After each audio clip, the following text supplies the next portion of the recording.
Hello, everyone. Shalom. Good afternoon.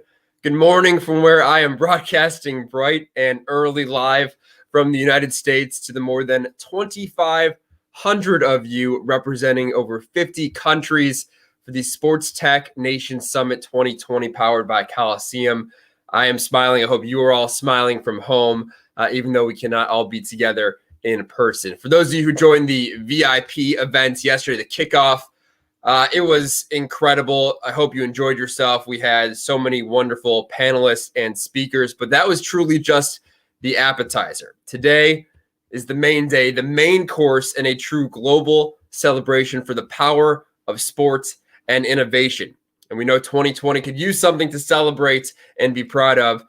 And this is the right place to end a year unlike any in our lifetime. My name is Josh Friedman, and I am a sports anchor and reporter in Chicago, Illinois, and I will be your host for the day. 2 years ago, I was lucky enough to travel when traveling safely around the globe was still a thing, and fortunate to attend the Sports Tech Nation Summit in Tel Aviv, where I was one of just 10 journalists invited from around the world, and the only one from the U.S., to take a look at the sports tech world that is Israel, and I was simply blown away. So even though we can't be together mingling in person today, it is still an incredible virtual experience that we have in store for you. You're going to hear from some of the world leaders in sports innovation. We have an amazing lineup of guests, industry stakeholders, and networking sessions as well. So to welcome you all, we have a very special message from the mayor of Tel Aviv, Ron Huldai.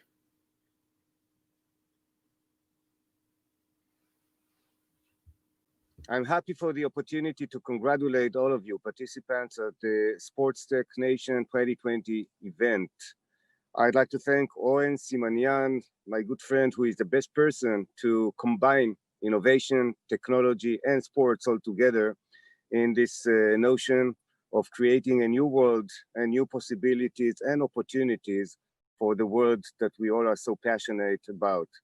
I'd like to congratulate my friends and all of you esteemed guests from around the world who have come together to participate either electronically or physically in this important event that will promote the notion of advancing sports into a new world of opportunities and possibilities. I'd like to thank the Coliseum team for putting together this event, and you do have my support for pushing forward Israel as hopefully the center of the world of innovation for sports and technology. Thank you very much, and shalom. Thank you. Of course, that was the Minister of Science and Technology of Israel, Yizhar Shai. We had the mayor yesterday on for our VIP kickoff. But let me pass the baton now to the two men who made this event possible. Please give a warm welcome to the founder of Coliseum Sports, Oren Simanian, and Managing Director of Coliseum Sports. So great to be here again, Josh. Thank you very much. And of course, that we had yesterday the mayor, which welcomed us for the Running Tech, and the great host city Tel Aviv, and today the Minister of Science and Technology, Yizhar Shai, which is a great friend that dealing today with the challenges that, like everyone else around the road, around COVID-19. And with me, Tim. How are you, Tim? I'm very good, Oren. I'm very good and very excited for this day. I got to say, we had an amazing session yesterday with the VIP cocktail and amazing panels. And today, we have such a lineup. I mean, it's incredible, and I can't wait for that. I'm Tim, I'm Managing Director of Coliseum. So let me share a little bit about Coliseum in a nutshell. So we are, for the ones that know us and the ones that don't, we are a sports innovation group, international sports innovation group. We're headquartered in Tel Aviv with offices in the US and activities around the world and partners all around. And they've been running us for a long time now, among others, Barca Innovation Hub and so many others. And yeah, we love just sports and innovation, and we thrive on making that merge to push the industry forward. And that's what the STN is all about. Absolutely, absolutely. So as Tim said, we are a sports innovation group, and many people ask us, so what's your mission? So our mission is actually to design the future of sports by getting technology into this world. And again, many people ask, so how do you guys do that? So in a nutshell, we have several activities. Once a year, we meet all together here for the Sports Tech Nation STN. This year, 2020. STN 2020 started as a vision 3 years ago when I decided to say, okay, Israel is a startup nation, but let's transit a little bit into the sports and let's make it a sports tech nation. And from there, we developed several verticals. And one of them is, of course, the ability to have a little bit of research around sports and technology. So this is based on Winnerize.com, one of our platforms. We share reports, we share insights, and this is actually an open data. So I encourage you all to jump into Winnerize.com, look for startups, look for investors, and again, everything around the ecosystem as an open platform for the sports tech. Yeah, and Oren, we're also very much active on the sports tech education side because we want to really train the next generation of sports business professionals. And so we do that through a lot of different programs. We actually have our STM Global program that's open right now, Sports Tech Management. So to all those that are passionate about sports and innovation and would like to, become the next professional in that area, merging sports and technology, we encourage you. Registrations are open, so feel free to check it out. And we'll put the link in the on the platform. This is a good mission for us as well, an important one to absolutely. Train. Actually, we have 22 students, brand new students this year that joined the program. Also at the Wingate Institute, the National Sports Center. This is the first academic program that deals with sports and innovation, led by Tomer, that will speak later on one of the panels around education, our head of knowledge. This is amazing to see the development around that. And I said so many amazing yesterday, so I'll quit with that and jump into our next sessions. But just to wrap up, we have a great activity also with startups and with sport brands, teams, clubs, sports organization that we try to match. We try to be the bridge in between the technology side, the supply side, and the demand side, the potential demand side, the sports organization that especially these times of the year, they really need the fan engagement. They really need to return to game. And this is why we're here. So team, what we will wish our guys? Now, wishing an amazing day. Obviously, amazing. It's a word that we use way too much, but we got to say it. It's going to be great. So enjoy the ride. Enjoy the content. We got a lot of great panels coming up and incredible speakers. So enjoy the ride. Stay with us as long as you can. And yeah, now I think we got a challenge also going on, Owen. No? Yeah, we have an amazing challenge. So the challenge is like that. We all transmit from running in marathons, half marathons, to digital running. We still run, we run together, but it's digital. So there is a call for proposal by Marathon Tel Aviv, which is our host city, Tel Aviv, to ask you entrepreneurs, techies, to join us and suggest any idea, solution that we have for the digital marathon coming soon, this February 2021 in Tel Aviv. Any idea that you think about that might help the marathon succeed better these days with the restrictions, we welcome it. So Running Tech Challenge is open. We will share with you again on the platform and through your registration emails, the opportunity to apply with great ideas. So with that, enjoy the session. בוקר טוב לכל הרצים למרתון הגדול ביותר אי פעם, 40,000 רצים.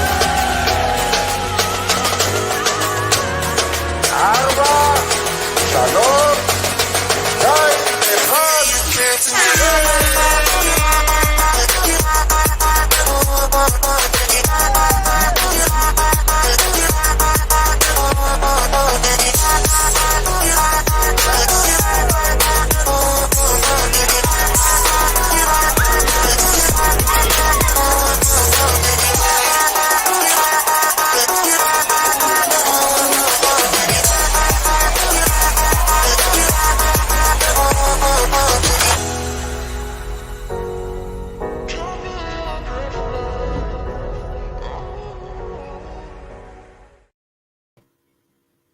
Wonderful. Oren, Tim, thank you so much. Let's get right into it, though. We have a jam-packed day of speakers and panels. And our first panel of the day will be about esports. Yes, something that I know intrigues many of you. The champion of disruption, and it's going to be powered by our friends at Asia Sports Tech. We're going to do this by welcoming everyone as individually, so we can, if you get kind of a virtual applause for everybody, really get psyched up. So to welcome to our virtual stage to moderate the discussion, a sports innovation consultant at Motez Consulting. Please welcome Stefan Motez. Hello, everyone. Welcome to the Sport Tech Nation 2020 for this unique session and first session on eSport, Champion of Disruption. I'm your host today, Stefan Mota. The session is powered by Asia Sports Tech. And without further ado, because we have a great panelist and eSport expert today on board, I would like to have a round table, quickly starting with Joanna Chong from Asia Sports Tech. Hi, Joanna. Hi, everyone. My name is Joanna. Thank you for having me. It's such a privilege to be here. Thank you. We also have Brett Diamond, COO at the Minnesota Rockers. Hi, Brett. Good morning. Good to be here. Welcome on board. And we also have the privilege to get Julian Tan from Formula One on board. Hi, Stefan. Hi, everybody. It's a real pleasure to be here today. Thank you very much. Thank you very much for this great panel today. As I said, we have the privilege to launch this session. So let's start without further ado with Joanna, maybe. I would like to ask you one first question, Joanna. Based in Asia and China, how would you describe the eSport ecosystem in the region in 2020? Yes, it's a very exciting question. I mean, because China is just like growing in such exponential rate. And, the market like in terms of the size of like eSport users, like, the global is about 500 million users, and in China it's about 400 million of them. So it's like a huge size, and the whole ecosystem has already been set up by companies front runners like Tencent and Alibaba, and we also have like companies who are in traditional in the e-commerce side or the commerce side, brick and mortar store like Suning. They really get in the game. They have their own team, and then they cross promote it with their sports team. So it's a lot going on. But I would say like the most important thing is because like from the government standpoint and then for technology standpoint, because the government is really behind it, promoting it, subsidizing it, making it making eSport a professional sport, as in part of the overall sports in China. And also technology with 5G coming in, we're expecting about 25 to 50% of the interactivity will be coming in from eSports. So there's a lot of activity going on in that area, coming in from, the government, the technology, and obviously the market is ready with so many users are here. And a lot of them, are from Gen Z. So, it's just a lot of consumption being expected in this area. Excellent. It's a real mature ecosystem in Asia and China. Brett, how would you qualify the eSport development in North America and USA in 2020? Apologies, I have myself muted. Well, it's certainly growing, and our organization is excited to be a part of the Call of Duty League with Minnesota Rocker and Rocket League Championship Series with version 1, which we just got into a few months ago. But the esports ecosystem in the US and North America is clearly growing very quickly. We've seen significant strides for the leagues that we are in, as well as just the overall ecosystem. And it's clear that, when we think about it, it's a key part of the future of sports and entertainment, both in the next few years and then long term, which is really the way we think about it on an organizational level. Excellent. Thank you very much, Brett. Julian, I have a quick question to you, actually. You are the international brand here, and I would like to know if you have more a global strategy, knowing the difference region per region, or you have more regional strategy for eSport. at Formula One? Yeah, it's a bit of both. We're obviously a global sport, but having said that, a lot of our activities are real world races. They are local races. It's a bit of both when it comes to figuring out the best way to scale.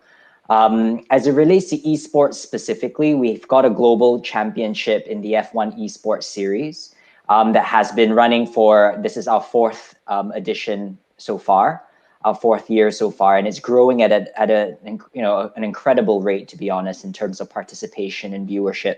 And I think that we are also identifying that actually esports does play a really powerful role in terms of localizing content and also taking a more localized or regionalized approach. So an example of this is last year, we launched our first ever regional championship in collaboration with Justin Telesports in Shanghai and China to run our Formula One esports series China Championship, where to complement the global championship that we were having in esports, we also had a dedicated tournament in China, really premised around finding the fastest Chinese drivers in the region who can then graduate into becoming Formula One stars, Formula One esports stars.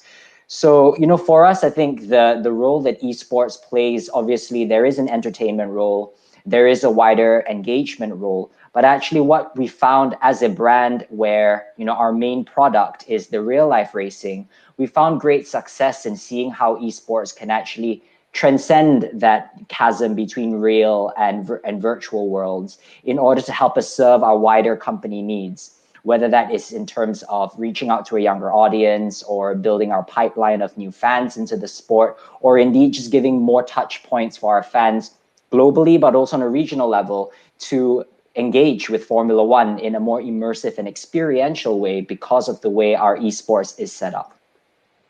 Thank you, Julian. Thank you very much. Very interesting. Brett, maybe one question to you about the future.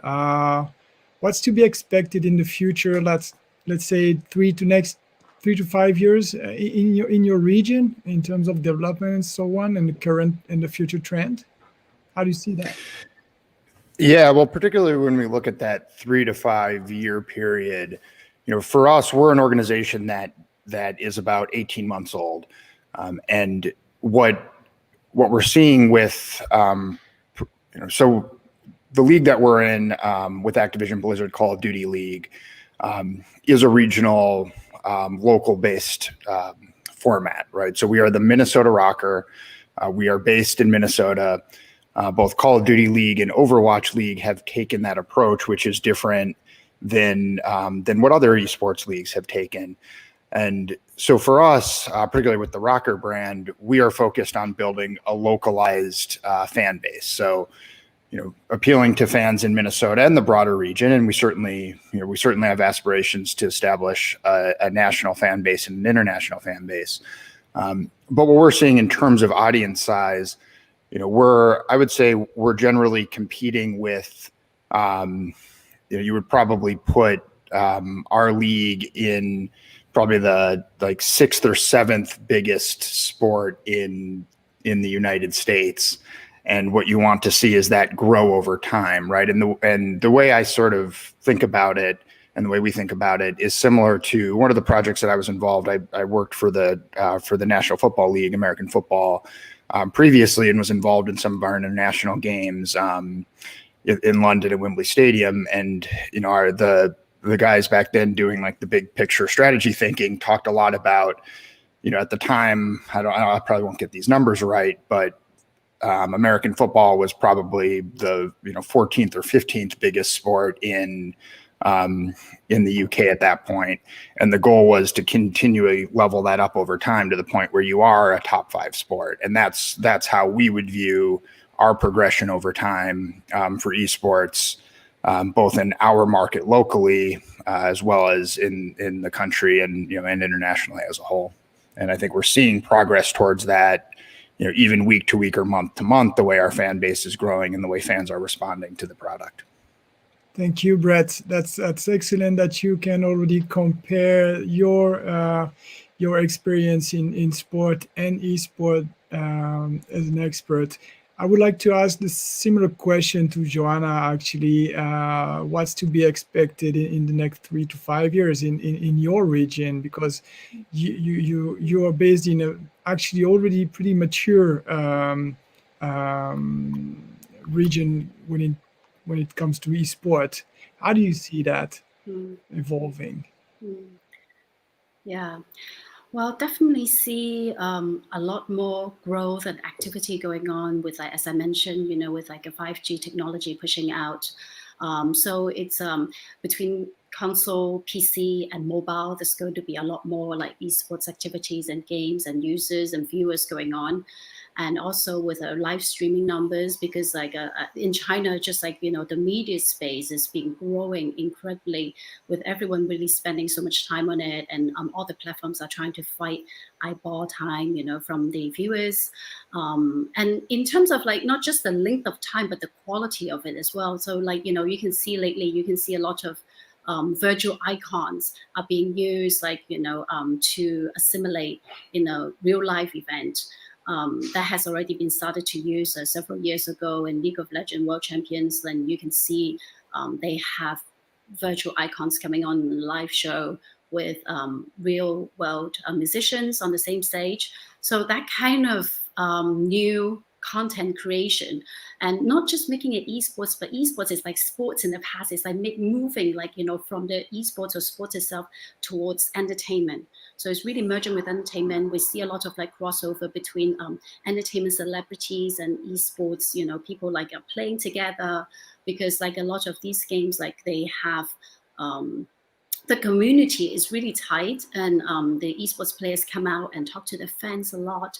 So we do see a lot of community with the players and with the celebrities, all bundled into one.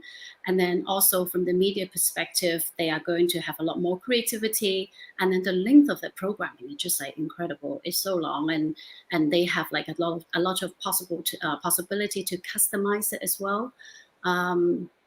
And I also definitely see the trend of more traditional companies, how they are going to use esports to not just to market themselves, but really to push products like Suning, what I mentioned, who have like, 4 different sports clubs. They have football, they men's football, Inter Milan that everyone know about, and women's football in China, and now esports team that is doing super well. So we see a lot of activities, how it's been being such a good core engine to help them to drive sales on the e-commerce platform and really owning the space of the Gen Z.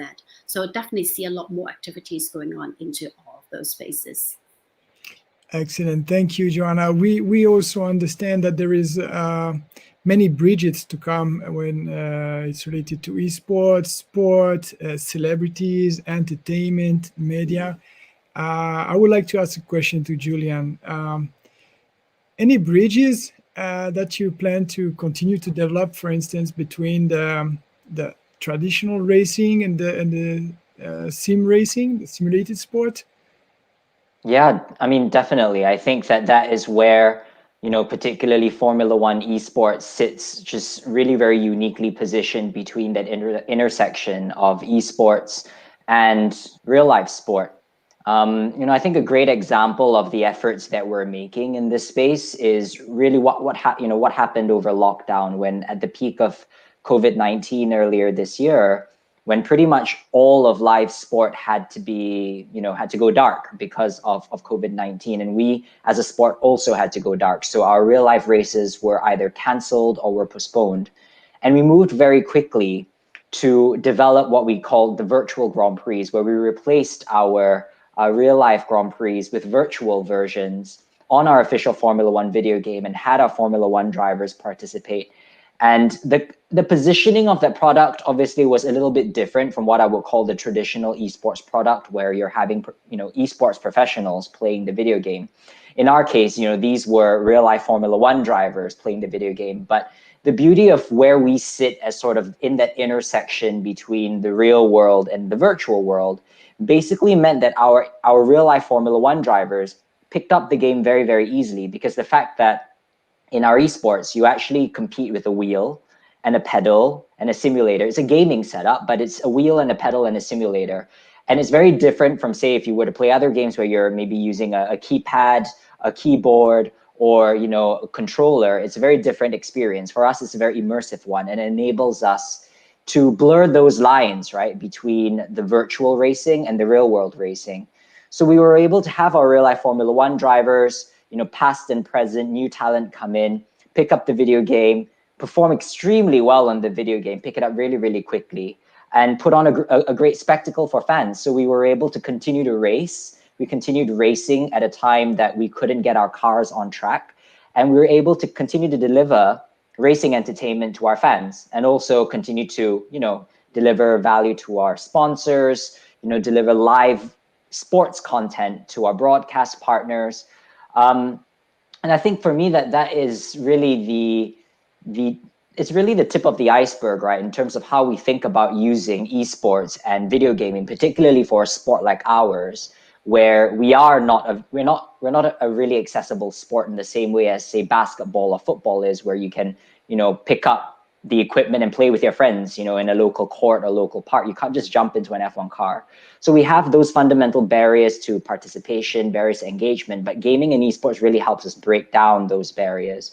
And I think it's just sort of thinking out of the box a little bit on how we can use the activation of our gaming portfolio together with our partners at Codemasters, Gfinity, to turn the model on its head and continue to deliver new and innovative entertainment through racing and through esports that can not only help get the younger generation to engage, but also provide another touch point, supplementary racing content for our existing F1 fans as well. I think as the years come, as we explore the next sort of short, medium, and long term, I think esports continues to be a real opportunity area for us to almost be creative in the way of how we would think about engaging our audiences, because it provides such an immersive way to engage with what is fundamentally a less accessible sport. Excellent. Thank you very much, Julian. I would like to give a little bit of the perspective and ask you to you all, actually, what's your view on the team's valuation at the moment? Because we've seen great figures like 300 million for a team, and I would like you, if possible, to give your opinion on the team valuation at the moment versus the current revenues of those teams. What's going on in esports at the moment? Brett, maybe you can give us your perspective on this. Yeah, well, I'll say, I've always enjoyed reading the stories, and there was one that came out in Forbes recently that you're probably referencing about esports team valuations, and those are always interesting stories to read. It's hard to know exactly where they're getting their numbers from, because while there are a few organizations that publicly disclose revenue and that sort of thing, most do not. I'll say from our organization's perspective, we're fortunate in that we're owned by primarily one ownership family, the Wilf family, who also owns the Minnesota Vikings, as well as Gary Vaynerchuk, who is a minority investor in our group. So we're a little bit unique in that we're not an organization that is looking for our next round of fundraising, and that's not the perspective we're taking.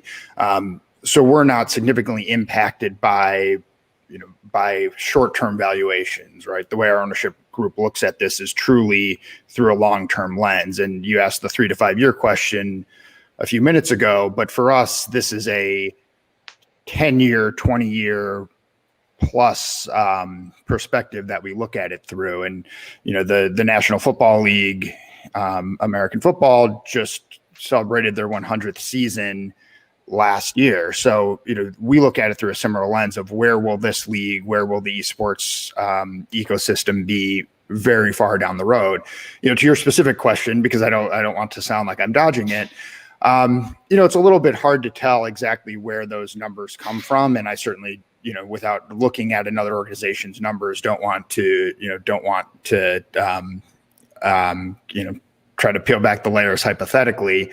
But for us, these are all long-term plays, right? Like we'll have we could have a meeting with a brand partner this week who we don't necessarily think is going to be a sponsor of our organization in 2021 because it might not be the right time for them, but we might be thinking about this as somebody that will be interested in esports in 2022 or 2023 or 2024.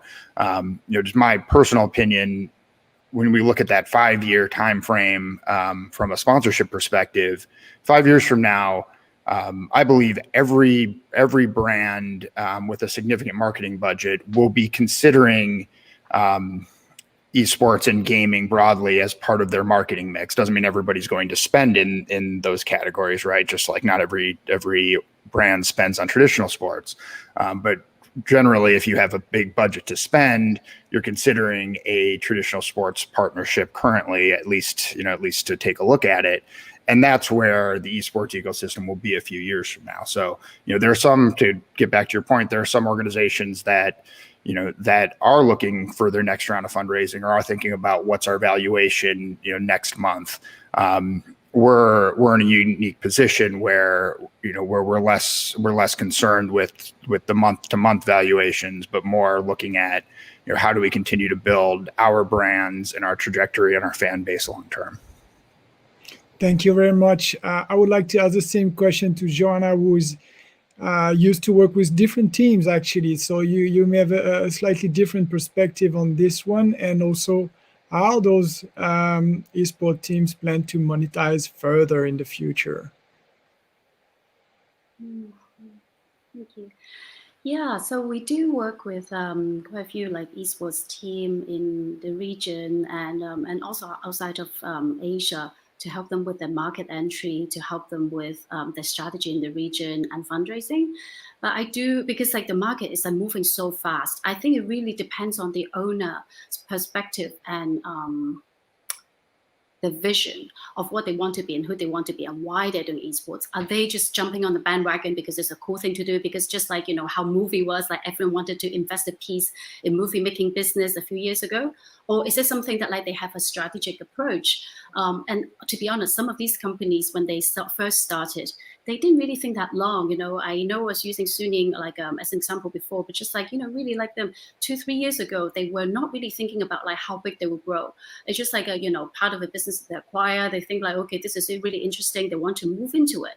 So I would really love to see, just like wait and see like, how 5G plans out, what kind of technology can plug in, and whether a team has capability to do to have more revenue stream, like merchandise, because that's heavily underdeveloped here right now, like among esports. And I think that is one of the really big potential area to grow. And media, what can we do with media?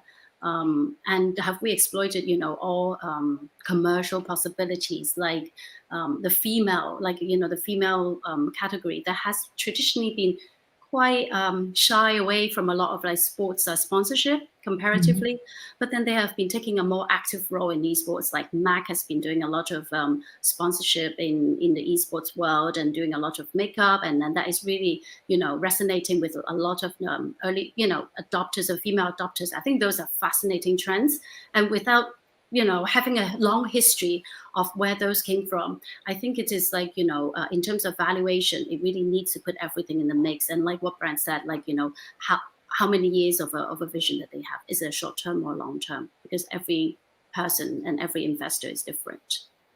But we are definitely talking to them about that. Yeah. Thank you very much. I think there is also a lot of things that the traditional sport industry can learn from esport at the moment, and see if the fan of esport are the same or acting is the same way as the fan of the traditional sport. I would like to ask you just one question, maybe to Julian. Who is your champion in terms of disruption within your ecosystem? Just quickly, to finish on this. I think what's really fascinating in esports is the blurring of lines between the entertainment sectors, the entertainment verticals. A brilliant example is a couple of months ago, Fortnite held a Travis Scott concert within the game itself. I think that that trend of redefining how you consume entertainment and what entertainment is actually really fascinating, and one that we'll see continue to develop in the years to come. Excellent. Thank you. I think we have made already a large presentation on the esport trend for today and tomorrow's, and get your expertise on board was an amazing experience. I'm really happy to say that. And I pass the floor to Josh and take the opportunity to thank you all, you guys, and also Colosseum for this experience. Thank you, Stefan. Yes, what a wonderful way to kick off the day. Esports, a true disruptor, especially as the panelists were saying, to traditional, what we think as traditional sports. So thank you again, Stefan, and to Julian and Joanna and Brett. Thank you so much for being a part of our opening panel. But we're just getting started, folks. We got plenty more, including our next panel here, the second of the day, which is going to be on innovating and leveraging your brand in the new normal. You notice a theme throughout the day, the new normal, and how things, especially in this crazy COVID year, have had to transition and change from the way we do even the simplest things every day. And this is going to be powered by our friends at Cluefield. And our moderator for the day, or for this panel, is the strategy director at Global Sports Venture Studio. He's not here to kid around. Fielding Kid Jamison is with us. And Fielding, good morning, good afternoon. How are you doing? Good morning. I'm great. Thank you so much for having me. Absolutely. Thank you for being here. Absolutely. We're gonna go ahead and introduce your panelist as well. Joining Fielding on this virtual stage is the Innovation Strategy Specialist at UEFA, Jean-Baptiste Alliot. Hi there. How you doing, guys? All good? Good to see you. Yes, Jean-Baptiste. Thank you for joining us. I love the accents. There's a lot of accents I'm learning today. You know, a lot of folks from around the world. So if I do mess up any names, I do apologize in advance. But thank you for being with us. We have a couple more panelists, though, with us. The head of product at Bundesliga DFL. It is Lennart Werneker. Hi there. How you doing? Hey, Lennart. Good to see you. Thank you for joining us. Thank you for having me. And we also have the co-founder and COO at Slate, representing House Stark, for all you Game of Thrones fans. Yep. Eric Stark is with us. Hey, thanks for that intro. My dad is named Tony Stark. Tony Stark. Well, great to have you with us, Eric. And one more to join this really jam-packed panel. And he's more than just a fly on the wall for the Sports Tech Summit. Give it up for the CEO at Greenfly, Daniel Kirchner. Hi, it's a pleasure to be here. Great to see everyone. Hi, Daniel. Thank you. And Fielding, I'll let you take it away. Awesome. Great. Well, thanks everybody for joining. Really excited to have this conversation today. Just to start off, I am Fielding Jamison. I work for the Global Sports Venture Studio, which is a collaboration between sports organizations, corporate partners, and the sports innovation ecosystem, ultimately with the goal of bringing everybody together to help shape the future of sport. And so I'm really excited to dive into a discussion today about how these organizations and brands are innovating and leveraging their brand and kind of this new normal that we find ourselves in.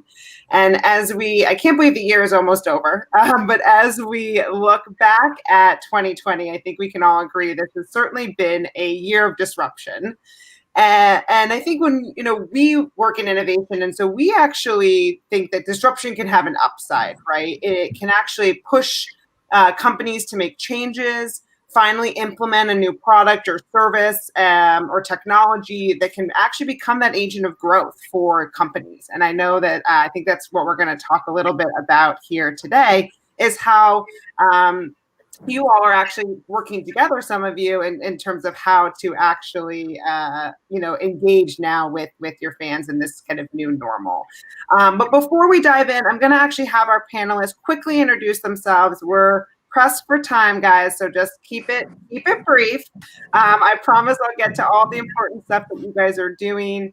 But if you could just tell us about, who you are, your role for the two startups on the call, maybe that quick 15-second pitch that I'm sure you've all perfected, give people an idea of who you guys are. So JB, I'll start with you. Cool. All right, I'll try to keep up with the 15 seconds. Leading the UEFA Innovation Hub, more or less a vehicle to try to future-proof UEFA. Internal value creation focus to have the organization remaining agile and flexible, but also external value creation, especially with startups like the two we have on the panel today. So happy to be here and discussing further with you guys. Thank you. Lennart? Yeah, thank you. Yeah, I'm overseeing the digital production at the DFL here in Frankfurt, and overseeing all the products we are providing to our international media partners. Now calling in from, unfortunately my home office, so fingers crossed that the connection will stay. Thank you. Great. And Eric? So if I sound, founder and some work on that helps stories on powering their platforms like now. Eric, I'm so sorry. We're having some trouble with your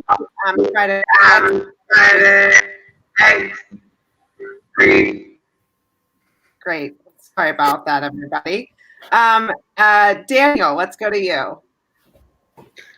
Yeah, hi, I'm Daniel Kirshner, CEO, co-founder of Greenfly, along with Sean Green. We're a content exchange and collaboration platform, and we're sort of the leading tool for content exchange collaboration across sports leagues and media companies, et cetera, including, of course, UEFA and Bundesliga. So great to be here today. Awesome. Thank you so much, Daniel. All right, let's dive in and hope that Eric can join us back in a minute here. Lennart, I'm actually going to go to you. Oh, actually, Eric, I think let's test how. Can we hear you? Testing. Does it sound better? Oh, so much better. Okay. Awesome.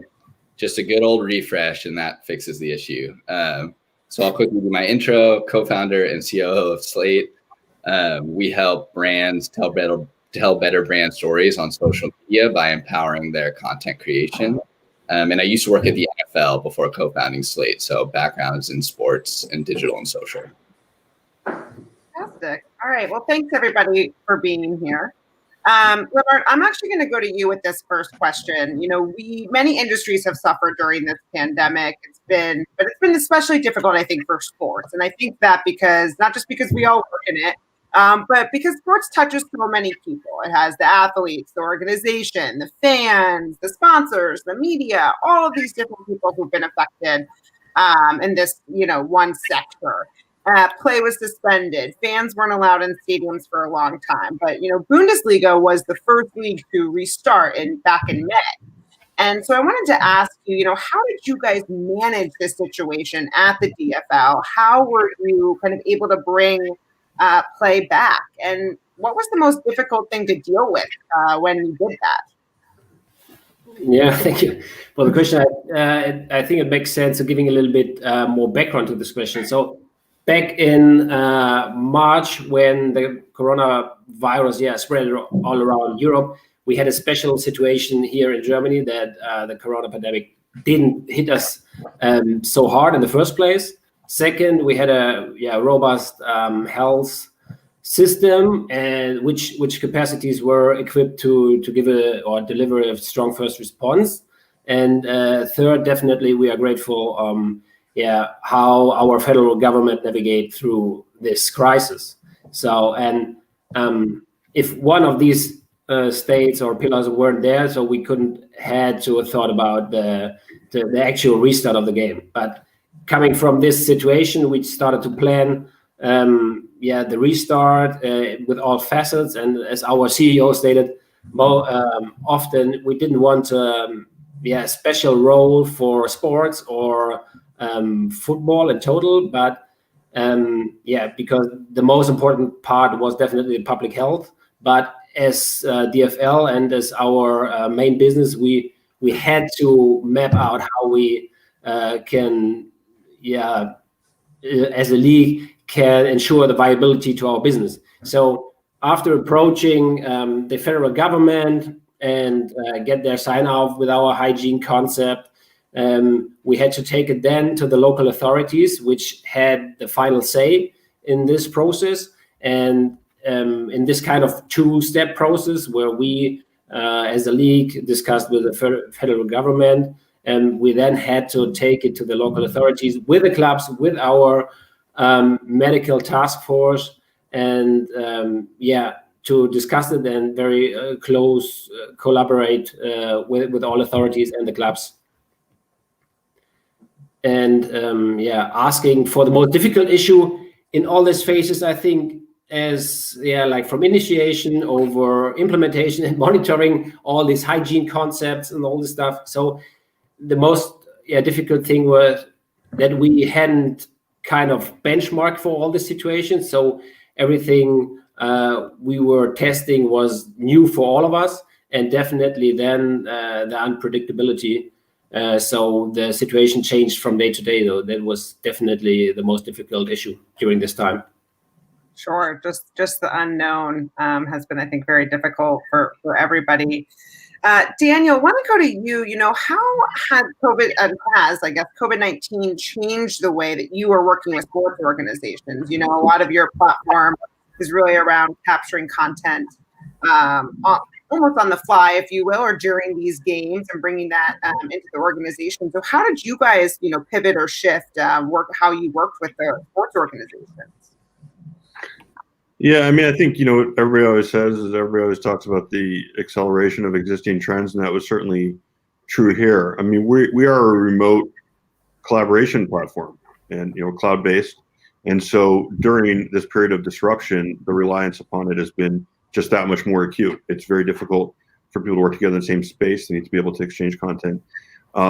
We saw a lot more people requesting and gathering content from athletes in their homes and things like that, which is something you can do in the platform. So not just pushing content out around events and capturing content around events, but really communicating and capturing content with people wherever they are.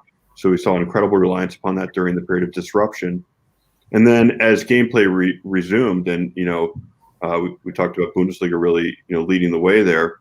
What we saw is they resumed with pared down staffs and less access to the field, fewer people available to capture content, and just a lot more need to be able to effectively share the resources that were available. So people capturing content, both teams need to be able to get it immediately. The league needs to be able to get it. You can have lots of different people on the field. And so, what we really saw was just an increased reliance on our platform and necessity around it. So it wasn't so much that it shifted how we worked, it just really intensified it.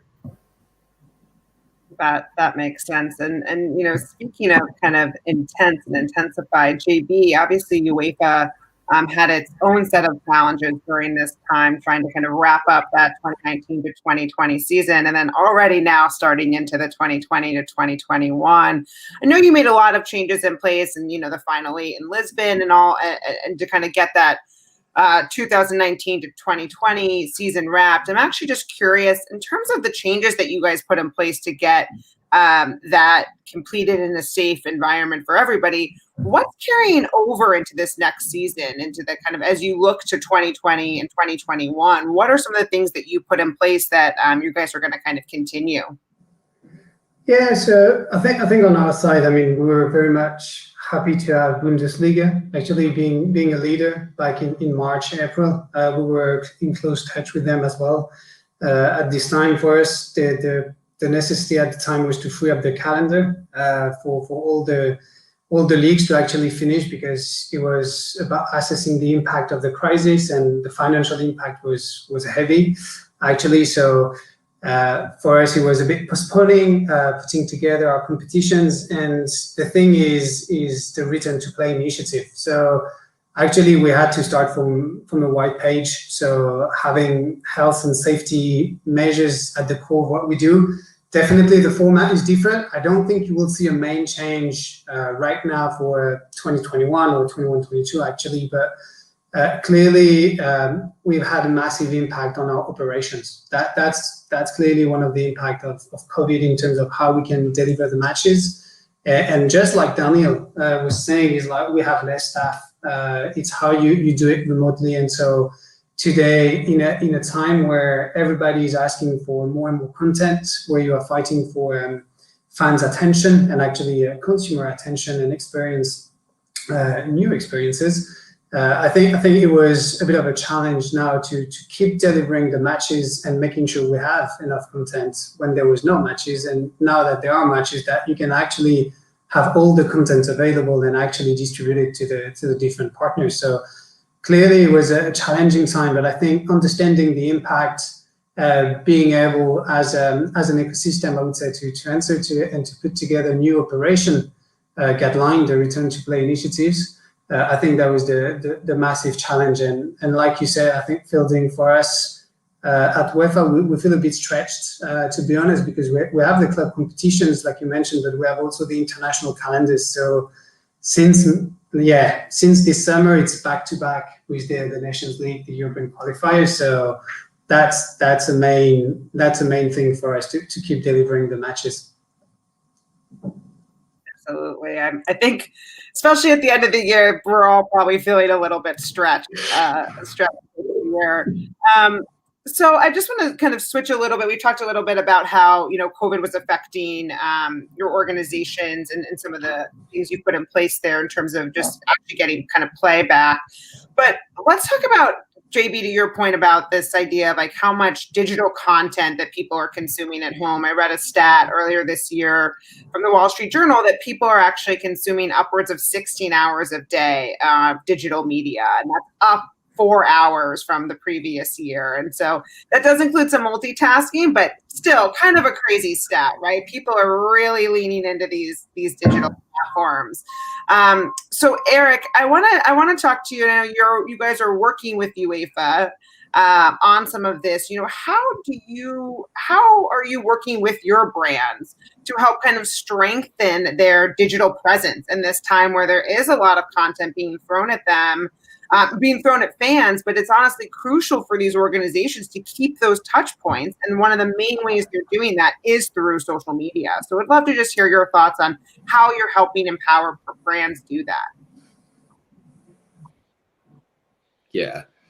I mean, it's a few ways for us. The first, you kind of mentioned, there's so much noise out there. There's so much content being consumed across social. Every day from your friends, all the brands you follow, the sports teams. Our goal is to help our brands differentiate and define their brand on social media. So really, we want to help them kind of increase their output and make sure it's differentiated. So when you land on a UEFA post or a UEFA story tile, that's UEFA, and you understand kind of what the brand is representing there. And that has implications, business implications beyond just kind of looking cool. Like, this is the new billboard, the new commercial, the new way to engage your audience and define your brand in those places. So we're working with them in that way, in terms of kind of creative and making sure they could have those defined looks on platforms that are especially visual, like TikTok and Instagram stories. And also just helping empower those content creators that now, Daniel mentioned it, there's more pressure on the social media teams than ever before, because these touch points are more important to the business than ever before, but they have less resources than they did pre-COVID. They're not going to get to hire that extra social coordinator or, have that part-time helper with them. So we're really helping them do their jobs more efficiently, which is increasing their content output and letting them be more creative, with less. That's fantastic. JB, I just want to bring you into that conversation. How are you guys working with Slate and other tools, as well as you look to engage your fans from more of a digital presence, considering you don't have that, face to face? Yeah. I think the main thing here is how you can still deliver value for the sponsors, and how you can work with Slate or even Greenfly in terms of content creation and new distribution. So here the ideas of driving brand consistency around different accounts or creators that we have, it's very important today. And I think for sponsors that are looking for new ways to activate, because if there are sponsors, it's because they were looking for these kind of things, and because it's no longer happening or not to the same scale. I think that's important for us, that we can make sure that we are able to execute in this new environment.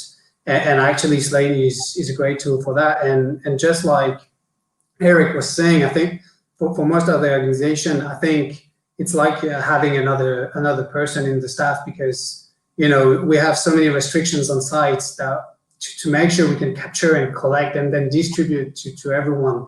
That's very key today. And so because of all the restrictions we're facing, it's how this tool can enable us to actually have more people on sites without having more people actually. So it's how you can deploy your capacity. And so I think Slate to remain on brand, but also what Greenfly is doing with the DFL in terms of like building all the behind the scenes and all the content to redistribute it to the sponsors or even the broadcast partners. That's key today, and that's where we're looking at as well.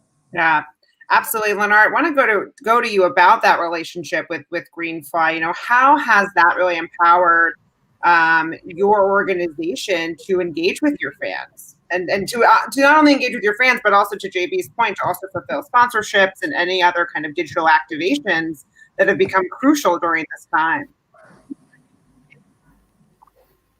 Yeah, I think the main focus for us were the interaction with the broadcasters, to provide them with social media content, which are kind of bridging the gap between the week and the actual match day. So really get the behind the scenes experience and be at the stadium. So giving them the opportunity to create a new experience for their audience. And therefore, Greenfly for us were the perfect tool that we can ease this process from capturing the content from our clubs, which is unique for a product as well in this field, and I think, and then distribute it to our media partners. So within 2 or 3 minutes, they have the on-site content, which they can then easily post on their social channels or integrate in linear programming. So this is a big benefit for us working with Greenfly.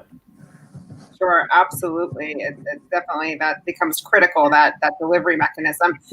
Daniel, you work with obviously you work with DFL, but a number of sports organizations, and just curious about what that relationship is like, especially during this time that can be a little high stress maybe for people. What kind of feedback are you getting from these organizations when you work with them? Are they helping to try to improve your product? Tell us a little bit about the relationship.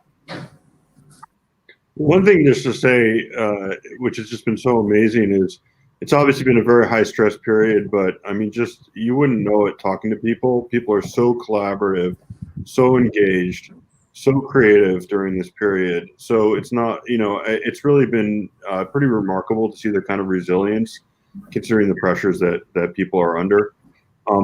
Certainly product feedback is essential to us, and we really, the most valuable thing in any relationship is really seeing how people are using our platform and really talking to them about it, and understanding that for all the time we've spent thinking about it, they're living it in a different way, and they're going to have a perspective that we could never bring just in the abstract, and it's incredibly valuable to really refining the platform.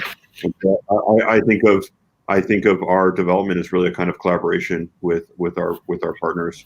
And we spend a lot of time really talking to them, both to make sure that we're serving their needs, but also just to make sure that we're really learning about the industry and the needs that people have, and really figuring out how we can meet them in the best possible way.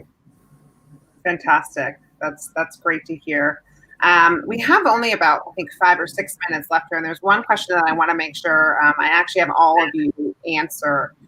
As we entered into the pandemic, I think there was this idea of okay, we'll shut down for 2 weeks. Okay, maybe a month. Now it's 2. And ultimately, when you kind of look at this timeline here, we essentially are going to be in this for over a year. If you all had known that at the time, you knew that this was going to be kind of a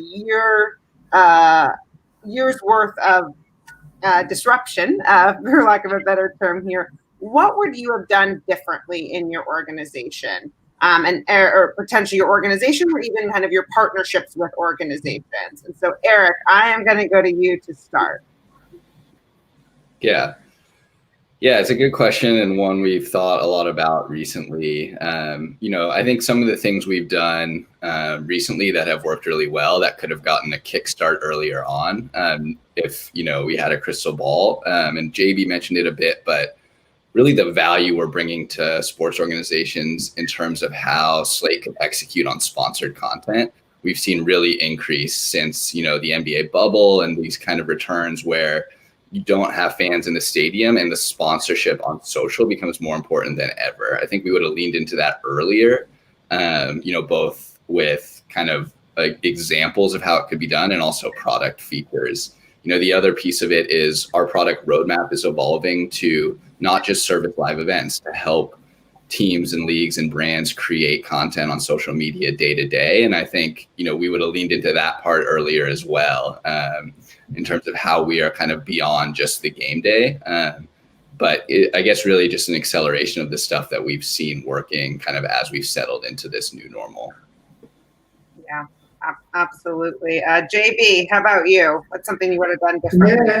I really like the question, actually, and just to jump on what Eric was saying, I think for us, and I think Daniel mentioned it a bit earlier, it's more of an acceleration than anything new. So if I was a bit presumptuous, I would answer nothing to your question. For us, it's the only thing that I hope I would have done better in 2018 or 2019 was to be just a bit quicker in terms of integrating. But since 2 years now, we're trying, actually, as the industry is shifting, you see new business model coming in, you have to leverage new assets. And as a sports organization, you need to be ready for it. And the only thing we've been doing is actually putting the full stack. So what we're doing now is working with Slate, with Greenfly. We've also worked with WSC or even LiveLike in terms of putting together the different pieces of an engine that can allow you to actually better leverage all the digital assets out there. So it's a bit presumptions, but I would say nothing. The only thing that I would hope I would have done better was just to be quicker in terms of adopting and putting all the right pieces together. But I think with this kind of technology, we are in a position today to actually face better the situation. After we have other situations to deal with, but when it comes to the shift of the industry, and you were mentioning at the beginning of your of the call in terms of how people consume now on digital and due to COVID, I mean, for us, it's just an acceleration. So clearly the changes will be there to remain. But it's how we equip ourselves to be ready for it. And I think with the guys like Daniel or Eric, I mean, we're on safe hands to keep going. Yeah, absolutely. All right, a couple minutes left. Daniel, would love to hear from you on how you guys would have kind of changed, potentially shifted anything. Yeah, I don't want to copy JB's answer and be presumptuous and say nothing, but I mean, the acceleration point is real. I think for us, one thing that we saw early on is people started to use our platform to engage with fans a lot more, which is not how we designed it or not what we had in mind. And so the question that we had is, should we really lean into that and refine it for a fan experience and make some changes that made sense for the fan experience? And we thought, well, maybe this is just a temporary disruption. Fans are not in the stands. There's a need for fans to work with fans and get content from fans differently and to fans differently. And then we decided, we should really lean into that because that's going to persist outside of this. Yes, it's really important right now, but engaging with fans on social is going to be important forever. And so I think we moved pretty quickly to lean into that and to refine that. Absolutely. Yeah, I think that engagement is going to continue to be crucial. And as we see kind of new players enter the space, it'll be interesting to kind of see all the different dynamics. And I guess we'll all be spending more time on digital platforms. Lennart, would love to hear as we kind of close out here, what is something that you guys maybe would have done differently, if anything? Yeah, if we're talking about the restart stuff and all this, I think we did pretty well, but from a production point of view, I would definitely say we could have enhanced the collaboration between all the leagues and all the federations to see how we can tackle these issues like together, or even like to use some synergies. So really, I would rather focus on the collaboration, especially or for example with JB was very, very helpful, and with other leagues, and not talking about just about the hygiene concept, but more like on the production side and all about like social media and all stuff. Yeah. Absolutely. We are at GSVS, we are big believers that collaboration is key. We are all stronger together. With that, I just want to thank all of you for your time here today. For anybody listening, I'll just go ahead and say all of us are on LinkedIn. We are all open collaborators. And so please feel free to connect with us if you have any questions about any of our organizations. And Josh, I will hand it back to you. Thanks so much for having us. Thank you so much, Fielding. Stronger together. Very, very important words, of course, during this time. Innovating and leveraging your brand in the new normal. So once again, thanks to Fielding, thanks to JB, to Leinat, Eric, and Daniel for joining us. Wow, 2 amazing panels to kick off this main day of Sports Tech Nation, but plenty more to come, including now our first keynote speaker of the day. He's the founder of #NeverStopPlaying American Football, captain of the Japan national team in 2020, and aiming to be the first Japanese player in the NFL. Please welcome Yoshihito Omi for his keynote address, The New Normal, an Athlete Perspective.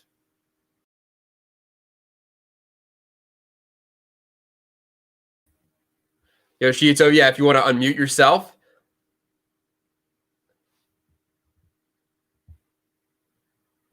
Get that fixed there.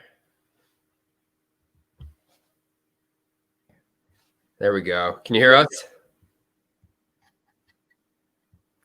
Perfect. Good. Yes, much better, Yoshihito. Thank you so much for joining us. Thank you.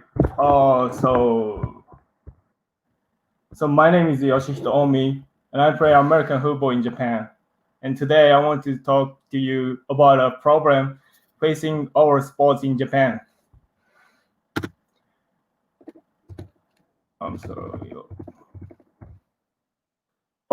Due to the COVID-19 pandemic, student athletes are suffering in Japan. We provide career support and promote motivation for student athletes to keep playing sports using our digital method. Through these activities, we will also create welcoming and friendly environment. My team and I, as a non-profit Never Stop Playing Sports, wanted to find a way to fix this problem.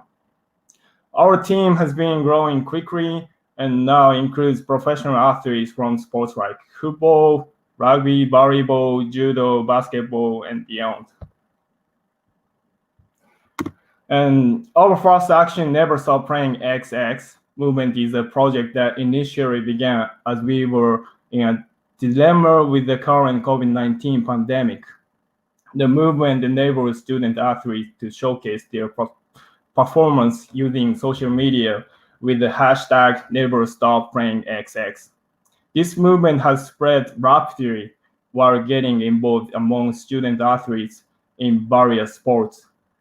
Many professional players, coaches, and volunteers contributed to expanding our platform for students. Here is a success story. In fact, this tweet here was shared by a high school rugby player and was retweeted by a well-known professional rugby player. This player ended up getting recruited by the coach of the top university rugby team in Japan, and he will be going there to play next year. And it's not the only success story. This movement showed a really big expansion among many people. And we established in July the nonprofit Never Stop Playing Sports. And here is our 3 main activities include. Number 1, we started developing hands-up system where everyone could register and share their skills in a closed environment. We had the beta version of the software to be released on December 9th. The second main activity is the project Treasure of Youth. We offer the memories for student players by offering the film attached narration and comments with the collaboration of the top athletes. Number 3, the third activity is the educational program, Navigating the World Today, held by the top athletes. For example, how to utilize social networking service. There are 3 main activities. We don't make the rule for each Never Stop XX movement, and we hope the similar action will expand over the world. And the reason I got involved is because I wish I had this kid of support network when I was younger. My dream is to be the first NFL player from Japan. It hasn't been easy. I had to figure out how to promote myself, how to make highlights, how to find opportunities for coaches to see me, how to learn English to talk to those coaches. There was no path before me. I had to make my own. Now I can help younger athletes make their own path and build from my experience, because there are a lot of Japanese kids with dream playing professional football just like me. I want to thank you. Also, thank you inviting me to this great summit, and I am excited to be joining this team. If you are interested in this Never Stop Playing Sports and want to see our Twitter, I will send the hashtag in Japanese. Yeah, thank you very much.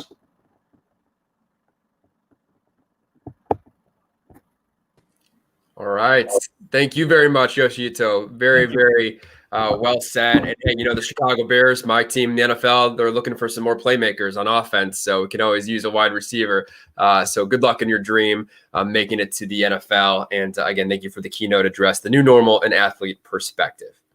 All right. We have our next panel ready, and I have the pleasure of moderating this one. And it is called Smart Sports AI Technology Powered by our friends at PlaySight. So I'm very pleased to have Chen Shachar, who is the co-founder and CEO of PlaySight, and I worked on the ch as best I can. Very good, very good. Chen, thank you so much for being here. And joining Chen will be Wim van de Kerry, who is the GM of the Euro Million Basketball Belgium League. Wim. Good afternoon. Good afternoon. Thank you for being here as well. Also, thanks for having me. No problem. Will be Dan Shirai, who is the press officer of Israeli Volleyball Association. Dan, great to see you. Nice meeting you all. Good afternoon.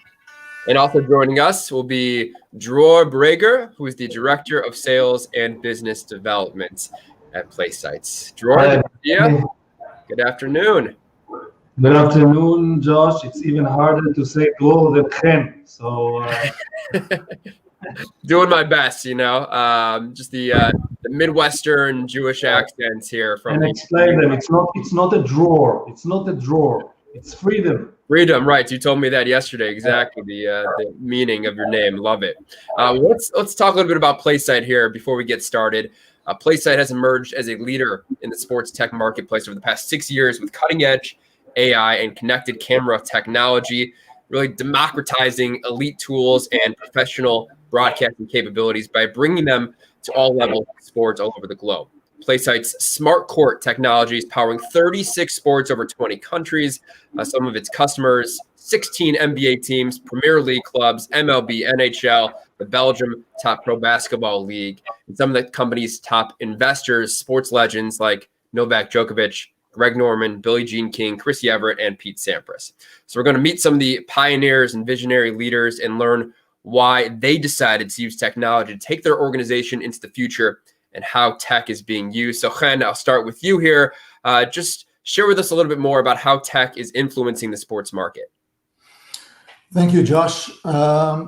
I think it's important to understand that today there is a new revolution in sports, and the trend in the market right now is that in the next few years, most sports facilities are going to be smart. and they are going to be connected, and AI video technology is actually becoming the standard already at all levels. And PlaySide has been leading that revolution because a few years ago, we are all familiar with video technology in sports, but those were mainly teams were spending a lot of money on white elephants that were very difficult to use and were not actually doing what they're meant to be. And PlaySide developed technology that enabled us to take the most advanced capabilities in the sports market that were only available to, the very elite athletes and bring it everywhere. And today we are actually converting your court into a smart court, and we are offering an entire ecosystem that provides 4 main services. So one is automated production. So every sports organization can stream live without a cameraman at affordable price. The second one is multi-camera coaching tools. So the system can also be used not only at game day, but can use every single day by the coaches. It's very helpful for referees because now VAR is becoming a standard and is integral part of every smart court. You have now VAR, so referees can use it as well. And we provide a lot of fan engagement tools. So you can see that actually by turning your court into a smart court or smart field or gym or whatever the sport is, every stakeholder within the organization can benefit from it.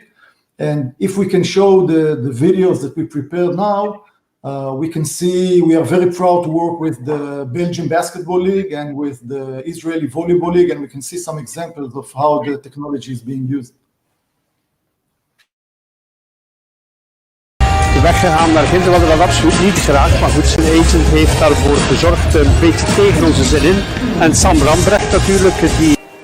Nog 1 minuut en 52 seconden over. En hier zie je wel typisch Tim, hoe Tim Rambrecht... De laatste seconde gaan ze spelen, nu toch even niet. De laatste 2 seconden niet, maar je ziet het. Het zit erop, dames en heren.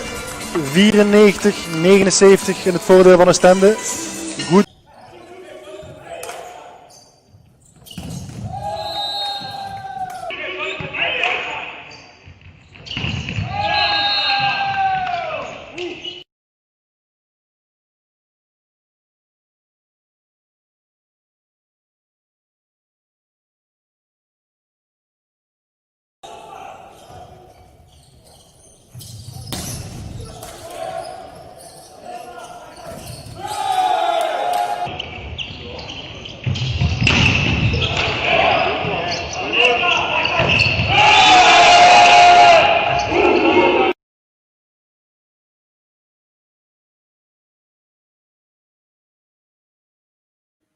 Of the technology, and as I mentioned, the same technology is being used for the automated production, for the coaching, for the VAR, and the fact that using AI we can track the action on the court, and we have multiple cameras, we can provide more services to all levels. Wonderful, Chen. Thank you so much. Dror, I know you are in charge of connecting the vision of PlaySide to reality and the onboarding process with all these leagues, right? What were your doubts about using automatic solutions when you first kind of stepped into this new frontier?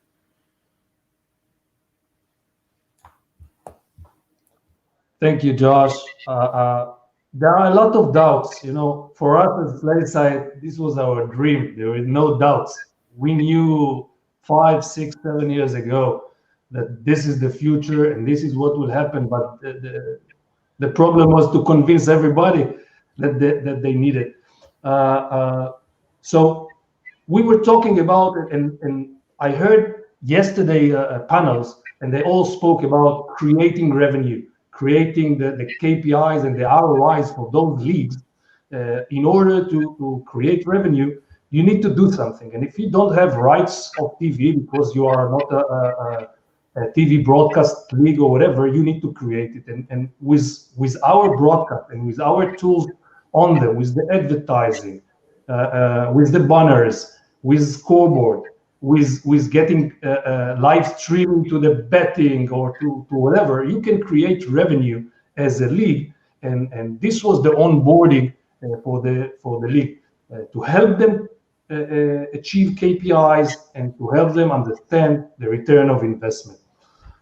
So this is about this, and I want to approach first to you, Wim, and you know, the Belgium League is leading a change and innovation for a long time. I know you for 5 years, adding every year something new in the automatic production, automatic content, VAR for the ref, coaching. Can you please take us through those decisions? What are you trying to achieve and overcome by using those 4 technologies? Well, thanks for the question, Dror. I think basically three decisions led to the situation we are in right now. First of all, we wanted to produce all our content. Before, we only had 30% of the matches that were being produced. So as you say, generating extra revenue was tough. Then after that decision, we decided, okay, automated production is the way to go, just because of the economy of scale. Producing with one camera was more expensive than what we could do with PlaySight. And then the third major thing that we've added right now, as you say, is enhancing the product. We have added commentary to the streams. We have, as we saw in the video, automated graphics with automated statistics in there. So you could argue that it has become, in fact, a mini TV production, basically. Chen, maybe you can add a little bit about what we are doing with the Belgium League and how we support it. Yeah, so for us, the Belgium League obviously is a highly strategic customer, and it's more than a customer. It's more than a customer. It's a partnership where we saw, and that's part of the PlaySight vision. We saw the Belgium League utilizing our technology to promote basketball in Belgium. It was like that because we thought that if the Belgium League will be able to stream live all their matches and not only, let's say, the semifinals or finals or the one that they could afford manually, more people will watch basketball, more kids will want to go and play, and obviously the vision is to encourage more juniors to practice sport using technology. So it's not only doing the business, it's also using the technology for a good cause. And I think Wim will agree that in the last 2 seasons where more audience can engage with the league, I think we can see more let's say engagement in sports in general. For sure. I mean, what we are obviously trying to achieve is growing the community, as you say. And as a matter of fact, we have almost doubled the number of subscriptions that we had the first season, only having entered the second season using the technology for 1 month now.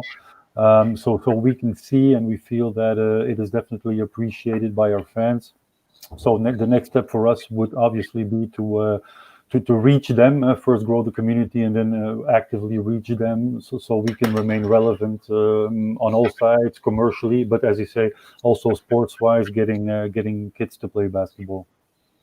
And I think if I may add another thing is for organizations that let's say are struggling with their video rights or are not as rich as, let's say, the NBA or richer organizations, automated technology is an enabler to raise the visibility of their sports. It's an enabler. It's actually like a positive momentum of suddenly you can engage with your fans, suddenly more people are aware of the sport, suddenly more people are actually playing that sport. And on top of that, it's an ability to generate more revenues. So if the organization is also generating more revenues, again, it's a positive momentum that is growing the sport. So I think it's a win-win for the organization, for the community, and the technology is the enabler of that, because that's the revolution I'm talking about. It's suddenly everybody can enjoy the same technology that used to be just a couple of years ago, just in NBA or Wimbledon or Premier Leagues. Yeah, Dan, I do want to get you in the conversation as well. I know for both you and Dror, it was this long process getting from what was the dream to the reality of fully automated production of all the volleyball matches. Why was it so hard in your eyes to make that happen? Well, first of all, I would like to say thank you for hosting the Israeli Volleyball Association here. One of the dream, I think the last 5 years, if Dror will correct me, is to open our own kind of TV channel, TV broadcast, and not dependent just on the big sport TV channel here in Israel. And actually, we're doing it this year, great. I think we have around 15 courts that we broadcast, and we can handle our content, produce from games and other content that we planning to do, like news and other programs. And I think you said almost everything. That's the visibility of the volleyball. Now we can spread it to double times to sport fans. And it's give us the opportunity to do it, and it's really kind of a dream that's come true. It's economically, technically, it's kind of easy and it's great. Yeah, I have to say, in the volleyball is a small sport in Israel. It's a beautiful sport, but a small sport. And I have to say, to be honest, my boy and girl are playing volleyball in the academy and national team. It was annoying that, this year they are playing in the first division and my wife will not be able to see them. I'm dead. So we worked it out. And today, as you saw also in the video, we are managing to broadcast from even multiply cameras. So the viewer can watch it from the main angle, can change it to the back angle, to the other side. So it's also very, very nice. And for a small sport to be broadcast, it's amazing. And Dan, we spoke about the accessible, about the exposure, and the success. And maybe Dan, you can elaborate a little bit of this. The viewers, there are much more viewers than they are coming in regular days to the court itself. It was amazing to see the numbers, and we are running the analytical numbers. Dan, maybe you can say a little bit about this, the feedback. Well, we had, I think last week or 2 weeks ago, one of the games was more than 1,000 uniques, different viewers that was watching the game. And this is really amazing. I don't know which one, but definitely it's something that's what I said before. You can manage a big fans of sport, not just volleyball fans. And it's give us this opportunity, especially like Dror said, was small, we are not football or basketball. So it's no limit how you can fly with this and develop it more and more and more. Wonderful, guys. We got about a minute and a half left. So just for some closing remarks, if you want to share maybe how you think COVID affected the business and how you think it'll affect the sports world in the future. Chen, if you want to take that one for us. Yeah, I think for us at PlaySight, the beginning was a big uncertainty because, the entire sports world came to a halt, in 1 minute. But I think now we see that actually COVID is accelerating processes that should have taken maybe 5 or 6 years, and now they happen. So big organizations are aware of the fact that they can reduce production cost, they can reduce scouting cost, they can reduce coaching cost by technology, and actually COVID is a big accelerator for technologies like that. So this is what we see at PlaySight. Wonderful, wonderful. It's a tremendous solution for especially these what we call non-revenue sports in the U.S., not the big ones like football or basketball, especially at the prep level, where parents and friends can see athletes like volleyball players or tennis players from the comfort of their home. Unbelievable stuff. Thank you all for joining us once again. Chen, Wim, Dan, Dror, best of luck and success going forward with PlaySites. And thank you for joining us today. Thank you very much. Thanks for having me. Pleasure. Have a great day. Bye-bye. Thank you all. All right. Another great panel there, and only more amazing stuff on tap. Our next panel is sports tech investment trends and opportunities, and it includes a very special guest, two very special guests. So we're going to give it back to Tim for a brief moment as a part of our introduction. Hey, Tim. Thank you, Josh. Thank you. Hey, Josh. What an incredible session with PlaySite. Very inspirational. And coming up next, we have indeed two very special guests. And I think this is a moment we've been all looking forward very much. An incredible conversation, unique conversation and insights between Lance Armstrong and Melanie Strong, both partners at Next Ventures around the sports tech investment space. They have loads of experience to share and great insights to share with us. So I'd like to welcome Melanie and Lance on stage. And Josh, enjoy.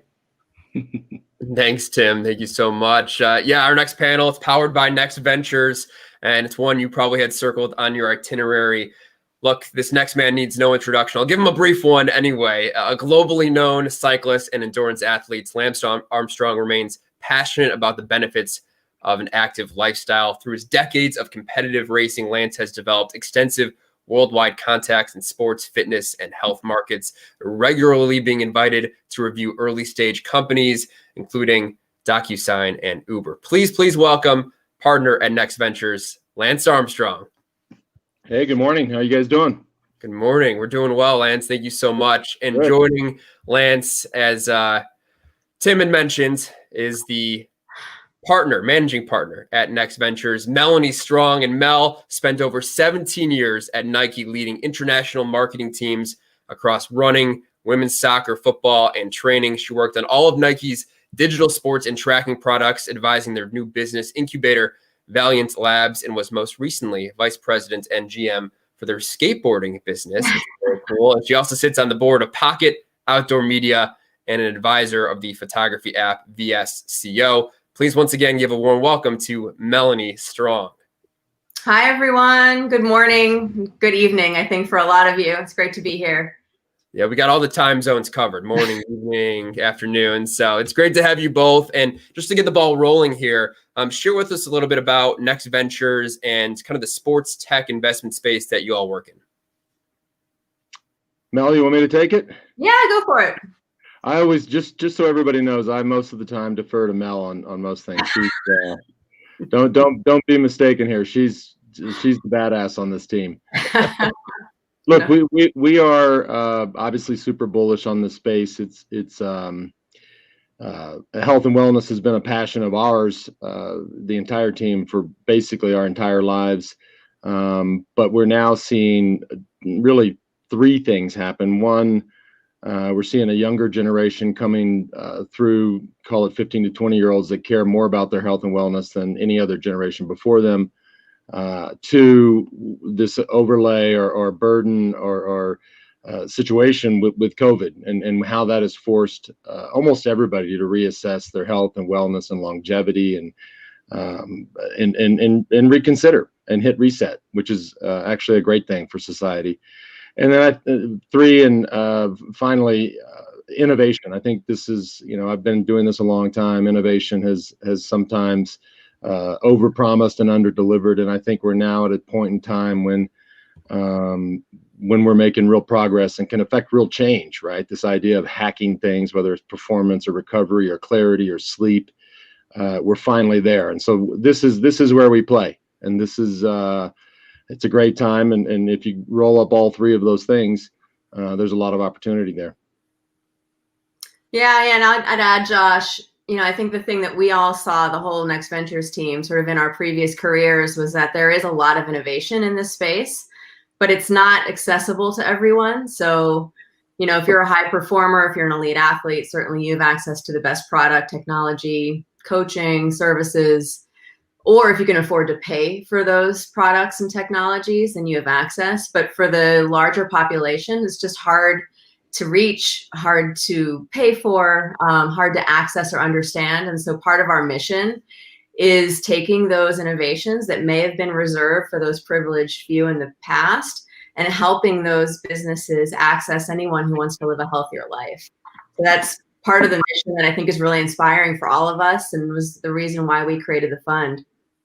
Outstanding. Yeah, not all of us could be world-class athletes, but obviously, Lance, your experience as an athlete, what has that lended to you in this career as an investor? Are there overlapping traits that allow you to succeed in this stage of your life as well? Well, I mean, yeah, obviously there's, from my side, from the technical side, I feel like I still have, even at almost 50 years old, I still have the ability to go out and, quote unquote, pressure test ideas, whether, in this space, right? But as an athlete or as a competitor, I mean, at the end of the day, we run a fund and we manage other people's money. And so what do they want, right? They want a return on their money, on their investment. And so that's a competitive game. There's a lot of people that do that and play there. But I think we all come at this from the lens of an athlete that essentially is looking up at a scoreboard that's important, right? And so it's we've yet to really, I mean, we're in the early beginnings of this game for us as a fund, but at the end of the day, we can talk about our thesis and talk about this space, but at the end of the day, our obligation is to return capital to our investors, and it's not dissimilar to any other competitive sport. Yeah, I think there are some interesting similarities around the athlete mindset. There's been a lot of research more recently about how people who play sports growing up become great leaders. They understand what it means to be part of a high-performing team. And we see a lot of that in our space too, because I'm sure a lot of the folks who are watching and part of this summit are probably, if not today, athletes, were athletes at some point in their lives. And there's something about that mindset of an athlete. We see it in a lot of the founders we work with that makes them a little bit different. They have more endurance. They have more of that competitive edge. I also think they're really open to feedback. I think that's a very important part of what we do. And so I think our own experiences, I'd never performed at anything better than like a mediocre level. But I also think that mindset that each one of our team members brings to Next Ventures makes us a bit unique. And then we look for that in the companies we work with as well. Yeah, I lived in the intramural sports space in high school and in college, so nothing too fancy either there. Yeah.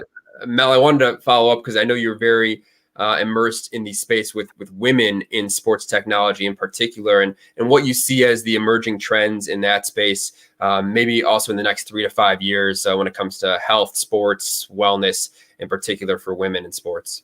Yeah, I'm super aware of the research, the data on both sides of the table, whether as an investor. I think only 8% of investors, at least here in the US, are female. And actually this year, we've taken quite a step backwards in terms of the number of female founders who are earning VC capital. So there's a huge opportunity there. And then as it relates to the sports technology space, only within, and I saw this through the filter of Nike for the last 20 years, and then as a sports writer, and then an athlete in high school and college myself before that, there hasn't been a lot of research specifically on female athletes. Diet, hormones, sleep, everything kind of starts from the male perspective and testing on male athletes. And then at some point, women get in there and start to understand and provide feedback on that innovation. But I'm looking forward to and seeing more in this space of those innovations that actually start with a female athlete problem and then may or may not scale to serving men. And I think that's okay too. But I'm really encouraged. I think we have a lot of work to do coming out of this year of COVID, where I think this industry has taken a step back into the space they're familiar in and familiar with. But I'm hoping that over the next year or two, we can be part of the many, I think, voices in this space who are trying to make sure we're innovating for those who haven't been represented in the sports tech space in the past. And Lance, if you can follow up with that as well, and just maybe innovating to those underserved communities and the sectors in sports tech that don't get as much traditional love and investments necessarily. Yeah, I mean, that's a big part of our thesis. I mean, we come at this from and I know it's in this day and age, it's almost easy to sort of draft off of this, but it's in our DNA, right? It's stuff that we truly care about. Obviously, Mel brings a passion for this space, but we don't see, as a fund, we don't. I tell the team, I was like, I don't care if they're Martians and they're green. It doesn't matter, right? We don't see color, we don't see gender, we don't. For us, they're all potential teammates, and so. We just come at this with eyes wide open and certainly no biases and ready to support the best of the best. And Lance, for you, not only are you an investor, but you're also a content creator. You have 2 podcasts, which I'm envious of there, where you find the time to do that. But I'm wondering how that frames how you look at some investments and how content creators in particular can gain that competitive edge and stand out in a crowded space, whether it's podcasting or any new media venture. Oh, there's no doubt. I mean, it's one of our secret strengths, right? And we speak to it every day. It was, in fact, I guess, really the genesis of the fund, because the show grew so quickly and the audience grew so large that deal flow just started to happen. And it was none of it by design. We did the show to have fun and to come at sports and especially cycling from just a raw perspective and a really honest, sort of unfiltered perspective.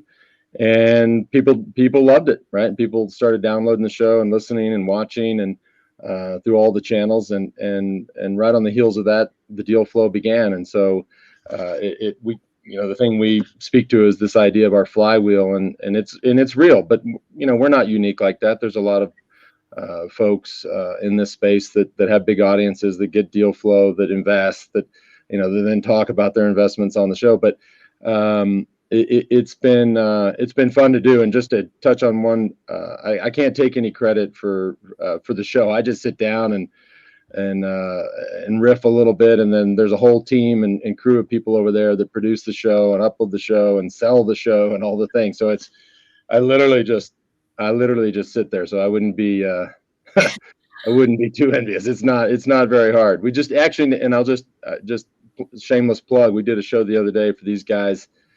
And there's a whole, I don't know how big the entire field is, but there's a rowing race, this is the kind of stuff I just can't understand. These guys are going to row across the Atlantic, a 4-man team. So we talked to this team called Latitude 35. So it's just things like that are, to me, is so weird. Like, why would you do that? But that makes fascinating content, right? And get to ask these guys questions like, well, what happens if you got to go to the bathroom? I don't know. So it's that part. That's an easy question. But then at one point they told me they do it most of the time with no clothes on, which was, you got to listen to the show to believe it. But that stuff's fun. The hard-hitting questions only. That's what we want to know. That's what the people are thinking. Yeah, we ask very tough questions. The 2 podcasts, by the way, are called The Move and The Forward. And Mel, you touched on your experience at Nike, and I wanted to go back to that. Obviously, such a powerful brand. Yeah, I just bought new Nike running shoes for the holidays. When you think of branding, though, for these companies or investments that in sports tech that you want to be involved with, how do they differentiate and try to get sticky with the consumer user? Yeah, it's I've been a VC for 1.5 years, and I think early on I had a lot of trepidation, maybe self-doubt about whether someone with my background could actually do this, because I clearly don't look like your typical VC. I don't have I just read an article yesterday about something like in the US, more than 50% of VCs either have Stanford or Harvard degrees, and I have neither. And I spent most of my life in marketing and running businesses at Nike. So, when I wanted to figure out how to contribute in a different way, knowing I wasn't going to spend the rest of my life at Nike, I had a lot of fear about what my experience could do for companies in this space. And I'm really happy to feel like my marketing experience, my brand building experience can be valuable. And so I think what we look for are brands that have something unique. It may be early days. We invest in kind of the late seed Series A space. So these are founders who have already spent some time building a thing, and there's either some beta testing results coming back or maybe some revenue being generated. But it is really cool to see founders who often have like a technical background, maybe haven't built a brand before, figure out how to create and elicit emotion through the thing they're building.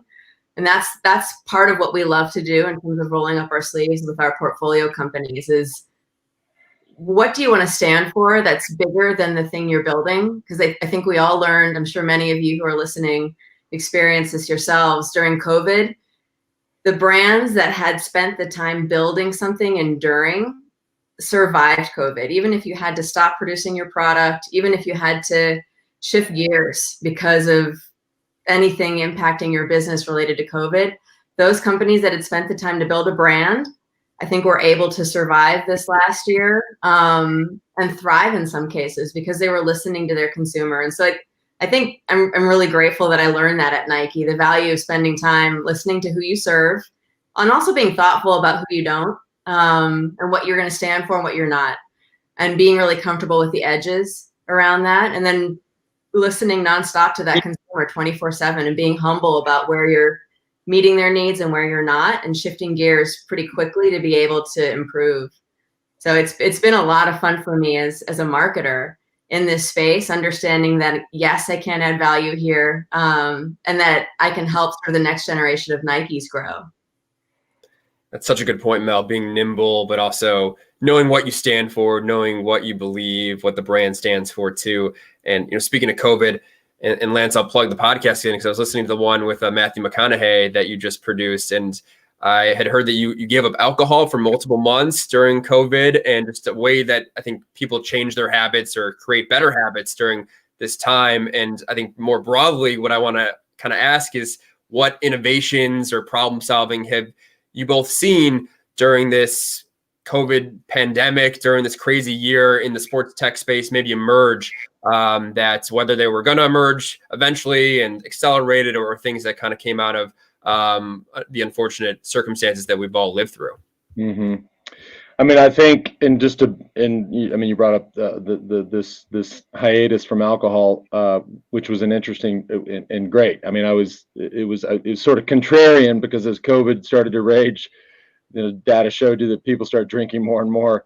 I went the other way, but we are super proud to be early day investors with Aura, and here's a great example of a company who's just skyrocketed amidst this pandemic. Whether it's obviously just their meat and potatoes of tracking people's sleep, but this idea around tracking their body temperature and seeing the onset of COVID was a blessing for them. As tragic as it's been for so many people, it was good for their business.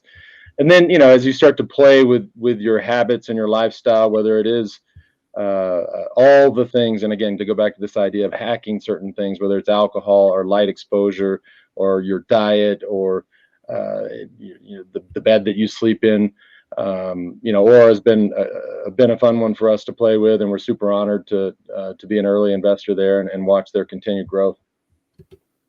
Wonderful. I think we only got a couple minutes left, sadly. So I'll give you both the last word on just what trends, maybe the next 3 to 5 years, you're looking forward to seeing in this space, and what you're excited to see and invest in ultimately.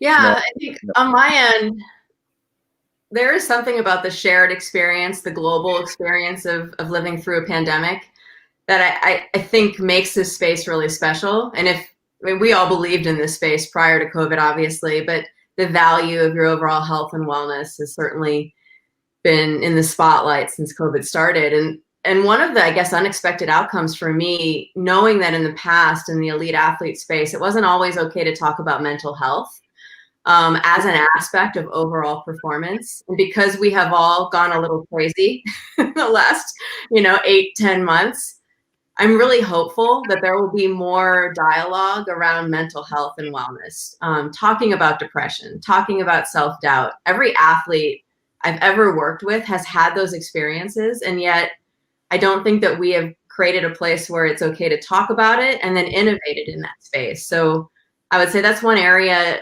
that maybe a year ago we wouldn't have thought we would have seen a lot of innovation in, but we already are, and I'm really hopeful that that's going to stay. Yep. I guess my big question going, if you look out over the next 5 years, is just it's a broad question, but does anybody go back to a gym, right? This experience of working out with a community in a shared space obviously has been really, really negatively affected. And at the same time, you have the rise of the Pelotons and the mirrors and the tonals and all the other concepts that are sort of chasing this Peloton model.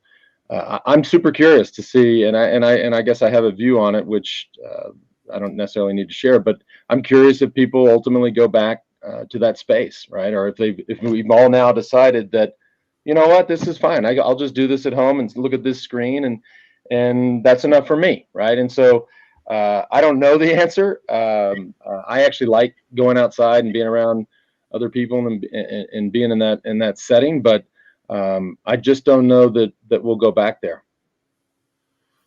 Yeah, so many interesting questions, and what the trends will emerge, the ones that have already had. The home gym trend is certainly one we'll be watching, as I think everyone I know has a Peloton now, which is crazy. But this has been outstanding. Lance, Melanie, thank you so much for joining us here at Sports Tech Nation, and have a great rest of your day. Really appreciate the conversation. Yeah, thanks for having us. Thanks for having us. Thank you. Lance Armstrong and Melanie Strong from Next Ventures. Wow.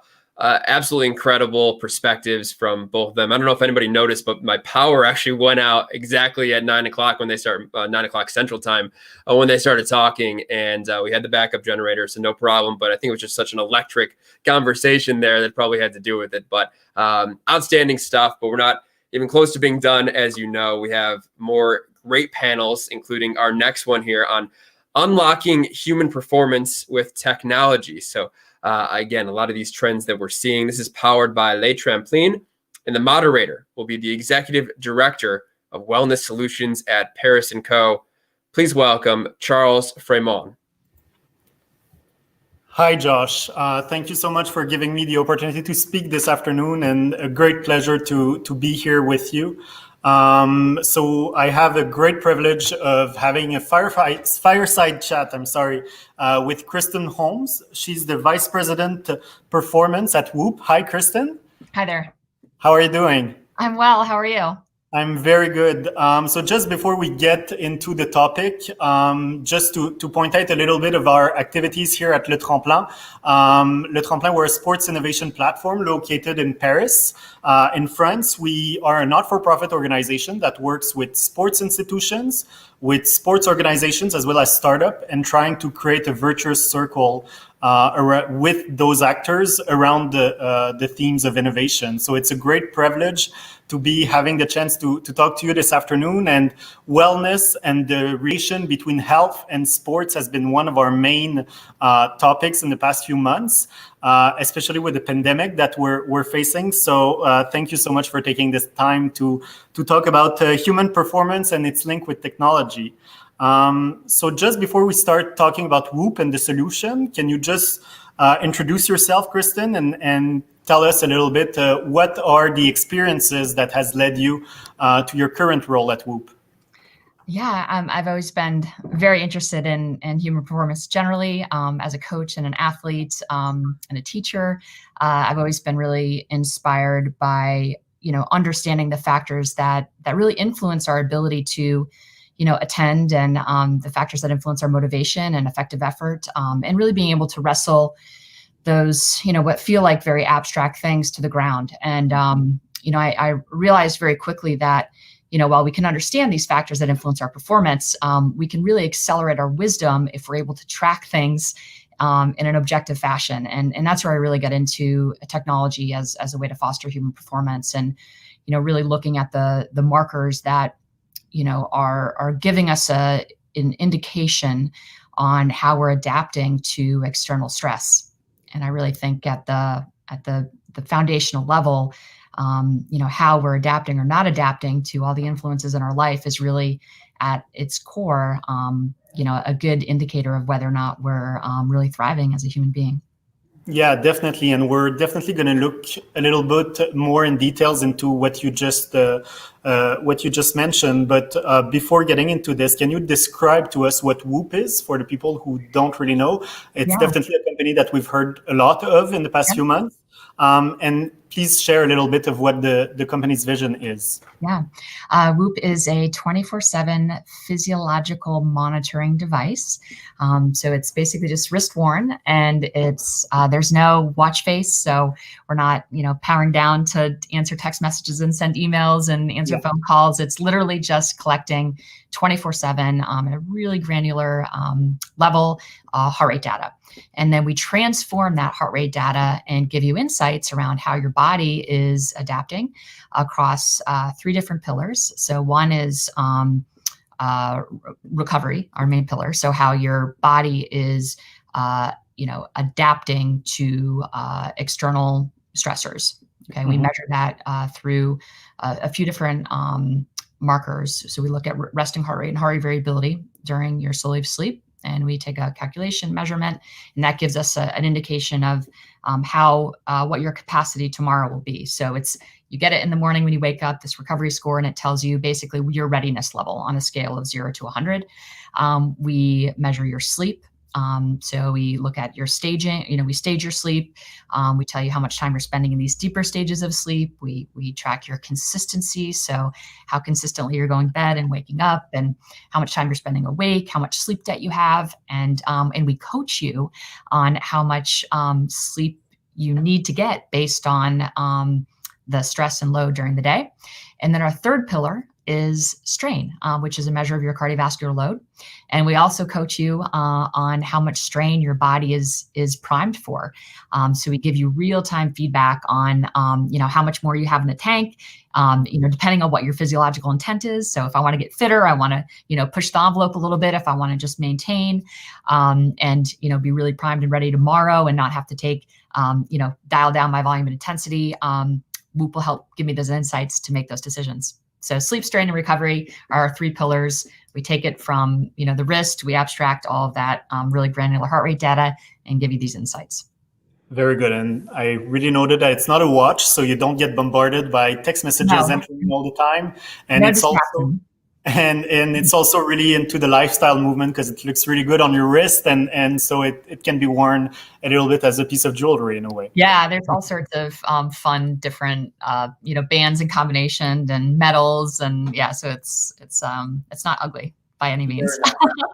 Very nice. So I well noted, you track recovery, sleep, and strain. These are definitely, items that are, you gave those examples of people who want to get fitter, people who want to get, to gain muscle mass, for example. It also attracts, some powerful sports athletes that are quite leaders in their field. I saw that Patrick Mahomes, Rory McIlroy, just to name a few, are intense users of the solution. They also invested in the company. So you work with those groups. You work with also normal people who have just lifestyle and wellness objectives. What are the links between the two? Obviously, there are many fans of those athletes who wear Whoop and, they can track. Is it a purpose of identifying to those athletes, or it's a purpose of comparing the data between those 2 groups of pro athletes and just regular people, if I may say so? Yeah, I think the thread is that, sleep is the most important behavioral experience we have as human beings. And we track sleep and, stage sleep and visualize that data, I think, better than, I think we're a category leader in that regard. And so I think for, knowing that, the greatest legal performance enhancer is in fact your sleep and the quality of your sleep, and really understanding, at a very kind of detailed level, what it is that's going well for you and what isn't, that, gives you a basis for how you need to apply, change and effort as it relates to your sleep. So I think getting that right is, if you don't have your sleep right and you're an athlete or a surgeon or a tactical athlete, anyone who's performing in a high stakes environment, you're leaving so much on the table, right? Like it's just the place to start. And if you don't have your sleep dialed in, you're just layering inefficiency on top of inefficiency. No nutrition protocol, no volume, no kind of, training protocol or, are going to be effective if you don't have your sleep right. So I think that the athletes on our platform, the likes of Mahomes and McIlroy know that, this is foundation. It's their foundation and they want to get that right. And they trust Whoop to kind of help them do that. And I think for anyone else, who's really just, I was an elite athlete, Olympic level athlete, but I am no longer. I'm, like the rest of us, just, a mom and a professional trying to do my best to, live a long time and have a nice quality of life. And it's helpful for me too, right? Like I want to get a handle on my sleep also. And, I think too, is when we consider longevity, and disease prevention and, being able to kind of manage, all COVID, for example, getting a handle on our sleep and ensuring that it's as good as can be is really the place to start. So I think that's where we've been able to capture and inspire, not just the professional athlete, but, the entire consumer population as well. So from what I understand, it's the same product that is being used by Patrick Mahomes or yourself as a mom, for example, or so it's the same product. It's a B2C model. You don't have a specific product designed for professional athletes or pro sports teams.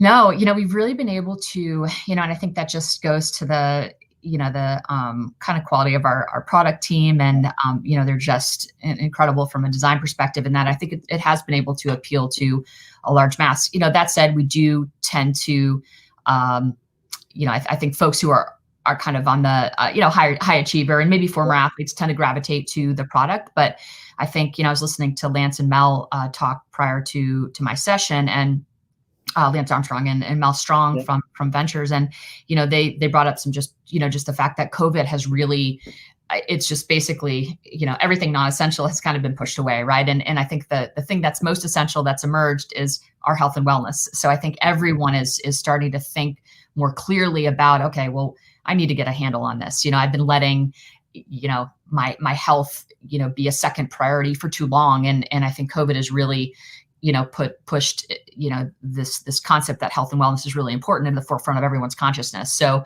understanding, getting a baseline of where you sit, right now is really important.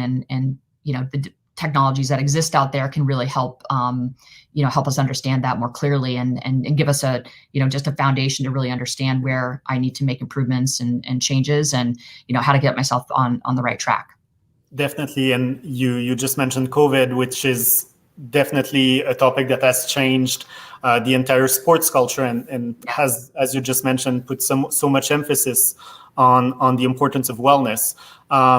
You mentioned a little bit, how you track different body metrics, physiological metrics.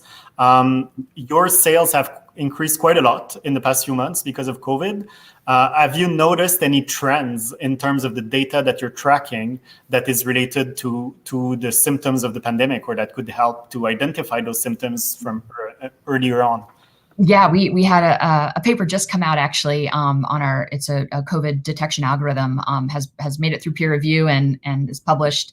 So we're really extremely proud of that. And really, what we've been able to do is I think the marker that has emerged as, really the kind of the canary in the coal mine is respiratory rate. Yeah. And I think what's really important to understand is that, flu and non-COVID sick is going to influence markers like resting heart rate and heart rate variability, which are, two metrics that we track. What it won't really move the needle on is respiratory rate. Respiratory rate is a lower track respiratory, infection. And respiratory rate is, by its nature, extremely stable. So over the course of the year, my respiratory rate really hasn't changed in a meaningful way. But what we've seen in all of the data that we've analyzed, since March for folks who have tested COVID positive, is that respiratory rate jumps off the map. Resting heart rate variability also changed for the worse, but they also changed for the worse in a non-COVID sick. Mm-hmm. So, what's distinguishable from the COVID sick versus non-COVID is respiratory rate. So we've been able to create an algorithm that, helps us detect COVID, 20% of the time, 3 days before symptom onset, and 80% of the time on the first day of symptoms. So we're all waiting impatiently for the vaccine to come out, but yes, this bracelet is already out and can definitely help to track the first symptoms, especially the respiratory ones. It was really quick. That's why it's called a fireside chat, Kristen. Really interesting insights. I noticed you have an Eiffel Tower and a Paris poster next to you, and we definitely hope to see you actually in Paris at some point when when it gets easier to travel. So thank you so much for that. A quick fireside chat, but a very informative one. So thank you so much, Charles. Kristen, thank you so much as well. Whoop, yeah, great product. And health and wellness, as you can see, another theme we are exploring today on Sports Tech Nation. All right, we have another amazing panel up next that I am pleased to moderate. It's one that I think a lot of parents will find interesting too, especially if they have sons or daughters who are playing soccer. It's titled Technology for Youth Soccer, Leveling the Playing Field with Smart Analytics. And I got a chance to be on a call with the company CEO yesterday, and it's powered by our friends at Playform. Two great guests joining me on this discussion. First of all, let's please welcome the CEO at Playform, Shmulik Barel. Shmulik, how are you doing? Yeah, hi, Josh. I'm doing well. So you announced it correctly. I had to practice, Shmulik. Yeah. There you go. Thank you so much for being with us here. And quickly on Playform, just wanted to summarize what it is. It's a mobile app which measures in real time the performance of youth soccer players, capturing specific movements to gain insights in their skill sets, then really customizes that into a workout session for them to use and get better. So joining Shmulik is Tony Roberts, the Director of Partnerships and Innovation at Washington Youth Soccer Association. Tony, how you doing? Good morning. How's it going?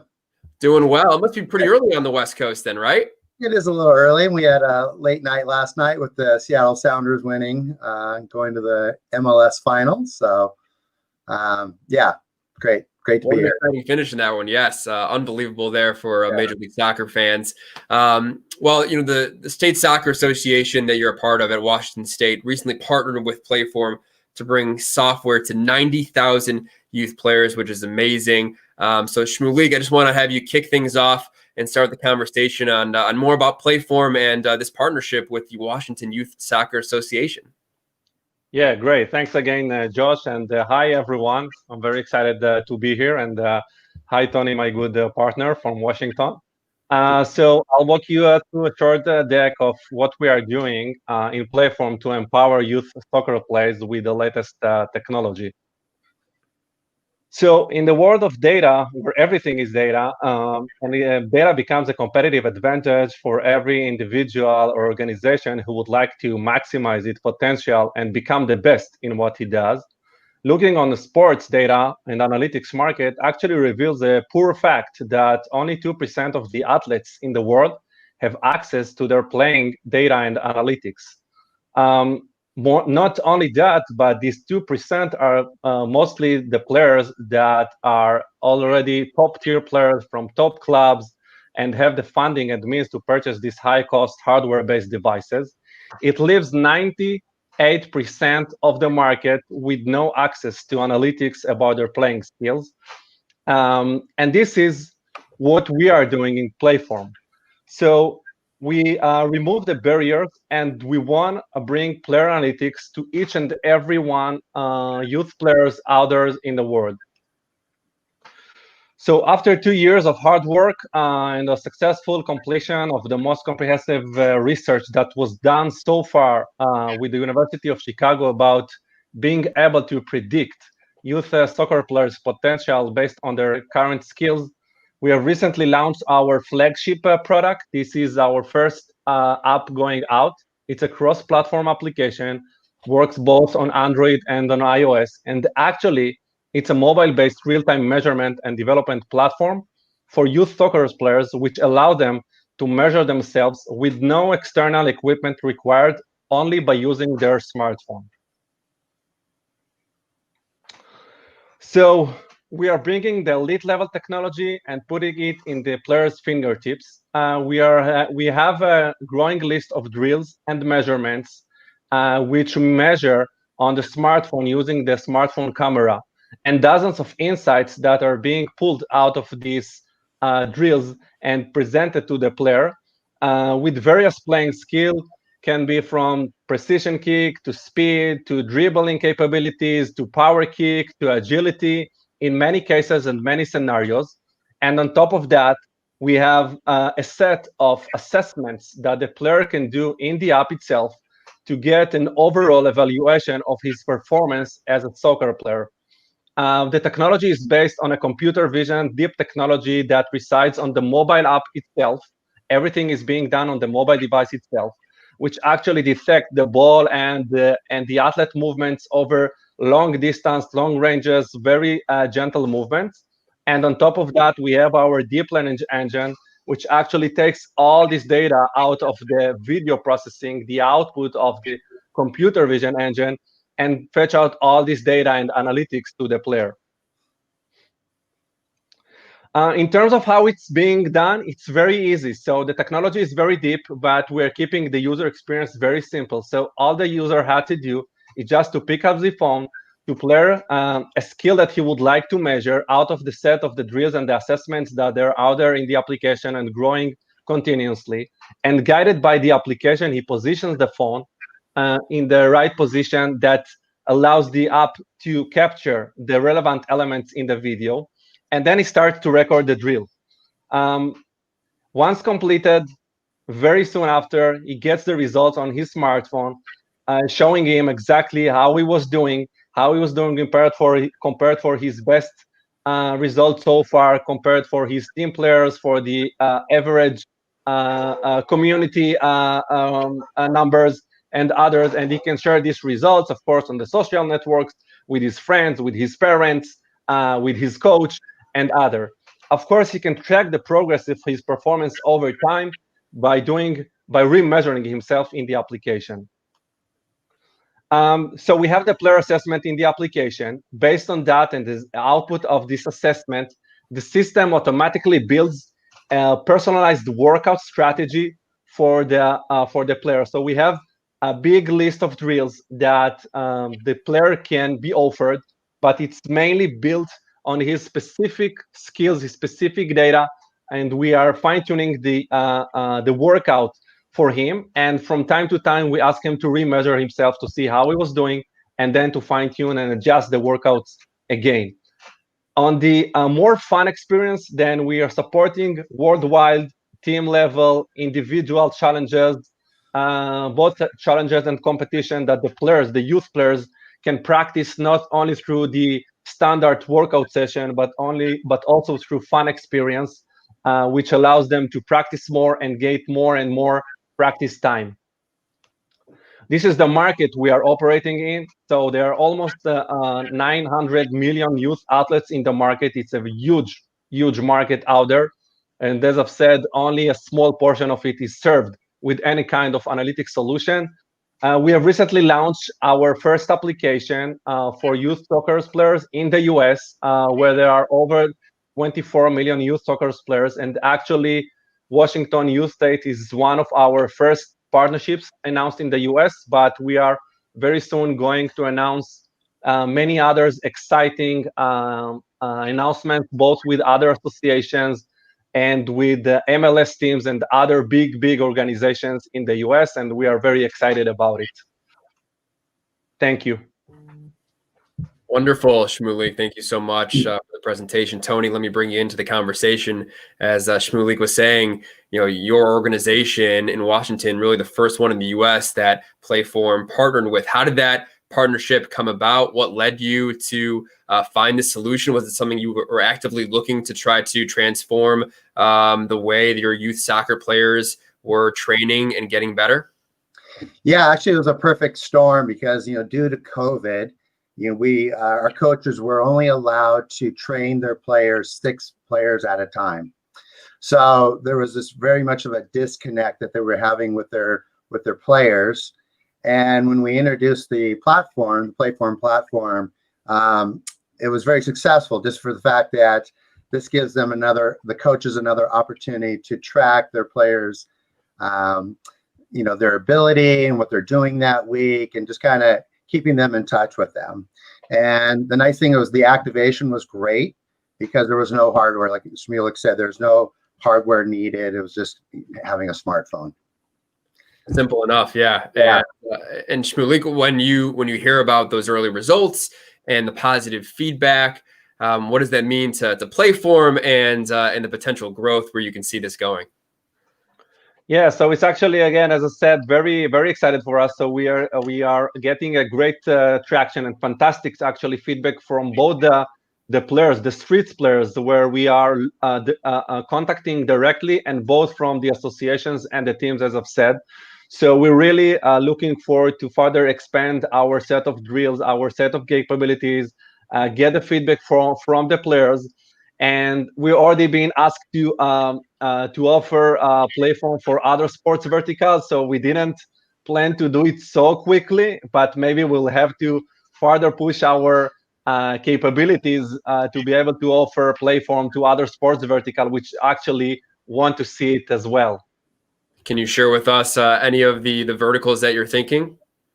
Yeah, so basketball is the first one, and volleyball, and actually we also been asked to bring Playform to other verticals which not necessarily have a ball, because actually we not only detect technical skills but also physical skills. So you can think on every youth athlete being able to measure his jumping capabilities, his acceleration, his maximum speed, and other physical capabilities. This is something that is common for all the sports vertical and not necessarily for a specific one.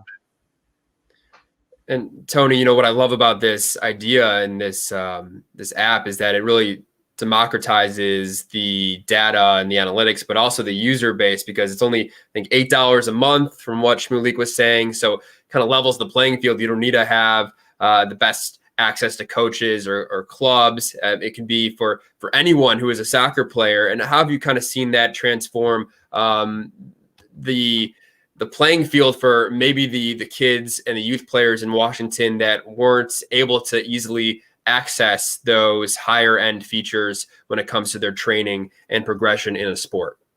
I mean, most of our demographics are, especially our rec players, are in the lower median income. So definitely that's helped. They don't have to go out and buy a $100 ball or do any kind of major hardware purchases.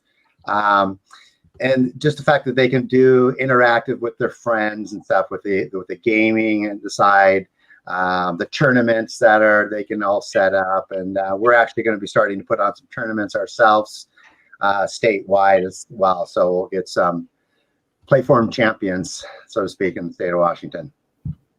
I love that. And we only got about a minute and a half left. And Shmulik, from the other side, the coaching and the folks who are getting this data and able to use it, can you share a little bit about how they are able to find the next, Messi or great soccer player based on this data?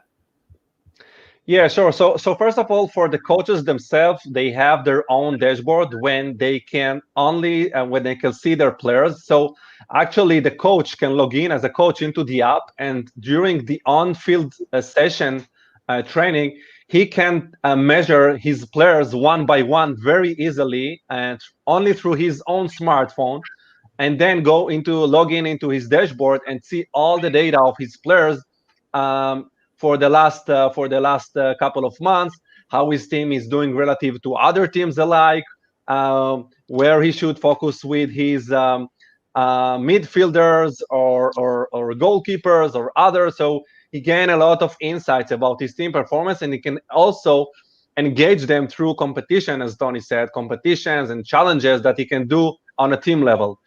Regarding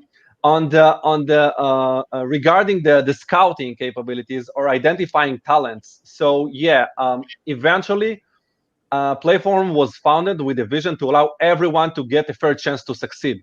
So this is what we are really excited about, bring them this platform, put it on their hands, and allow them to really show what they are doing and what they are worth to the world, and then maybe to be identified as the next Messi or Ronaldo or others. Love it. Yeah, leveling the playing field for the young athletes, but also helping with the coaches and the scouts as well. Awesome stuff. Thank you so much to both of you, Shmulik Baro, the CEO at Playform, and Tony Roberts, Director of Partnerships and Innovation at Washington Youth Soccer Association. Thank you, guys. Thank you. Thank you. Bye-bye. All right. Another great panel discussion from our friends at Playform. And up next, we have a keynote address, our second keynote of the day. This one entitled Elite Performance Through Artificial Intelligence, powered by Zone 7. So again, you'll notice a theme with AI and the innovations in sports tech and the space with machine learning. Zone 7 in particular, their focus is on injury prevention. And here to give the keynote address is the Chief Executive Officer at Zone 7, Tal Brown.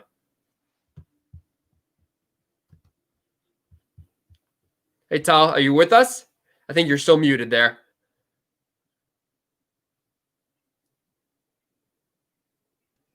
Oh, there you go. Is that better? Yes. How you doing? Good, thanks. Thanks, everybody. So Zone 7 is an artificial intelligence health potential and durability of athletes. In case you've missed it, we are in a recession with the sports industry today. It's tough. The crowds are out. Revenues are down. But there's also mounting pressure to get more value and to reduce what we call wasteful decisions. And the biggest asset is players. And the industry right now is raging. The backdrop is, of course, a team that's been phenomenally successful leveraging data and AI in certain fields. But right now, post-November national team breaks in soccer, the industry is just demolished, right? You know, teams here and everywhere are just devastated by injuries, and this is the same happening on this side of the Atlantic as well with NBA and NFL injuries. So something's not really working well. I'm glad to say Zone 7 is recognized as leading the way in preventing injuries using AI. A lot of our clients are in soccer, football, but we're also active in basketball, hockey, American football, and baseball. And it's becoming something that is recognized across the industry.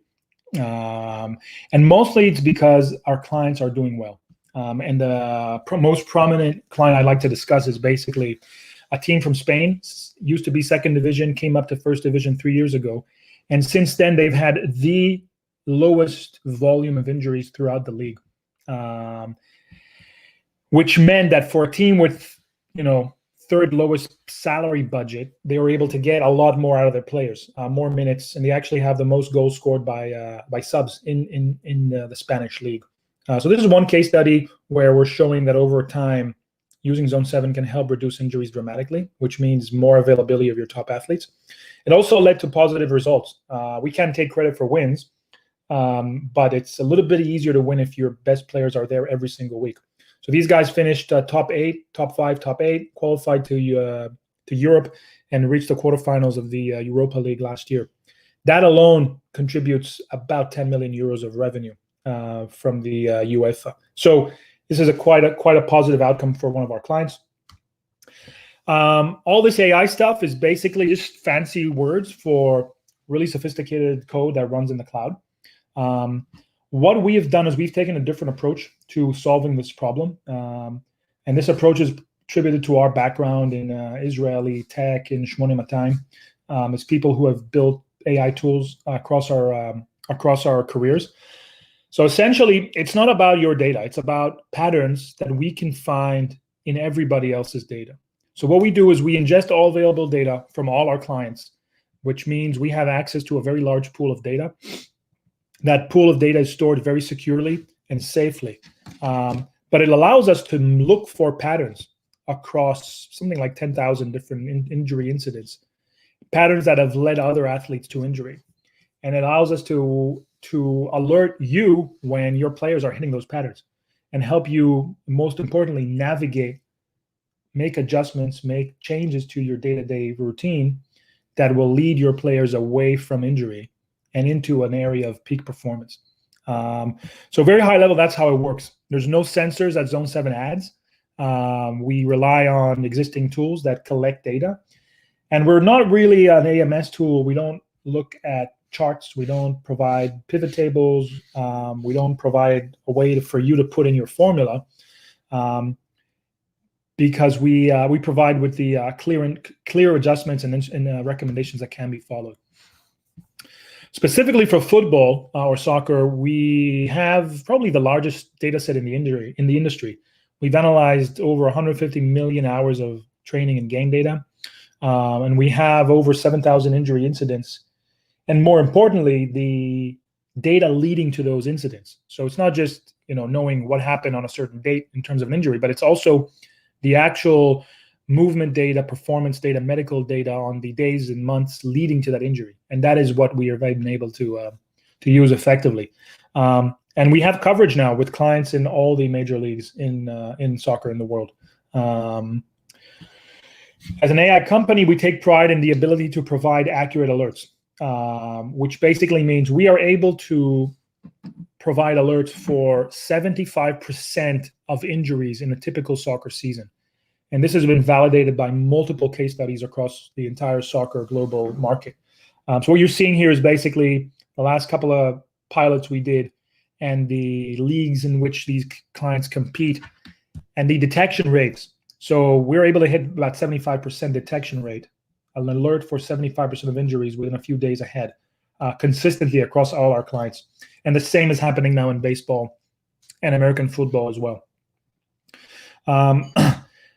Once you've got a lot of data, skip the slide. Once you've got a lot of data, then you need to properly manage it, and you need to properly analyze it. So we've got a state-of-the-art AI platform that will ingest your data automatically from tools, wearables, cameras, screening data, wellness questionnaires. That all goes in the cloud automatically, no copy of files. The sports science operator or strength and conditioning operator in an environment is a key collaborator for us. They need to tell us what they like to change. Do they want to see a lot of alerts or fewer alerts? They kind of control the sensitivity. And then we produce daily risk profiles and injury type and severity reports. But most importantly, what is the optimal workload for today? So essentially, can this thing be applied to a player changing their ongoing volume of work? So what is the optimal number of sprints or meters or minutes in a drill that each player requires? Finally, I want to talk a little bit about our vision. We are building a company to dominate sports, and we're doing that already. But we're also keeping a watchful eye on other areas in human performance where individuals are at risk of injury and fatigue. We have quiet collaborations going on in military, in the Israeli IDF, and also with healthcare, helping to protect surgeons and ER staff from fatigue and exhaustion. So the overall market we are seeing for the company is quite substantial and is not limited to sports. I want to thank you all for listening, and I appreciate your feedback and thoughts, and look forward to connect with you tomorrow. Feel free to reach out with any thoughts and questions. Thank you very, very much. Wonderful. Thank you, Tal. We really appreciate your time and great learning about Zone 7. All right. We have two more keynote speakers before our first break of the day. Next up is a man who has a PhD, an MSc, a BSc, and has worked in the elite sports environment for over 14 years. His keynote address is titled Smarter Football, Insights from the World of Monitoring the Foot, and it's powered by Player Maker. Please welcome to Sports Tech Nation, the Director of Sports Science and Research Innovation at Player Maker, Steve Barrett. Hey, Steve. Hi, Josh. Thanks for having me. Are you okay? Yes, sounds great. Good. Thank you for the invite, first and foremost. Can you see my screen okay as well? Sorry? Perfect. Okay. Fantastic. Thank you. So good afternoon, everyone. And first of all, thank you for the invitation for the presentation. And so my background, I've come from the practical environment, working within sport for the last 14 years, both domestic level in England Premier League and Championship, while also working at the international level with regards to women's sport as well as men's sport as well. And I suppose what really I want to try and discuss with you today is just really to provide some insight. So as a practitioner, I've always been trying to look and investigate kind of how do we take the lab to the field. So ultimately, we try and test and monitor our players. One, for, as the previous presentation just mentioned, we want to try and reduce the injury risk, but we also want to try and promote and enhance the performance of the athletes as well. So on a Saturday, we have the best chance of getting them 3 points. So all the fans are happy, the ownerships are happy, and obviously that brings in more revenue. So one of the big things entering like the entity that is Playmaker is to basically provide those field-based insights and actually go, right, this is what we want to measure. This is what this technology hopefully can do. How do we actually put that into the environment? So without taking the guys out of the field and putting them into a gym and testing them on force platforms, everything that like sports scientists and S&T coaches do and what I've done previously, how can we actually take that and use this smarter technology at the foot in order to get those insights? And this is a paper that basically goes into a lot of information that justifies that rationale. So when I joined the company in February and we'd already been discussing this kind of concept, it was good timing that this paper came out. And kind of like my background, so I worked as a coach for a number of years before I was a sports scientist. And really one of the beauties of like having foot-mounted technology such as Playmaker is that we can see the foot and ball interaction, so how many times a player touches the ball, how many times they release the ball, but then we can actually look at the detailed kinematics of them. So what's the contact time on the floor with regards to the left foot and the right foot? And this can have some really unique insights for us, whereby we can start to investigate trends and patterns within fatigue. Actually, when we start to break that down, are there items that are highlighting when a player is at risk, whether they're suffering from neuromuscular fatigue and those kind of different unique options that we can only see at the foot in comparison to what we've been able to see elsewhere with other systems. So a lot of like my background and the PhD area I focused on was using this kind of technology between the shoulder blades and at the center of mass. And all these kind of graphics now are just looking into the detail of how can we actually assess the information that we're getting, compare it to a criterion measure, so that then the actual practitioners like myself that were in the field using the system could trust the system, understand what it means, and then actually take it into action. How can we then use it to inform our process of trying to improve the performance for the players and provide insights that link the coaches to the physical and technical data, which we haven't been able to do before. So being able to see technical insights for the coaches and create automated video links is really powerful. So just to give you like one example of kind of like what we were doing at Hull was, because again, I bought the system when I was at Hull, just to add a bit of context, we were actually starting to profile our players based upon the speed of the kick. Now, again, this is something that normally you'll do with like an isokinetic dynamometer, for example, in the lab. We were then trying to investigate, can we actually monitor those kind of patterns in the field using technical actions? So when a player goes to maximally strike the ball as quick as they can, left foot versus right foot, can we then profile them? And there's some links there. Now, actually, 3 of the players out of the top 4 are showing signs of asymmetry using maximum release velocity. So, for example, we already know that they have an underlying injury history. So, for example, chondral defect with regards to the knee, we had some hip and knee issues with one person, then ACL reconstruction with another. And we always thought that like players would have one foot that's stronger than the other, like with regards to kicking. However, it just tends to be is actually they're not necessarily weaker than the other. It's just a technique that's different, whereby we can then provide insights into that as well. So this is something that's becoming really useful for coaches and practitioners, because ultimately it translates the technical information to what us as physical staff really wanted to dive into a bit more. And again, from the company's perspective, having access to this kind of information now allows us to dive into talent identification, talent development pool as well. So we've been using it within research into peak height velocity and biobanding in order to try and provide both the physical and technical insights into how can we help promote best performance. If you're a young, small kid that's a late developer, actually, is it a good or a bad thing to be playing the bigger kids? Because sometimes, while physically you might not be able to compete, technically we can prove that actually you get less time on the ball, so you have to make decisions quicker and move the ball quicker as well. So it's really opening our eyes. And when we then link that into the video analysis platforms and provide that really powerful feedback tool to the coaching staff, to the players, being able to provide my players at home with video clips 5-10 minutes after a training session was invaluable. We'd be watching the video clips during the rest periods in the gym. And actually, it then means they can go speak to the coach, get the feedback, so then we can set their individual development plans off that as well. Thank you for your time, short and brief, but hopefully that's given you a brief overview of kind of the research and the insights that we're trying to do from performance analysis point of view in Playmaker and also performance. If there's any questions or emails, please feel free to drop me a line, steve.barrett@playmaker.com, and also Twitter handles there as well. And thank you for your time. If there's any questions, I'll be happy to answer them offline.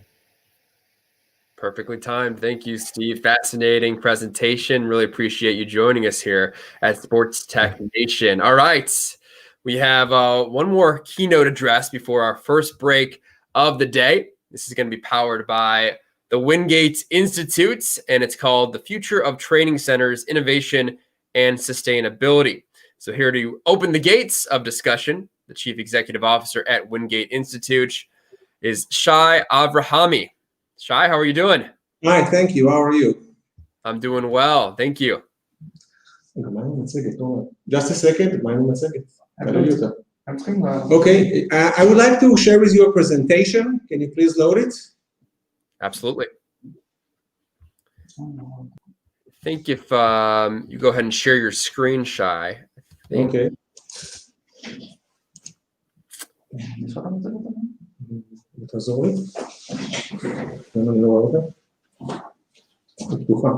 Yep, there we go.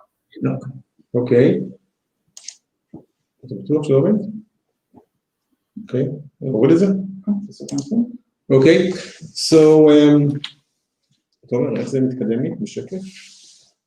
זה לא זז? תנסה לעשות קליקים כמו? Just a second, sorry. שיש לו תוך... הוא לא יכול בכלל ב... כן, אבל זה עבד לי שם.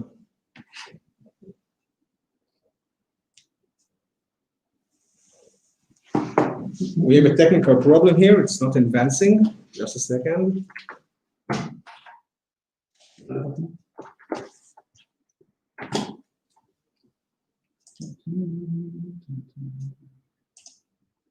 No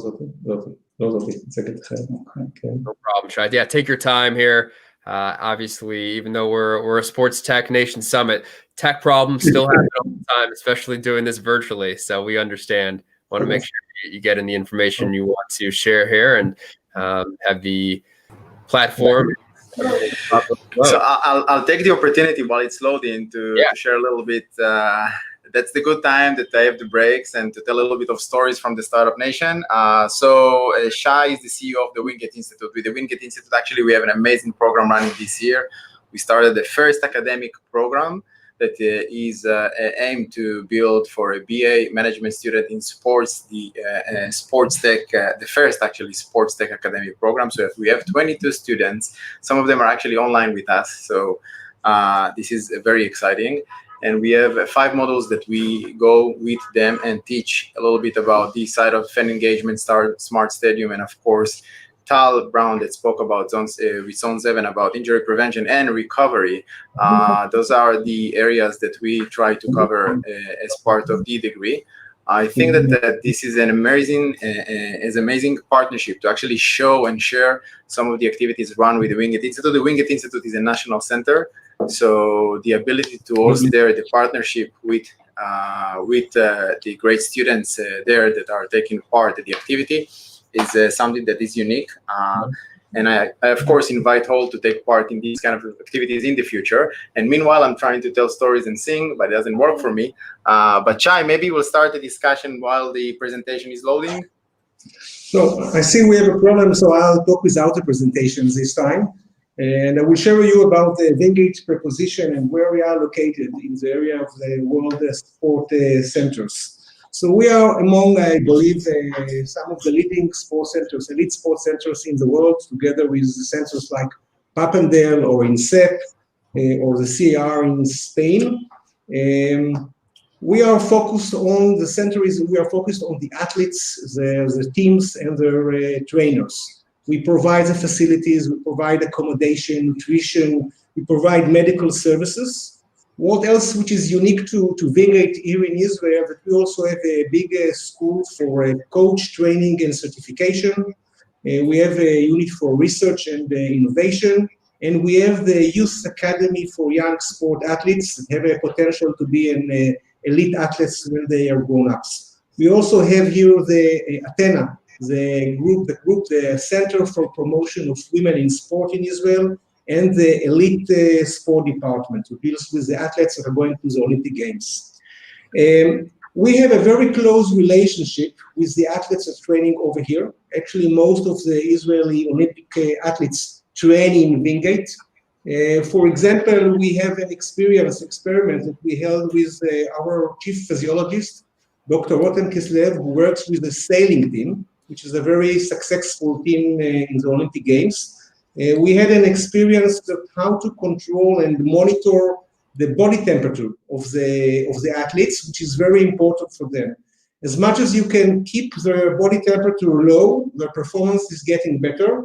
And we, for example, handle a series of experiments using not special methods, how to lower the temperature and to improve their activity and performance. And we have a success. We have a very nice trial together with Shachar Zuberi is a bronze Olympic medalist from Beijing 2008, and he is today 34 years old, and he's still competing, and actually is most likely to be Israel representative in sailing.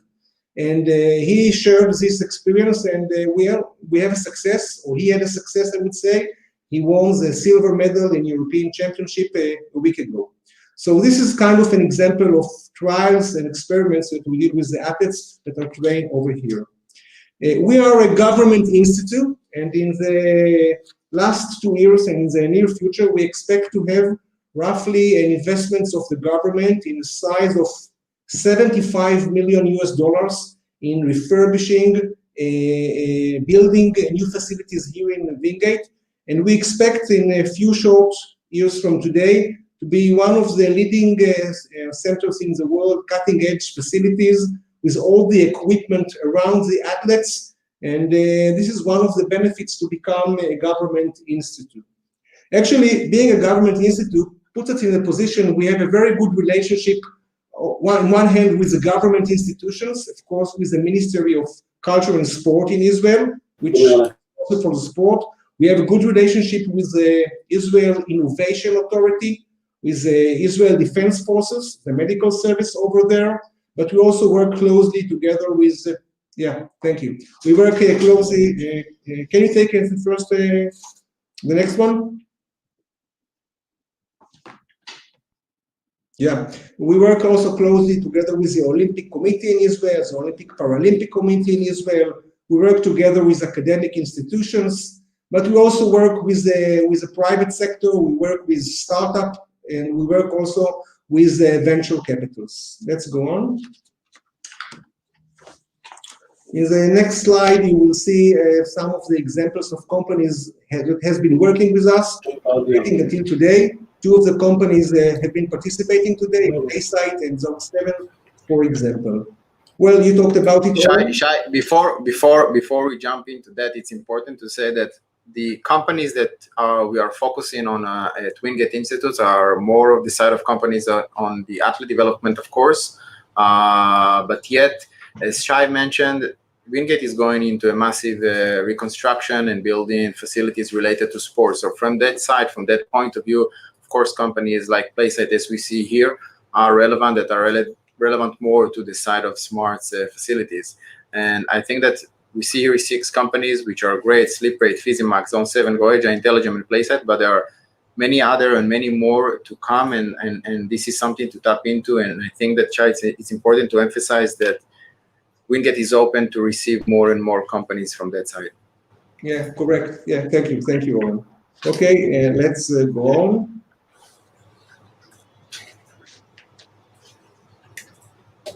Okay, we've talked, actually, Oren, you mentioned the program that we handled together about the sport tech management. This year we launched it, and we expect it to be a very successful program this year. Thank you. So what do we have to offer for all the industry partners? First, we have a huge interdisciplinary knowledge, and we have the professionals in the area of sport and medical sport activity. We have a huge database of the athletes, of their experience, measurements, and etc. Due to the fact that most of the Israeli top athletes train here in Wingate, simply working with us means that you have an access to the elite athletes themselves and their teams and their coaches.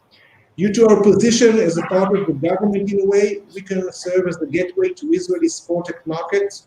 We have the facilities I've mentioned. We can offer to work together about the research of the projects and the programs. And of course, we can provide product certification.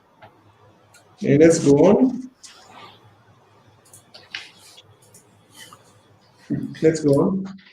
Okay, so these are examples of what are the areas of topics that we are interested to do the research and development, as you mentioned. Mainly, eventually deals with the performance of the athletes, their capabilities, their physical capabilities, their mental capabilities, their cognitive capabilities, and etc. We are on a daily basis, we're dealing with injury prevention and fast recovery and successful recovery of the athletes and getting back into activity, wearables, the nutrition aspect of the athletes, how it affects its activity and his performance, and of course data analytics that we accumulate during the process of time. Okay. And the next chart is an example of we are also interested in hosting and be an early users or become a beta states for a modern training facilities or training aids for the athletes and their trainers, and we can share or host in our facilities this kind of equipment to try for the first time. Let's go on. We had our own conference early this year, and all these kind of partners are potential partners to work with. I showed you this picture, me on the right-hand side, besides me with a red jacket is our chairman, Mr. Yaki Enoch. On left to him, you can see the representative of the Israeli Innovation Authority, and besides her, a venture capitalist and a representative from the Israeli Defense Forces, from the Chief Medical Services. So this is kind of the partnership that we can bring to the table and can serve potential business industry players. Okay, let's go on. So it's not going to be easy. We know these kind of projects are very, very complicated and take a lot of time. They are complex, but we can offer to share with you to this kind of roller coaster, and hopefully, like this gymnastic, to have a safe landing, and let's together have a great jump forward to the future. Thank you very much.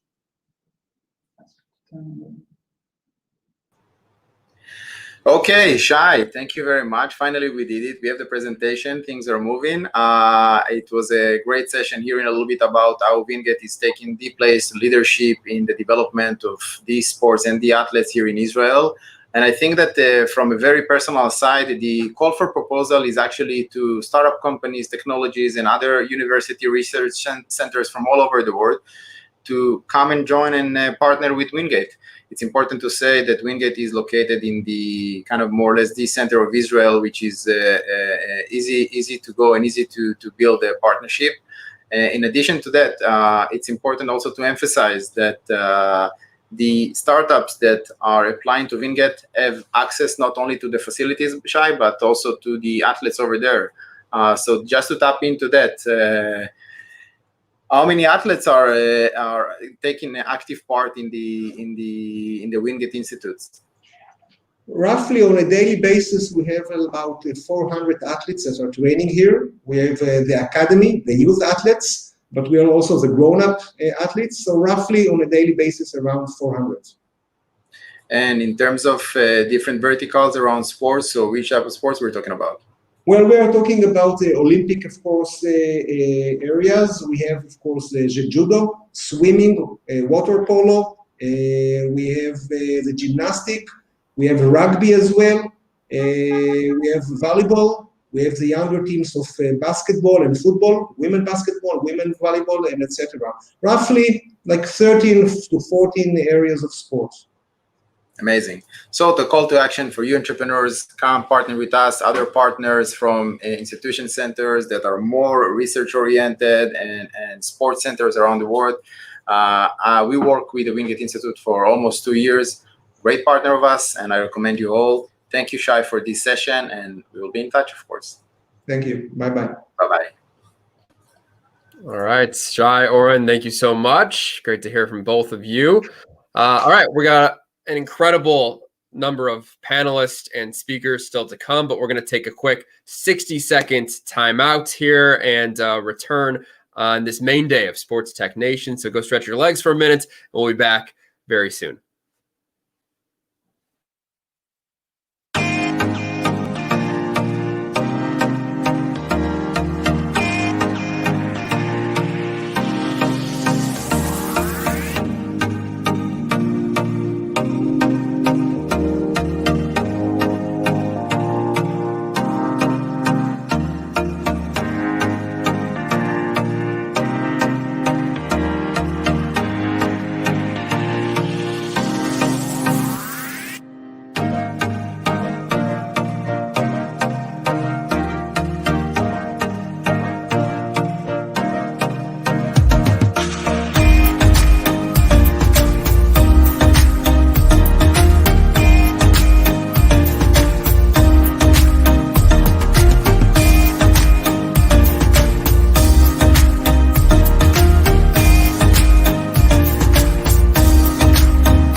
All right, welcome back, everybody. Again, I'm Josh Friedman. So honored to be hosting this amazing main day showcasing some of the most innovative minds and products in the sports tech space here at STN 2020. Our next panel is powered once again by our friends at Cluefield, and the subject, something that I think we're a lot focused on for 2021, which is reopening safely by embracing the power of innovation. So once again, pleased to be joined by Stefan Mota, Sports Innovation Consultant at Mota Consulting. Stefan?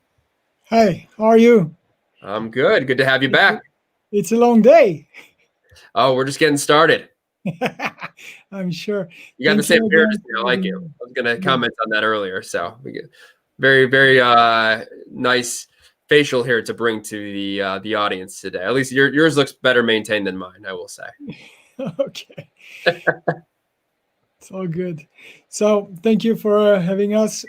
We will have a unique session on the reopening the sports safely by embracing the power of innovation. I will be your host today, Stefan Mota, and without further ado, I wish to introduce our football expert today with a quick roundtable. So we have today, together with us, the chance to get Greta Bodino and Mathieu Lacombe. Greta, how are you? Ciao, Stefan. Very well. How are you? Hi, everyone. Greta works for ECA, European Club Association. She is Director of Staff and Operation. And Mathieu, how are you? How are you guys? We can see it's already dark in Europe. Yeah. I'm trying to hide this. So Mathieu works for PSG, Paris Saint-Germain Football Club. He's Head of Research and Innovation. As I said, without further ado, I would like to start with a quick overview, ideally from Greta. How football and ECA has reacted to this crazy situation in 2020. Can you tell us a little bit more about this? Yeah, I mean, I guess we are under pressure from a time perspective. Otherwise, I could probably talk for hours, if not days. Maybe a short summary is that we were, when the pandemic started, we went into crisis management mode with immediate effect. The ECA represents 246 football clubs across 55 national associations. But we definitely felt the need immediately to work on, I would probably say it in sequence, on a return to plan, best practice scenarios, as well as right after the return to play with fans. I think the sequence is important because right at the beginning, and here I go back to March, April, times, obviously, when everything was shut down, priority number one was to bring football back. But I think as soon as we started to work on how we could bring, not when, but how we could bring football back, it appeared to us immediately that we had to also work on ideas, scenarios, knowledge sharing, learnings from others when it came to return of funds. That will be it, Stefan. Is there anything else as an introduction you want to know? No, it's all good, and I would also like to stay with you for a while, just to ask you, what about the various initiative or solution that you had the chance to see, assess for ECA actually, probably from all around the world? Yeah, so look, one of the things that really worked well here, and this year, I would say, in this difficult year, was the collaboration and the knowledge sharing with other sports, something that I didn't have a chance to experience before, but I could give you a few concrete examples. The first one, which I think both you and Mathieu have heard about, it is the NBA example. We really had a chance to collaborate with the NBA, a different sport, different context, but there is so much we could learn from them. Here I'm also more back on the return to play rather than the return of fans, but the collaboration there was great and really of absolute inspiration. The work we did on the fan side, I could give you two examples here, and is Cricket Australia. I don't know if you guys had a chance to see what they were able to pull out just a little bit more than a month ago in terms of final stage with crowd in stadium. That was pretty amazing to watch and see. As well as the Australian Football League, another body with whom we collaborated and where we found lots of things we could learn from them. Australia, I think, is a very, very interesting example because rather than having a European approach to the pandemic and the virus of risk zero does not exist, they went down the path as a country, as a government, as institutions, and therefore a sport to say, no, we want to eradicate the virus. And then once we are down at zero, here is what we're going to do to bring fans back. So it's a different approach overall, the overall umbrella, but there was and there is still a lot for us to learn from these different sports. Excellent. Thank you very much for this overview. Just before we continue with Mathieu, I would like to say that obviously there is not obviously, but there is a proof of concept that Mathieu is working on. I had the chance to be involved in different proof of concept right before that with the La Liga in France, and it was the beginning of this journey. So I will just give you a quick introduction to this, and I'll then give the floor to Mathieu to explain in detail what they're working on. But what we did in August, actually July, August, is that we put together a group of people thinking about how we can get fans back to the stadium. And we had the chance to work with AS Monaco back in days, and also a company called SIGPA on a digital health pass. And the idea was to start with the players, and then with the staff of the club, and then ideally test with the fan for the return to the stadium. And so that was, let's say, the first proof of concept on a long roadmap. And we had the chance along this road to get the discussion ongoing with PSG and Mathieu. And I would like to give you the floor to Mathieu now to explain where you are now with the PSG, and how PSG has decided to tackle this challenge of reopening the stadium to the fan, and how you plan to proceed. Well, thank you, Stefan, and I like what you said before, that first of all, in our innovation roadmap or return to game roadmaps, were the fact that we needed to secure the return to train, the return to play of our players, and I think we did some quite interesting stuff in this area with different models. Can be the bubble, can be what we've done in Liga and so on, with testing and so. But now we are in the new let's say time frame where we are missing a lot our fans in stadium, and we clearly start to understand that football without fan is nothing. So with that, it's kind of just bring other challenges. It's one thing to be able to kind of secure 100 people into a bubble. It's something else to be able to secure 45,000 fans. So that's what we are trying to do right now. We have many things ongoing.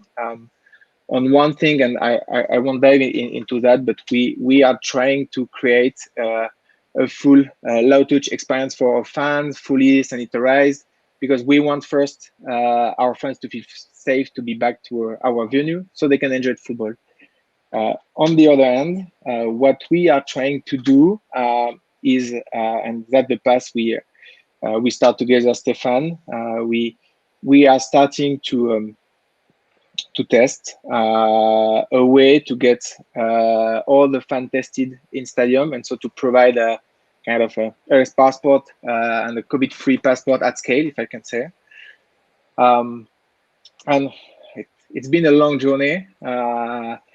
We bring a lot of people around the table because we needed to understand what is clearly our fan journey, and we wanted two things.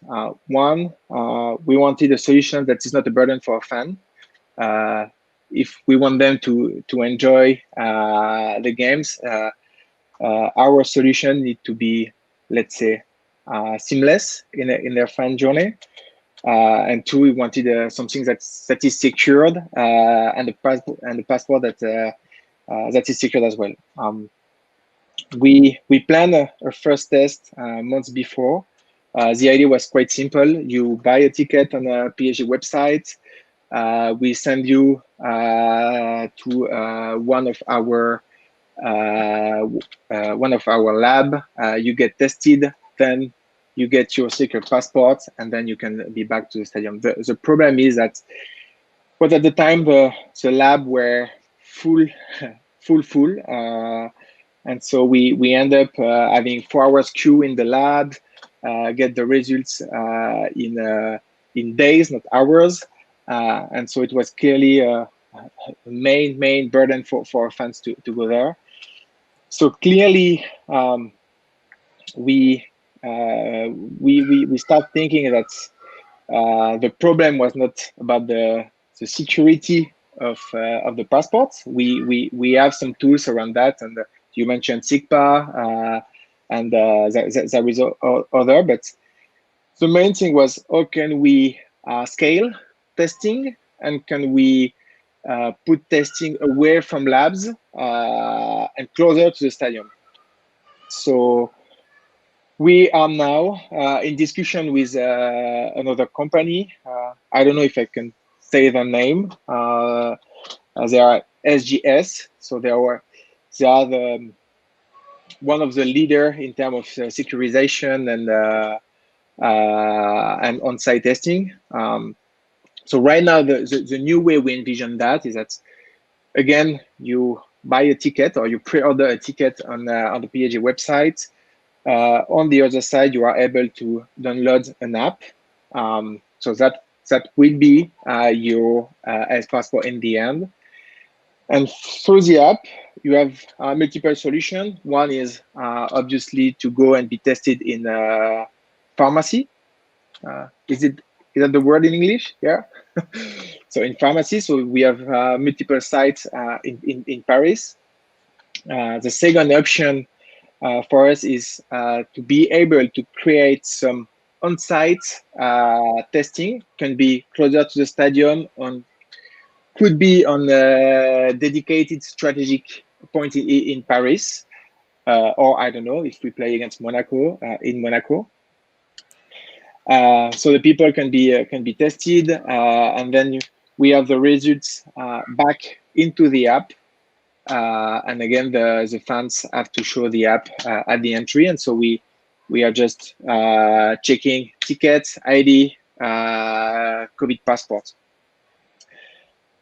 We wanted a solution that is test agnostic. So to be honest, you can be tested through a PCR test, a rapid antigen test, or maybe tomorrow we are in talk with other solution providers that could provide testing in less than 2 minutes, or can be vaccines. So based on the test you will do, your pass will have a more or less longer time frame. If you have a vaccine, it can be 6 to 9 months. I don't know how long the vaccine will protect us against the COVID. If you do an antigen, can be 2 or 3 days, depending on what the authorities are saying. So this is clearly what we are trying to do, and our main goal behind that is obviously to be able to bring back our fans to stadium, but as well to bring back fans in theaters, cinemas, and all the entertainment industry. We think as a football team or company, we have the capabilities to bring a lot of solutions, and because of our brand and because football is famous, but we have to do that for the industry and for all the entertainment industry. So this is clearly our mission now, and we will see what happened in the coming days now, and if we are able to scale this process. Yeah, Greta, you would like to add something from your side and your experience from different clubs, different works that you worked on? Yeah, I do think that what Mathieu presented is hopefully one of the last steps that we need in this very long process of how to bring fans back. Technology is the tool, the enabler that will make the difference, and hopefully will allow for fans to be back at the stadium. If I look back a few months ago where we were in the journey, in trying to balance different factors and interest between economics, health, and societal factors, I think where the glue that we were looking for is the technology that actually allows to reflect on these factors and to actually find the key to open the door for the fans to come back. I think as sports and as football, we are coming such a long way when it comes to, if you think about where we were, when it comes to stakeholder engagements, also with, I would call them relatively new stakeholders. If you think about police, health authorities, and some of the key stakeholders that I don't want to say didn't exist before, but they are relatively newer in terms of importance to the football community. And so when I think about the journey, definitely, and I say that the technology factor is what we really needed to move from stakeholder engagement, protocol building, share practices, and all the things that we were probably able to plan so far and really thoroughly think about it. Now technology is not only you, but is hopefully the future, together with science, to sustainably bring fans back. Yeah, maybe just a quick question to Mathieu, because we talk here about the technology, but it's also an innovation process that you put in place during this journey. It's actually an innovation journey, right? You sit at the innovation at PSG, and as far as I remember from the beginning of the conversation, it was much broader than football. And broader than PSG, and then it was also a little bit broader than the technology. Obviously, the technology is a key component here when we talk to pharma and we talk about the science behind the test, the vaccine. That's an important stakeholder, but there is also the decision from the government. There is this idea that sport needed to take its future in hand, actually, because it couldn't wait any longer for government decision based on very little fact and figures from the sport industry. Quickly give us just 1 minute to give us the pros and cons of having this integrated in an innovation process. Pro and cons. I think, again, bring back to always try to solve challenges. So what we try to do, to be honest, we have no clue about how can we change that, but we have some, let's say, vision about the process to try to solve this, and the process needed us to be first fan-centric or customer-centric, so understand clearly what was our customer journey. And you mentioned talking about the NBA, but it was fun. We had some talk with the NBA as well, and the NBA said, okay, for us it's quite, I won't say simple, but fans are early to the stadium. We tell them half an hour after we have the clearance, and so they can enter the stadium. In Paris, if you can, I don't know, 20 minutes before the start of the game, there is no one in stands. People are showing up late, so we needed to understand that as well. And then we went on a kind of super lean model with proof of concept and trying to test and iterate based on that. And last, but to be honest, not least, and if there is one good thing in all this kind of pandemic, is that it's bring the concept of competition back on the table, where the teams against who you are competing every week start to work together and cooperate to solve a common challenge. And it's something we believe a lot at PSG, is that our players are competing on the field, but us, we need to be stronger together.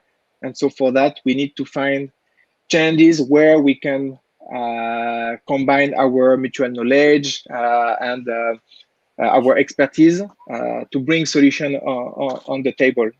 And then let's happen what need to happen on the field, but at least we as a kind of innovation centers, tech providers or whatever, we need to cooperate to promote better football and better solution to our fan. I'm sure of that. I'm quite sure Greta will agree on the competition and collaboration of the pitch. It's pretty high on the mission of the ACA. I take the opportunity to quickly say thank you to the great expert today on board. Thank you, Josh, and thank you to Colosseum for this amazing experience today. Thank you very much. Stefan, thank you. And Mota Consulting and Mature and Greta, thank you both for that wonderful panel discussion as well. All right, our next panel is engagement and monetization through fans tokens, and it's powered by Socios.com, one of our continuing partners at Sports Tech Nation and Coliseum. So we are very, very appreciative of their support and partnership. And this discussion I find fascinating, really interesting for fans of cryptocurrency or just wanting to know more about it, how it can be used potentially in the sports and entertainment field. So joining us is the CEO at Chalice and Socios.com, Alexandre Dreyfus. Hi, Josh. How you doing, Alexandre? Great to see you. Good. I'm good, and you? I'm doing well. Thank you for being with us. Thanks for the invitation. Absolutely. Joining you as well for this panel, board member and chief treasurer at Galatasaray SK, hope I got that one right, is Dorukhan Akar. Hi, everyone. Hi, Josh. Hi, Alex. Hi, Dorukhan. Dorukhan, good to see you. Thank you for being here.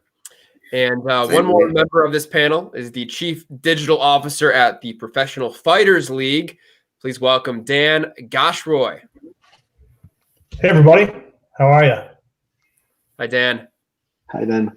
Hello. Well, gentlemen, take it away. Perfect. I'm gonna kick it off. Dorukhan, is it poker behind you? I see on the TV some poker. Oh, there's the Bein Sports Open, so it should be Champions League, but later. I have the feeling there was some poker games. Anyway, thanks, Dan, for being here. Dorukhan for being here as well. I guess I'm gonna start to introduce quickly Socios.com to the community and the people in the channel, and then maybe we can exchange about how you guys see the crazy and naive vision that we had with fan tokens, and how do you think it apply to your own sports property and fans. So, for those who don't know what Socios.com is, first of all, the best thing to do is to download the app. So I invite whoever is watching now to download the app Socios.com on the Apple Store, on the Android Store. And what we do is very simple. We believe that 99% of sports fans are usually not in the stadium. And I'm talking, of course, pre-COVID-19. But usually most of the fans are not in the stadium because the stadium has a maximal capacity of 30, 50,000, 90,000 people maximum. And yet some of these sports property have millions, thousands of millions, if not hundreds of millions of fans. So the question that we started to kind of look at 3 years ago when there was this genesis of our venture was what can we create to help or support sports property. I usually see clubs, but today with PFL I have to be a little bit more open-minded. And how we help and support sports property to engage, but I would say, and objectively, more importantly, monetize this fan base. And the question was, what is a fan in 2020? How do you define a fan? A fan is very fragmented. You can find a fan in a property, you can find a fan on TV, on Twitter, social media, doing sports betting, being in Asia, buying a fake jersey, and yet being a strong fan and keen to spend hundreds of dollars, if not thousands of dollars for it. But the population of fans are very fragmented. So what can you create that is digital, scalable, and that can become valuable for me as a fan? And we recognize two things. What is the most valuable thing for a fan? One, being recognized. Hey, I'm an official fan. I'm the fan of that property, of that team, of that league. That's number one. And me being recognized as a super fan or a fan 2.0, whatever you want to call it, it is relevant. And the second thing is, hey, I'm being listened. Wow. I used to scream quite a lot actually in the stadium with 50,000 other people. Nobody listened to me. But now, maybe I may have a voice, a power that give me a new relationship with the club or the sports property that I'm supporting. And with this, let's say, ambition, we created a platform where you and I can buy something that we call fan token. These fan tokens are digital assets, which give you the right to vote on some decision or participation from the club or the sports property that you're supporting. What does it mean? It means that you buy for €2, this is my business card, but you buy this digital asset, this is yours, this is in your mobile phone, and as long as you own that in your mobile phone, you can vote on decision of the club, like, for example, what Juventus did earlier this year. Juventus asked their fans, what music do you want to have in the stadium every time we score a goal? Because for the 8 years, it was the same music. So they asked their fans, between A, B, C, D, which music do you want? And they asked that on Socios.com app. People voted. That shows Song 2 from Blur. And the 6th of January, they played it in the stadium. There was a ceremony. And as I always explain, we were very lucky because Ronaldo scored 3 times. So they was actually handed up 4-0. So everybody in the stadium and everybody at the TV heard the new song. But the point was that everybody started to understand that, hey, I can participate in the relationship that I have with my club.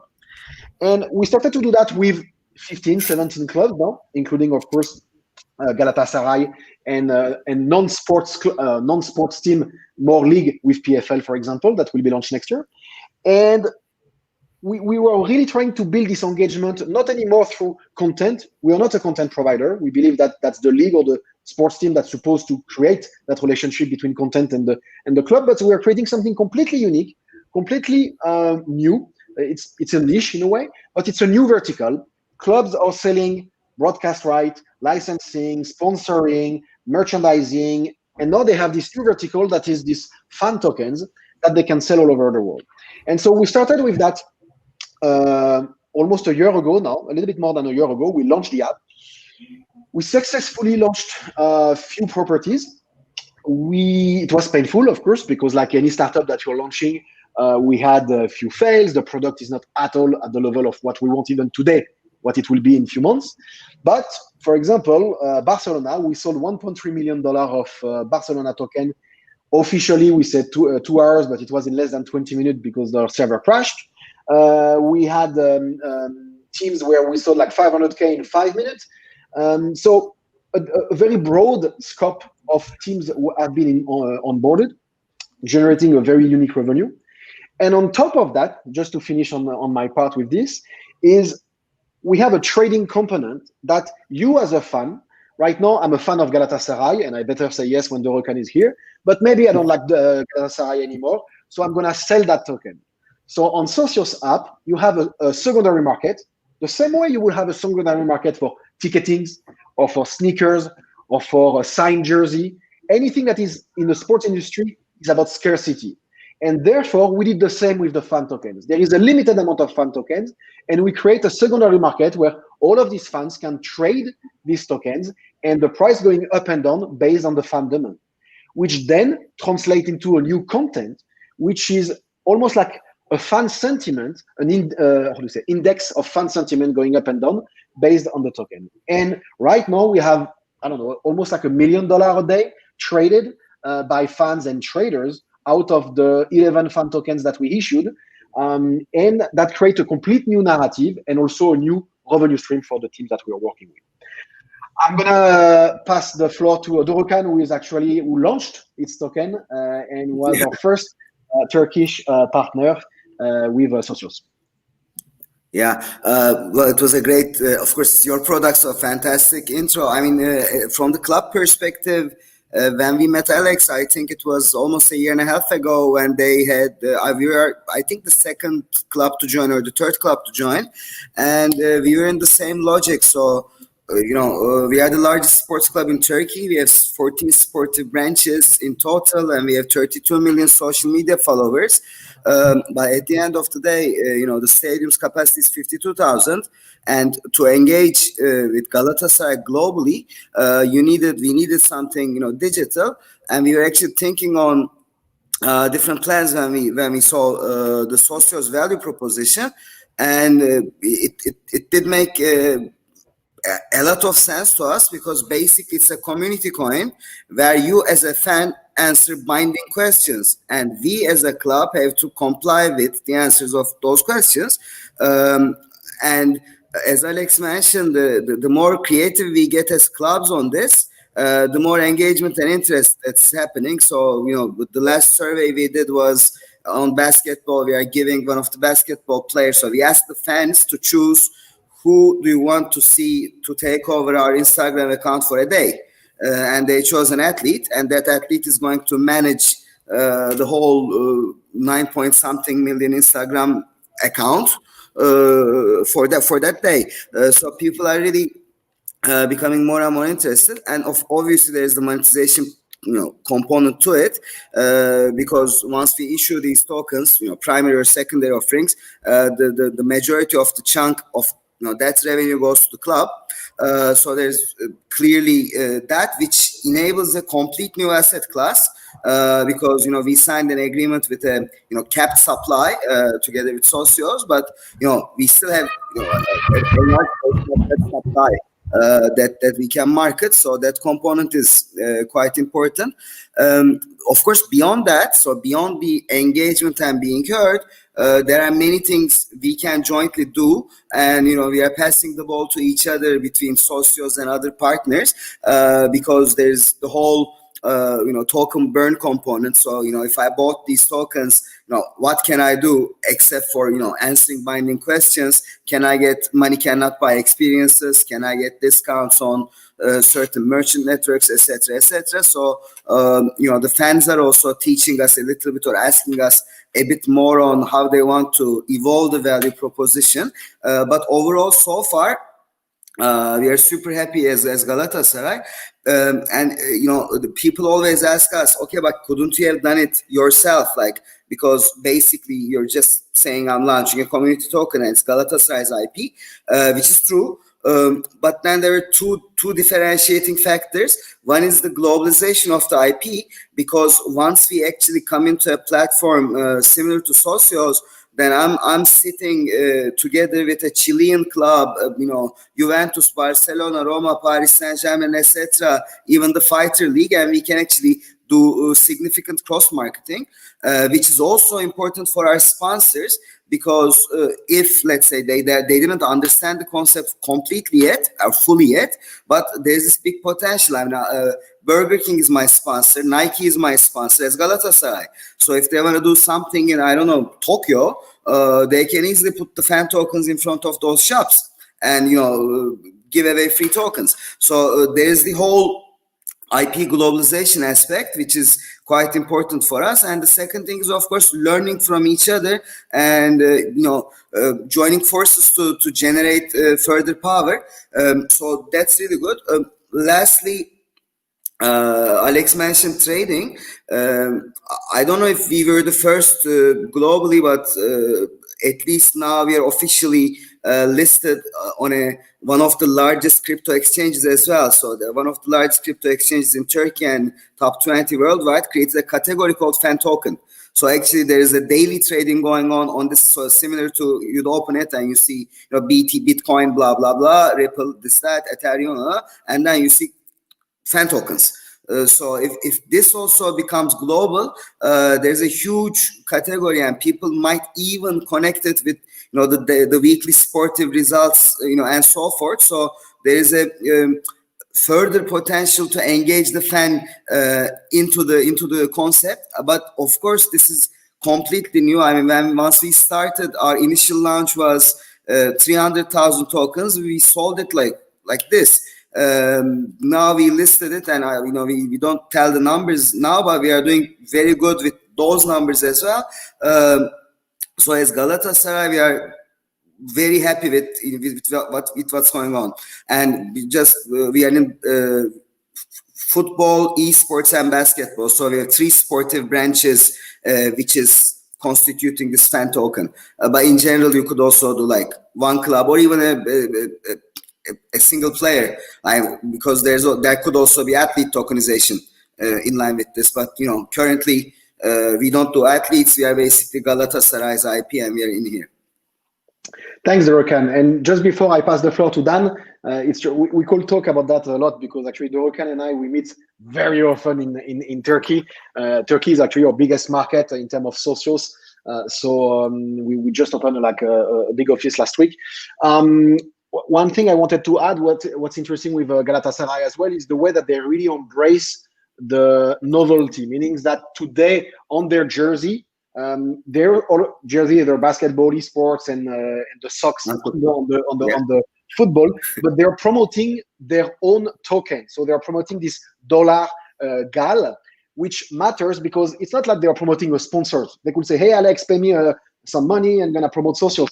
I don't care about him promoting socials. I want him to sell his token, and that's very important. So they're using their own real estate to promote their own token because at the end, it's a revenue that they are generating.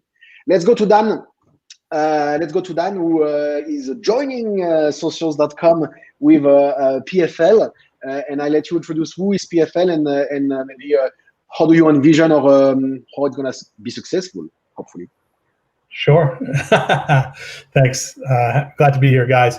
Yeah, the PFL is an MMA sports league. So unlike other MMA organizations, we run a regular season, a playoffs, and a championship, just like a North American sports league would. So you have a chance to follow your fighters throughout the course of the year. They're going to fight as many times as it takes to get to the championship, and that's what differentiates us from our competitors.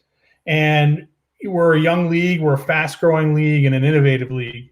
And when it comes to how we are trying to drive our business, there's really three things we look at. It's growing the audience, driving engagement, and generating revenue.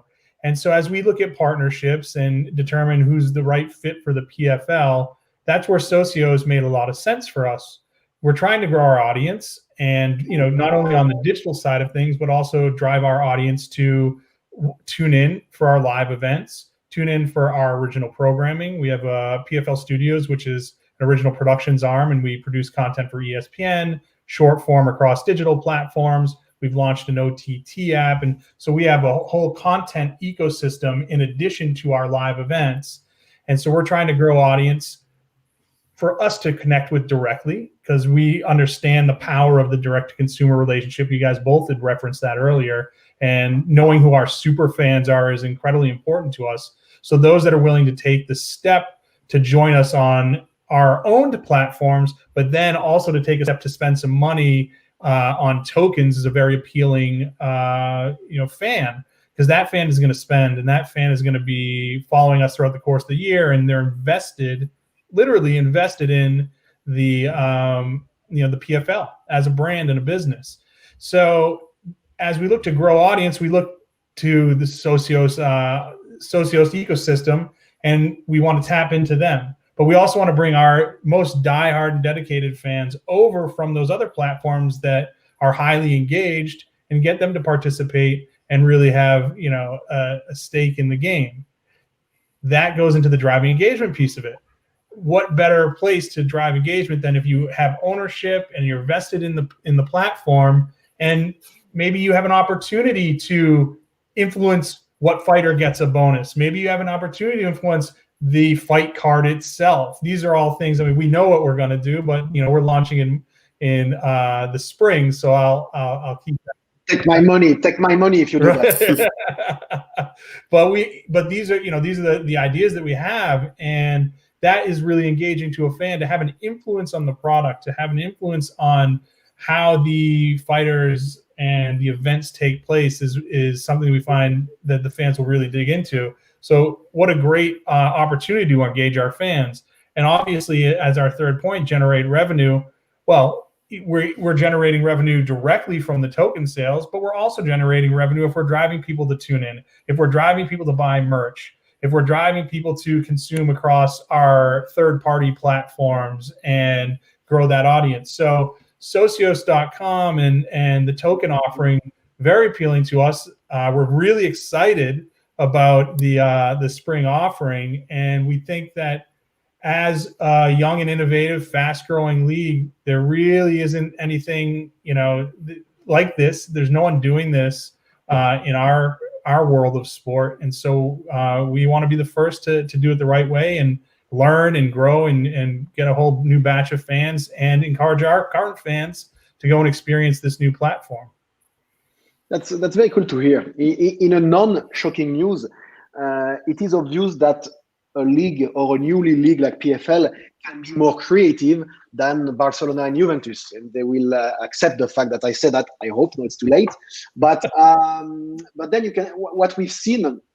I remember, when was that? So it was almost like 18 months ago when we signed one of our Spanish team, and they were telling us that, hey, at the end, Alex, if your thing works, and that's a big if, like very big if your thing works, it will create more competition between clubs and IP owner, and then therefore it's going to force them to be more creative. And my dream, and I'm going to go to Dorukhan on that, but my dream is in Turkey, which is the extreme country in terms of fan engagement and how passionate our football fans. I cannot wait to see that, not now, but in 6 months, 1 year, when we will have grown up, when you will have embraced it more, when we're going to have more teams, where actually the clubs will try to fight a little bit to become more creative, because at the end, we all fight for the same people. And sure, you have your hardcore fans that will never move, but there is all this new generation of fans that hasn't decided if they are more from this team or that team, or they are more for Fortnite or PFL. And these are the guys that we need to hook up for the next 10, 15 years. And what we do, and we don't do it now, but what at least we envision is to try to help to achieve that. Yep. And and so we'll see how it goes. For us, my dream as an entrepreneur and the way we want to do it is really what I guess PFL is the ultimate dream in terms of, because you own the entire ecosystem. So of course it's much easier to run everything. In traditional sports, when we work with a football team, of course, I can, with Galatasaray, I can work only with Galatasaray. I cannot work with the league. I cannot actually even work with the players. That's the reality. So it's more complex. But owning the own league is perfect. Having said so, what we've seen, and I didn't share my screen to show some data, but 48% of our users, or should I say clients or customers, are buying more than 2 teams, and 58 or something like that are buying more than 3 teams. What we've seen in our ecosystem is that, of course, users are not exclusively dedicated to either one sport and one team. They have, in average, 4 to 5, let's say, sports property they are supporting. You have one in your heart. So I'm a Galatasaray fan. That's my first team. But I like a little bit Juventus because there is a Turkish player, and I like Barcelona because of Messi. So there is all of this. So the more we manage to onboard IPs, the more each IP can generate revenue. And that's what we are pushing, actually, is creating this network effect for every single IP. And that's why we are trying as much as we can to onboard valuable IP all over the thing. Dan, you were teasing about some ideas that you had in terms of how engaging your fans. You think that it's by being creative at some point. Actually, sorry, you said that having a vested interest, and I love that because it's exactly how we push the narrative. It's not an investment, but I have a vested interest not in a company, but I like to say that it's a share of influence. I bought a share of influence in the sports property that I have, and that share of influence gives me a status, a social status, and that's how we use technology. But you were saying that you do believe that users that have a vested interest, by definition, become closer to the sports, right? For sure, absolutely. Yeah, I mean, I think if you look at across anyone that is passionate about a brand, they want to be a part of it. I mean, I'm wearing Adidas right now. This is the brand I've grown up wearing, right? It's not that I'm consciously thinking like, man, Adidas got to come through with that great hoodie or whatever it may be. But the reality is I am paying attention in the marketplace to the brands that I love. And so as the PFL grows and as the talent within the roster grows and the fighters and we continue to develop into one of the biggest brands in sports, you'd like to, you want to be a part of that growth. You want to be a part of I was there. I was part of that early rush. And, I showed how much I cared about this brand and the success of them, not only by tuning in, but also by putting my money where my mouth was. And so there's nothing better. I mean, you look at music and entertainment. Fans are so attracted to their favorite artists that they'll pay anything. They'll pay $5,000 just for a meet and greet where they shake a hand and maybe get an autograph and a picture. These are the types of things that super fans will do for you. And with the advent of the token, you have an opportunity to take part in another way of showing you're a super fan, another way of showing your interest in how you are attracted to that audience, that brand. Sorry. No, fair enough. And we have 30 seconds left. If Dorokan, do you want to say something, or I will just conclude? That one point that you mentioned, that the fact that this is not an investment, this is really important for the audience, because at the end of the day, we have a sports IP, we are a sports club, and we give our fans a voice, an option, a choice. So basically, of course, and as also both Dan and Alex mentioned, the more creative we get. So if I'm asking for the design of next season's jersey, it's hotter than the design of the image on the bus. And if I ask for like the starting 11 or the striker that I'm supposed to get, it's much more interesting than, let's say, how do you want us to design the locker room? So the more creative and the more engaging we can get as clubs, the more fan engagement we will have in this game. That's surely my view. That's why I'm always trying to say, guys, you're not investing in a token. I mean, this is a community, and you're investing to be part of this community and to engage inside this community. And you can engage with other communities, obviously, within this product. I totally need to hire you. Remind me that next time we meet in Turkey. Thanks, everybody. Thanks, Dorokan. Thanks, Dan. Thanks, Josh, for the invitation.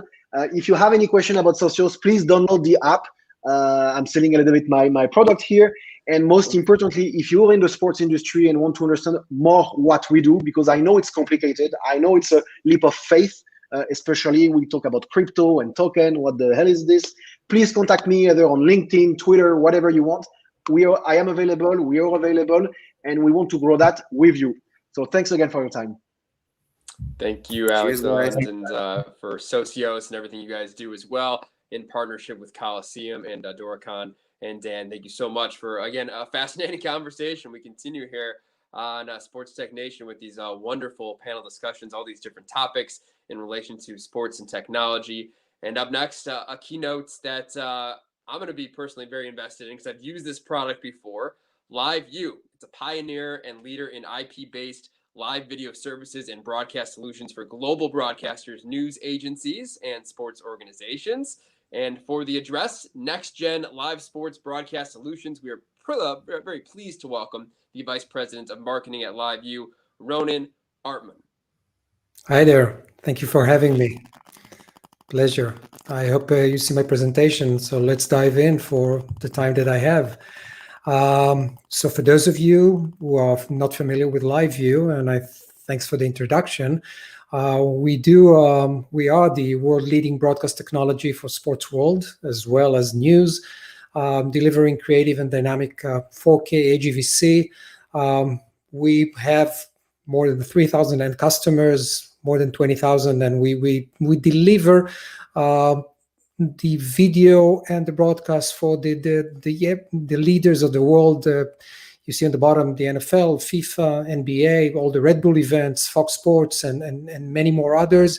And that's our claim to fame. On the base of the technology, for those of you who are not familiar with bonding, we're talking about a hardware unit with multiple SIM cards that is using them all, the combination of all those multiple cellular cards to deliver a reliable 4K or HD quality stream that could be directed either to the broadcast, to the CDN, or for distribution using our own LiveView matrix. So it's actually replacing what used to be most of the satellite trucks that you've seen all around, but with a very, very portable and easy to use unit. I'm here to discuss the next generation, and I think the next generation is what we see right now is remote production. It be very amplified during the COVID-19, where social restrictions and when sport was back didn't allow any huge amount of people on the field itself. And I think part of that restrictions led the broadcasters, the leagues, federation to move into remote production. We call it at-home production. We call it REMI. But I think this is a disruption, and this is something that we're going to go and we're going to see as we move along. So to give a sense of what is remote production is basically where only the cameras are in the field, while the entire production is done remotely. It could be anywhere in the world. We see here an example of a production made in Australia, and one side of the Australian continent, where the entire production, meaning the mixing of the sound, the moving between camera, the switching between camera, adding titles and doing commentary, all is done remotely in a completely different place. It means that you don't need to move your entire facility. All you need to do when you're getting into a remote production place is you just need your camera gear, and in that sense, you need your LiveView gear. You can have multiple events, and you can see here everything is transmitted back to the studio in the other side, where they actually do the switching, they add the graphics, they add the commentary, and it goes live to Facebook. So we're never going back to how it was before, says Ian McDonald from Blackbird Studio. There's something that fundamentally shifted, and I totally agree with that. So when we are talking about remote production, so remember the days that this is a usual setup when you do your big production. You have your field acquisition cameras. It could be 10 cameras, 20 cameras. Outside the venue, there used to be, or still is, an OB van where a large amount of people sit and where they control the switching, they control the graphics, they control the everything they need. And using fiber and satellite, they send it over to distribution center, and then where it's spread all across and get to our homes or get to the internet. On this new day and age, what we are doing is actually replacing that with a single unit of LiveView unit. For this example, the Elliott 100, a multi-camera unit where you can actually run on 4G or 5G. All the cameras connected to a single device. The single device is sending all the video back to the studio and then does the distribution. If those are PTZ cameras, the LiveView unit can also be, there is a specific channel for IP camera control, so you can control the cameras from remote. Everything is fully synced, and you can go ahead and do a complete setup of your next event using a single unit, or you can multiply that by unit. But again, on the field itself, all you need to do is your cameraman, and if it's PTZ cameras, you don't even have to do that. When we're talking about remote production, there are four biggest challenges. We're talking about video quality, latency, video reliability, and sync. Those are all being addressed when we are moving to 5G. 5G will allow us to do high-end production. We are talking about 4K and even 8K, as we've seen right now, starting in Japan and the Olympics. We're going to use it for AR, e-gaming, and super fast upload. You can go from crowded venues. What used to be a very problematic things where we are going with the cellular networks, when we are going to a venue with 50,000 or 60,000 or even more, that was a problem. If you all remember, you can even take your phone and you couldn't get a chat or use it to send a video.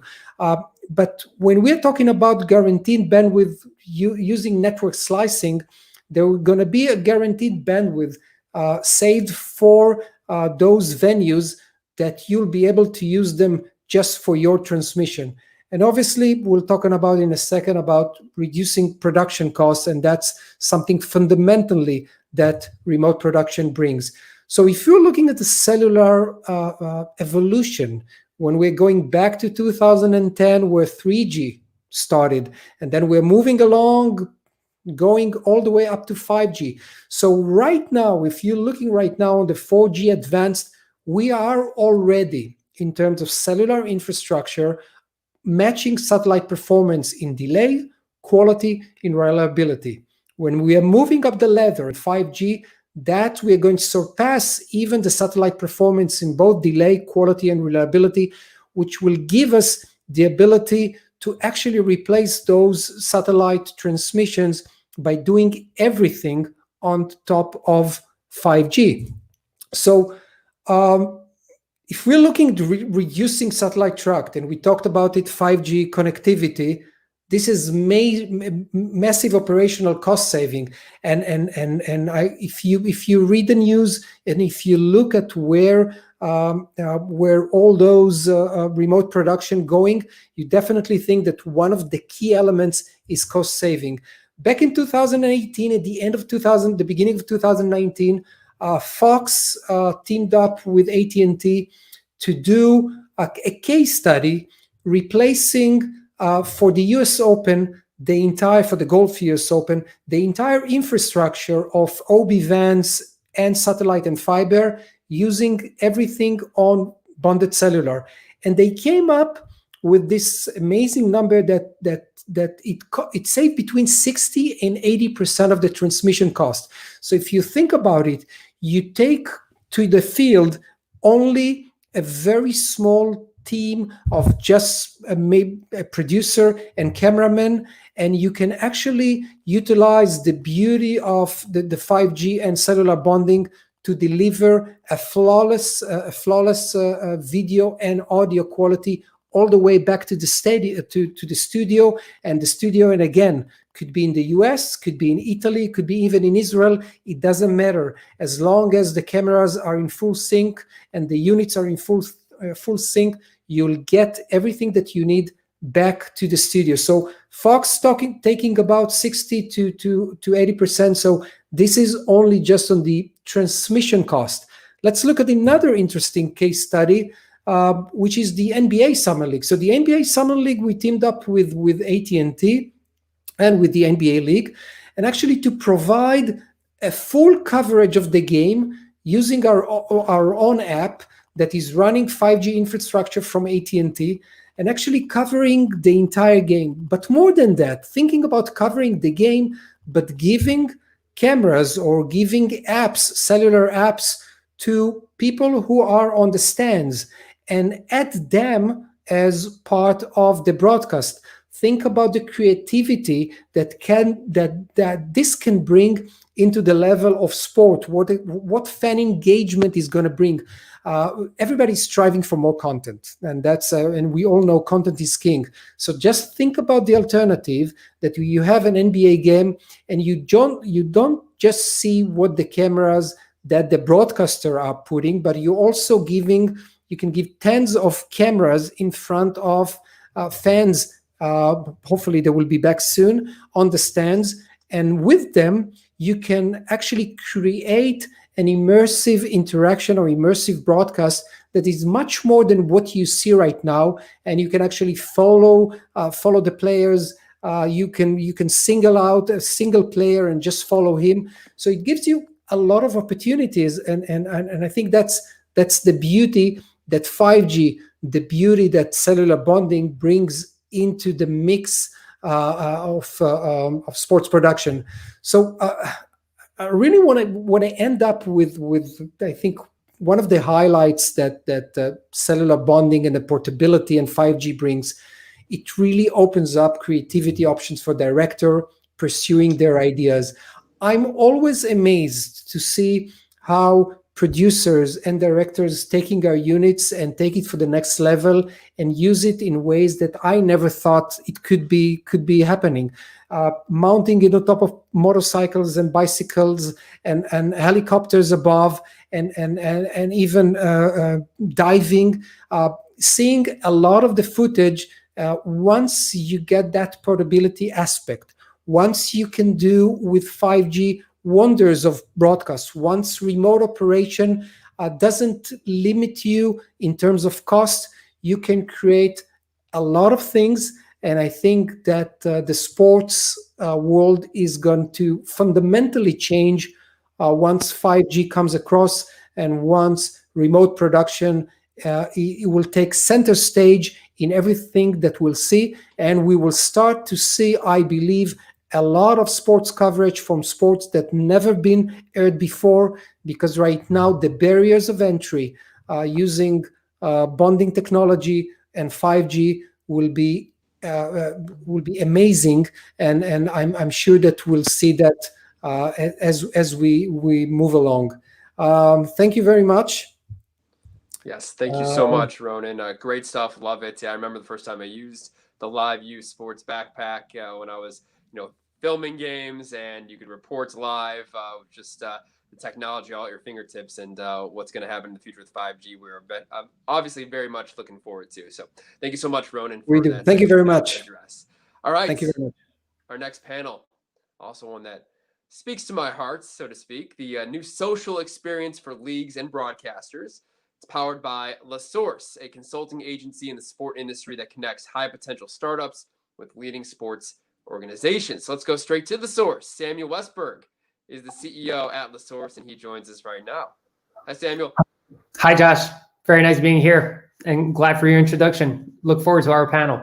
Great to have you with. Yeah, let's introduce the panel right now. Joining Samuel, one of the Sports Business Journal's 40 Under 40, the head of sports partnerships at Verizon Media and Yahoo Sports. Please welcome Ishwara Glassman-Schrein.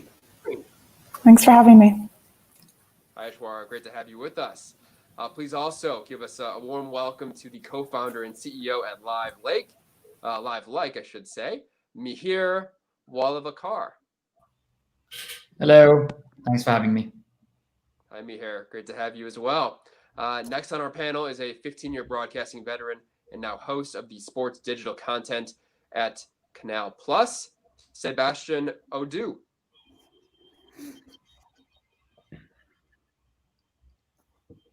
Hey, Sebastian, can you hear us? Yes. Hi. Great to have you as well. And finally, a former All-American pitcher at the University of Florida and professional baseball player in the Cleveland Indians organization, now the product director of apps at Flow Sports. Please welcome Justin Hoyman. Hey, Josh. Hey, Samuel. Thanks for having me. All right, Samuel, take it away. Terrific. Thanks a lot for the introduction. So very glad to be here and to be actively participating in Sports Tech Nation this year. Tried to put together what we believe to be one of the best pool of people out here working on engagement, social, and all those different kind of topics. I'll try to set a good example by just having a quick 15-second introduction before introducing, letting the rest of the panel introduce itself. So I'm Samuel Westberg, CEO at La Source. As mentioned, we try to represent in Europe what we believe to be the best tech startups and introduce them to the European landscape. But yeah, let me introduce you right away to Ishwara. Ishwara, take it away. I'm Ishwara. I lead business development and partnerships at Yahoo Sports, a part of Verizon. So manage a lot of our relationships with the leagues, NFL, NBA, MLB, and NHL, as well as our gaming and betting partnerships with MGM. Thanks for being here, Ishwara. Mihir, you want to introduce yourself? Yeah, I'm Mihir. I'm the CEO and co-founder of LiveLike. We're a technology platform that works with media companies such as Canal Plus, Flow Sports, etc., in creating interactive engagement and community-driven experiences within their owned and operated platforms. Terrific. Justin. Hi there, my name is Justin Hoyman. I'm product director at Flow Sports, overseeing our apps, primarily focused around our kind of engagement experiences. Flow Sports is a direct consumer sports media company that really dives deep into underserved and niche sports using over-the-top technology. Thanks, Justin. And last but not least, Sebastian. Hi everyone, Sebastian Odou from Canal Plus in France. We are the third biggest pay TV group in the world, I guess, and I'm leading the sports digital content area at Canal Plus, which can mean a lot of things, ranging from social media to the experience within our app, which is something that I guess we're going to talk about a lot in this panel. Terrific. Thanks a lot, everyone, for the introduction. And so directly diving into it, Sebastian, I think my first question goes out to you. As you mentioned, you're quite an important player in the space and have been amongst the first broadcasters to deep dive into the digital potential of creating some of the first applications back in 2013. What drove you from creating those second screen standalone applications to now all centering it on one key MyCanal platform? We'd love for you to take us through that journey and what led you to that path of thought inside the organization. Well, my journey started only in 2015, so I won't take credit for the very good second screen app that we used to have. Actually, when I came in, we were in talks about getting rid of those apps and putting the entire sports experience within MyCanal, which was obviously a huge challenge in many ways. But you're right. I mean, the second screen app were very, very successful in France. We won quite a few awards with that. And the Canal Football app was very successful in particular, including on the engagement part, since we had the most successful fantasy game in France at the time. By far, we had like, I guess, a bit over 300,000 active users for our fantasy game within the app.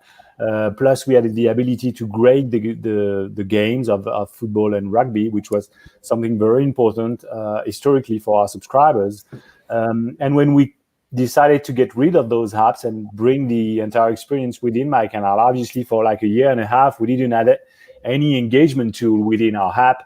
So it was challenging. We tried allowing people to grade the games through social media, and we discovered that we didn't have the same quality of grade through social media. We didn't know if those guys were subscribers. We had a lot of trolls from opposite teams giving bad grades to the PSG games and so on. And finally, when we started the expert mode within MyCanal, which is an enhanced way of watching live sports, we obviously started with multi-camera. We had the ability to bring highlight clips, live data, and so on. But with the product people, I need to give kudos to Mathieu Montigo and Florent Vier. Those are the guys really doing the hard work behind the scene. But we're always talking about how can we bring more engagement within the app and not just rely on social media. And that's how we ended up working with me here on LiveLike to bring engagement really into the app, which is something that I think is important to obviously keep people engaged during the game, but most importantly for me, it's a way of creating more editorial really by allowing the expert on the other side of the screen to be more with your host and with your pundits. And that's a very interesting approach of helping with the editorial storyline. I think that, Justin, some of those elements must resonate with you. You're obviously quite a younger generation, younger organization than Canal Plus, but quite a trendy one.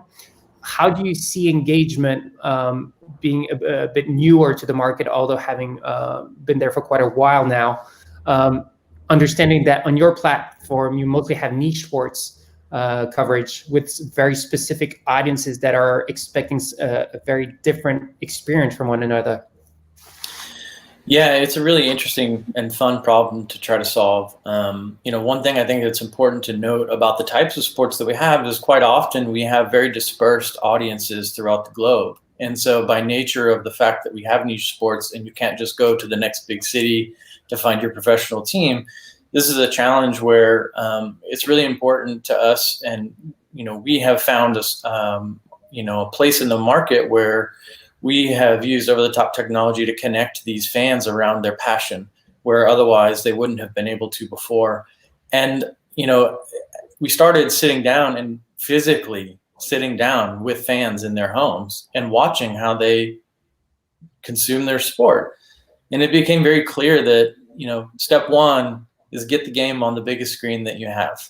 Step 2 is quite often to go find your community and engage in sort of this, the community aspect of watching live sport. And, if you imagine if you're at the stadium itself, you're surrounded by that.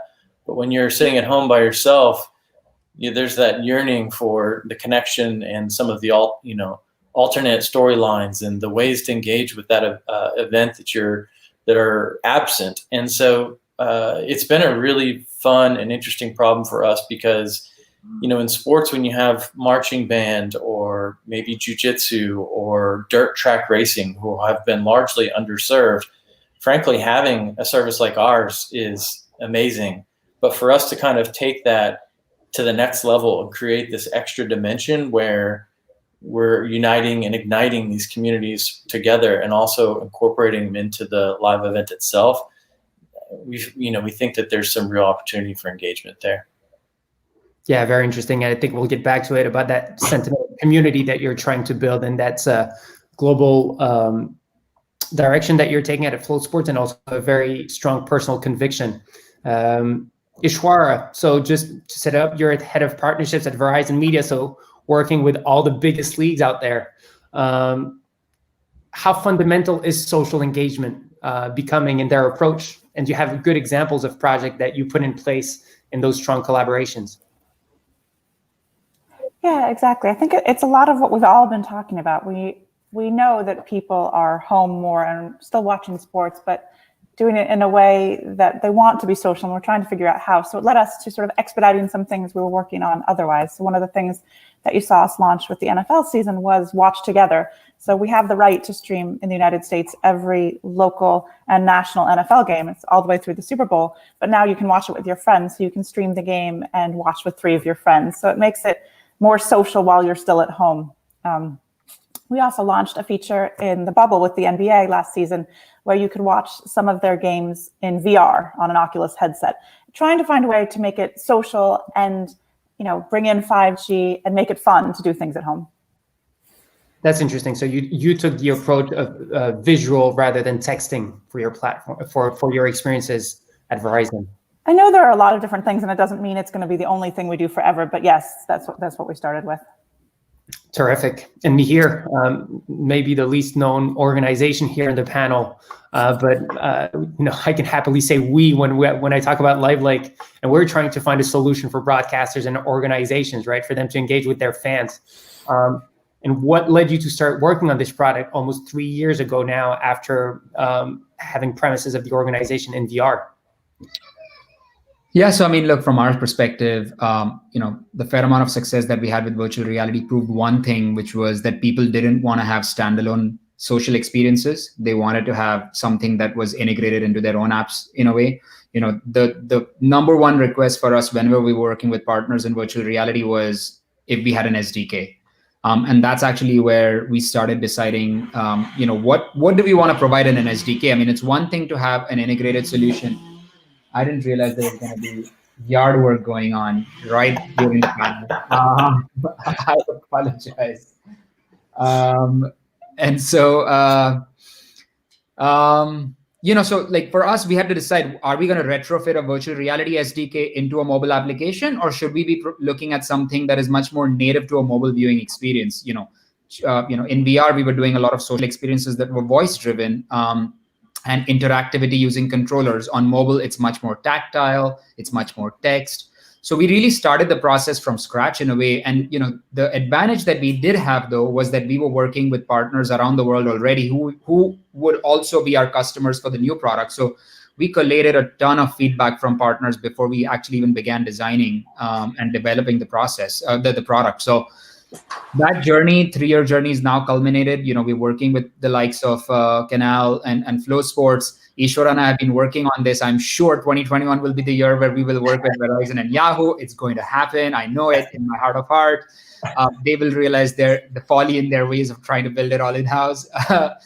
But we're building a platform that essentially allows the flexibility for partners to decide what's core to their own fan experience.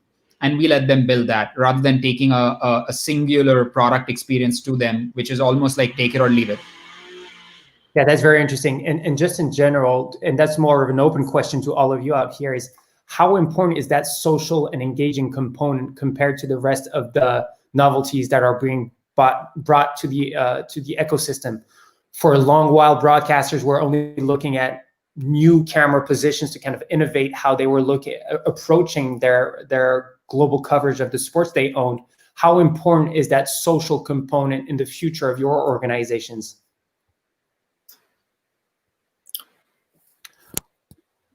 Well, I think it's very, very important. To me, the most the single most important thing for me in the future of broadcasting is really the ability to have a more personalized experience within an app.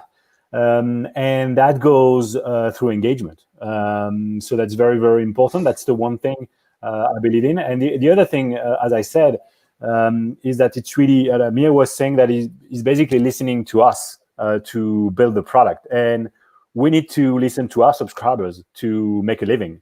And we need to listen more to the subscribers to the point where it's going to influence the editorial. It used to be very top to bottom. Now, especially in niche sports, I actually envy Justin, because I really believe that you have the best fan in the niche sports, because those guys are really, really more engaged than the more casual fan that you have on bigger sports. And that's really a pleasure working with those type of fans. And those guys are really bringing their own expertise to the editorial. It's not just the pundits giving you what to think about the game. You really need to listen to your customers. What do they think was the most important fact during the game? What do they want us to talk about? Those are the things that you can do within the app to maybe influence. For example, our post-game show, the most important post-game show that we have on Saturday after the big League One game. Now we're asking questions during the second half. What do you guys want us to talk about in the post-game show? So it's really turning things around. Yeah, I couldn't agree more with Sebastian's sentiment. And it is a pleasure kind of working in that niche space where you've kind of got these tighter knit communities. These folks are experts, and the folks that we hire strategically are peers of these folks. They're notable people that walk the walk, but are also ingrained in those communities and have influence from that perspective. And so the idea, and we're experimenting a lot with this, of integrating those folks into the discussions, and then as Sebastian alluded to, having them create content that then influences what is in the broadcast itself, sort of creates this loop effect and this extra dimension that just makes it just that much more compelling, and make it feel like people are really kind of connected, and we're continuing to go hard at that underserved fan and providing experiences that they've never had before. Yeah, and I think, for us, we're in some ways not as fortunate as Justin or Sebastian to have a huge volume of content. We've chosen to invest in less but bigger leagues, and hence more expensive content. No matter how much we pay and how much we love our NFL and NBA content, it's not going to be enough to drive people into our app constantly, right? Our goal is to have people come to us to watch live games, but to also hear news, read statistics, talk to their friends about what happened in last night's game, and also for us to play fantasy football or basketball, and then ideally, potentially, if they're in a legal state, to bet on the game. For me, this is my second year playing fantasy football, and I'm actually winning my league this year, much to everybody's surprise. I'm beating my boss, which pisses him off to no end. But for me, I'm in the app a lot more now because I'm constantly checking on who I can pull off the waivers or how I'm doing against someone else. And then when I get there, I'd maybe send, we have these match day challenges, where I can bet a couple dollars against one of my friends to see who's going to win this week. It just makes it more fun. But what makes it really fun is that I get to beat someone. That the fun of it is the social part for me. I like scores and statistics. I want to know, how many the points the Chargers did not score last weekend. But that's only interesting for so long. The fun part is then interacting with my friends and seeing what they're doing. Yeah, beating your boss seems much more important. Beating my boss is good. Content. Even though it is review season, it's still fun. Yes. Mihir, do you want to give a bit of visibility on your perspective on that? I know that one thing that's important is when we ask us, do you think it's a coronavirus thing, or do you believe social will go beyond that current period? Our answer is pretty straightforward to that, right? I'm really sorry about the noise next to me. I'm just going to try to keep my answer as compact as possible. I think from our perspective, the Twitch phenomenon has been around for a decade. Facebook Watch launched 4 years ago. Hotstar launched Watch and Play 2 years ago. This is not a COVID phenomenon. COVID is just an accelerant in my mind.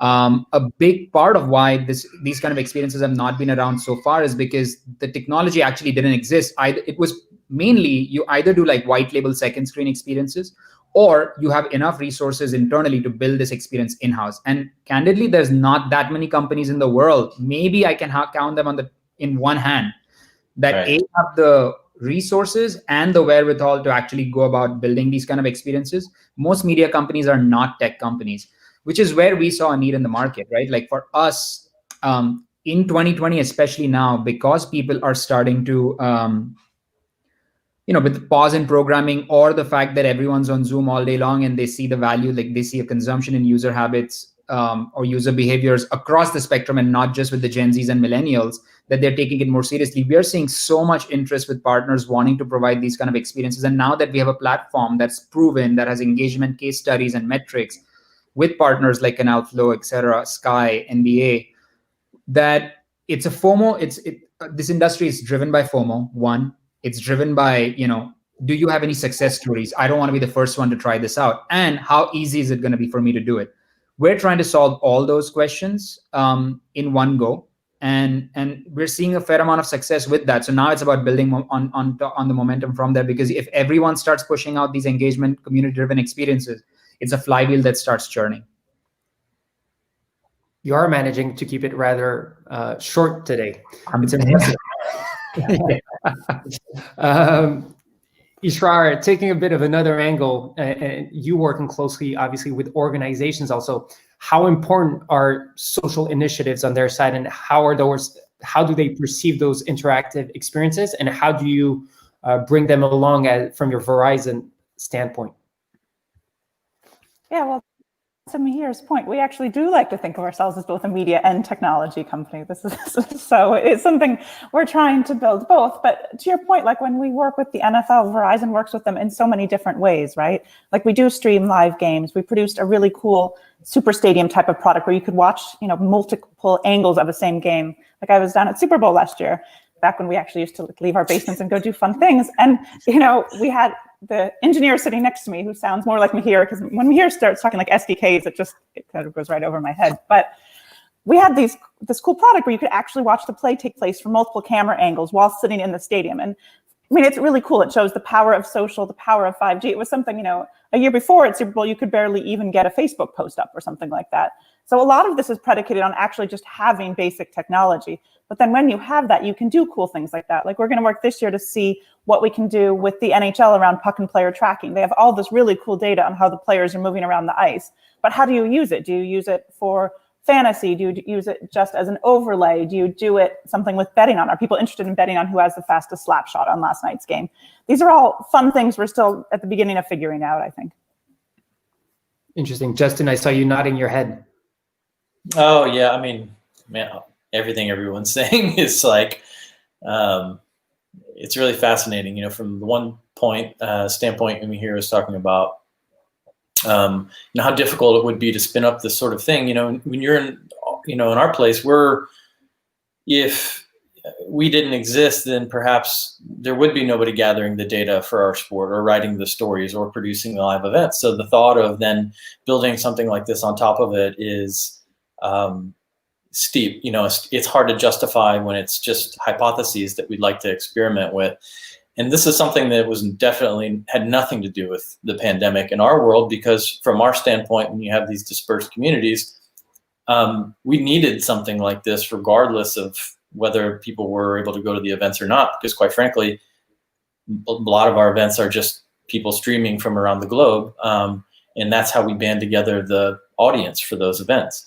And so it's just really interesting to kind of hear some of the different, ideas around it and kind of how we have, confluence there. Yeah.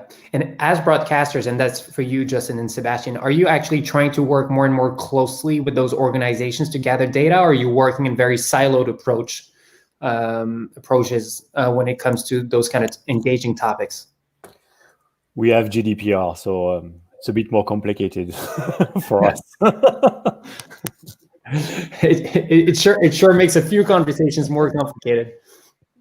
Justin, I think that actually adds to the point, right? From a GDPR standpoint, because of GDPR, and now with what Apple is trying to do with blocking third-party cookies and IDFA and all of that kind of stuff, like first-party engagement data becomes more and more important. It will become siloed, but at least there's first-party engagement data that people can start using to super serve their audiences rather than relying on third parties to give you information about your own users. And in more often than not, at least in the world of sports, the social networks are not going to share that data with you. So, if all the engagement happens on Facebook, Twitter, and Snap, how do you know what your audience wants, right? And so giving your fans an avenue to express themselves on your own platforms has many, many other implications beyond just quote unquote data or monetization.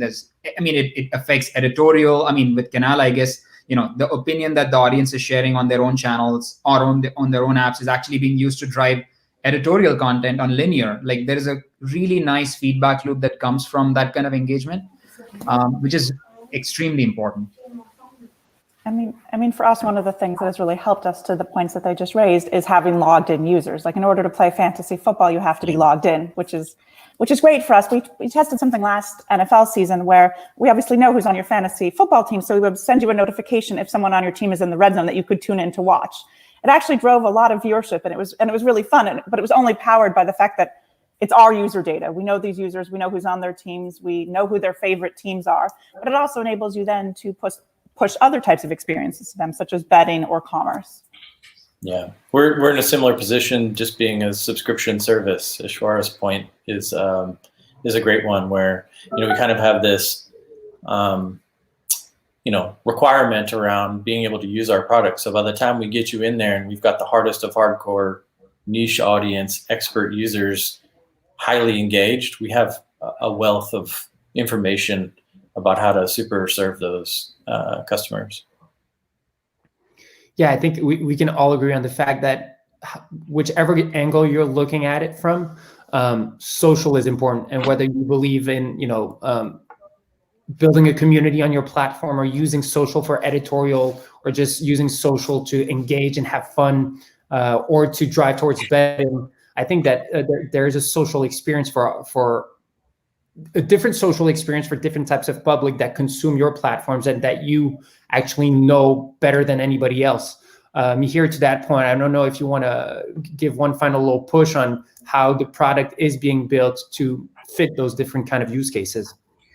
Yeah, I think, look, from our perspective, there is, and I said this, I alluded to this before, but it's becoming much more of a thesis internally. There is no ideal fan experience. There is no single one.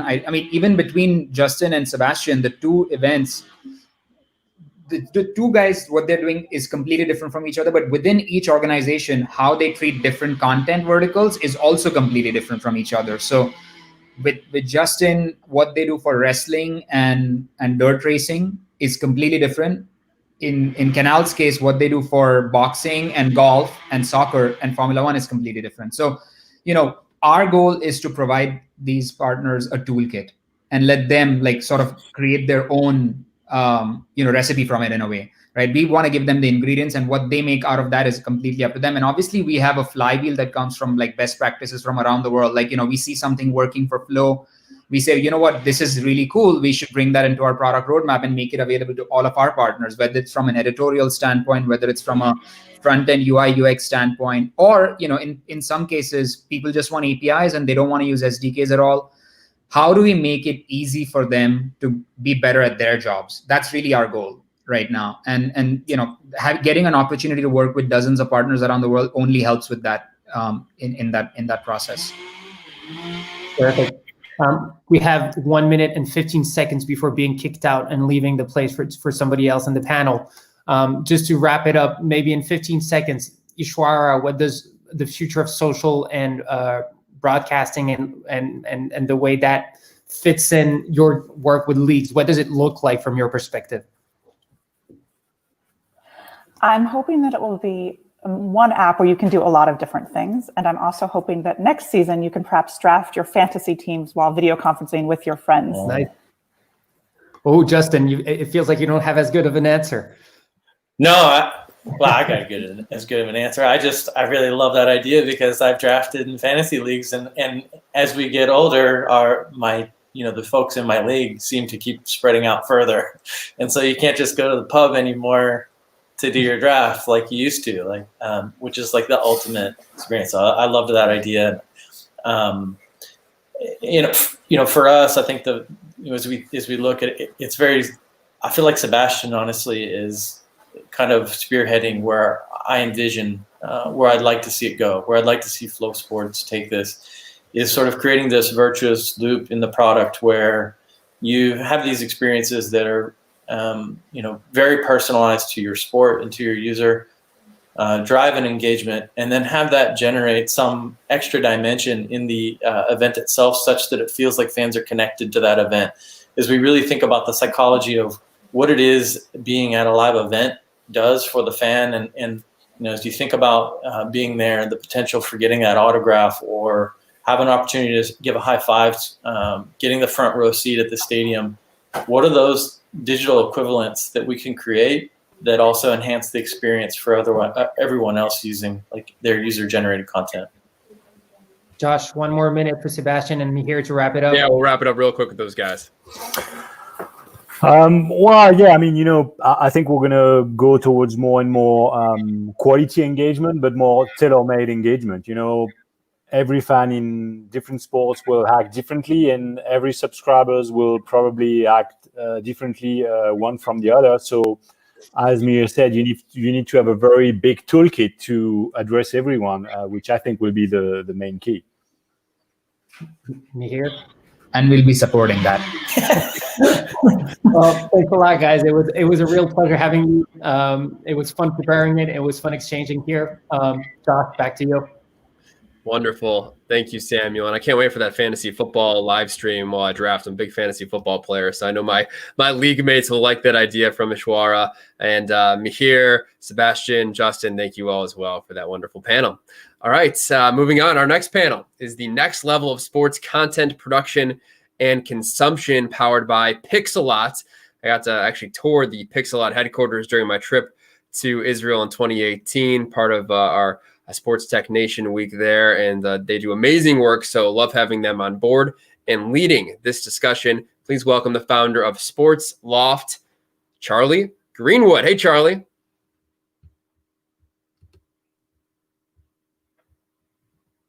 I think we still got you muted there, Charlie, if you want to go ahead and unmute yourself. Perfect. Oh, always a good start, right? Not the first, not the last. It's all right, my friend. Joining in late through. Joining Charlie is the co-founder and CEO of Texel, Amir Segev. Yep. Hi, guys. Nice to meet you.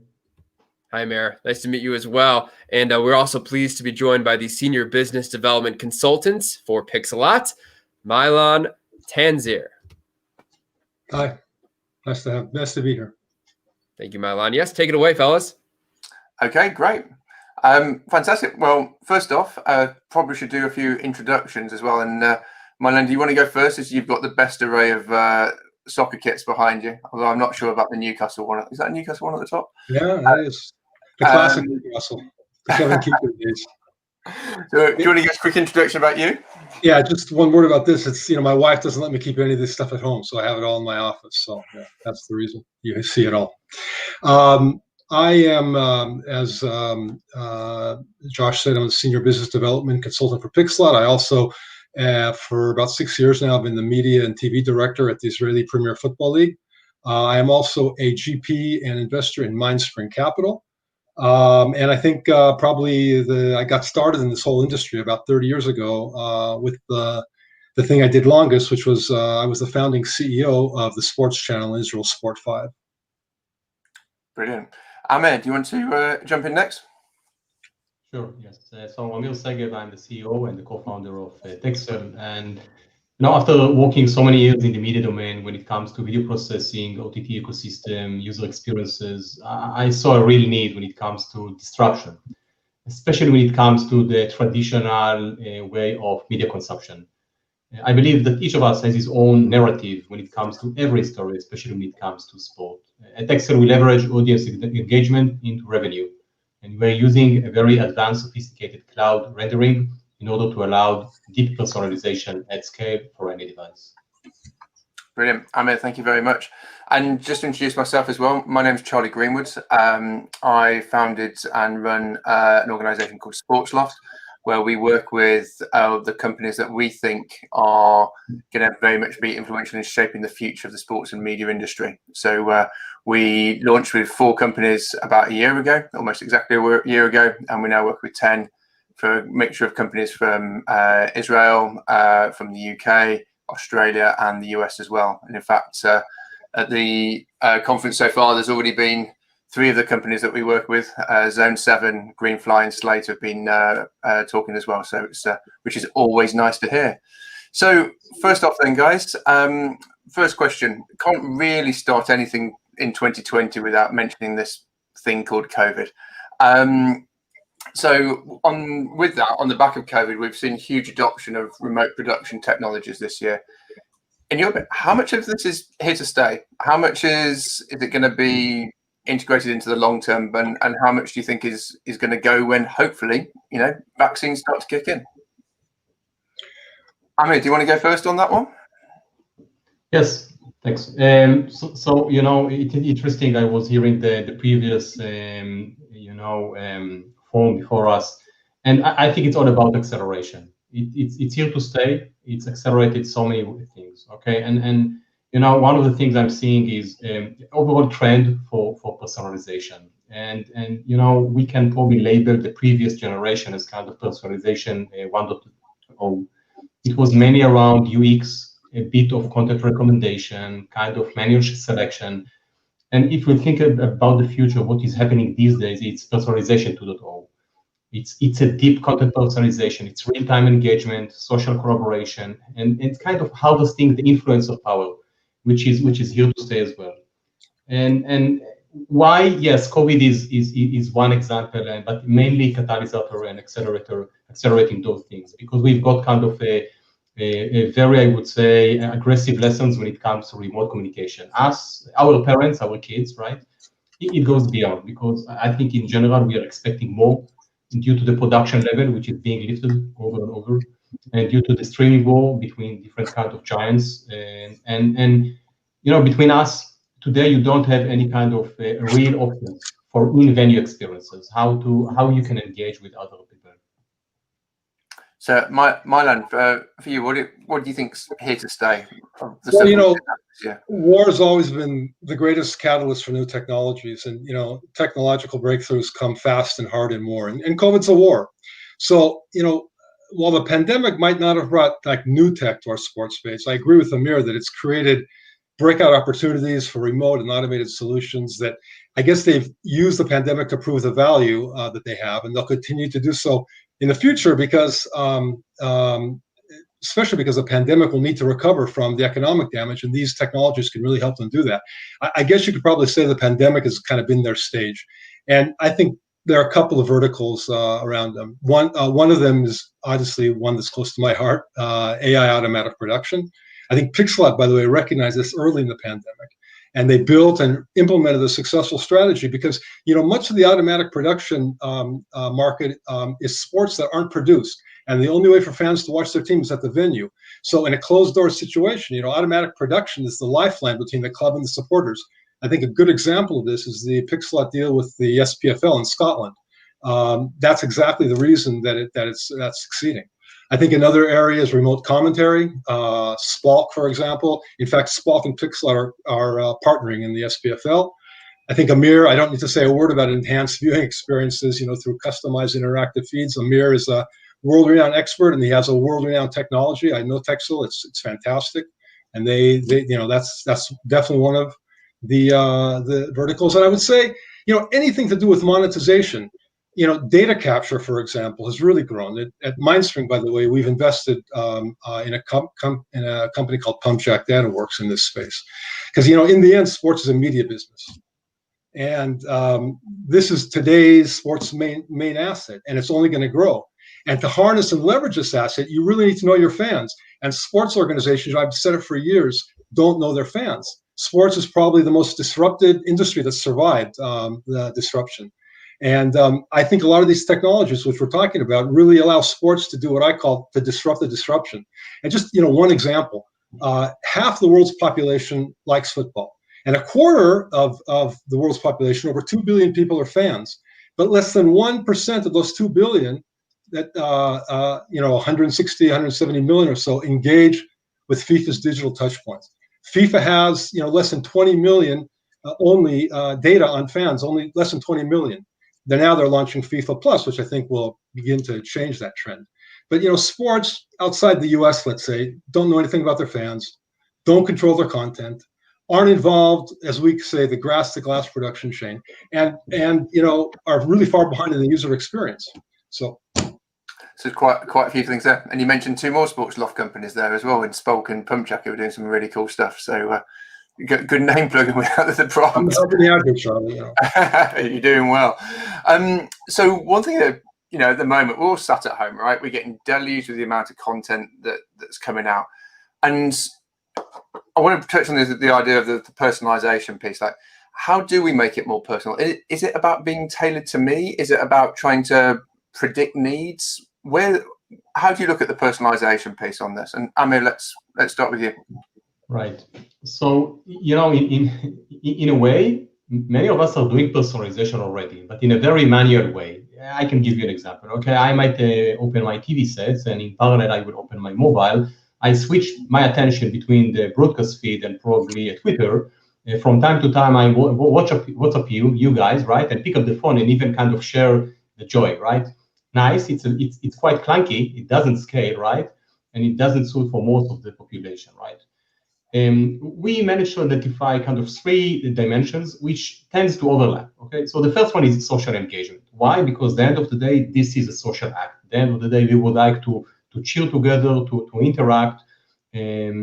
So it's sharing moments, it's communication, right? This is rather new. Okay, and by me saying communication, you can think about a different set of way to communicate, from voice, audio, sending emojis, and so on. And this is only one aspect. The second is really leveraging the influencers and the storytellers. It's using the power and onboarding their communities, right? They have so much power today. When I'm watching NBA games with my son, basically he's listening to his own vlogger or YouTuber, okay?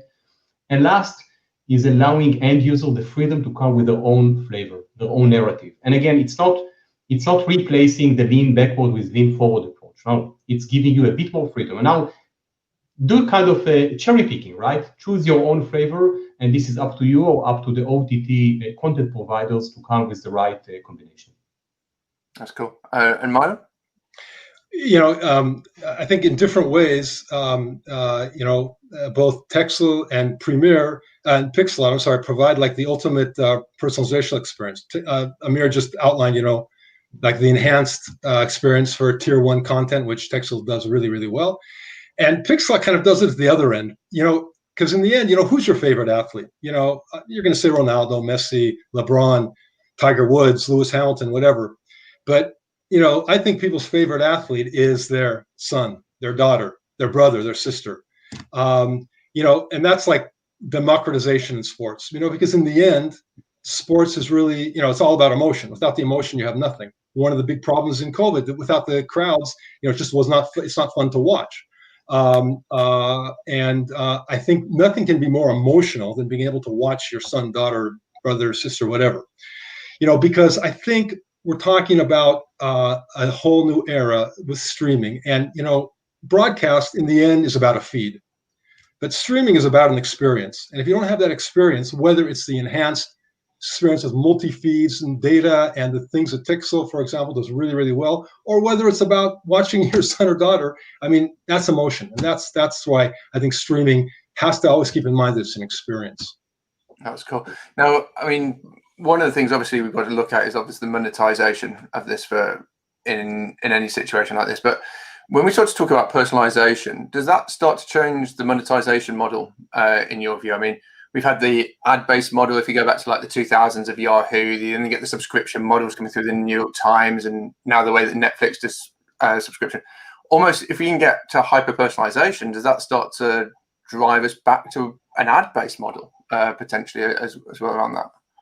Well, not necessarily. You know, I would differentiate between the general industry trends and new tools which exist for the first time that you can use in so many ways, and of course the intersection, right? So, you know, why hybrid approach and ad-based monetization happening? Because people consume more OTT packages, right? And at the end of the day, there is a limit to the amount of money I'm willing to pay in advance. And in compared to the past, I think about, you know, VOD services, not even sport. It's not only Netflix, right? It's Netflix and Disney, right? And Peacock. And when it comes to sport, we have so many players in this market. So hybrid approach makes sense. However, when it comes to personalization and ad-based, think about the amount of data points that you can aggregate. For the first time, you can really understand the nature of room engagement, right? A type of collaboration, right? It goes up to the level of how I like to consume the content, what kind of feeds I would prefer. So this is a deep personalization. Yes, it can be translated into a better ad monetization. However, it goes beyond. It's additional inventory that you can get for the first time, especially when it comes to, you know, premium lucrative content. It's interactive commercials over TV, which is not really interactive by definition. And I think it goes beyond, because think about subscription, transactional. This is kind of, it's here for years, right? Now think about new models. Now think about, for example, the Zoom model. After 1 hour, deep into the live events, right? You're getting notification, hey guys, if you would like to stay in this room, someone will need to upgrade his license, right? So this is one way, right? You can think about, you know, adding your own additional friends and of course cap it. Other interactive models might be rewarding a specific storyteller or influencer, right? Up to the use case in which, you know, an OTT players might encourage you as a subscriber to invite me as non-subscriber to watch with you. So a very strong, I would say, conversion tool to onboard new eyeballs. Brilliant. Mylon, and how do you look at the monetization models within this? And obviously, you know, you've looked at this for a lot from an investment perspective, so monetization is going to be pretty high up the agenda. Absolutely. And as I tried to allude to earlier, I mean, today, any solution has to be, for sports clubs, organizations, has to have a quick ROI. I mean, the monetization is crucial, and technologies they onboard have to be economical, and they have to be able to scale quickly in order for them to generate the revenue. But to your question, I mean, does personalization take us, you know, all the way back to better targeted ads? I guess it could. I mean, Amir has a much better technical understanding of that. I think he elaborated on it. I think the hybrid thing is interesting. And I hope that this will provide the monetization and profit solution required for the people who are really suffering from it, the creators. And, you know, if targeted ads don't provide the solution, then subscription will continue to expand and I guess become the norm. And maybe that's what has to happen, because, you know, if you look at it, I mean, I look at it from a club's perspective or a league's perspective where I work, you know, here at the IPFL. And, you know, social media is a cash burner. Here at the IPFL, we have a social digital director who's really, really good. I mean, he gets it. He's really built a very, very good footprint and a high engagement for the IPFL's, Israel Premier Football League's digital assets. But in the end, they don't generate revenue. And he has to always go, you know, every year to beg and plead for budgets. So the answer, I think, in a lot of ways, is subscription. The question is, you have to really be good. But then there's another dichotomy, and that is, you know, even if there's really, really good content, and you're seeing platforms now like, you know, Patreon and other kinds of platforms like that, things that are not necessarily in the realm of what we want to talk about, like OnlyFans. And I think, you know, the subscription model for really good content, or really good content to the subscriber who wants it, works. And creators are seeing money. There's a lot of money being made for the platforms. But, you know, in the end, the dichotomy is that, you know, somebody will go into a Starbucks and he'll pay $4 for a latte. And then he'll take his cell phone and, you know, he'll have to pay $1 to download something. And he'll, you know, say, I'm not going to pay $1 to download this game or this feed or whatever. You know, it's like two different currencies work in the subscription model. So there's a dichotomy that's going to have to be solved. And maybe the fact, you know, maybe targeted ads could be the cushion to solve that problem. And as Amir said, kind of have a hybrid solution. That's cool. I see Josh coming back in. I think our time's up.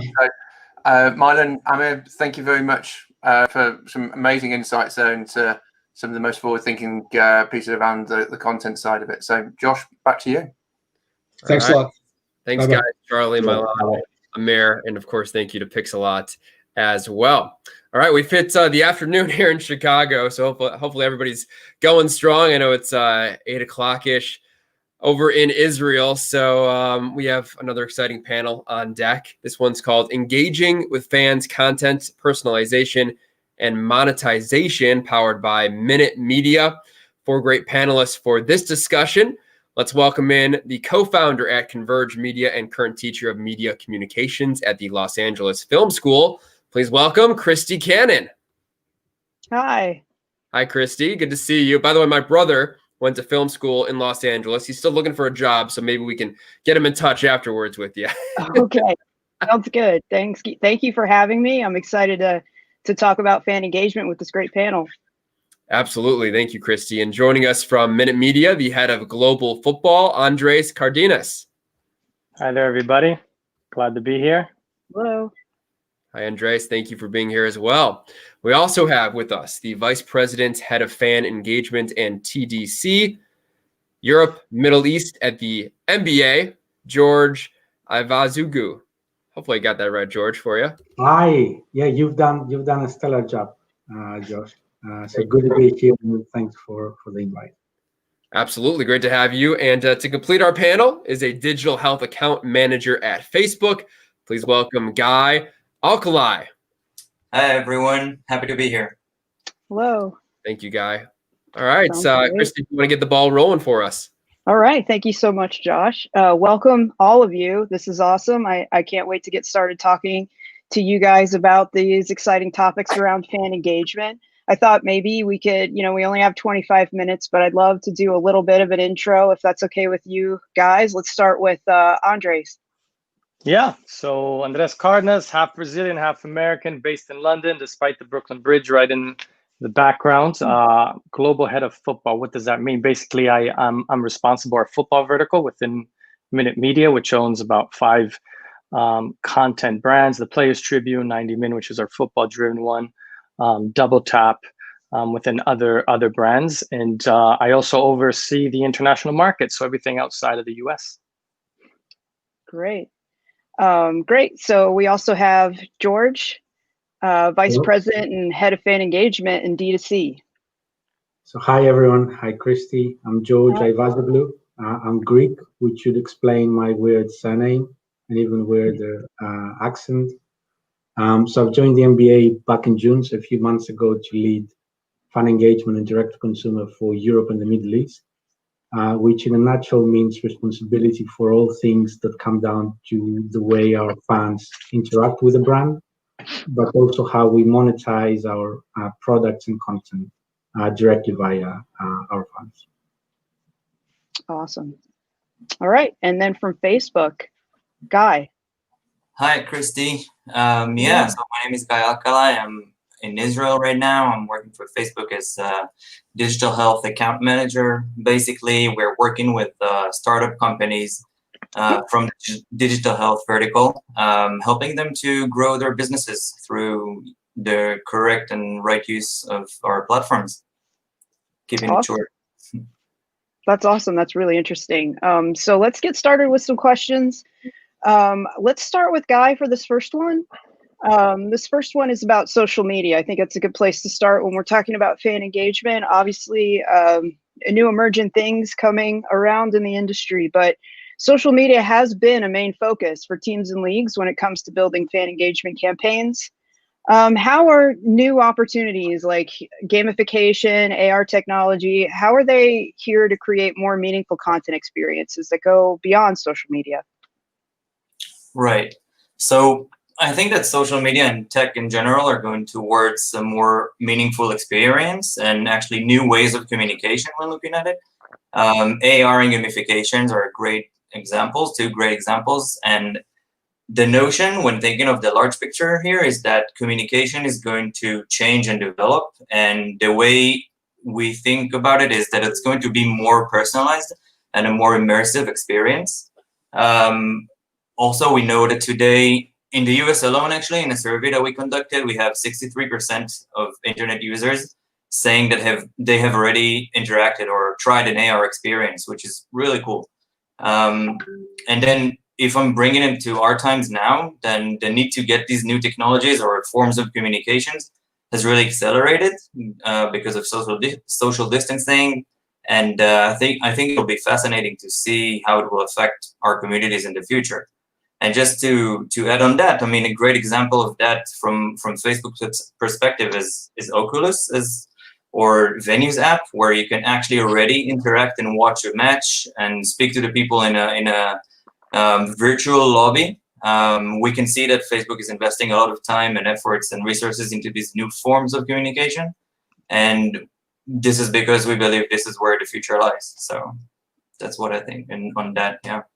Absolutely. Oculus is very exciting as a new emerging tech, and definitely can't wait to see how that really impacts and deepens the connections that fans can have, not just with the athletes, right, and the sports that they love, but also with other fans. I think that is definitely part of the personalization when fans can feel that connection and become part of it. So that's amazing. Does anybody else have any thoughts on those emerging technologies or anything to add? Otherwise, I can move on to the next question. Yeah, no, I would echo guys' points. I think from an MBA standpoint, there's a lot of appetite to experiment with those technologies in social media. I think you've seen us do a lot of that this summer in Orlando, working with Oculus, working with Instagram to create customized, I would say, and native to the platform experiences.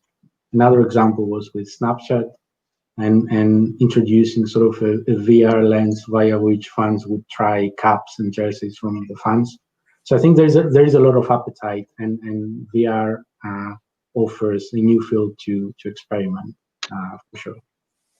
Definitely. And then the ability to share that also when they're personalized and they're able to create those pieces of content that have them as the focal point.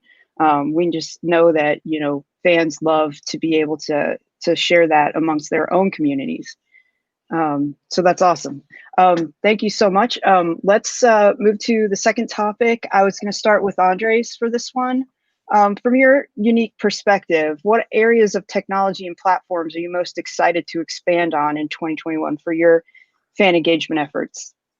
Yeah, this would be a great question for our CTO. I'm not a tech guy, but look, we own content brands, so we're not on the property side, but we're on the content creation side. And I think we live on our own proprietary platform, and the cool thing about our platform is that we're evolving that in order to integrate with other cool, innovative third-party tech solutions. So it'll be excited what 2021 has. But from my perspective, and on the heels of what you guys were talking about, AR, is I would love to see how web AR evolves, because right now AR is very much an in-app solution and on social. But given that we own our own platform and we produce content, trying to see where that evolves and how we can integrate web AR along with the evolution of 5G, I think will be key. I think, when we're talking about AR and other tech solutions, especially from a content production organization, it needs to fit in seamlessly into our user and fan habits and to our user experience. So that's why we're so careful on integrating these technologies. But yeah, let's see what AR has to offer next year, web AR, and see how we can integrate it into our platform, not only to bring our editorial content to life, but especially on the branded content side and how we can monetize that with other brands. Wow, yeah, that is really exciting to think about web-based AR. Anybody else? Any thoughts on the topic of what you're excited about? I think Oculus is absolutely exciting. Any other thoughts around that? I would say from our end, Christy, obviously last season, what we missed a lot last season, I think we missed for a big part of this season from our perspective is fans in the arenas. So it's really exciting, obviously always within context, but it's really exciting to see how we can leverage technology to make the final output for the broadcasting partner and the end fan more interactive. You've seen us do that this summer by partnering with Microsoft Teams and offering the virtual sort of Teams experience. Actually, more than 60,000 fans, some of them celebrities, some of them normal fans, found their way to Orlando via that. So I see us experimenting a bit more around that direction this season as well. And then the other thing we're working on is how we can sort of pivot and transition some of our products and experiences that in a normal year would take place in a very physical way into a more digital world, be that junior NBA clinics where we teach kids the fundamentals of basketball or other more innovative experiences. Wow, yeah, there's definitely a lot there when you think about an NBA certainly was a leader from the bubble. All of the new opportunities that they were able to push out there to fans, and as it all happened so fast. Even from a consumer, I love basketball, and I watched a lot of the playoffs and the finals all the way through.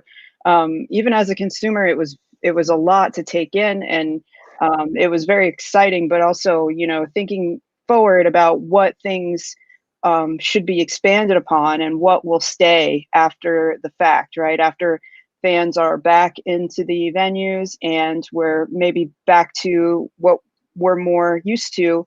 A lot of these things are really cool, and a lot of these things should continue to be part of what we experience to enhance the experience, but also offer those new opportunities for revenue and all the other things that sponsorships and teams are looking for. That's really exciting to look forward at what will stay and what will kind of translate. Also, the personalized experiences with the NBA junior clinics, that's really interesting too. Not a lot of that has been on digital, right? So it's really interesting for those opportunities, because I know that as we're evolving generationally, the younger generations enjoy that sort of connection, and there's a lot of opportunity to bring more fans in because you've just got more ways for them to come and engage. That's awesome. Thank you so much.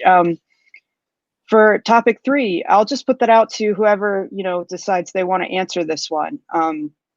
We've witnessed and we see the growing desire to create communities for fan engagement on the owned media channels, right? So team apps and places where teams are creating their own platforms and their own communities.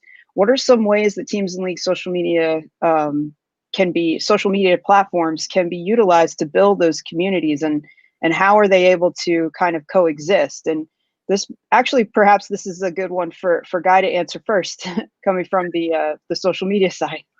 Yeah, so definitely. I mean, I'm more on the social media side for sure, and I really do think that these communities, both the own channel communities and the social media communities, can coexist.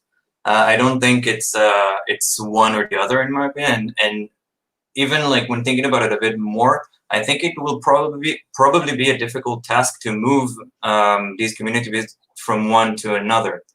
But what we do need to remember is that they should serve different goals. Social media is where communities grow and develop organically.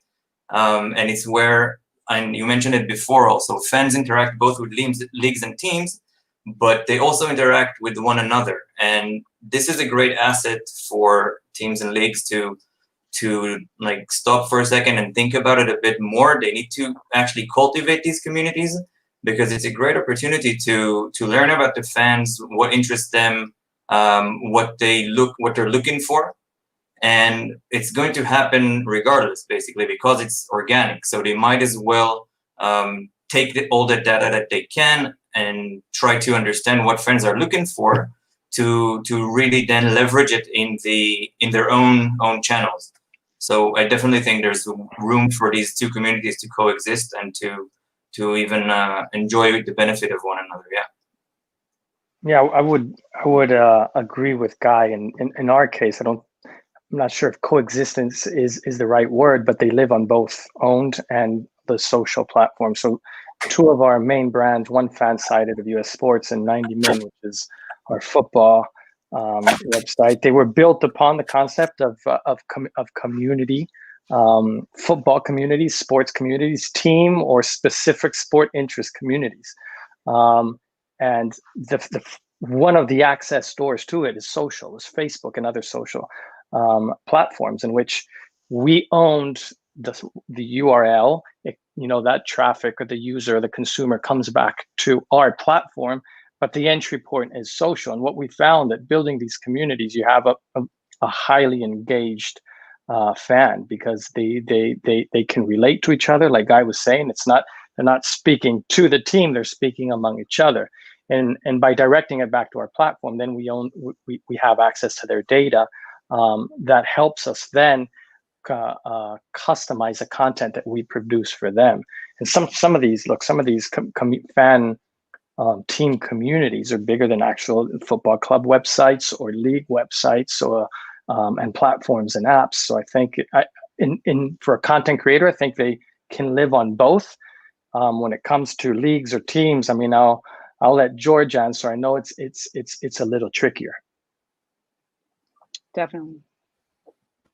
I'd say it's more nuanced. First of all, I think for us at the NBA, building a direct relationship and dialogue and conversation with our fans is a huge priority. And the league has taken many steps over the past couple of years to enhance the efforts to sustain that conversation. Then going to the point of the discussion, I would say that it really depends on the segment of the fan and what's their need in regards to, in the NBA case, their relationship with the league. So for many fans, for example, the use case would be that all they need is a fix once or twice or 3 times a week to go on a platform like Facebook and watch a 3-minute clip about what happened last night or their favorite players' highlights, and that would leave them very satisfied, especially also in a region like ours, where there's a big time difference between the time of the day where the actual live event is happening and what that time is in this zone. And that's excellent, and we want to continue to nurture that relationship. For many other fans, it's not the end, and it's the start, the beginning of the journey.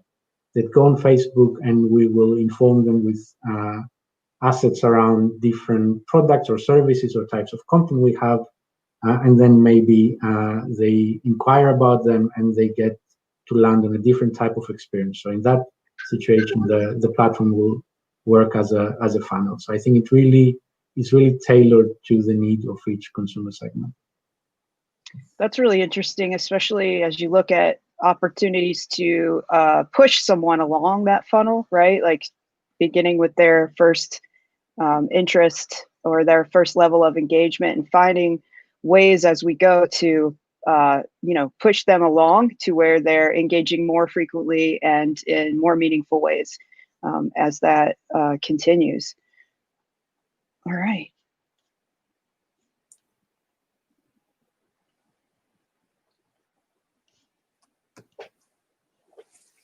All right, so next question, and thanks everybody. You're doing awesome, and I can't believe like already all of the great insights that have been shared, and it's so good to have such a different perspective from everybody's background. And one thing that's been a big topic throughout the whole conference has been the emotional connection, right? That has been the biggest challenge probably during the recent times. That emotion that is tied to what compels sports fans and keeps them engaged and keeps them coming back. And we all understand that this is a huge, huge power that we have to connect with our fans, the strong emotional connections, not just to teams, but also to athletes and also to their fandom, right? Their community, especially I feel like in soccer and other sports as well. But there's very much a connection to the community around the sport. So in order to get the most effective fan engagement results, how are these new technology platforms and opportunities, really paying attention and focusing in on that emotion. So from my end, go ahead. Oh, sorry. Yeah, I think, look, from our end, I think technology is definitely an enabler, but I wouldn't start with it. It's more, in my opinion, a means to an end. I think the main ingredient here is the authenticity, and I will break down the authenticity to two components. One of them is the authenticity of the storytelling, so the actual story that we want to put out there. And that would mean things from being something unique, original, creative, to very relevant. If you take the NBA at Europe, for an example, we live in the golden era of European players, not just playing at the NBA, but many of them being protagonists in their own teams. So a story about a German player, say Daniel Theis in Germany, would perform way much better potentially than for one of the top 10 US players. So we need to balance those sources in the right way. And I think the second component of authenticity, which has a stronger, I would say, technology part, is being really relevant and native to the people, in the sense of the format that they prefer, for the device that they mostly use, for the time of the day where they're most likely to consume that content, and then in a fashion that's quite native to the platform. And I think that has a really strong technology component. So I think it's the balance between these two worlds that drives emotional connection. Amazing. You literally said what I wanted to say, which is only strengthening the point of how fundamental this is in basically sharing and expressing authentic voice. Teams, leagues, everyone should basically be as authentic as possible, because this is what gets through at the end of the day. We're all people, and fans are people, and this is the way to get to people. And then the next level, like you said, is taking this and transforming into relevant content, which will then be personalized. We've been hearing it throughout this entire conference, I think, data and personalization. So here as well, nowadays even more, because if we're starting, or if you're looking at how things have started, maybe pre-COVID, before these things accelerated, we can say that in the old days, the interactions or the engagement with fans were mostly at the stadiums, or even if we're looking a bit older than pre-COVID, but it was a sort of a one-to-many form of engagement.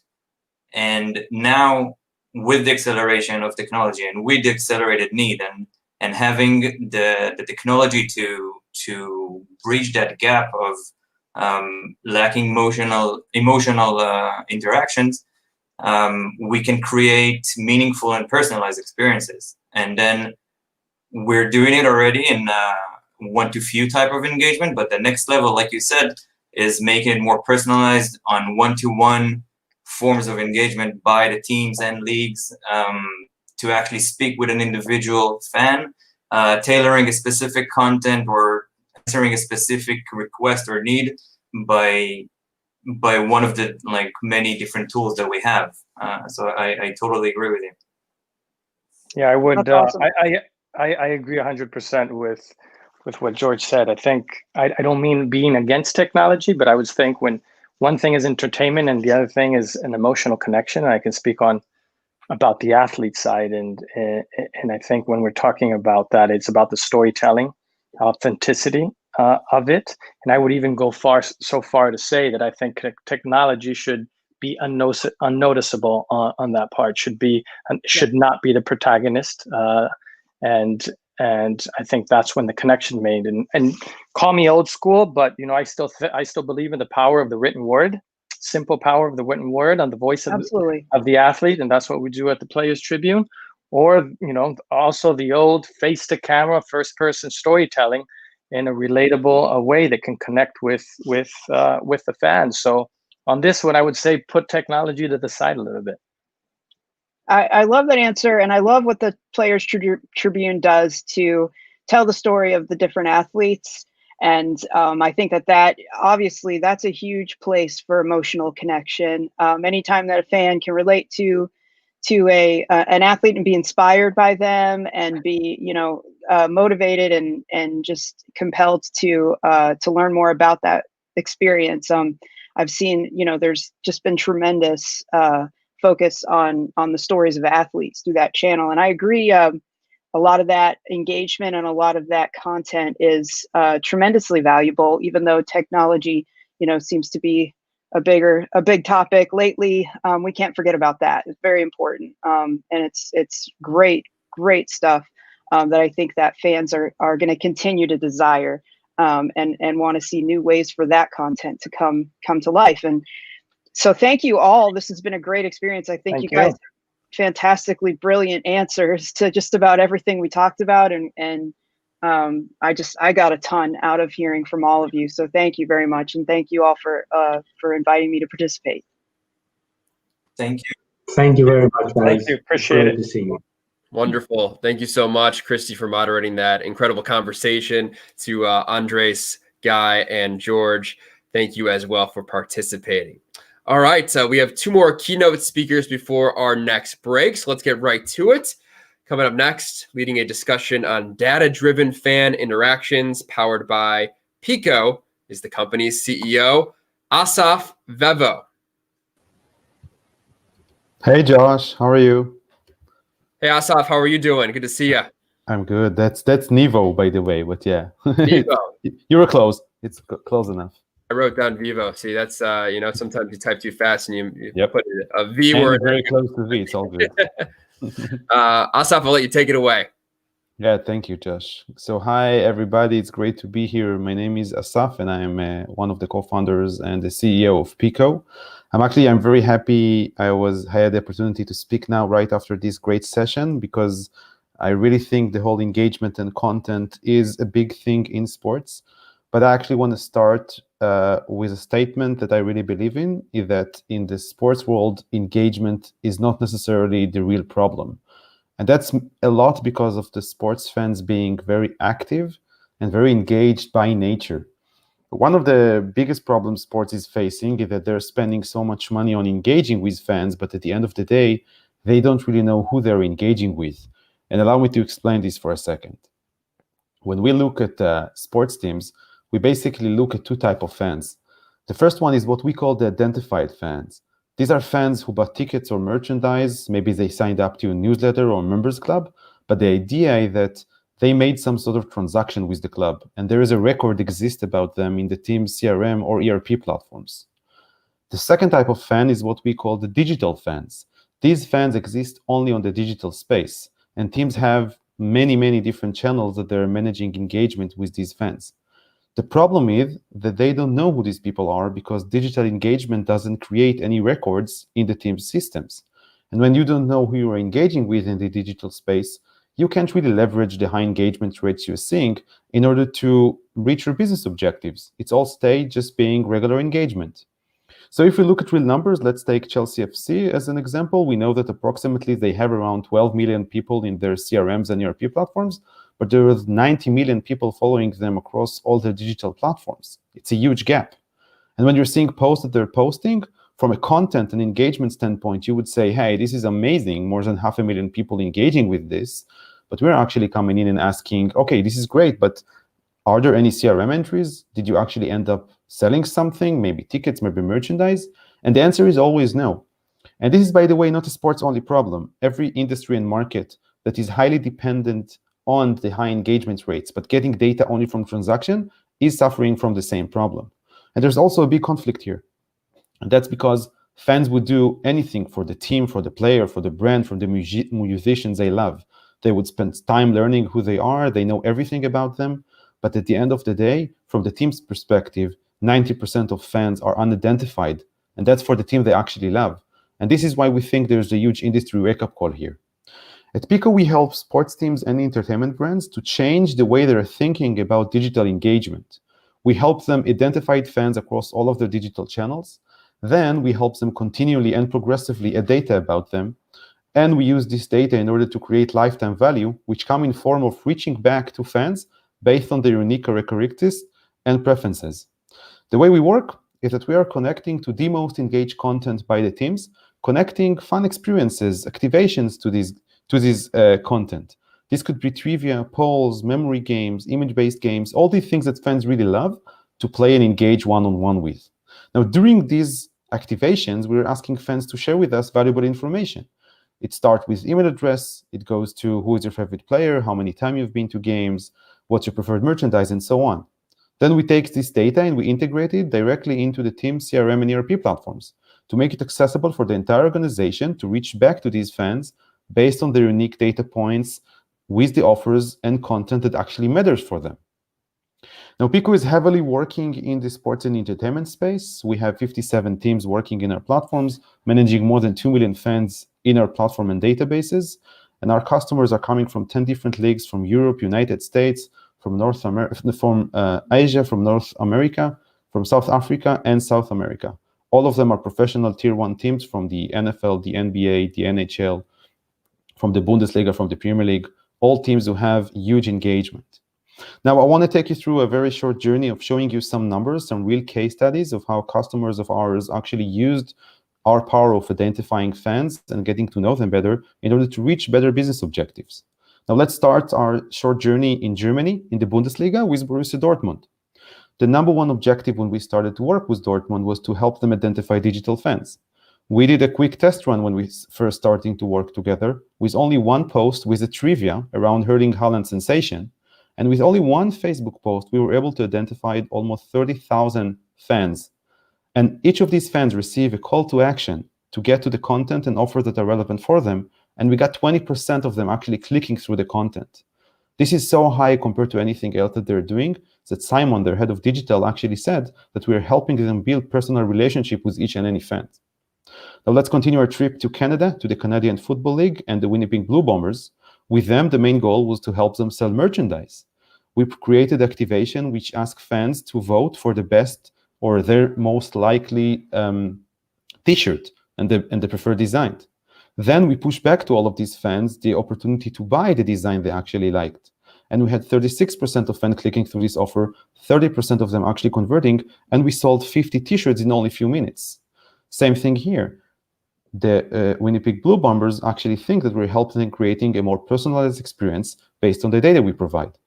The last example here is going to be heard from firsthand.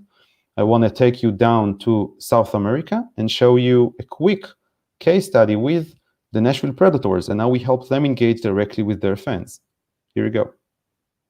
Pico is actionable data and an engaging experience through social media. An unintended benefit of Pico was our responsive time, our reach through social media, in the sense that now you can engage us 24/7. Now you're DMing us. Now we're responding to you, and we're going to do more of this in the future. But Pico, with its AI technology, it's so much easier, and a lot of times your mobile device will even suggest the answers for you. I would say the number one way we use it is just building out a customer profile. I would say overall, we're really using it to help the actual user and the end consumer themselves, just because we didn't know who they were. Now we're able to say, like, maybe you didn't win the day of game tickets. Now we know who you are. Now we know, your contact info. Now you engaged in us, and now we're able to, go back and contact them and find out more about them in life. A lot of times find an offer that they are interested in, or find them an opportunity that, maybe was even better than what they initially wanted.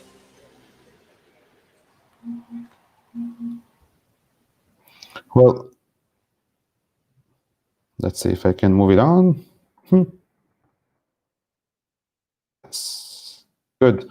So I just want to wrap up by saying, thank you for Colosseum, to Oren and all of the team for having this for the third year. We've been part of this conference from day one, and we're super excited with everything happening on the Israeli Sport Tech and the Global Sport Tech. I want to thank you for listening. And I want to encourage you to reach back to us and see demos of what we do, how we integrate into ERPs and CRM platforms like SAP, Salesforce, Microsoft, and how we can actually show you real data based on your digital engagement. Thank you. Thank you, Asaf. Nivo, as I butchered in the beginning, though. But great discussion there. And yeah, Nashville Predators fans, they're the real deal. I've been to a couple games there in Nash Vegas, as we like to say here in the States, at Bridgestone Arena. All right, before our second break, we have one more fabulous keynote address. So let's dive back into the world of artificial intelligence powered by WSC Sports Technologies. Here to discuss AI-powered video solutions for engagements, the head of Business Development, Central Eastern Europe and Russia at WSC Sports Technologies is Itai Epstein. Hi, guys. Great to be here. Okay. So first of all, thanks for Coliseum for having me and for this amazing event. I'm Itai from WSC Sports. You can see my screen, right, Josh? Yes, you got it. So we're going to put you full screen here and we'll have you show your presentation. Perfect. All right, perfect. So for those of you who are not familiar with WSC Sports, WSC is a sport tech company based in Tel Aviv, Israel, but we are a global company with offices also in New York and Sydney, with over 150 clients around the world, almost 200 employees, and we've been operating for almost 10 years now. If I had to describe in one sentence what we do, so we have a cloud-based machine learning platform that creates and publishes sports highlights automatically and in real time. Before I delve deeper into everything, just to mention a cool thing, just last week, we won at the Sports Pro OTT Awards as Best Tech Company, which was a pretty cool recognition of our efforts in the OTT industry in the past few years. Okay. So before we talk about WSC solutions, let's mention a few facts about the environment and the industry we're working in. So first of all, it won't be a big shock for you to know that live sports consumption on TV, on linear TV, is decreasing, while digital media and highlights consumption on social media is increasing. I assume that you also wouldn't be too surprised to know that this trend is even stronger among millennials and younger generations. Now, a good example of this trend would be if we look at the last NBA season. So while TV rating was decreasing, the NBA actually set new digital media records. And we were helping them to do that by creating a lot of digital content. And when we're talking about digital content, it's not just game highlights. If we look just at the playoffs, over 67,000 different highlights of player highlights, action highlights, team highlights, large variety of content, which is necessary to engage fans and to get this kind of records. Another cool example of why you need digital content and highlights is the McKinsey report on OTT, where they actually found that highlights are a key gateway to subscription, and fans who consume over 30 minutes of highlights a day are more likely to subscribe to your OTT platform. So the bottom line is digital media is important, digital content is important, and you need good and efficient solutions to create a lot of it. And this is where we come in. And we actually help our clients and partners to take the painful process of content creation that takes a lot of time when you do it manually and you get the same limited generic content, and we make this process completely effortless for them, so they can get much more content on a large scale with a simple and automatic workflow, so they could get a large variety of content that they can now personalize and customize for different fans and different purposes and different cool solutions. Now, we work with top sports media rights holders across the world, whether it's leagues, tournaments, clubs, federations, broadcaster, OTTs.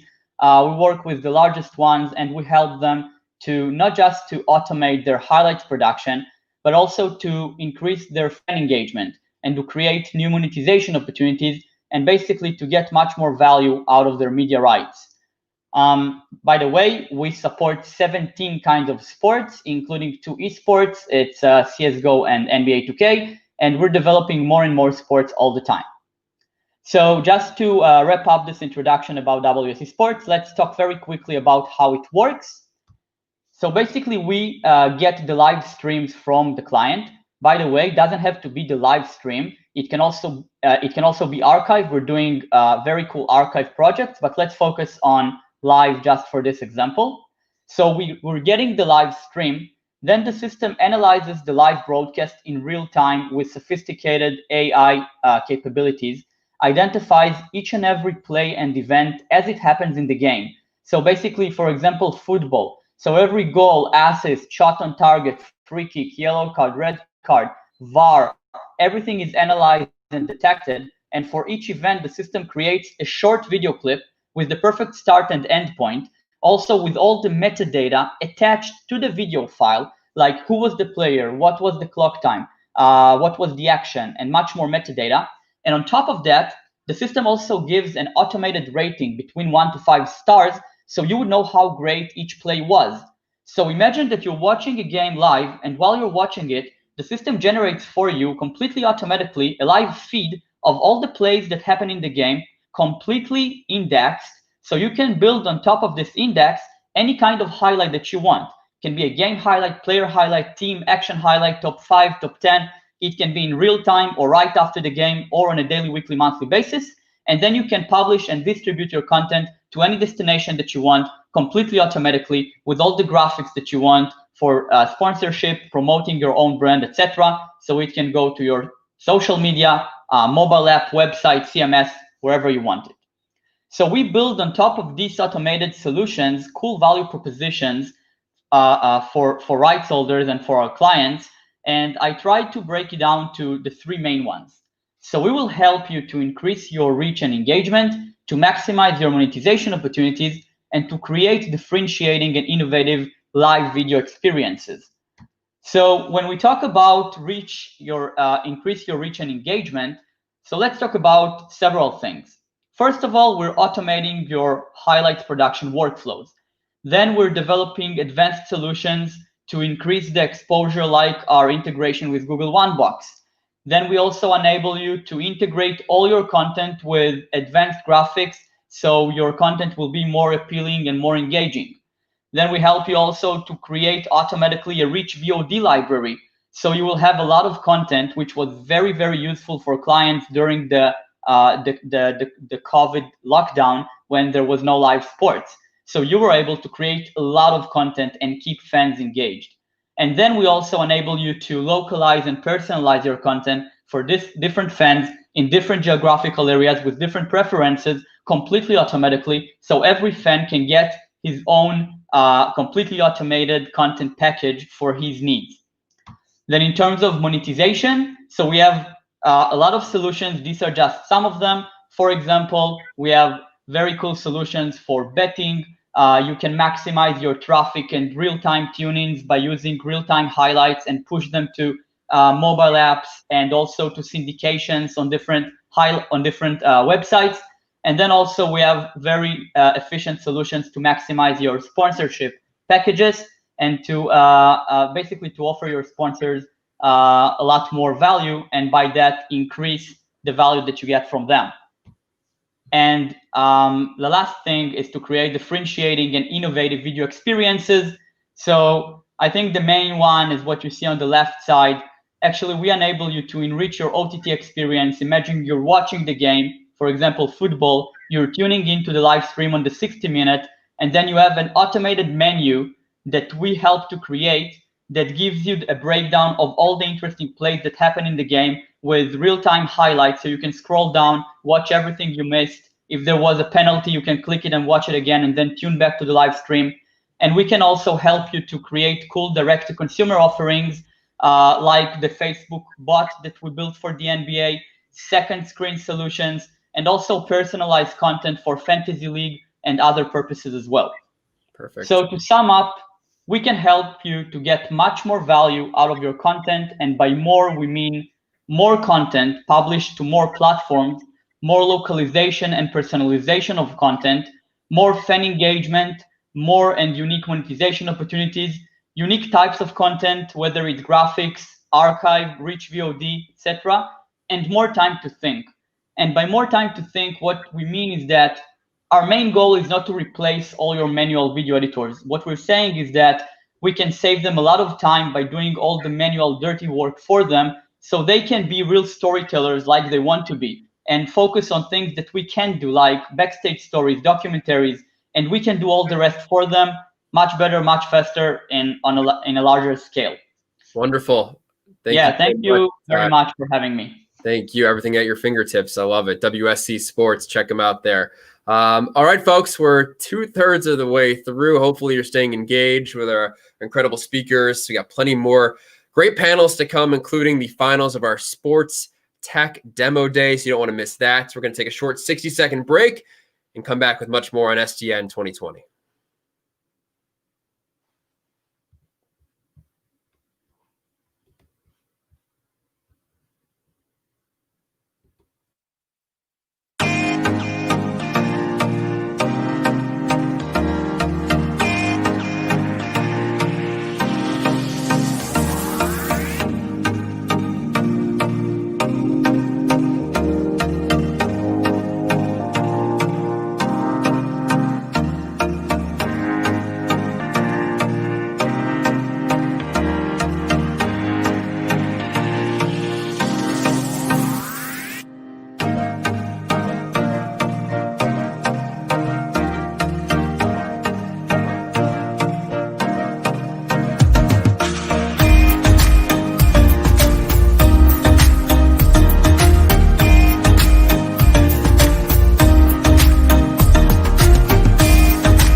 All right, everybody, welcome back in. We've reached 1 o'clock here Central Time in the U.S., 9 o'clock in Israel. Josh Friedman still with you for Sports Tech Nation 2020, whether you're just joining us or been with us this entire time, 5.5 hours, still rolling along with so much great content from everyone, our friends, of course, at Coliseum putting this on, and the great panels that we have for you, including our next one, which is called Disruptive Technologies for the Use of Sports. It's powered by Yigal Arnon and Company law firm, and leading this discussion is a partner at Yigal Arnon. So please give it up for Daniel Damboritz.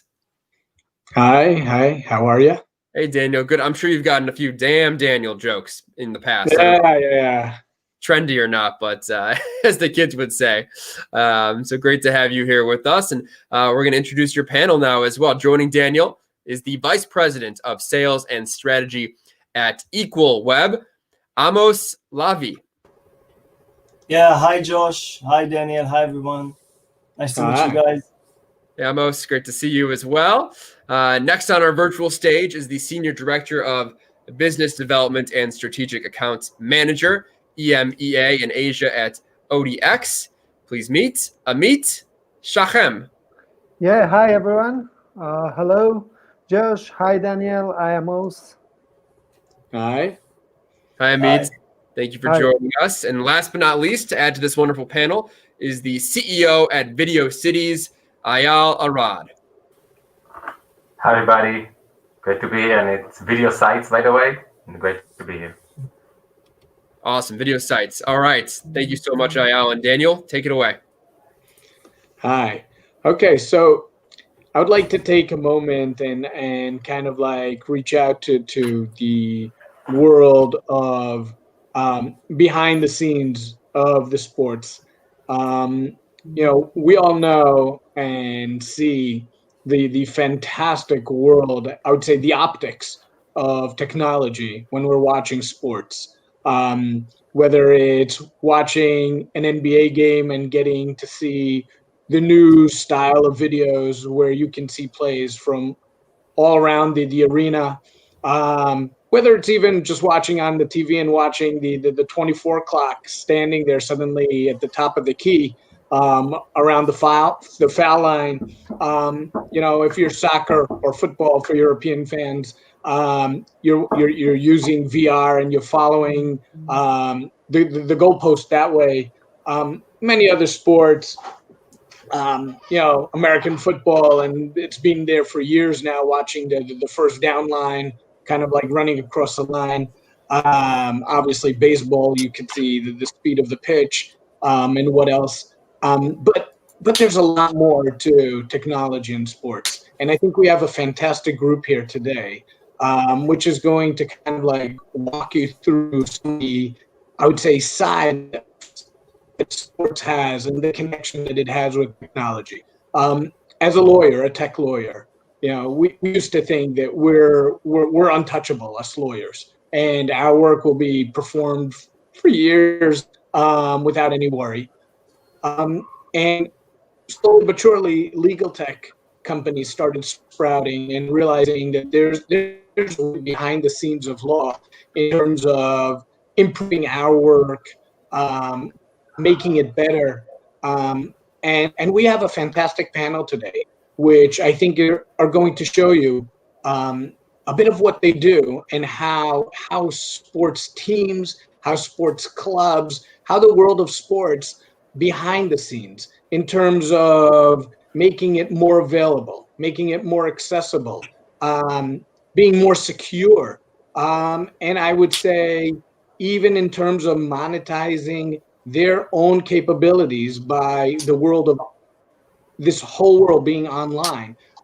So without taking too much of these fantastic guys' time, I want to introduce you and start with Amos, who's going to kind of walk you through what his company does and how it can help this world of sports.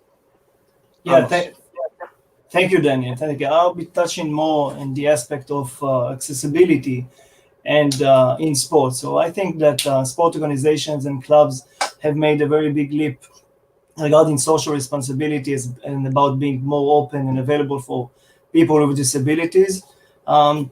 Almost all stadiums now have easy access to wheelchairs and safe locations for wheelchairs, talking elevators and so on. However, there is one area that's unfortunately been ignored, I believe, because of lack of awareness, even though it shows how important it is, especially now in this COVID-infected times, which is the digital space. All sport clubs worldwide has people with disabilities as fans, has the elderly population as fans, former elderly players, and so on. It is estimated actually that a quarter of the population has some sort of disability, and all of them, same as all of us, are using and consuming the internet to get information about their favorite sport team, purchase products, and watch games, obviously. At EqualWeb, we've developed an overlay widget tool that enables them to interact with websites, providing aids to all disabilities, helping them to keep enjoying their favorite teams. This also greatly benefits sports clubs themselves, obviously, by helping them interact with fans that have limited access and the massive elderly population whom obviously they want to keep engaged. After installing the widget, we have seen a significant rise in traffic at clubs like the Miami Heat basketball team, the New York Knicks, Rangers from the NFL, clubs like Brighton and Hove Albion from the Premier League now see the benefits of providing equal access to this community.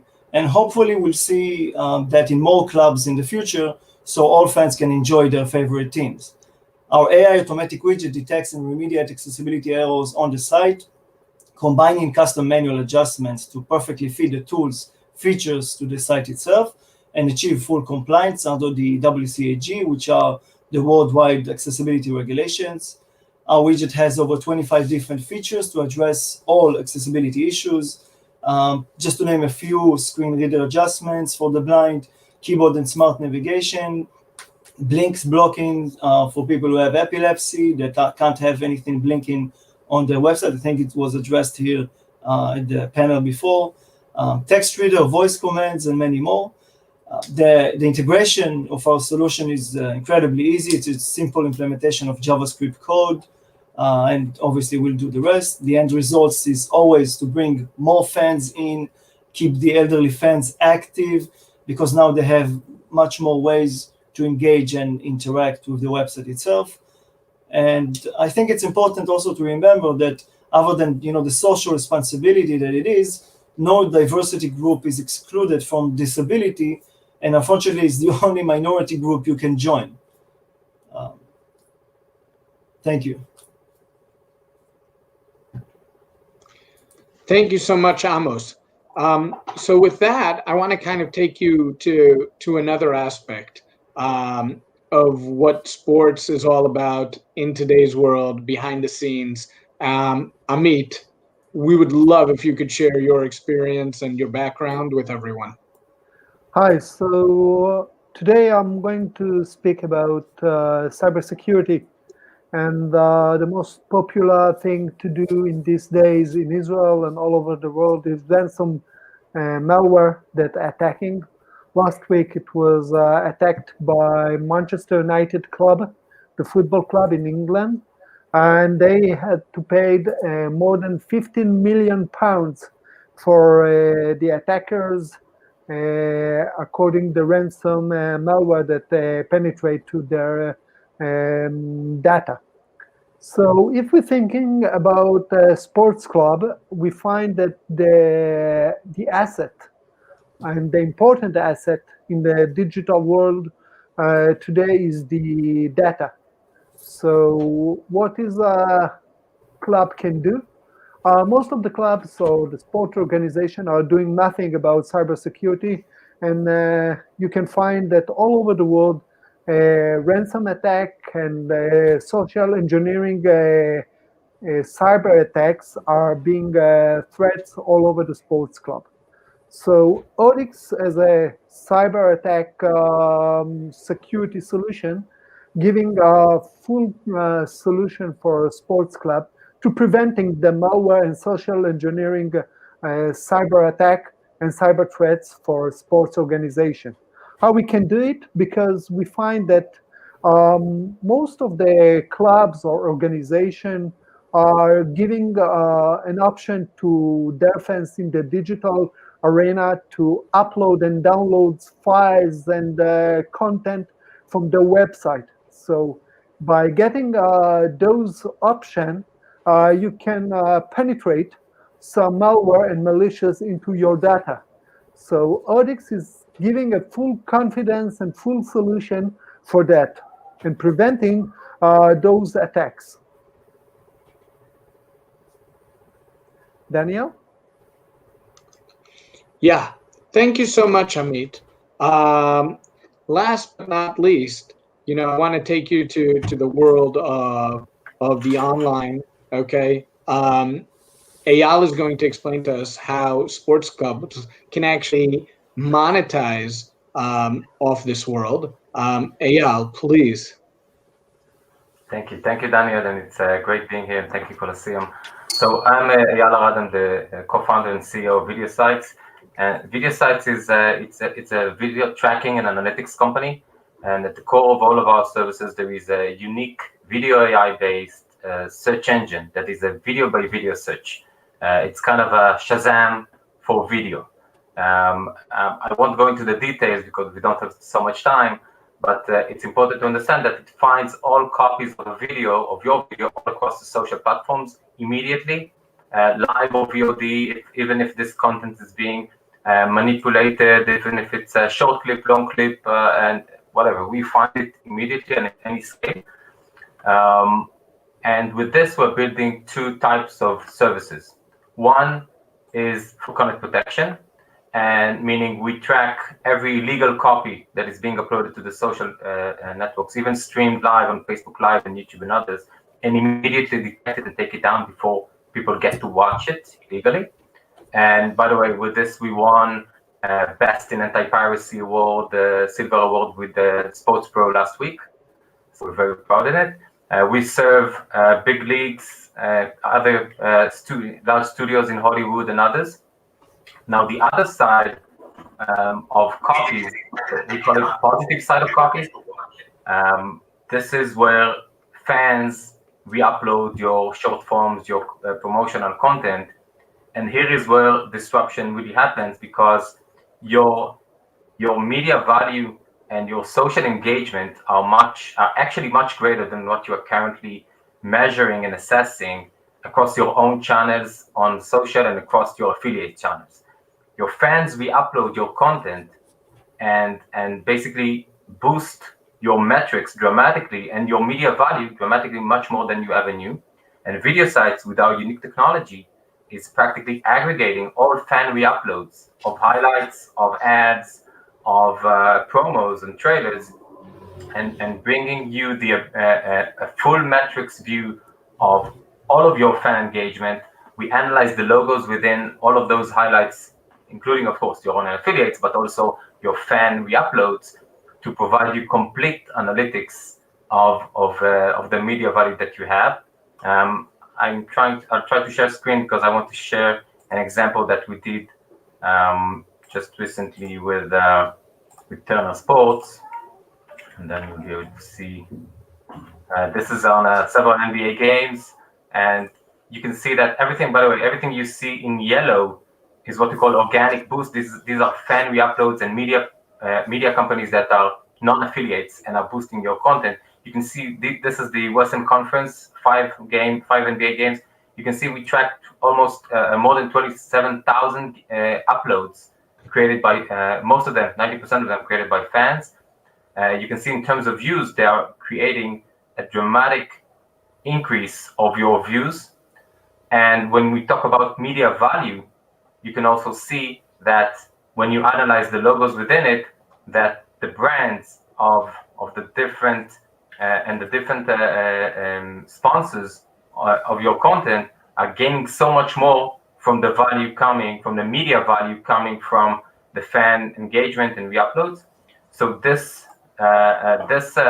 unique technology is something that video sites is providing now to very big leagues that want to balance between what do I consider piracy, what kind of short form do I consider piracy, and what kind of short form do I want to open to the fans so they can share between themselves and upload to Instagram and TikTok and others, and how can I now monetize this content that was so far unknown.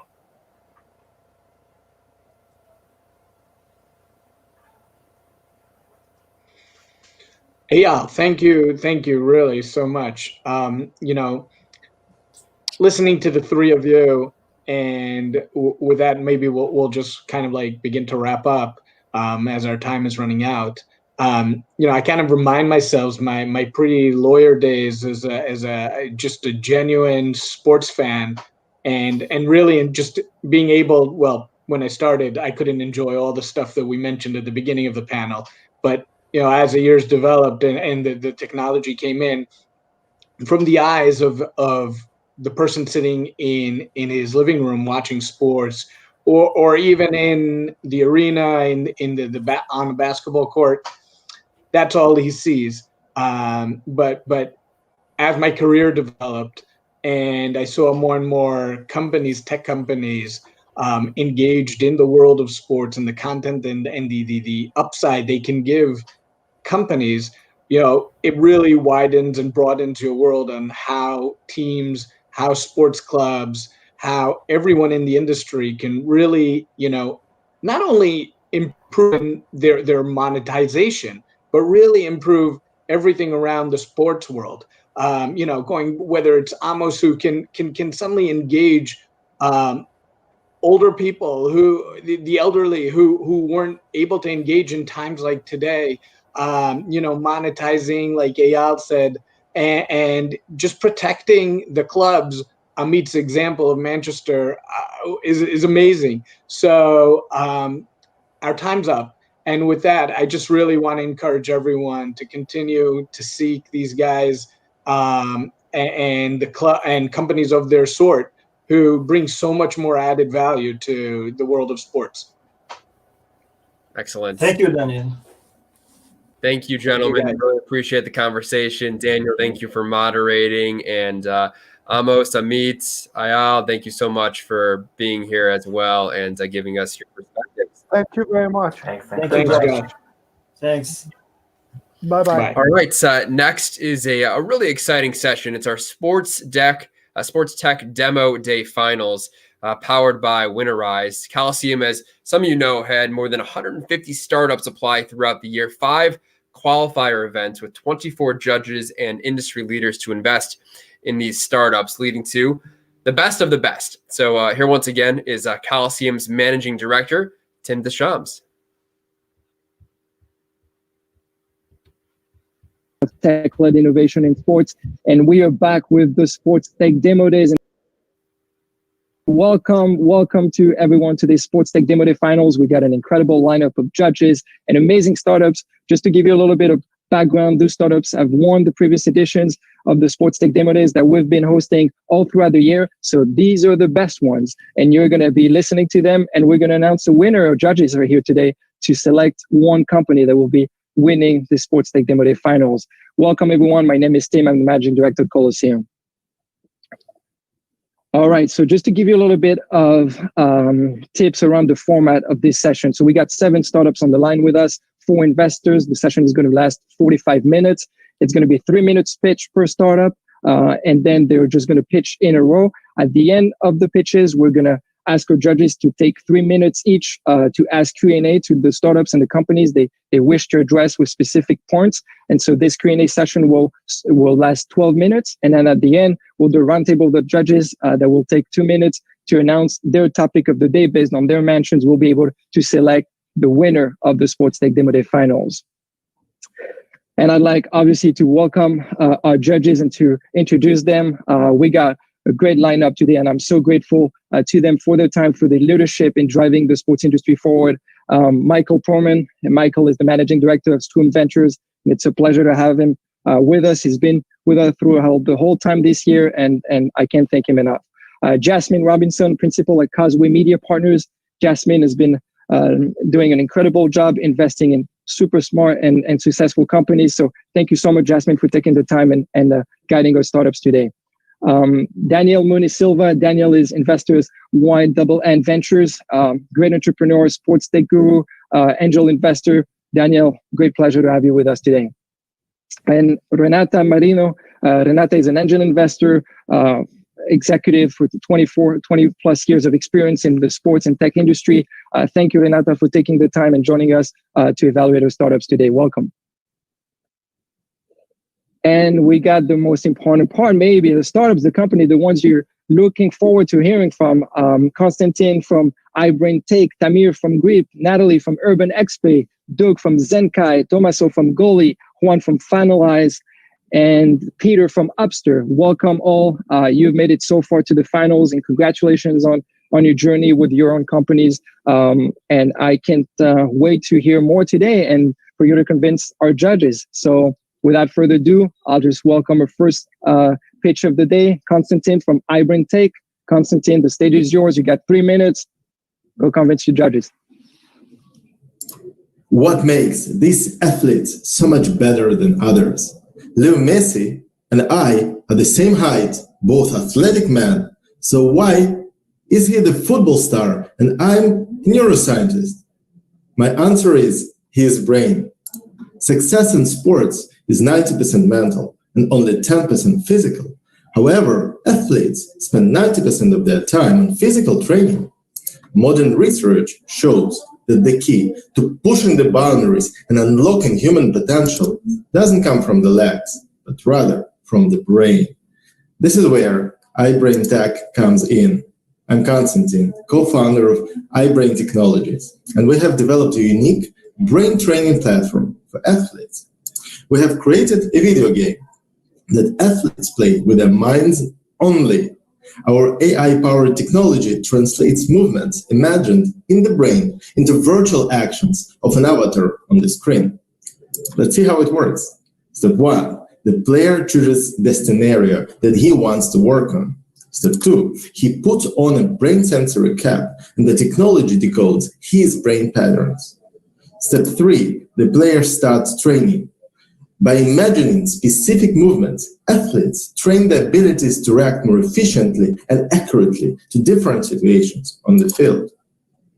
It sounds like science fiction, but iBrain technology has already been implemented by professional teams in Russia, Germany, and Israel, and the results are incredible.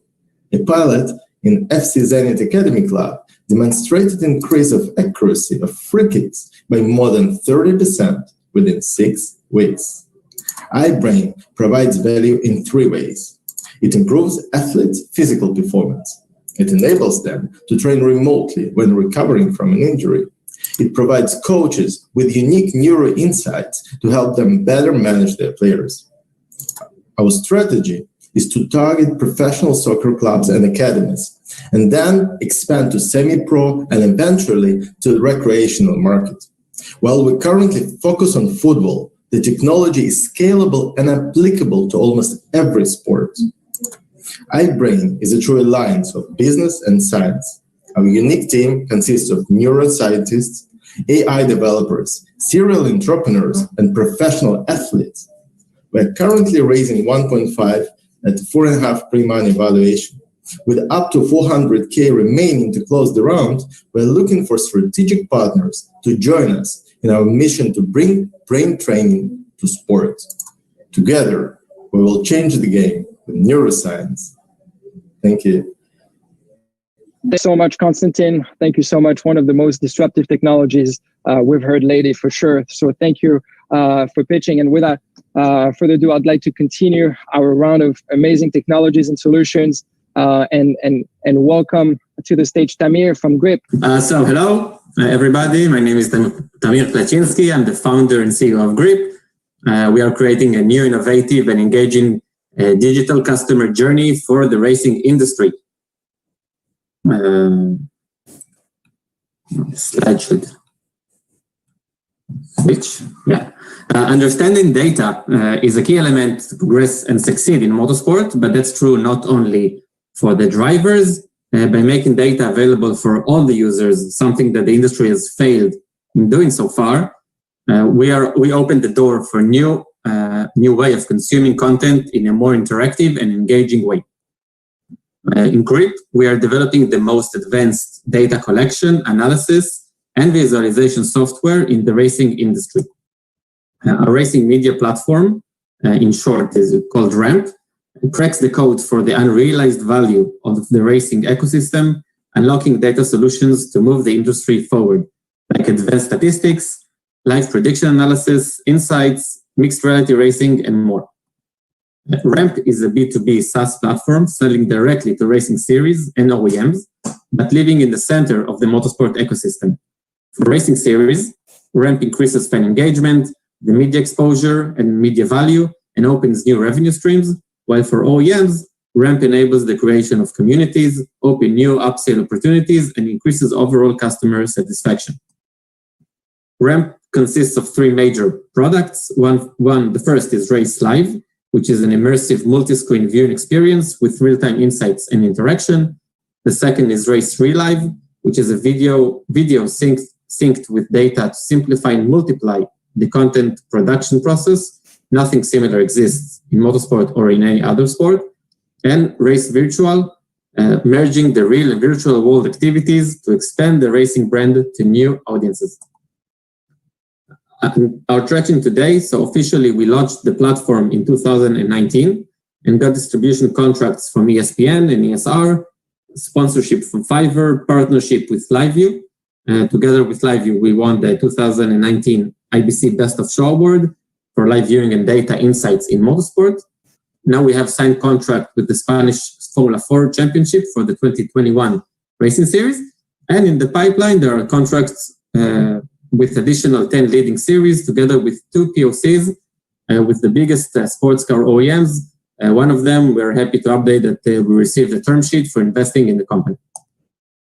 Currently, we're looking to raise $2 million to scale our operation, develop the platform, and integrate it in additional racing series. Thank you very much.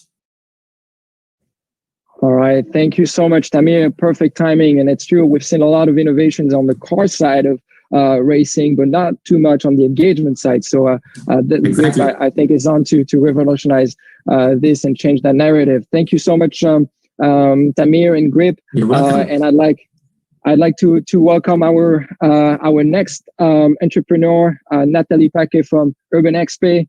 Nathalie, welcome again. These are 3-minute pitch. These are the best entrepreneurs, so they got it right. You got it.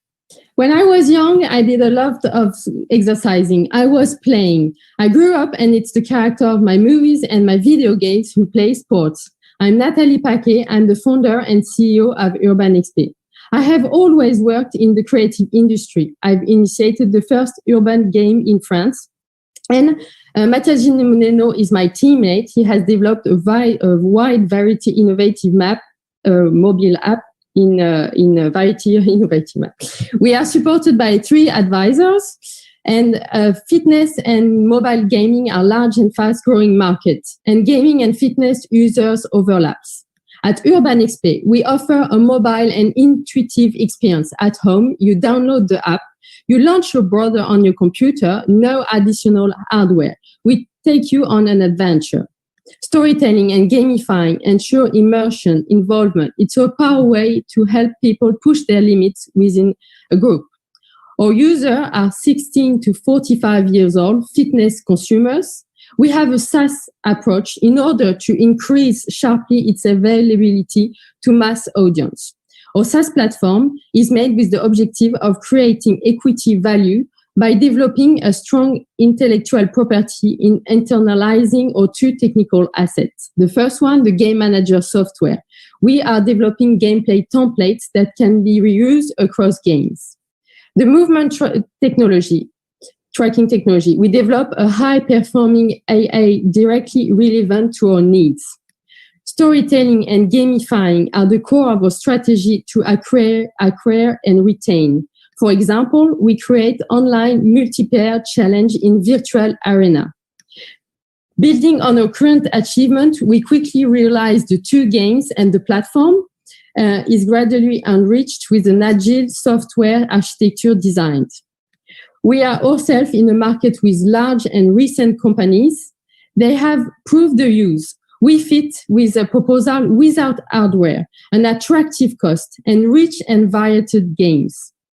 In our first game, Escape to Mars, participants have 1 hour to get onto Mars. It shows that gamifying brings replayability to the experience. It takes their mind off the effort they are making. On a business side, it's not a very scalable model, and the pandemic confirmed us on our choice in a SaaS approach.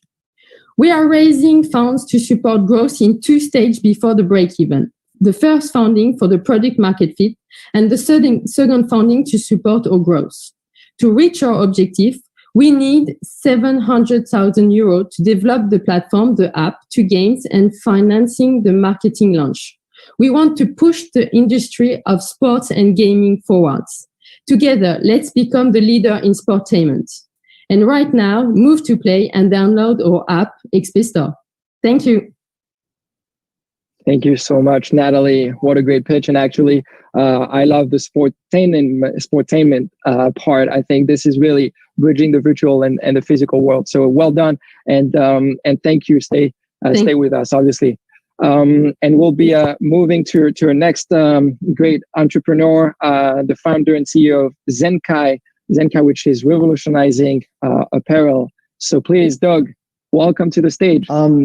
Well, thanks everybody for having me. My name is Doug Lynch. I'm the CEO of Zenkai Sports. Body temperatures rise with exercise, but to self-regulate and self-cool our bodies, we humans designed to sweat. It's called the evaporative cooling process.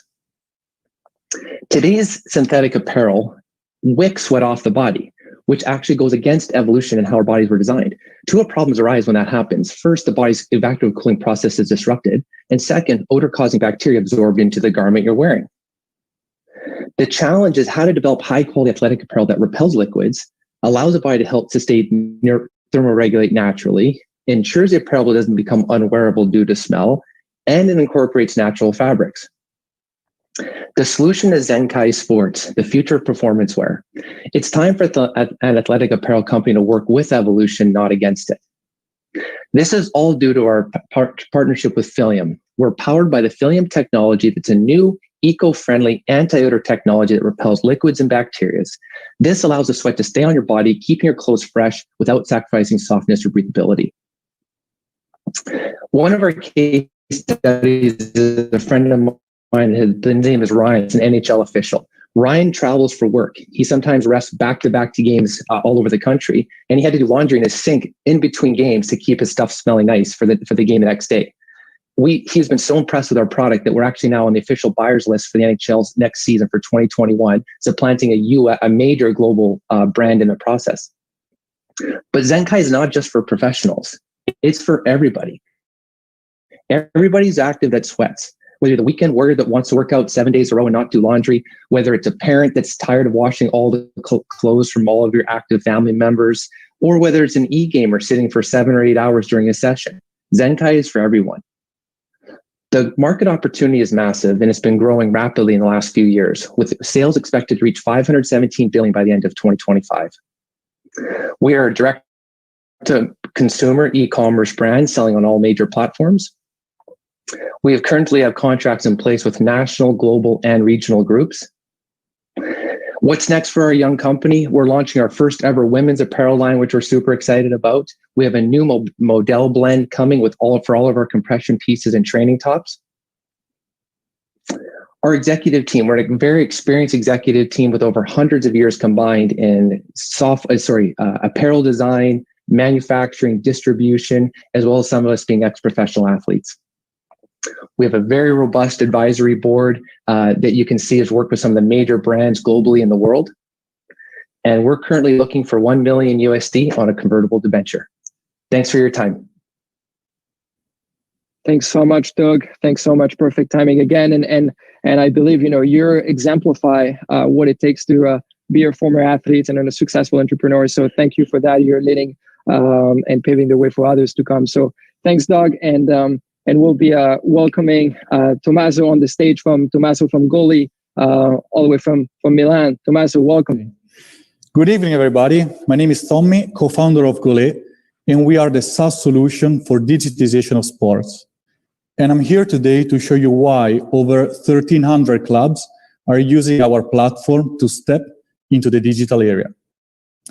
Recent studies show that 95% of all football clubs are still using paper to organize their tasks, have poor online presence, and struggle to monitor sports activities. It's like they're stuck in the 90s, but now they have to move. And this is exactly why we created Goli, the one-stop platform for football clubs. It's a plug-and-play solution to automate the majority of activities to run a club. It is simple to use. It is for all clubs of any size, and is useful in all the countries. This is how it actually works. We give access to a management software system tailored for the sports world. We develop applications for coaches and athletes on the field in order to monitor sports activities, and we develop social tools to manage websites and e-commerces. Again, in one single platform, they work faster, they communicate better, and they earn more money. Our revenue model is simple. We sell annual subscriptions of different prices depending on the needs of the club. We also have 95% of retention rate on our clients, meaning that everybody is renewing. We launched our SaaS solution 2 years ago, and now we have already acquired over 1,300 clubs, raised over 1 million euros, and expanded in the most important regions of Italy, while launching 7 products on the market. Our main objective is to reach 18,000 clubs by 2023. This will allow us to become the European market leader and to become the gateway to thousands of football clubs and over 1 million of athletes. The COVID effect actually speeded up the process of digitization on the industry, and witnesses of that are the results on our commercial activity. In the first 21 months, pre-lockdown, we acquired 212 clients, while just in the past 5 months, we acquired over 1,000 clients. So our product is solid and ready to scale. But what about us?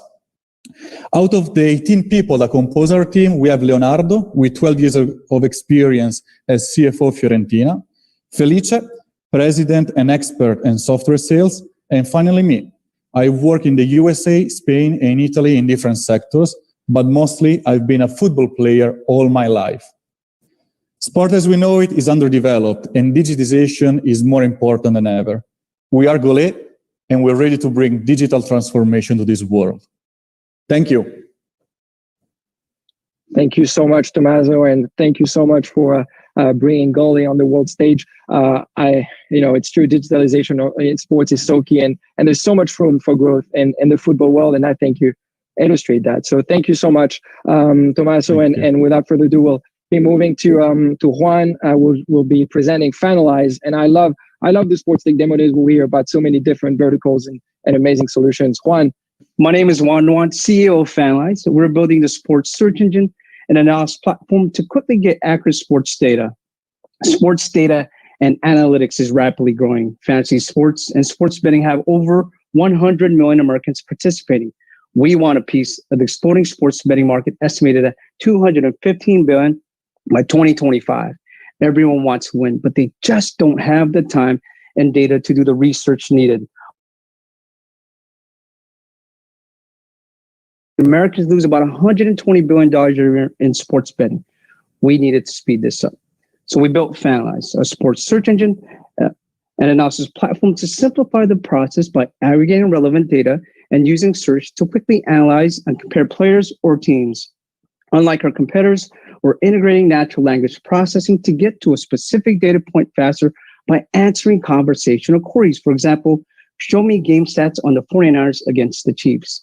Here's a quick demo of our product. You can search player team, but let's search a player, say Mike Trout, and here you get his stats, profile, next opponent, and news. And we have player-related tweets for advice and breaking news, and key player stats that are graphed out to see trends. And you can look in more detail on the last 10 game stats. This is compare Bryce Harper with Trout. This is a patent pending comparison. Here you get a side-by-side analysis, exclusive and season stats, all the data you need to help you win, and you can customize the data to your preference. Everyone has a different way of analyzing data. We've launched our iOS and Android app receiving a 4.5-star rating with over 5,000 users using the app on average 6 minutes and 23 seconds. Our users enjoy all the data in one location and the ease of comparing players or teams. We're the #1 fantasy sports search engine with the vision to be the Google for sports data. We're offering a freemium model to allow users to subscribe for advanced data with customized analysis. We believe we'll get 10,000 paid users in 2021, paying an average fee of $50, leading to $500,000 in revenue next year. Our team is ready. I grew up on the tougher side of Silicon Valley, filled with gangs, drugs, and crime. Sports actually kept me out of trouble playing baseball, basketball, and football. That's our high school football team in the background with my co-founder, Chris Longboy, league champs that year. We both started our career working for several tech startups and have a combined 40 years of experience in engineering and product design. We have a great team of advisors and mentors with expertise in search, machine learning, analytics, data, and sports betting. Now that we've got the ball rolling, we're raising a pre-seed round of $500,000 to scale. We have at a $5 million cap, 15% discount on a safe.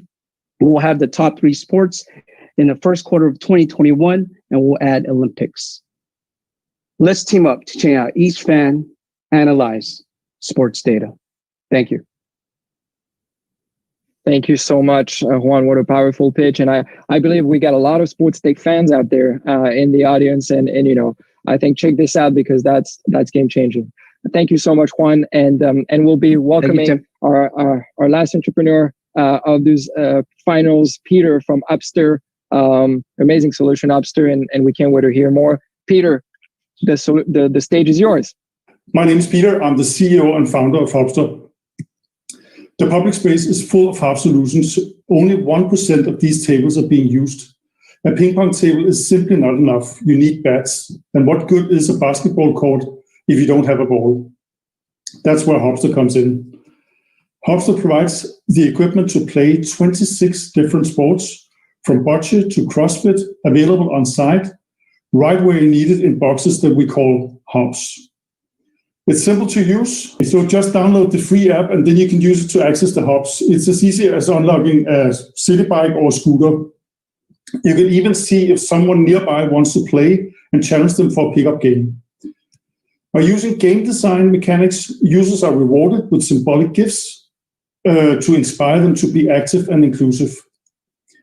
It's an on-demand service that democratizes sports and play, and it's designed to make it really easy to have an active lifestyle. Hofstra was founded a year ago and have been testing in Paris and Copenhagen with more than 2,500 users and an average of 2 users per week per active user. We already have distribution in 8 countries.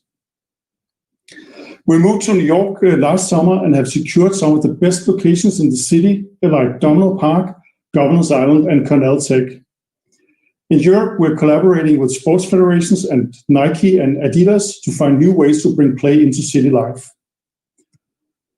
Hofstra is a franchise business. We call it Sports Club in a Box. We sell hubs for 4,000 euros in average, and we offer all operations like membership handling, community activation, regular cleaning, and inventory management for a service fee. For a membership of 10 euros a month, users get unlimited access to all hubs locally and globally, or they can buy a day pass for 6 euros if they want to try it out before becoming a member. Our target market is 200,000 hubs in 225 major cities in 31 countries. On 1 hub per 1,000 citizens, leading to an annual recurring revenue of $1 billion. 1 billion euros, sorry. Hofstra is a strong team with deep market technology and execution backgrounds and a shared vision to create spontaneous opportunities for play that bring people together, offering something for everybody, whether you're 8 or 80. The mayor of Fourth Arrondissement in Paris said, the amenities have already been built. Hofstra is the missing link for people to enjoy them. We're raising $750,000 to take Hofstra to the next value inflection point. 40% is allocated to product development, 20% to operations, and the remaining 40% for marketing and sales. Let's play. Thank you. And sorry. All right. Thank you so much, Peter.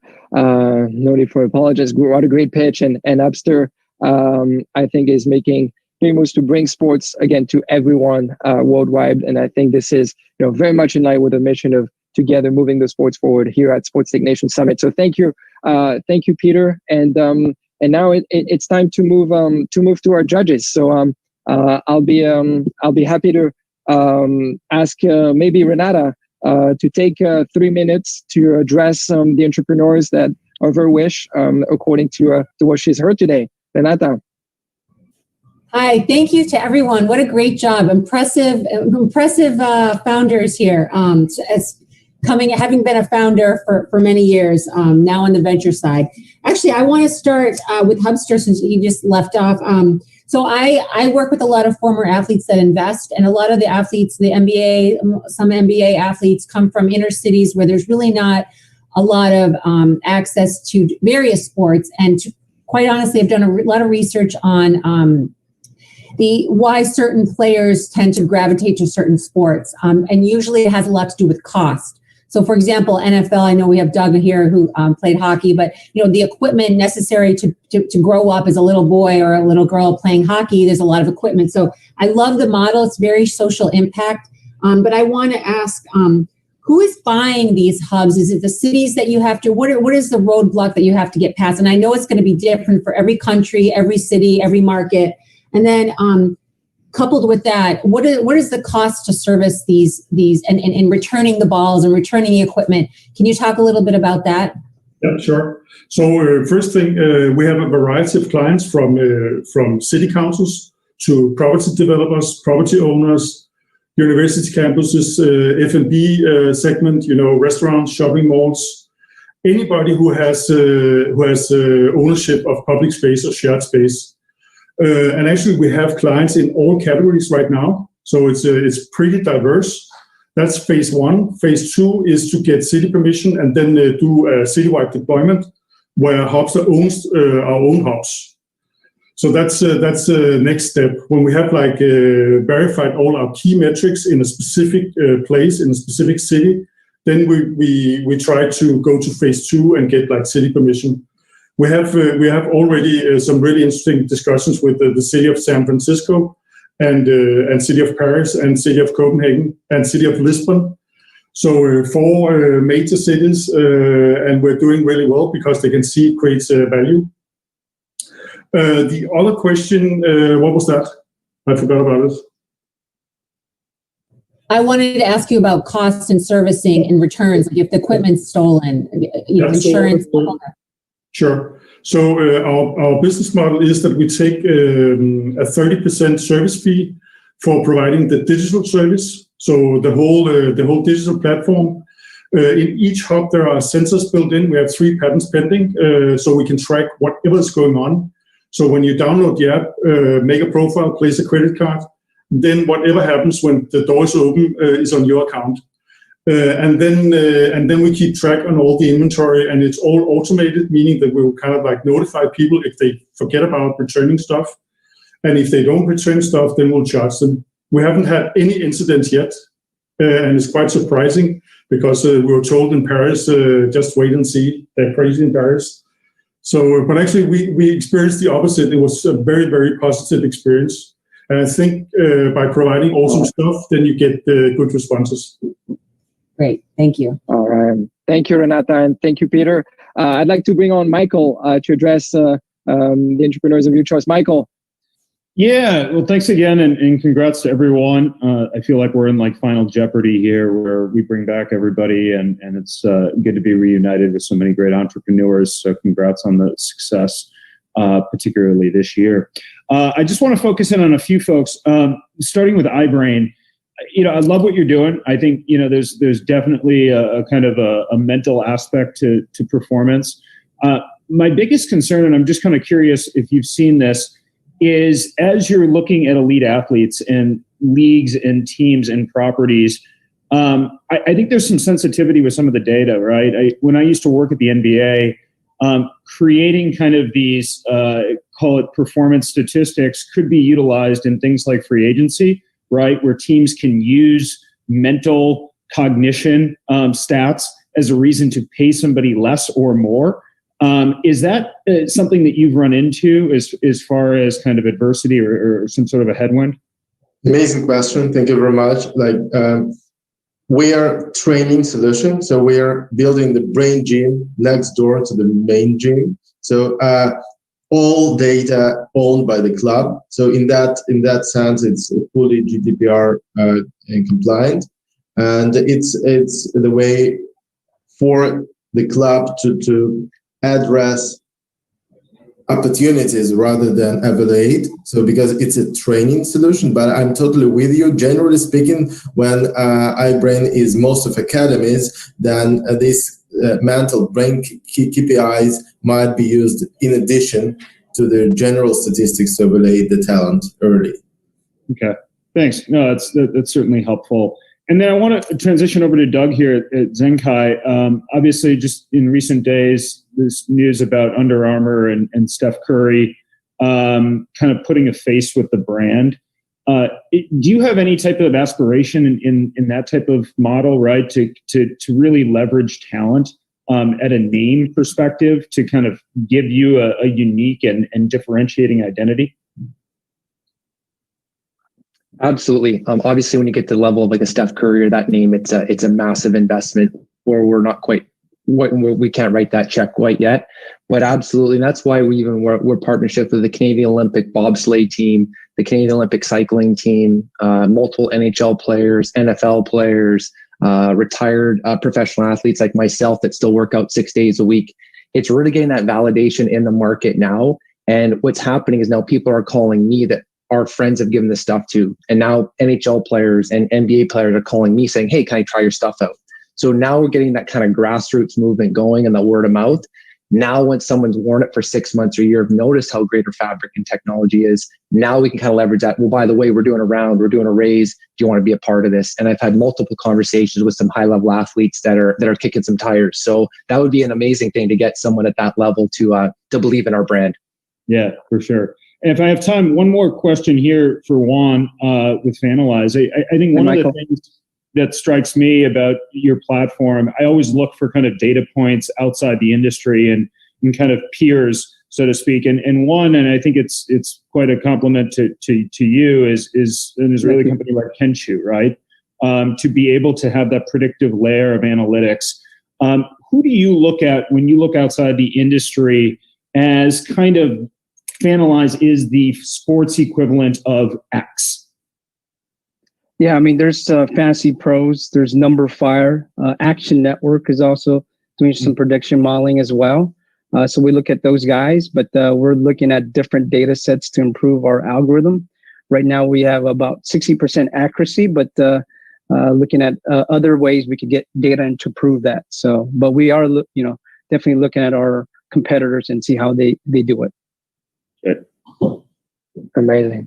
Thank you, Michael. Thank you, Juan, Doug, and Constantine. I'd like to bring Jasmine for some questions to our amazing entrepreneurs today. What are your thoughts? Great. Well, first of all, really great presentations by everyone. So thanks so much and great work getting to this point.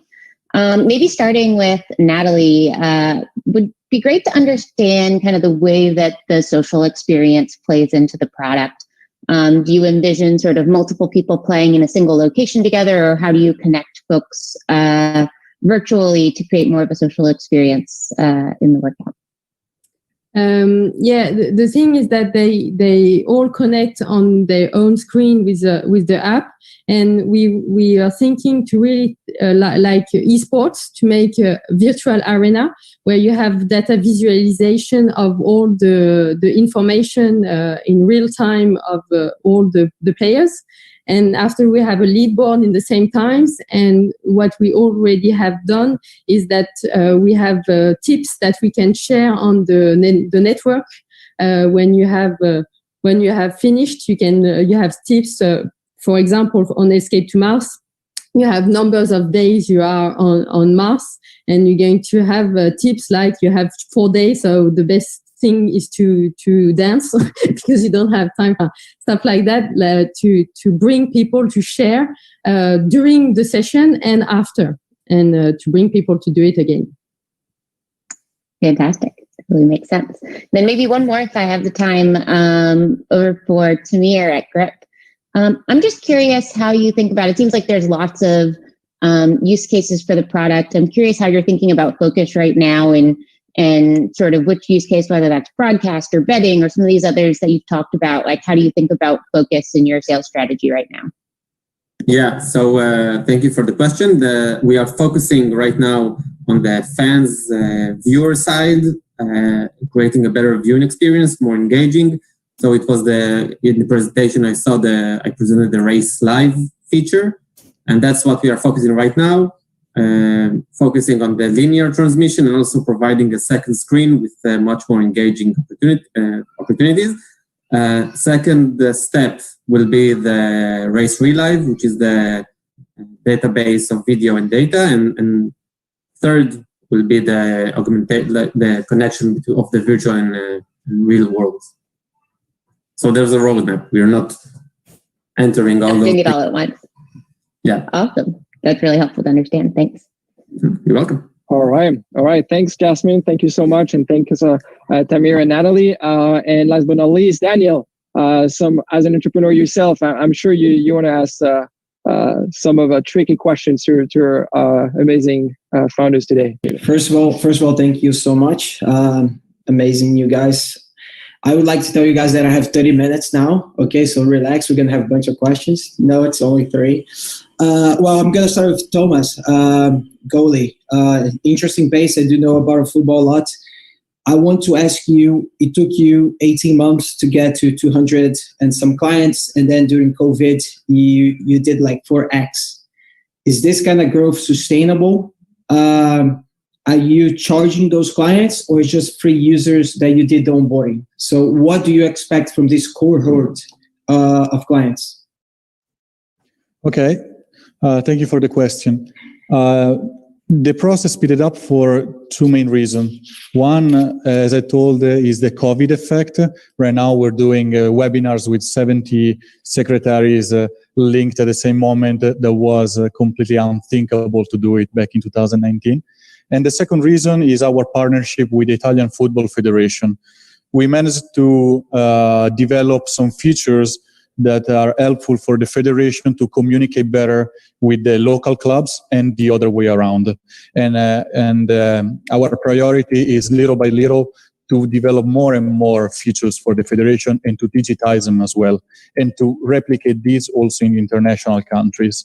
As a matter of fact, so the sustainability, our team didn't grow during this process, as we were used to onboard 15, 20 clubs per month, and now we're onboarding over 200 new clubs per month.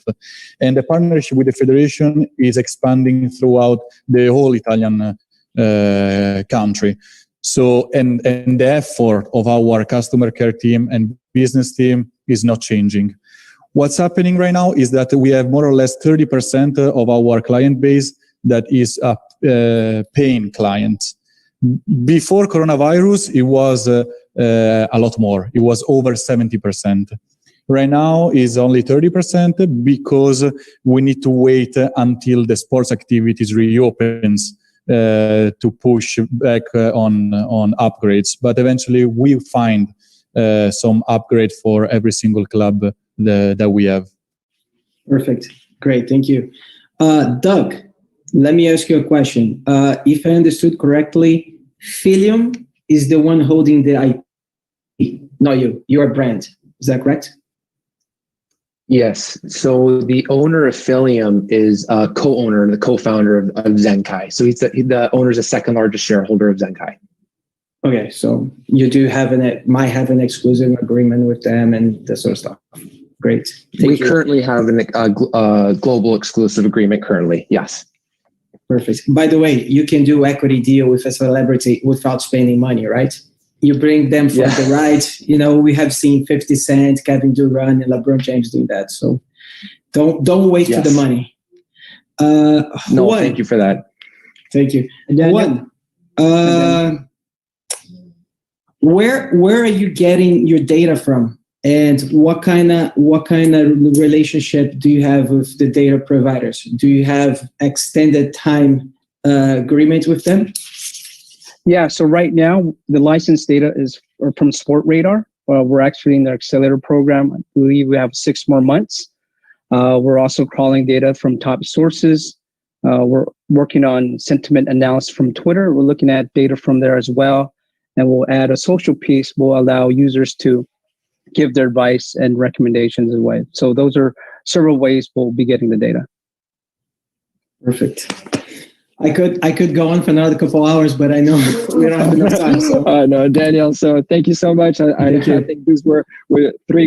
so amazing. And I'd like to go back to Renata and actually ask her. I think now the moment has come. The moment has come to pick one out of those 7 amazing companies and entrepreneurs. I know it's a tough one, but you know that's the will of the game. Michael mentioned Jeopardy. You got to have a winner. Okay. So, and I think everyone did a great job, and I have tons more questions, but based on the limited information that was presented in the decks, I am going to pick it based on market need, because I know the market well, and the competition, which I don't think she talked about it, but my number one, I think, is Urban Expe, because I think there's a huge market. Obesity is on the rise globally, and I think with the high price of Peloton and some of the competitors, not everybody can afford all the hardware that we buy for our homes. And with COVID, and I'm sure the next 1 or 2 years going forward, I see a market that's a hybrid fitness market where it's not just going to the gym. I think people are going to be working out at home and less in the studio. So again, it has to be executed well, marketed, a lot of marketing dollars, and having people download those apps. I know that's a huge hurdle to get, but in terms of the overall market need, if it's done and executed well, that's my number one choice. All right, thanks so much. I think great feedback for Natalie. Natalie and Urban XP got one mention, and now I'll go to Michael. Michael, please come on with your pick. Absolutely. So once again, congrats to everybody. I'm going to go with Zenkai, and my reason is really kind of timely with everything going on, obviously COVID related. I think there's just a general macro level trend right now towards health and wellness, towards physical exercise. And then you just look at apparel makers right now. I think they're a big winner of COVID and will continue to be, whether you're at kind of that stay-at-home home gym model, or you're in a hybrid approach, or you're going into a facility. I think people are looking for next generation apparel. that is not only going to look and feel good, but also at the same time provide other value.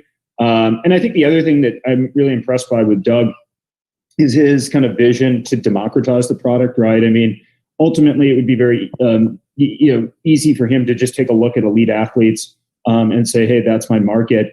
But I think, there is a longer term strategy here, and the ability to democratize the product really down to the youth, amateur, and even kind of the rec level, the old washed up players like me, right, that just want to work out and do it in a way that makes sense. So I think there's a lot of potential there, particularly what you've seen in the M&A space in this category. Thanks so much. Thanks so much, Michael, and congrats, Doug and Zenkai.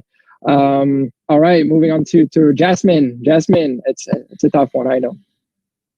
Great. Yeah, definitely hard with 7 great startups who all have the potential to be really successful.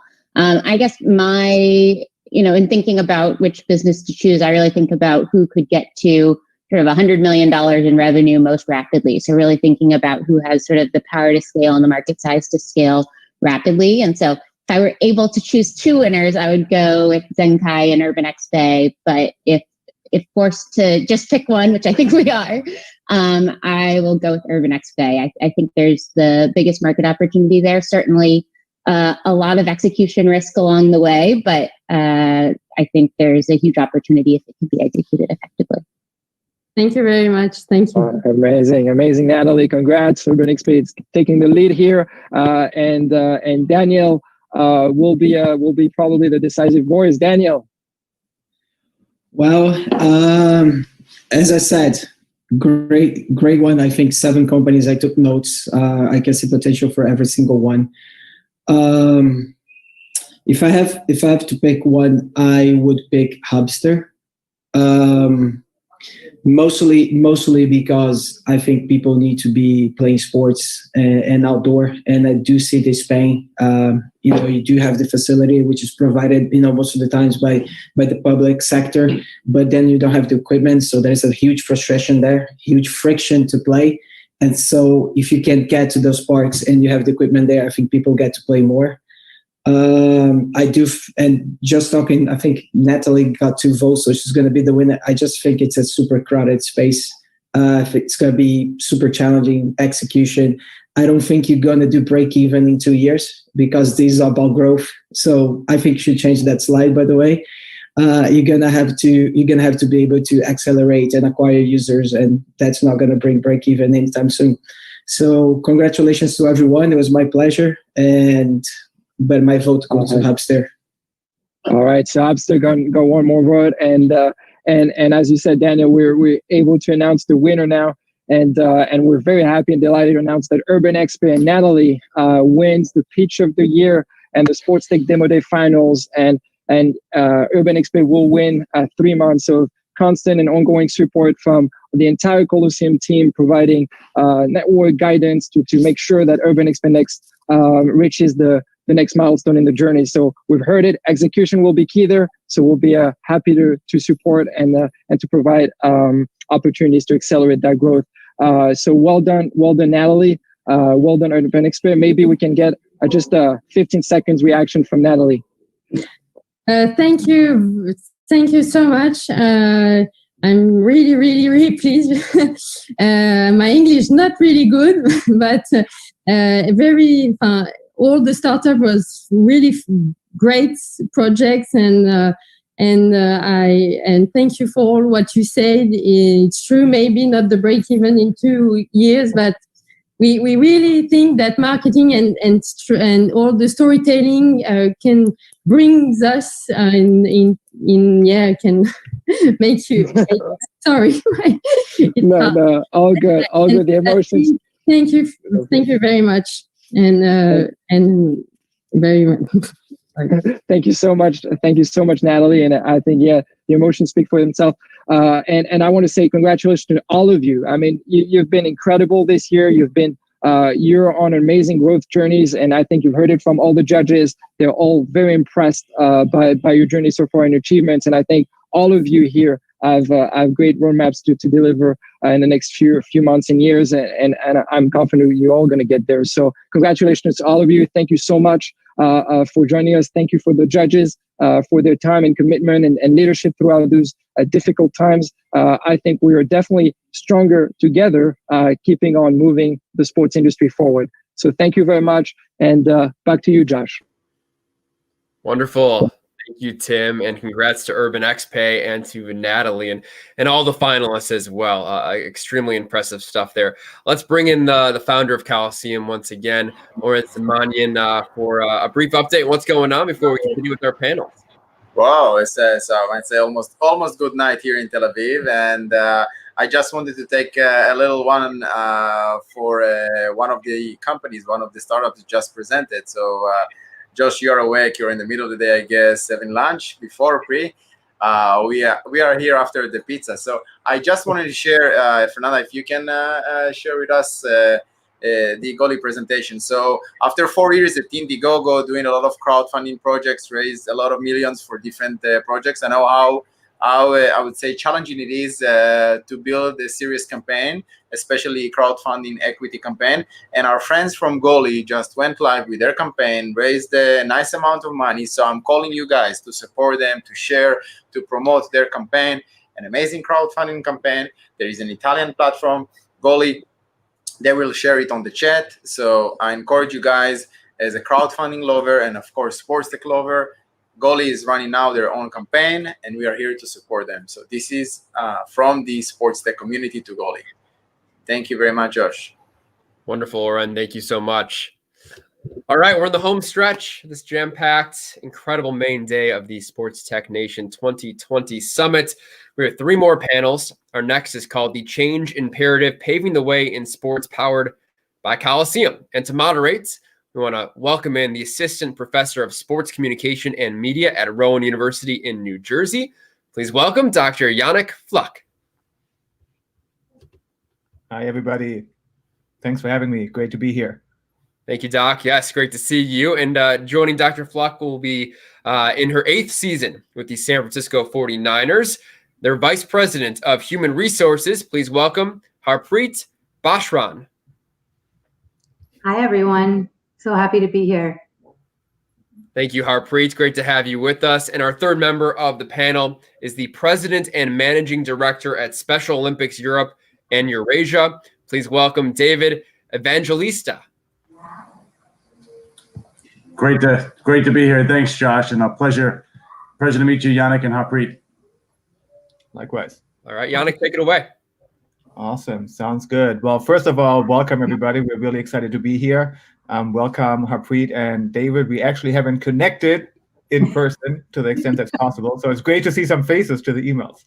Yeah. And of course, welcome everybody on the screens at home. So we have a couple of questions prepared, and I think this is going to be a really empowering and insightful panel. I would like to start by asking Harpreet and David, first of all, thanking them again for joining us to discuss the power of sport and driving change. I think it's a very important time to be talking about these topics. We are coming off of a year where we have seen unprecedented efforts in sports to engage on topics like driving change, diversity, inclusion, social justice. And of course, our session today is titled The Change Imperative, Paving the Way in Sports. So Harpreet and David, to kind of kick us off, can you please share with all of us what that change imperative means to you personally and how you've demonstrated that imperative in your work so far? Harpreet, over to you first. Okay, great. Thanks.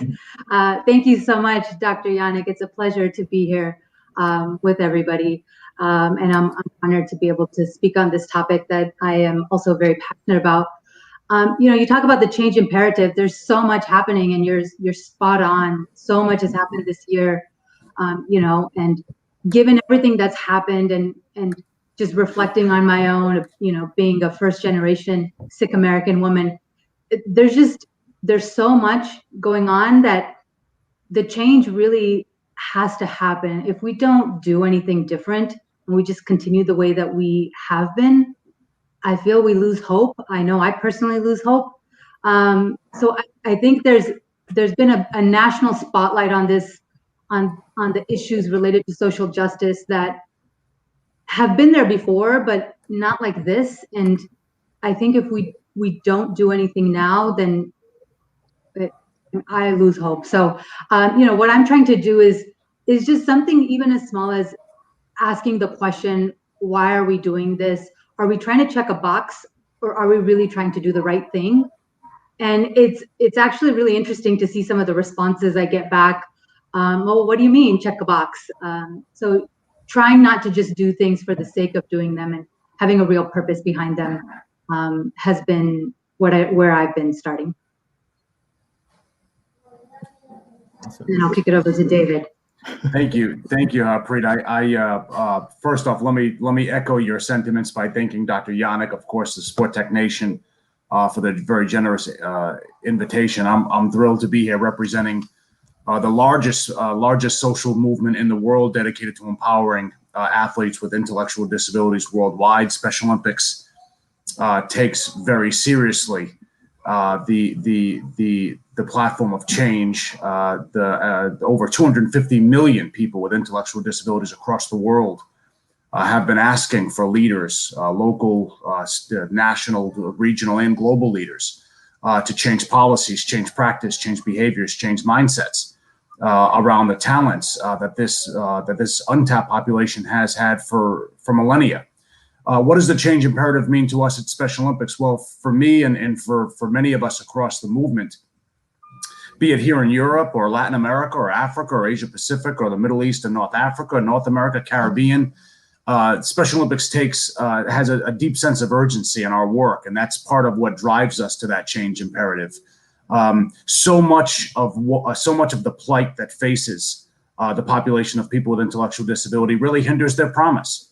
And so we recognized as a movement immediately that COVID was going to change the marketplace in all ways: the ability to mobilize, the ability to mobilize resources, the ability to mobilize individuals around sport, be it single sport, team sport, winter sport, summer sport, indoor sport, outdoor sport.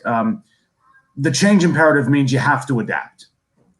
And so for a population that has shown such grit and resilience to adapting to a world very unforgiving to them, the athletes of Special Olympics in many ways have been the authors and the architects of the new normal. They were the first to say, don't worry, home confinement is nothing new for us. They were the first to say, don't worry, we'll adapt to a new sports dynamic. We always have. In fact, to use the words of a mentor of mine, an athlete from Special Olympics Malta, Gilmore Borge, he said, being an athlete of Special Olympics puts me at great advantage during COVID. I know how to face moments like this. We do this all the time. And so I think it's really unique that people very much on the margins are the ones that really help us get to the center of that change imperative. And so I think adaptation and urgency are two very important themes in these times. Awesome. Thank you, David and Harpreet. I really appreciate multiple of the points you're pointing out, especially this idea of focusing on the margins to get to the center. I think that is very important. In my own work, I was introduced as an assistant professor. That's probably the least exciting part of my work, even though it's my official title. But I also work as a consultant on DEI with sports organizations, mostly in the United States, but a little bit in Europe and across the world as well. And for me, it's been a really interesting time because, as Harpreet mentioned, sport, there is something unique about sport when it comes to driving change. And I think we're at a time globally in the United States for sure, but definitely also globally, where sports is more open in being taken on that role of a change agent. And of course, we know quotes like that of Nelson Mandela, that sport has the power to change the world. David and Harpreet, both of you work for very high-profile sport organizations that have demonstrated leadership for DEI, for social justice. David was getting into this a little bit, but can each of you tell us a little bit more about some of the work that your organizations have done to pave the way in sports, especially as it relates to diversity, equity, inclusion, and social justice?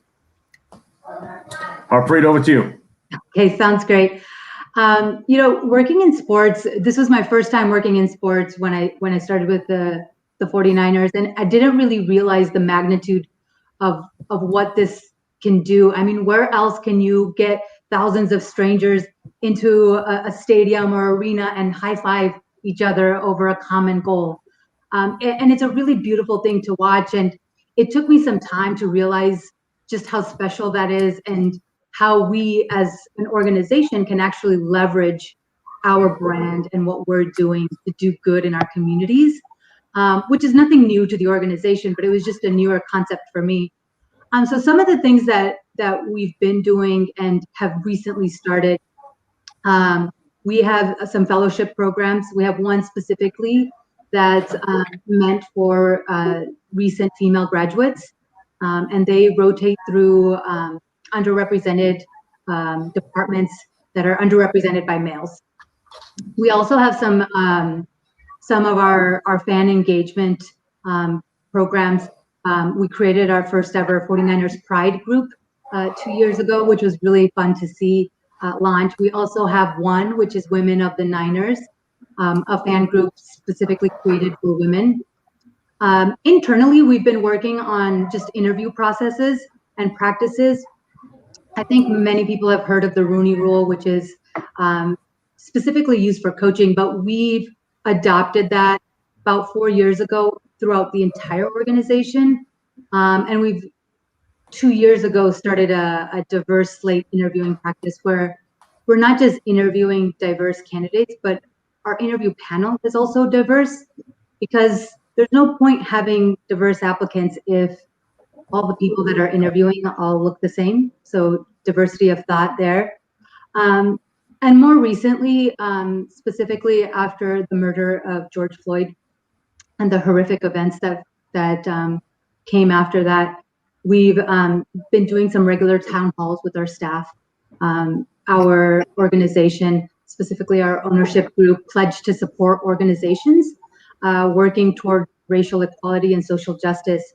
So they put out a $1 million grant, and we had, we went through an RFP process to find organizations that specifically focus on racial equality and policing, ending mass incarceration, and then educational and economical advancement for young Black and women. So those are just a few just high-level things that we're doing and we've got a long list to go, but just what's happened in 2020 so far. Harpreet, I want to commend your presentation. I think the journey of 1,000 miles begins with the first step, and I think all of us have to agree with you when we say so much is to be done. We must get started. Yeah. I should also mention that I was. It's an honor to be sharing the stage with you as somebody who followed the Niners for most of my childhood. I'm part of the Patriots nation, but I was a big Niners fan as well back in the day. I think Dr. Yannick and Harpreet, and to all of our viewers, Special Olympics in its 52 years history has put social inclusion at the forefront of all we do. So the Special Olympics breathes an inclusive air. We speak an inclusive language. We live an inclusive life. Everything we do is putting people of all abilities on same teams. We believe that clinics should treat people of all abilities, of all conditions. We believe schools should be places of a very inclusive welcome. We believe that policymakers should be taking the input of people of all walks of life, but really mean it. And I take very seriously that idea of Special Olympics is quite frankly the antithesis of checking the box. With over 6 million participating athletes with intellectual disabilities in 192 nations, checking the box is the least of it. We're checking the scores, we're checking the times, we're checking long distance runners, we're checking trafficking rates. This is a population that is quite invisible to communities all across the world. This is a population that regrettably faces for centuries the lowest health and education outcomes of any demographic. So we take the role of sport very seriously, and we also take the role of technology very seriously. And I want to just mention quickly before I know sometimes these discussions can go off in different angles. To all of the viewers, and to you, Dr. Yannick, and to Harpreet, leaders in the field, leading voices, pioneers in your sector, by empowering individuals with intellectual disabilities through sport and through technology, you're actually getting a 2-for-1. By engaging this population in sport, you're giving them an opportunity to share with the community their true essence, their rights, their talents, their abilities. You're giving the community a chance to respond to that. Countless advancements have taken place in countries all around the world in the past 52 years, including my home country, the United States. But when you engage them and empower them also using technology, amazing things can happen. In fact, all I have to do is look to Special Olympics Israel for a big campaign that they put out online to ensure that athletes remained active during very heavy restrictions. I look to Special Olympics Italia that implemented the first ever Special Olympics Smart Games, harnessing the intellectual power of a population often defined by their deficits. I look to Special Olympics Belgium that actually engaged 7,000 athletes with intellectual disabilities through their virtual national games. When you put technology and sport together, what you have is a remarkable, powerful cocktail that elevates a population long on the margins. And I think it's something that technology can be very proud of. I think it's something that the sports sector can be very proud of. And I think all in all, both sectors stand to look at this population as a great opportunity to bring DEI to life in their companies and organizations. Absolutely. Thank you so much, David, for sharing, and Harpreet too. We've focused on some of the positives, right, that sport can do so far.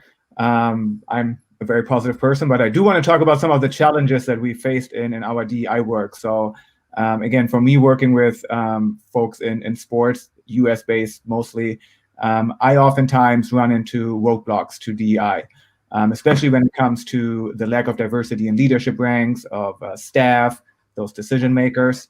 Harpreet and David, what are some of the challenges you have faced in doing the work that you do in driving diversity, equity, and inclusion in sport? And maybe more importantly, how have you addressed and overcame those challenges? Great. You know, it's a great question that you bring up, and just like everything else, you know, we all have our challenges. One of the historic barriers for entry in sports, I feel like, is the lack of industry experience. So most hiring managers want to hire somebody who's got experience within the industry, which is good, and in some areas probably very just, but in others not necessarily. And when you really look around, you know, the NFL and those that are in the league, and just look at the reports, I mean, while some clubs have diversity, overall, as a general league, we have a lot of room for improvement. So if we're all kind of fishing in the same pond, where we're kind of just sourcing the same type of talent. So, you know, we first started by doing a lot of look into our analytics and kind of where employees are coming from and what skill set is needed. And so now it's really challenging our hiring managers to say, well, what skill set do you really need in order for this position or this person to be successful, and why? And do they really need to have experience in sport? So I use myself as an example, like to work in HR, do I really need to have football experience? It's nice to have, but not necessarily. So a lot of it is just asking those questions, and really breaking through those barriers has been tough, because it's changing a mindset of people who've grown up in the industry that this is all they know. So coming in and saying, well, no, gosh, like, why don't we go look in some other industry? Seems very foreign, but with time, I think I'll be able to break that barrier a little bit more. Well, I think, you know, the challenges that we faced, Dr. Yannick and Harpreet, I agree with you. You know, a lot of times, thank God I didn't have to be an athlete to represent them. I should say, of course, I shouldn't say that. I shouldn't say that on the Sport Tech Nation. Thank God, tech is in the name. Let me say this. there's a number of challenges. This is tough work. I mean, Dr. Yannick, you've been doing this now for years. Harpreet leading one of the biggest brands in sports worldwide, especially in the United States. If this was easy work, it would have already been done. Yeah.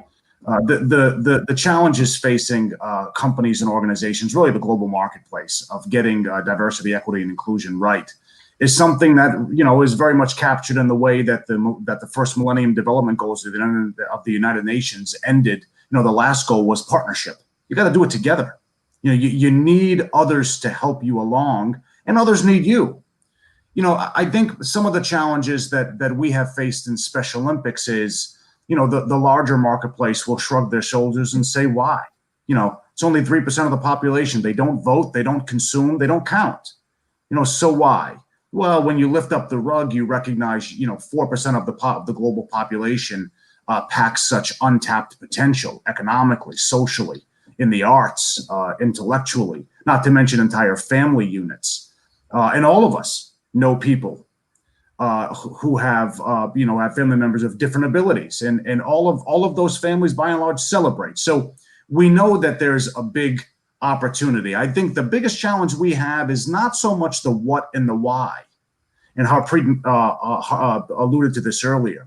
A lot of times, companies, organizations, governments, when it comes to DEI, when it comes to inclusion, they will say, we know we have countless national governments that I've had the personal honor of working with have come saying, we know we have an issue facing the entrenched marginalization of this population. We know what the problem is. We know why it's important. We don't know how to fix it. And so that's the magic of the athletes of Special Olympics. They can teach you. They've taught me. They've taught countless others. They can, all of the startups listening on this platform, any organization, especially the startups in Israel or worldwide, the people with intellectual disabilities can teach you how to be equitable, diverse, and inclusive. They can teach you how to be tenacious yet compassionate. And they can teach you purpose. Harpreet mentioned that word at the very beginning. So, wherever there's an opportunity, we often try to say, hey, let us sit down and have the athletes of Special Olympics share with you some of their thoughts. And most often, Dr. Yannick, they are able to teach everyone how to do what is oftentimes deemed so impossible. And I think it has a lot to do with, the magic that comes with working with people who you may discredit, and then you realize, gosh, how wrong I was. So the challenges are there, but the solutions are there as well. Absolutely, and one of the themes of our conversation so far is this idea of building community and building collaboration and driving some of those changes. For those of us who might run into some resistance, whether it's when it comes to engaging stakeholders on DEI or getting buy-in from leadership to drive DEI, one of the things that I always find myself telling the organizations I work with is that, DEI might not be in your job description officially, but if you're working with people, and both sports and tech are industries where you work with people extensively, then DEI is part of your job, whether that's officially part of your job description or not, but it should be part of your job. Harpreet and David, how have you engaged the various stakeholders you interact with in driving DEI action, and how do you get buy-in, especially from those who may be a little bit hesitant to engage in that space? Yeah, it's a good question, and I wish I had a better answer, but I'm really fortunate to work for an organization where they're really passionate about this field, and they've supported it for years. So I don't have the challenges that most other organizations do with trying to get buy-in. I have the buy-in, and really what they're looking for is the how can we do this, and what can we do? And yeah, not 100% of people are on board. So for those that aren't, it's really kind of giving them a safe space to talk and to be able to share their thoughts and not feel like they're being judged because they're not on the same train as everybody else. So a lot of listening for those groups, but really it's trying to kind of slow down our pace because we want to do so much, and leveraging that power that we do have, which is not very common, as I talk to many other colleagues in the industry, where some people say they're passionate but really don't mean it, that you're not really sure. And I'm so incredibly blessed that we do. And so it makes my job way easier to work for an organization that truly believes in diversity, equity, inclusion. Now it's just leveraging others to kind of think the same way, which is not an easy task, but we can get it there. Yeah, I mean, I would agree with Harpreet completely. Special Olympics takes very seriously this work. We haven't had any challenges engaging people, but I think for our line of work, Dr. Yannick and Harpreet, and to everyone, we operate in a spectrum of 192 nations. We're supporting a demographic widely invisible and very much misunderstood. So diversity, equity, and inclusion means different things in different places. Being able to apply that and ensure that you get the desired results, and at the same time, gently, delicately, yet purposefully change the behaviors, or at least begin. As Harpreet said, we have to start. Special Olympics has done this with refugees. We started, part of our DEI work is reaching out to refugees with intellectual disabilities and those without. And most importantly, like Harpreet said, we're very energized. We believe the world is hungry for this. We believe that the world now understands, for all we've seen, why it's important. And so now the time is for all of us to come and help with the how. The what and the why is understood. The how is an ongoing creative process, and one that that I think we're all very happy to be part of. Yep. Absolutely. And I think we have about a minute left. So for my final question, I want to make sure that David and Harpreet have the final word. But if either of you in 20-ish seconds could just share a final thought, a final lesson learned that you want to leave the audience with, I would appreciate it. Yeah, I'd sum it up and say you can't climb Mount Everest in one day. We can't solve the problem of diversity in one day, but you certainly need to start training and doing your part to get up there. And just staring at that mountain is not going to help. So grab your backpack, put on your shoes, and let's start the hike up there. Agreed. I couldn't agree more. The last thing I would leave to everyone is, as you move down the important road of DEI, look no further than the movement of Special Olympics to help you put your DEI work very much into practice. You won't regret it. Awesome. So I say, let's climb that mountain together, and we'll turn it over to our host. Thank you so much for joining us. It was great. And Josh, back to you. Thank you very much. Thank you. Pleasure. Yannick, Harpreet, David, thank you so much. It's an inspirational panel there, judging by the message thread with the folks at Coliseum. That was one of the best panels we've had all day. Incredibly well spoken, and just an incredible message for all of us. All right, our next panel, as we roll along here, Sports Tech Management, New Skills for a New Era, and it's powered by Capabilia. Our 20-minute discussion is going to be led by the head of knowledge at Coliseum Sports. Please welcome to the virtual stage, Tomer Yehudayan. Thank you very much, Josh. Good to see you, buddy. How are you? I'm good. Good to see you again.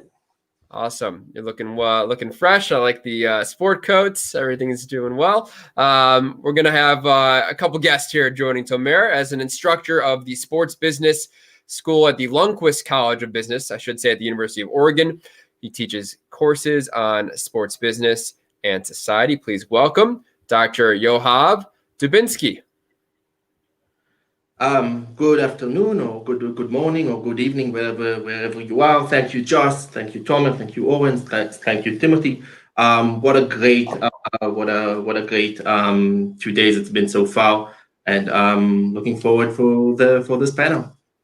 Awesome. Great to have you, Dr. Yoav. And adding to the discussion will be the CEO of Capabilia. A warm welcome to Martin Sola. Hi, everybody. Thank you for inviting me to this great panel, and glad to moving forward the discussion and the talk today. Wonderful. Tomer, take it away. Amazing. So thank you, Josh. Hey, Martin. Hey, Yoav. A minute before we dive deep to the education and to the academic side of the sports tech, I want to share a short announcement. A year and a half ago, we created the first sports tech program with Barça Innovation Hub, Barça Universitas here in Israel. And in this January, we're going to launch the second program, the sports tech management. It's going to be global, and now everything is, all the world is flat. And soon, Martin will share more about also the Barça Innovation Hub and the Barça Universitas. But this program is for sports tech leaders, sports and tech leaders that want to dive deep to the sports tech industry. And you can see the topics. After the course, you can choose one of the amazing certificates that you have from Barça Innovation Hub. This is around the sports tech management. There is also a virtual booth. And now, Martin, let's start from you. Present yourself and the activity, and then Yoav, the floor is yours. Perfect. Okay, thank you very much. Well, I'm a co-founder and CEO of Capabilia. Capabilia is an organization exclusively focused on lifelong learning. Lifelong learning was one of the hottest space right now in the learning space, due to the fact that we are tackling down the challenge for professionals and the labor force between 25, 30 years old to 70 years old.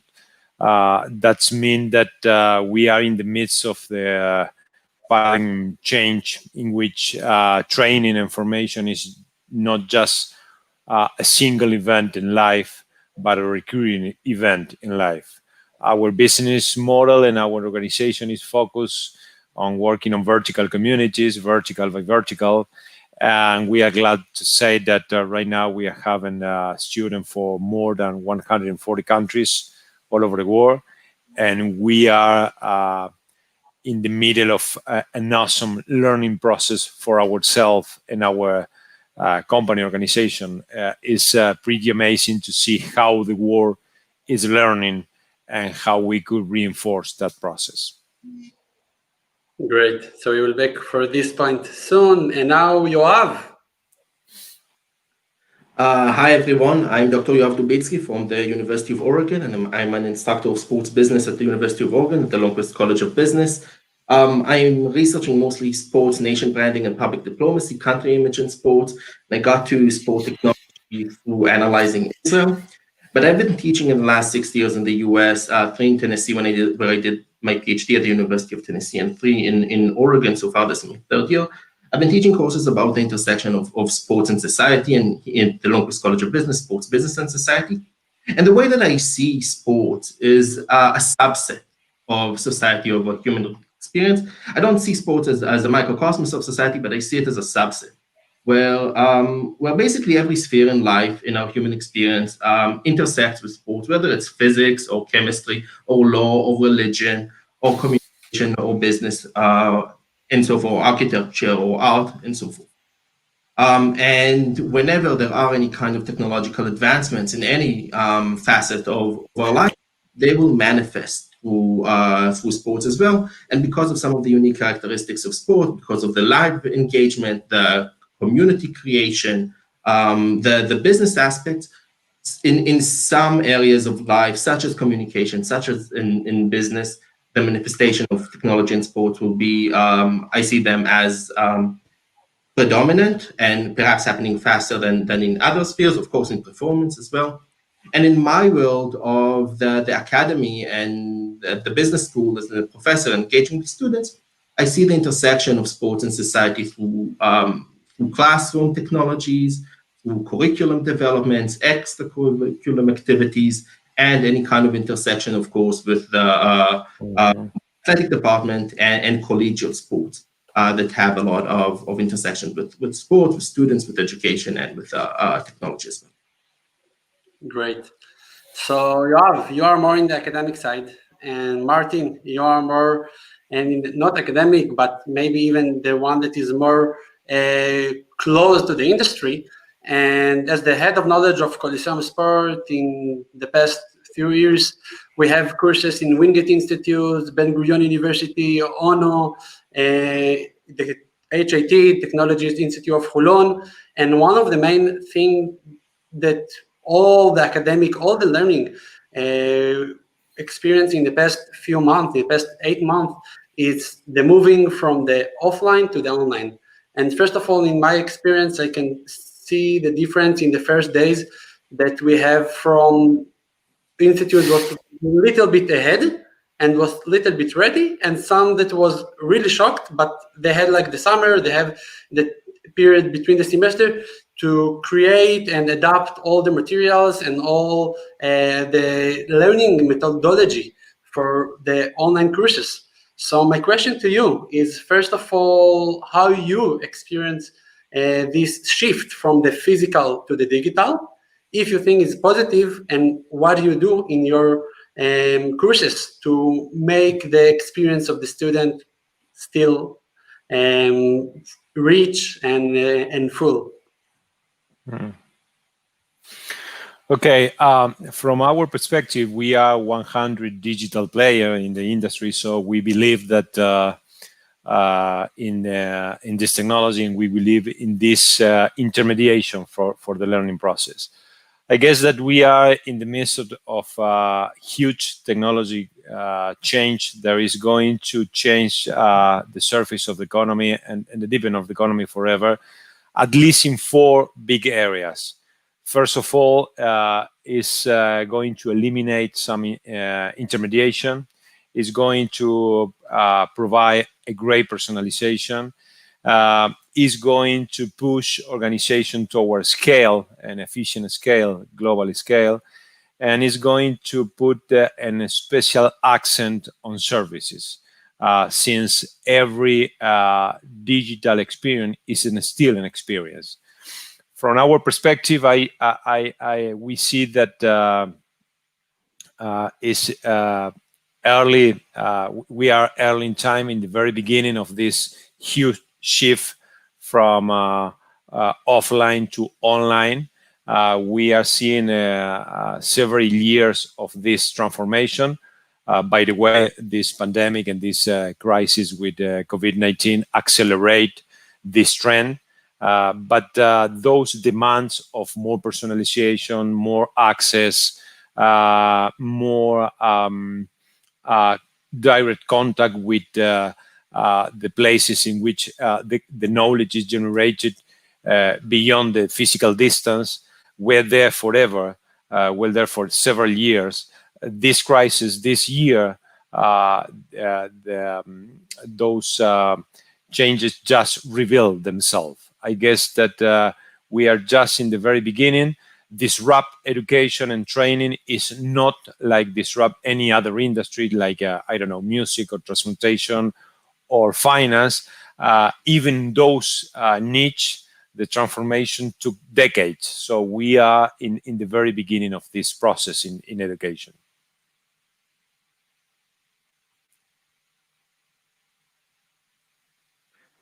Tomer, you're muted. You're muted, Tom.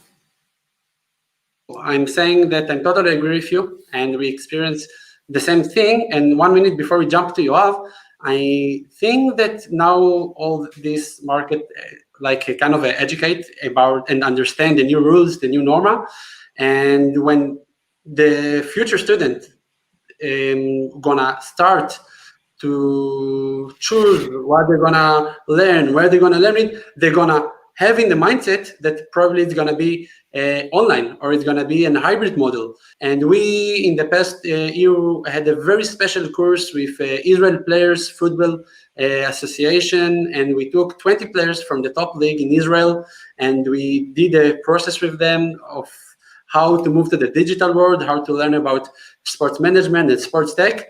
And I think it's really depend by the student, because the soccer player that really want the group and they come all the day, they're on the pitch and in the gym, and then they have this room, they was amazed. And then after 10 class, the 5 was online, and you feel how to do tours in the startups, you take it over there. So do you think it's also something that if you understand in advance that's what is gonna be, it's okay, or people are still will look and desire for these physical meetings? Yeah. So we had to adapt very, very quickly to online learning over the spring term. So we have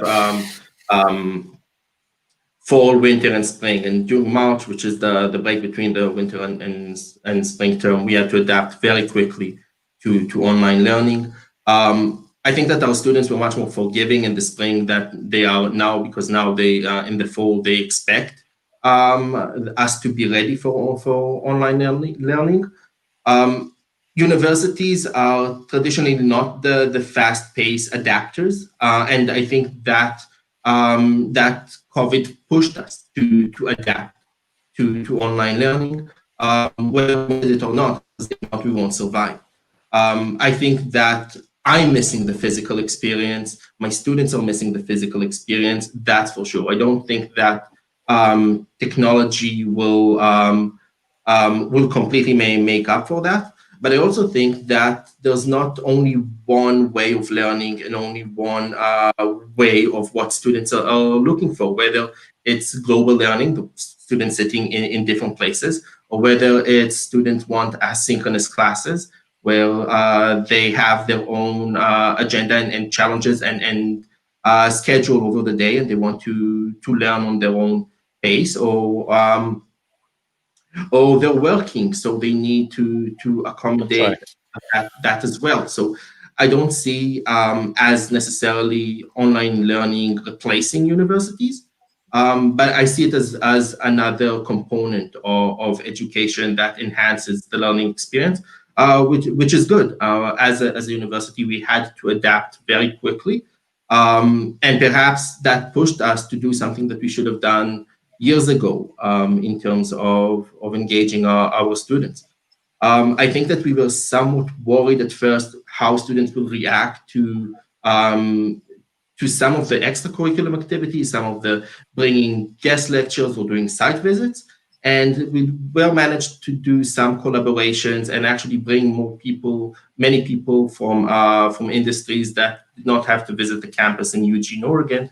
I know there was a collaboration with the University of Amsterdam, students from the University of Amsterdam. They had a guest lecture from Ajax, which is one of my favorite clubs, and a lot of guest speakers from the industry. So I agree with you, and I really feel it. We have the program with Wingate, 180 hours, more than 80 speakers. A lot of them is also out of Israel, and it's sometimes so fun that you just open the Zoom. Even this summit, we had people from all the continents, from different time zones, and everybody is here together. And Martin, in the past few years, the worlds of sports change, and we see more new jobs. If it's like a CTO, or Chief of Technology, or CIO, or Chief of Innovation in the sports organization, and so you also feel this shift in the decision of the students, which course to study. Yeah, definitely. Actually. Technology is changing, maybe not the practice of sport itself beyond VAR and things like that, but it's changing everything else. Since the industry is changing, the sport industry is changing, new roles and new responsibilities are being demanded by the market. We see three main areas in which new content and new learning experiences must be built in order to address the challenge and keeping the pace with the industry change. First of all, is a revenue generation model. I guess that the industry need to rethink how they are going to make a sustainable industry in the long term.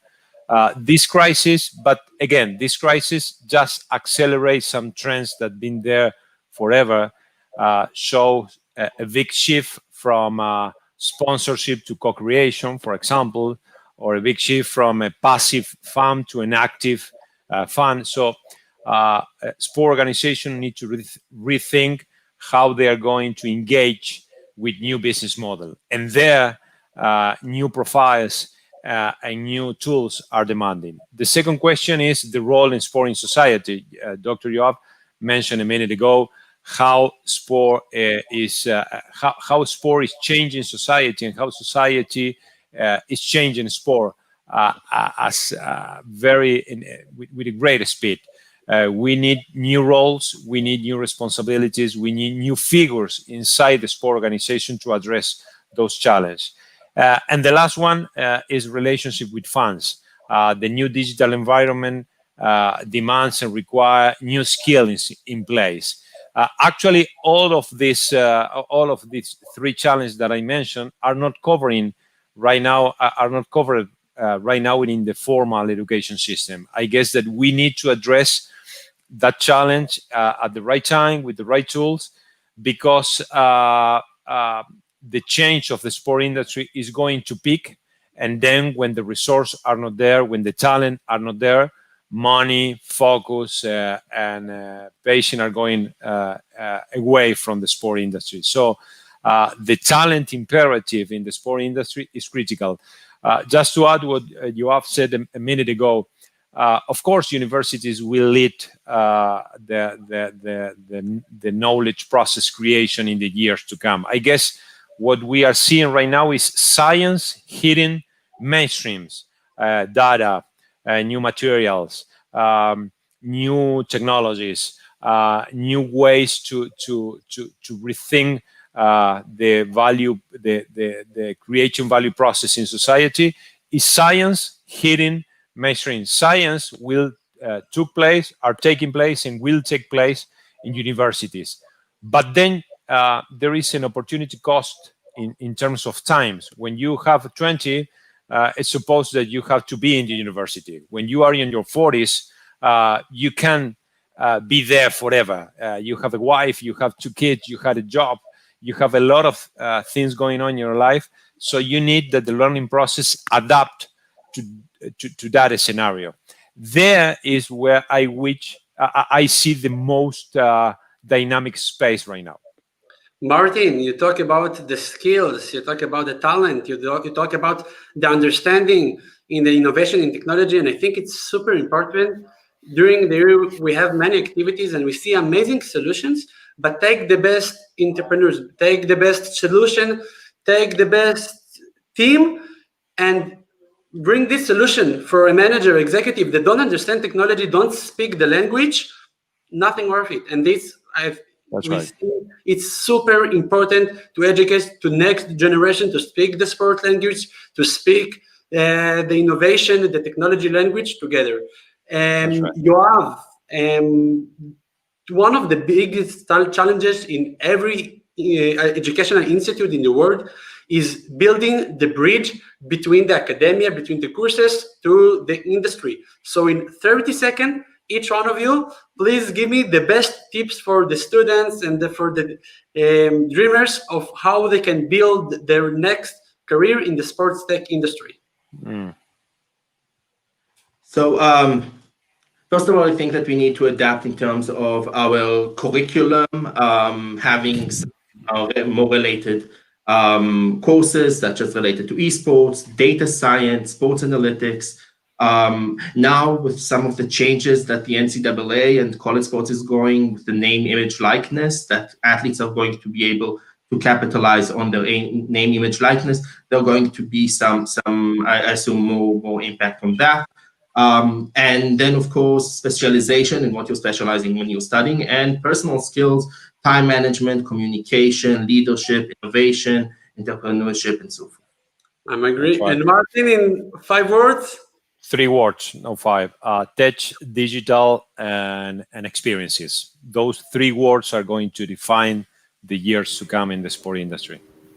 I'm totally agree. And I think more than everything is enjoy the ride and understand we all have the same passion. We all love the sports, and the sports have place for everyone. So if you really have your your vision, just go and find the right people and do it. Thank you very much, Yoav. Thank you very much, Martin.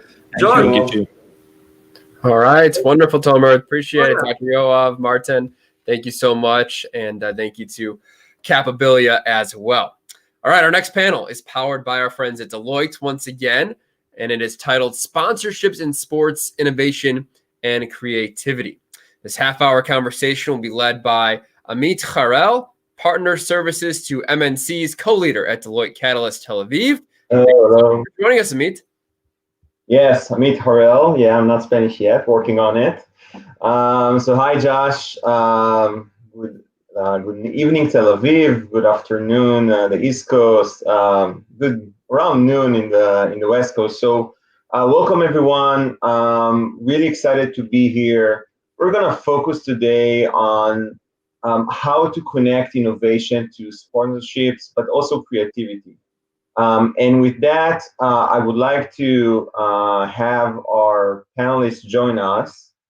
So I don't see him right here. Josh, if you can just help me getting them inside.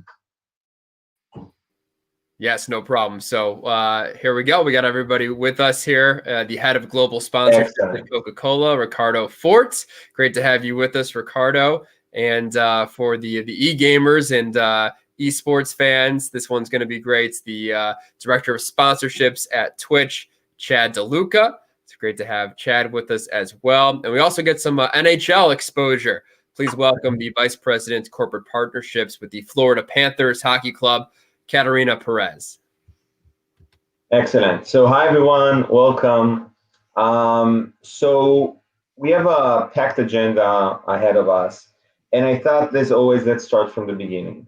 So we'll do a quick round of introductions and kind of walk into the topic of today, which is really, really exciting. And unfortunately, we only have 30 minutes for that.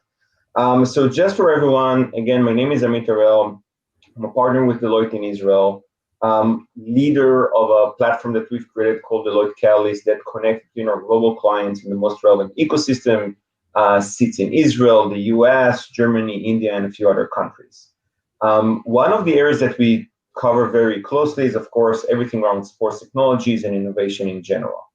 And I'm excited to be here today and host our great panelists with us. And we'll start, again, as I mentioned, with a quick introduction, starting with you, Katerina. If you can introduce yourself to the audience, your role, and I'll twist it a bit, your passion about innovation.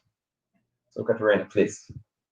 Hi, everyone. My name is Katerina Perez, and I am the Vice President of Corporate Partnerships for the Florida Panthers Hockey Club. This would be we'd be knee deep in the second season of my tenure with the team if it were not for the pandemic. So this has been quite an interesting start on the team side for me. Before joining, I spent 15 years on the broadcast side, working with companies like iHeartMedia and Entercom, working in various cities with the broadcast partners, coordinating media, digital, experiential campaigns.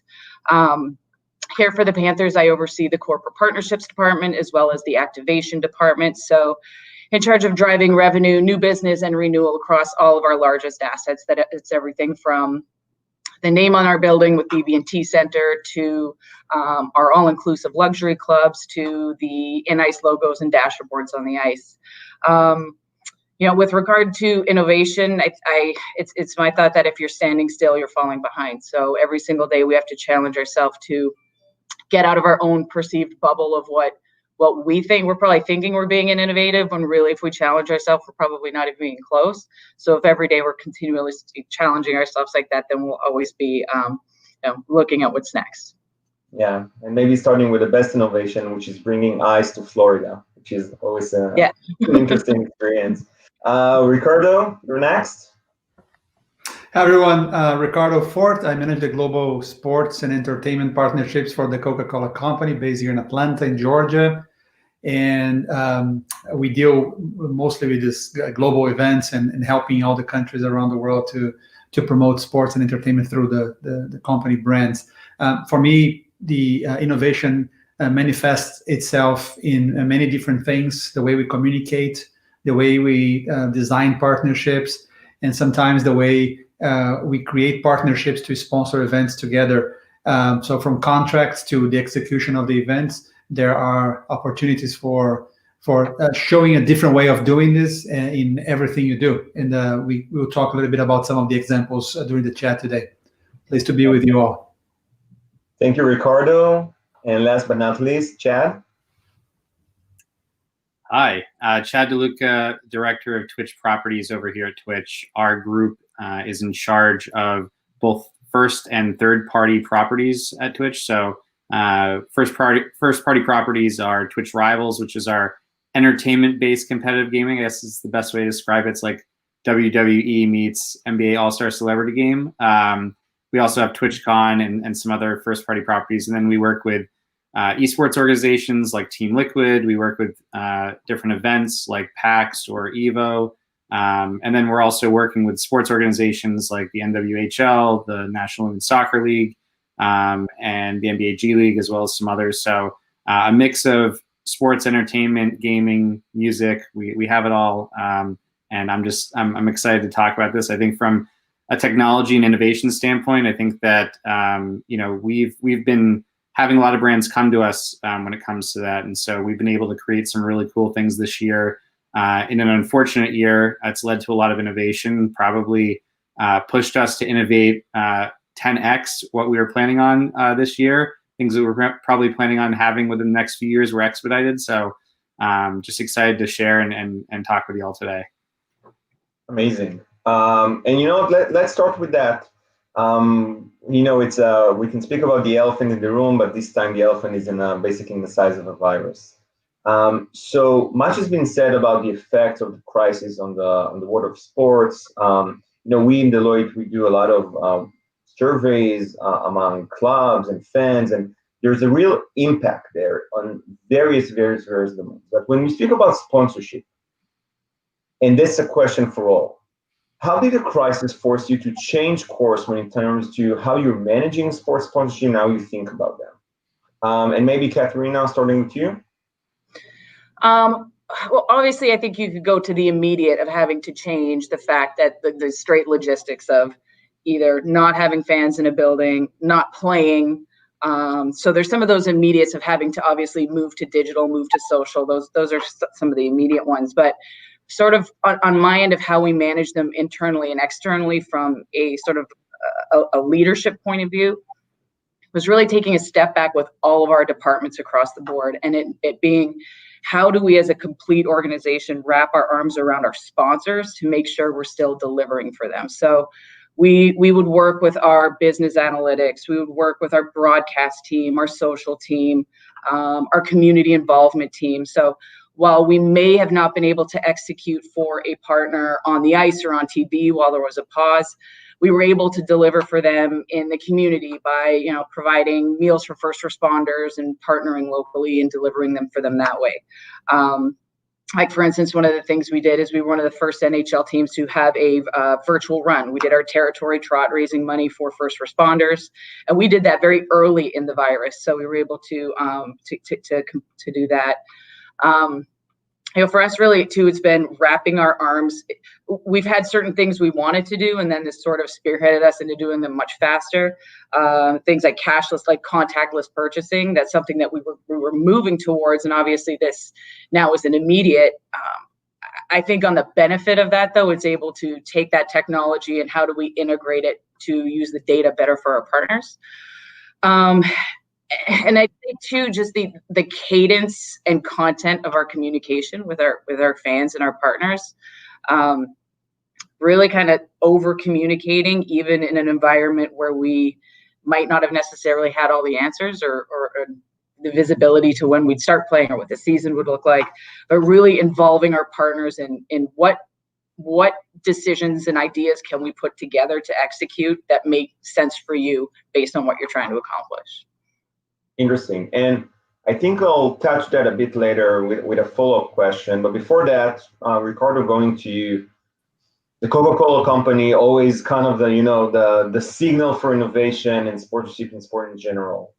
What changes did you have to go through in this pandemic era? Well, like Katerina, we are not in the sports business, right? We are in the beverage business. So we had a few other things that we have to do, and sports are a platform for us to deliver value and to tell stories to our consumers and our customers. So in our case, we had to pivot from a event-based promotional calendar to a content-based promotional calendar. So working with our partners to make sure that we continue to get value from the partnerships in the form of content. Some of them were more prepared than others to do it, but in general, I think that the industry, the right holders, the teams and the leagues, they moved pretty fast in order to adjust and to start providing us with video content, photography, and other forms of storytelling that allow us to continue to do what we had to do in a world where the events were not happening. So I guess that was the major change, in addition to being forced to replan or stop and plan again everything we were doing for the events that were postponed for next year, like the Olympic Games in Japan. But these are the major shifts for the year. Yeah, it's an interesting point. Just grabbing on that and Katerina word just a moment ago. And Chad, I'll kind of take that question with you. We know that diamonds are created basically in a pressure situation, right? So kind of top of your mind, is there anything that you've done during this time in 2020 that if I would take you a year back, you'd say, oh, you would never do that, or you wouldn't never dream about doing something like that? What I think is interesting about our industry is we are inherently and naturally virtual. And I think that the game and esports industry was starting to be more physical. And so I think the industry, I guess more so, felt that if there was an expansion, in person, that validated the expansion of gaming and esports. But what happened because of the pandemic was that virtual was leaned into. And so, unfortunately, we weren't able to have our annual event, TwitchCon, which is where a lot of our community comes together to celebrate the community that is Twitch, with our creators, with brands, with everybody that's interested in Twitch. And one thing that was really cool in terms of innovation was, we leaned into inspiration from what the NBA was doing to bring in their fans from kind of that virtual courtside fan wall that they created. And with our partners, Verizon and AD&D, we created an extended reality virtual arena for our Twitch Rivals competition during GlitchCon, which was our virtual pivot from TwitchCon. And so it was really interesting because we created the Verizon 5G Super Suite, which was allowing Verizon customers to actually live stream into the live broadcast of Twitch Rivals competitions and being able to give their customers the chance to actually appear on screen during the live competition. So again, I think that, previously we were leaning into how can we have people in person and create interactive experiences in person, but I think we leaned into what we inherently do really well and our great technology partners that we worked with in order to create something that was really, really impressive. And our partners were really proud to innovate with us that way in a very truncated amount of time, mind you. So it was certainly something that came together pretty fast, and really proud of our teams for being able to execute that. Amazing. And again, who knows what will happen in the year, and hopefully by next year we will be all sitting together in a room, maybe still with masks, but vaccinated. So I'm gonna leave our COVID topic kind of a bit behind and go into the heart of the business. I want to do kind of a quick lightning round between all of our speakers, and if you can share about how you currently measure ROI and benchmarking sports partnership, because at the end of the day, there is a big question about exposure, right? There is a question about the different business models. So maybe starting with you, Ricardo, when you need to plan your year, and then when you do year end, you think about the ROI and benchmarks. What metrics do you use? Well, there are a couple of them, and we have tools that we developed internally, given the breadth of the data that we have for decades of sponsorship in events. So that allowed us to develop a good predictive tools for for before signing contracts and after activating, promoting events. We can measure on a country by country basis the impact that each of the events have had, not only in our volume performance, the number of units of bottles and cans that we sell, but also on the revenues and the profit. So we know that if a given country does a few things when they are promoting a FIFA World Cup or the Olympic Games, for example, we can expect a certain percentual growth for the business in that country, and that gives us great confidence to continue to invest, to continue to promote. But one of the things that we recently started doing is was to use a tool that we also developed to predict how much a deal is worth for us, and based on that we have made a lot of better decisions when signing and sometimes not signing deals, because we didn't feel like that was the right thing for us. So ROI is at the core of everything we do in sponsorships, and we really push everyone that works with sponsorships at Coke to make sure that they have not only the long-term brand building, equity building in mind, but also the short-term business growth impact we can get when we sign one of these partnerships. Katerina? Well, I think that it also there's the data element, and then there's the human element, and I think a lot of that is setting the expectations very clearly from the beginning of the partnership. So we have a pretty thorough process where we kind of mainline both what that ROI looks like from a data perspective. We work with Nielsen on TV impressions, we work with Zoom on digital and social impressions. So we have obviously tools to trace and track what that delivery is, obviously, as well as, how many Cokes are we selling every single given year, and managing how often our partners want to hear that too. I think the timing of that is important too. And the human element, a big part of what we do on the sponsorship side here is working in the community and working with our foundation. And sometimes that's not just that's a quality component, not necessarily a quantity component. So we really kind of lay the baseline for, what organizations does your company want to be tied to, and what kind of impact do they want to make on the community? And sometimes it's not an impression delivery or a engagement delivery. It's simply we want to make sure we're giving 100 needy families Christmas trees and making that impact locally. So, so it's both that human element as well. Excellent. Chad, I want to connect the ROI question that I would like to address to another kind of a related topic. Again, the rise of online gaming is not something new, but we do see spikes in the last 9 months. When you're looking into the ROI, and especially in this environment, how do you measure that in a way that, the volume is different? So how do you compare it to nothing that you've seen before? Using new metrics? What's your solution?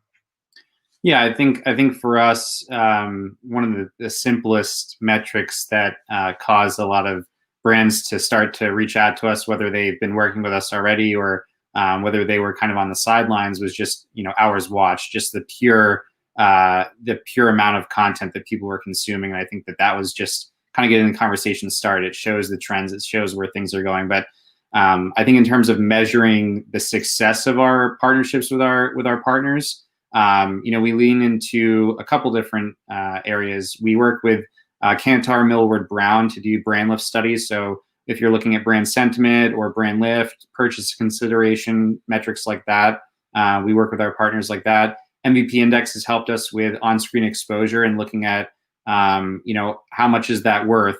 We've worked with Octagon to value, IP of our properties and be able to determine, what is that worth and how do we go to market with a fully combined package that involves a bunch of different elements. And then we actually have our Twitch Research Power Group, which is our internal research panel that has about 70,000 Twitch users that we survey, and we're able to get real insight instantly from them to be able to poll them about how they felt about a certain brand in their campaign, to did the messages resonate, did their brand mottos and key points. Did they get through? Do you associate the tagline? So there's a lot of different ways. Those are just a few, but a lot of different ways that we're measuring success for our partners, aside from a pure impression standpoint. Yeah. So moving from ROI in marketing and in sponsorship into more of the innovation creativity piece. So Katerina, a question for you. And we all spoke about, the death of TV screen, the death of the laptop screen, the death of whatever. But, as I'm looking at, my living room, I see just more and more screens. So with the rise of multi-screen as a concept, social media, and I have to say, frankly, shorter attention span from different, parts of society, it creates opportunities, but it also creates challenges. What's your view on this topic, and where do you think this reality will take innovation in the sponsorship world forward? It's timely that Chad's on this as well, because one perfect example for our organization is it sort of forced us to really jump into the Twitch platform for our team. It's something we had been looking to get into, and I say this, you don't have to be perfect to get started. I think a lot of organizations feel that they have to have a massive following or just this thorough, deep strategy to get started. And we wanted to start and dip our toe into the arena just to make sure we were doing it right and learning our lessons. So this really gave us an opportunity to start that.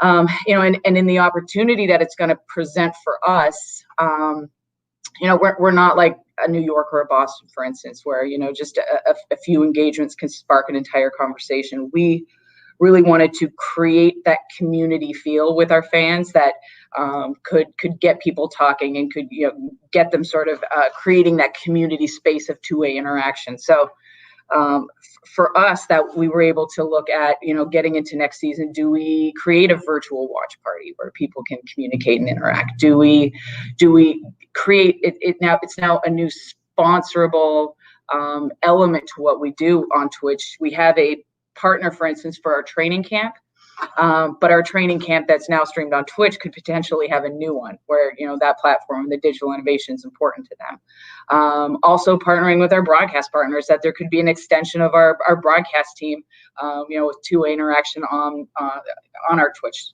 handle. So for us, that was one of the opportunities, and then really just figuring out how there's sort of that digital extension to everything we do, that there's it's not just a social contest, but there's ways to engage people socially with the social the second stream, but then how we're using that information to follow up and communicate with our partners and our fans after. Excellent. Ricardo, same question, and of course the Coca-Cola company is reinventing connectivity between multi-screens all the time, but where do you see that trend going from your perspective? Well, from our perspective, I don't think a lot about the devices. I think about more of the quality of the content. So are we telling stories that people would like to consume? And of course, sports is a great way of doing this. Entertainment is a great way of doing this. So as long as you have good content and you can design the message in a way that fits whatever people are consuming, I think you're going to be successful. So all these discussions of the duration of the message and people are not consuming anything longer than X minutes or X seconds. I think in general this is true because the quality of content that we get online is it's poor in general. So whenever there's a good message, you stick around and you consume it all. So our goal is always to make sure that we have compelling stories about the brands using sports, using entertainment that will keep people connected. And if they are consuming that on a connected TV or on a phone or a tablet, that's less relevant for us. The other thing is just we have unlike my colleagues, we have physical products that are going into the market. So we have millions and millions of units that we are delivering to shops and retailers every day. We also look at that as a media opportunity. How can you use your packaging to tell stories that are on pack, or the pack is just a conduit for delivering connectivity and ideas for you to tell stories. So all of that is part of the delivery of the message. But as I said, the main focus is having great stories first. Yeah, no, that's a great advice, I think, for all entrepreneurs listening about, the quality of the narrative, the quality of the story. I guess that you might be focusing more on the trigger, like, why should I see this, view this, read this? Because then the story is so meaningful. So Katerina, back to you. And we have about 4 minutes, and I want us to think about the way that we can give back to the audience. And we have a representative from different startups and VCs and different organizations. But when we think about the connectivity between franchise, an organization, a club, a corporate, with a startup, where do you think startups should focus on, in really in a way that they can make the impact that you care about? Well, the impact that always resonates most with me is sometimes we tend to, I think this happens in every organization, operate in silos. This is an operational logistic technology or innovation, and this is more of a data or digital. This is more the HR piece.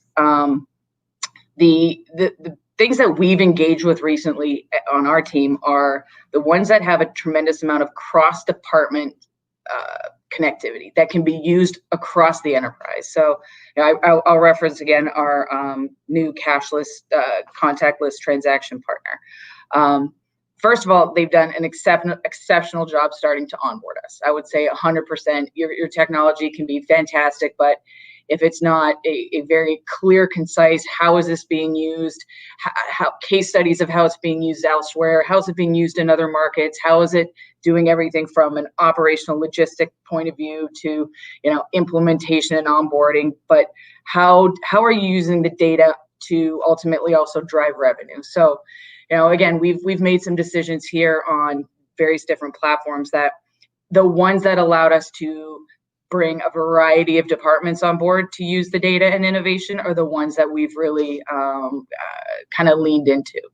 For us too, it's not just about creating more sponsorable assets, but just more and better, solid ones. And Coke is a great example too of one of our partners who now, with some of the innovation that we're going to have, we'll be able to give them better insights into, the demographics and the segments of our fans, and the consumption data and what they're doing with that. So, I'd say for us, it's definitely how the innovations can be used across an enterprise, and then definitely sort of the 100% customer, that us being the customer on the other side in terms of the customer service and engagement and onboarding. Really insightful. So we have time for one last question, and I'm going to start with you, Chad. Twitch, such a great success story and a lot of lessons learned in the past. So let's assume now in the audience we have a lot of young entrepreneurs, or just looking for that seed funding. They have an idea. They're looking for the courage. What's the one advice from your perspective that you would like to share with them in order to hopefully help them make their journey more successful? Yeah, I think it comes down to solving problems that companies have. I think at the core, if you're able to solve somebody's problem, help with things that keep them up at night, and make things easier for processes, then you're in a good position. I think in terms of creativity, I think leaning into different executions, putting Ricardo on the spot, and something that we do with Coca-Cola on Twitch, being able to both provide for a brand, but also for a community. And Coca-Cola does a great job of celebrating the community when people become partners on Twitch. And so we have great announcements that we work with our technology partners to be able to source who's becoming a partner and ways to make it really exciting for them, and to kind of flood the chat and reward them, and then be able to take that and make content. You're solving a problem for the community of being able to make this moment really impactful, but then also for a brand, you're able to create a really unique moment for them to own. And so I think that anytime you can do that where you're solving a problem, but you're also creating value, that's the type of innovation people are looking for.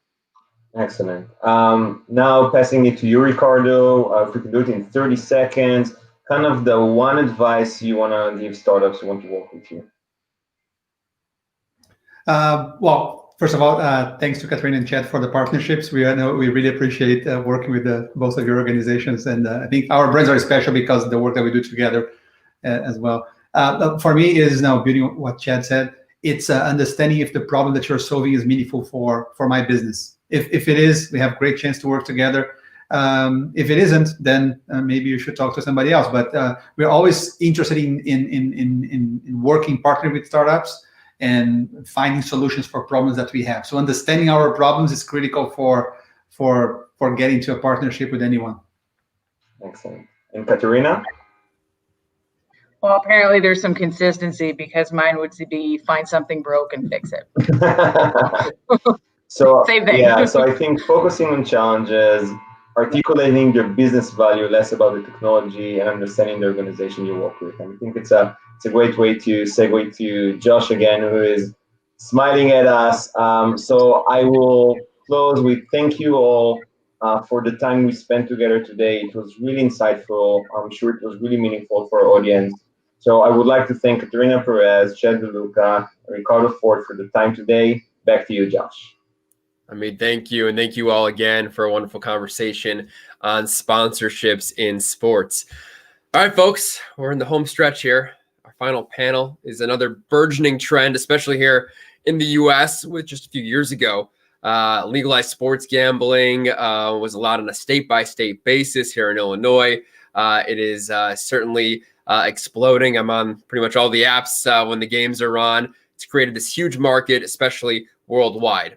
And the panel is titled The Present and Future of Sports Betting, and it's powered by Bleacher Report. Here to moderate for us is the founder at Future Sports. Please welcome Simon Ogus. Hey, Josh. How's it going? Great, Simon. Great to have you with us. Likewise. Really excited to be here. Awesome. Let's introduce your two panelists that will be joining you. We're pleased to welcome the Chief Executive Officer at Israel Sport Betting Board. Please welcome Yael Almor Leon.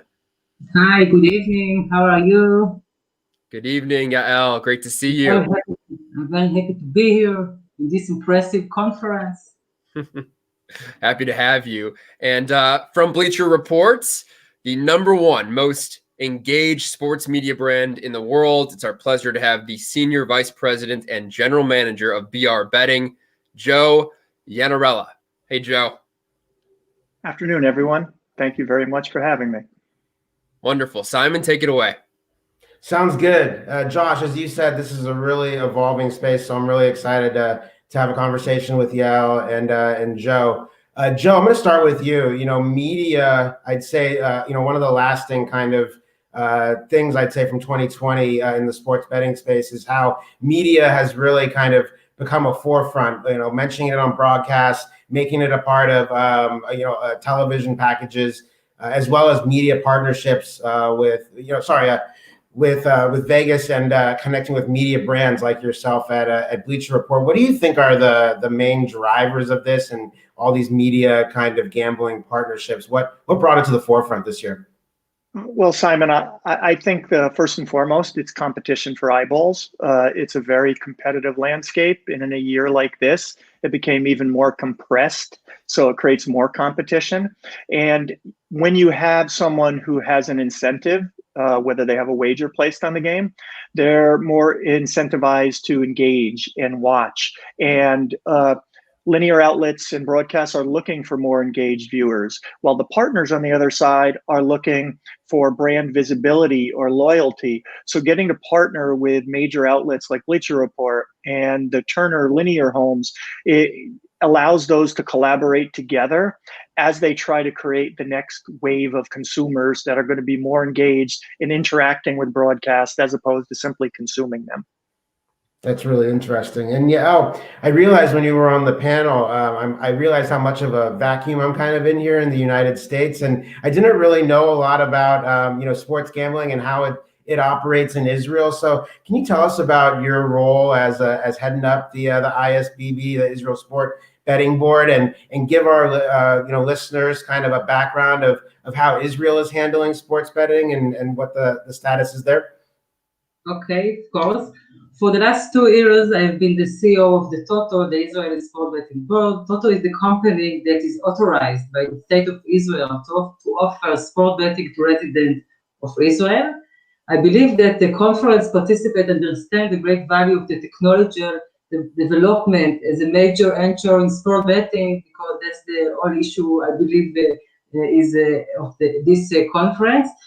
I can say that it's certainly apparent the technology evolved is not only take over our way of life, it's also direct us to define channels and the companies that know how to make proper use of technology tools can maximize business results like we do every day in ISBB. Indeed, it was challenging to run a company that markets only sport betting, not other companies in the world during the Corona period. But I can say that we are after a difficult period, and I'm very optimistic. I would like to talk about the main issue that companies like us, sport betting companies, have dealing with for the past year. But I can say that my point of view is optimistic because I anticipate that the sport betting industry will be able to improve significantly in light of the creativity and innovation that has been forced to develop during this period. I think we are a very unique company because we have only just sport betting, unlike others. And when the Corona started in late December, as we all know, in China and Asia, we all see that at the 13th of April, there were only 3 leagues in the whole world that you could bet on. That was Belarus, Nicaragua, and Taiwan. And before the leagues closed, people were already at home because here in Israel, we have the government tell us to stay at home, especially the second half of March. People consumed a lot of screen time because of it. Felt a need stances of this period. People were still in a state of utter misunderstanding of what was going on, not the economic side, and the Corona bring with it, meaning that they would soon earn much less money compared to a normal period. I also saw that in most of Europe, government created a long-term protection network for residents and provided them with income every week, even if they did not have a job. Much of this money paid as an income guarantee went to the gambling operation. All the gaming industry, mid-March, gaming industry consumption, because the sport betting decreased, the gaming industry consumption grew by 75%. The week of the 22nd of April was the strongest week of the gaming industry in the whole world. 1.2 billion game download a week, 50% increase only compared to previous quarter. If you all know what's esport, at regular time, esport is growing categorically regardless of the Corona. The British Gaming Association studies the effect of the Corona in relation to consumption of gaming, and the gaming companies have tried to promote esport, but it should be remembered that it is still a niche that cannot cover the loss from sport betting. It's also happened in Italy, and when we see the Panthers began investing in the stock market because sport betting was not available. After the stock market crashed, everyone realized it was going to go up. People really start making a lot of money on stock market and become addicted, if we can say something like that. And by the return of the leagues returned with the game structure that include the high frequency of game. It was all good, but returning the games allows league manager to continue be paid for broadcast rights, for example, but the different game structure made Panthers gamble less than usual because they did not necessarily know when the game took place, and because the Panthers could not gamble in the short time in the right amount. So there was a very huge different structure that the gamblers knew. All the industrial damage There were no regular flights, making it difficult for teams to get to the games, no fan participation in games, damaged the game experience. So there were less gambling. Sport clubs have no income from ticket sales, merchandise sales decline. So we actually see all the industry that damaged because a lot of input. When the leagues reopened again, as we all see, some were shortened or canceled due to a schedule problem. It resulted in a financial loss because there were fewer games and less copyright revenue. Due to the economic damage, the level of the teams decreased because there were less budget to pay for players, salaries, and ongoing activity. And that can lead to a lower level of interest in gaming due to a lower professional level than before. Punters have less money available because they didn't work because of the economic damage following the corona.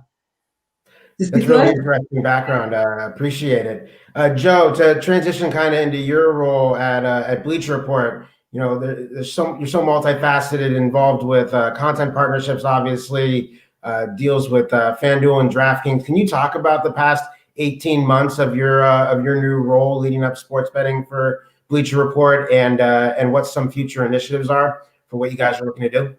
Absolutely, Simon. I would say one of the benefits that we've had at Bleacher Report is we were an early adopter into the space. Even previous to myself joining the team, we were running social channels, and it allowed us to create a lot of data on audiences, to really study audiences, what worked, what didn't, what resonated. It was real-time feedback. It allowed us to bring them to the partnerships you referenced with FanDuel and DraftKings. You know, we went from a physical presence in Las Vegas as part of a studio we had to a remote presence. And I think with the things we've learned and the real differentiating factors to us is that we found our audience isn't just looking for news and picks and information. They're not looking for one-way information. They're not looking for transactions. They're looking to be part of a community. You know, this next wave of audience is social. They're mobile. They're interactive. They want to be part of the story. And once we started to adjust our point of view and really build it around the fans and less about here's what the expert is telling you and here's how you can engage in the betting experience and bring them along. Our NFL show called Squad Ride allows us to take user-generated video every week where they're using creative ways to send us picks, which will include anything from chickens in a barn making a selection. You know, we are on the emphasis on fun because this is an engaging experience. It's an interaction that fans want to be part of and they want to contribute to. And we've seen incredible engagement with our audience, and we've been able to carry that partnership on and those learnings on to FanDuel and DraftKings. And I think what excites us is how that journey looks. It starts via social, and then it goes to digital, and then it goes to linear. A great example we saw over the Thanksgiving weekend was our coverage of the Match 3.0, which included Charles Barkley and Phil Mickelson and Steph Curry and Peyton Manning. We were able to seed that for 10 days through our social channels to create excitement and tune in and engagement. And then we were able to create digital experiences and shows that we were able to provide in our app and companion experiences. And then we were able to enhance the live broadcast, and it allows the partner to have a kind of a full surrounding of an event as opposed to just integration into the broadcast that can last 2 to 3 hours. And our audience really likes being brought into those experiences to feel part of it, that they can influence it, that we might incentivize them because bettors like skin in the game. We'll do giveaways of merchandise and such, and they love to engage with those kind of opportunities where we make them part of the story and they can feel like they're part of a community of like-minded people, whether they're casual bettors or experts, but like-minded fans who want to be part of these sports experiences. That's really interesting, and that was certainly a pretty unique event with athletes that typically aren't hanging out with each other. So that was really a really good one.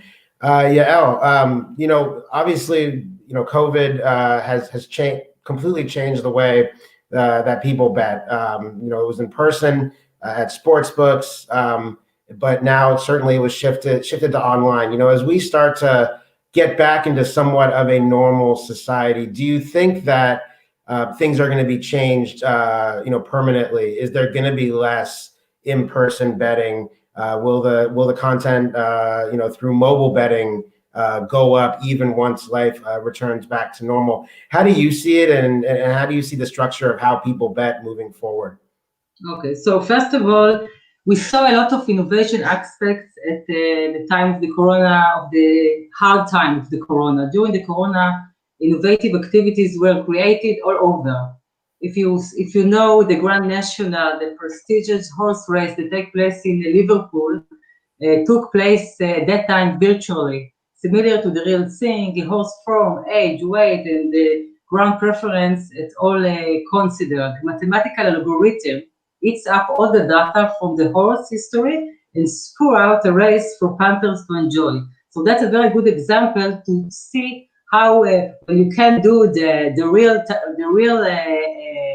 Grand National that we all know. They did it in other innovative way, and did it a very technological, intelligence execution. Another innovation aspect at Corona time as a substitute for the crowd. We all know that the crowd can't go to the stadium.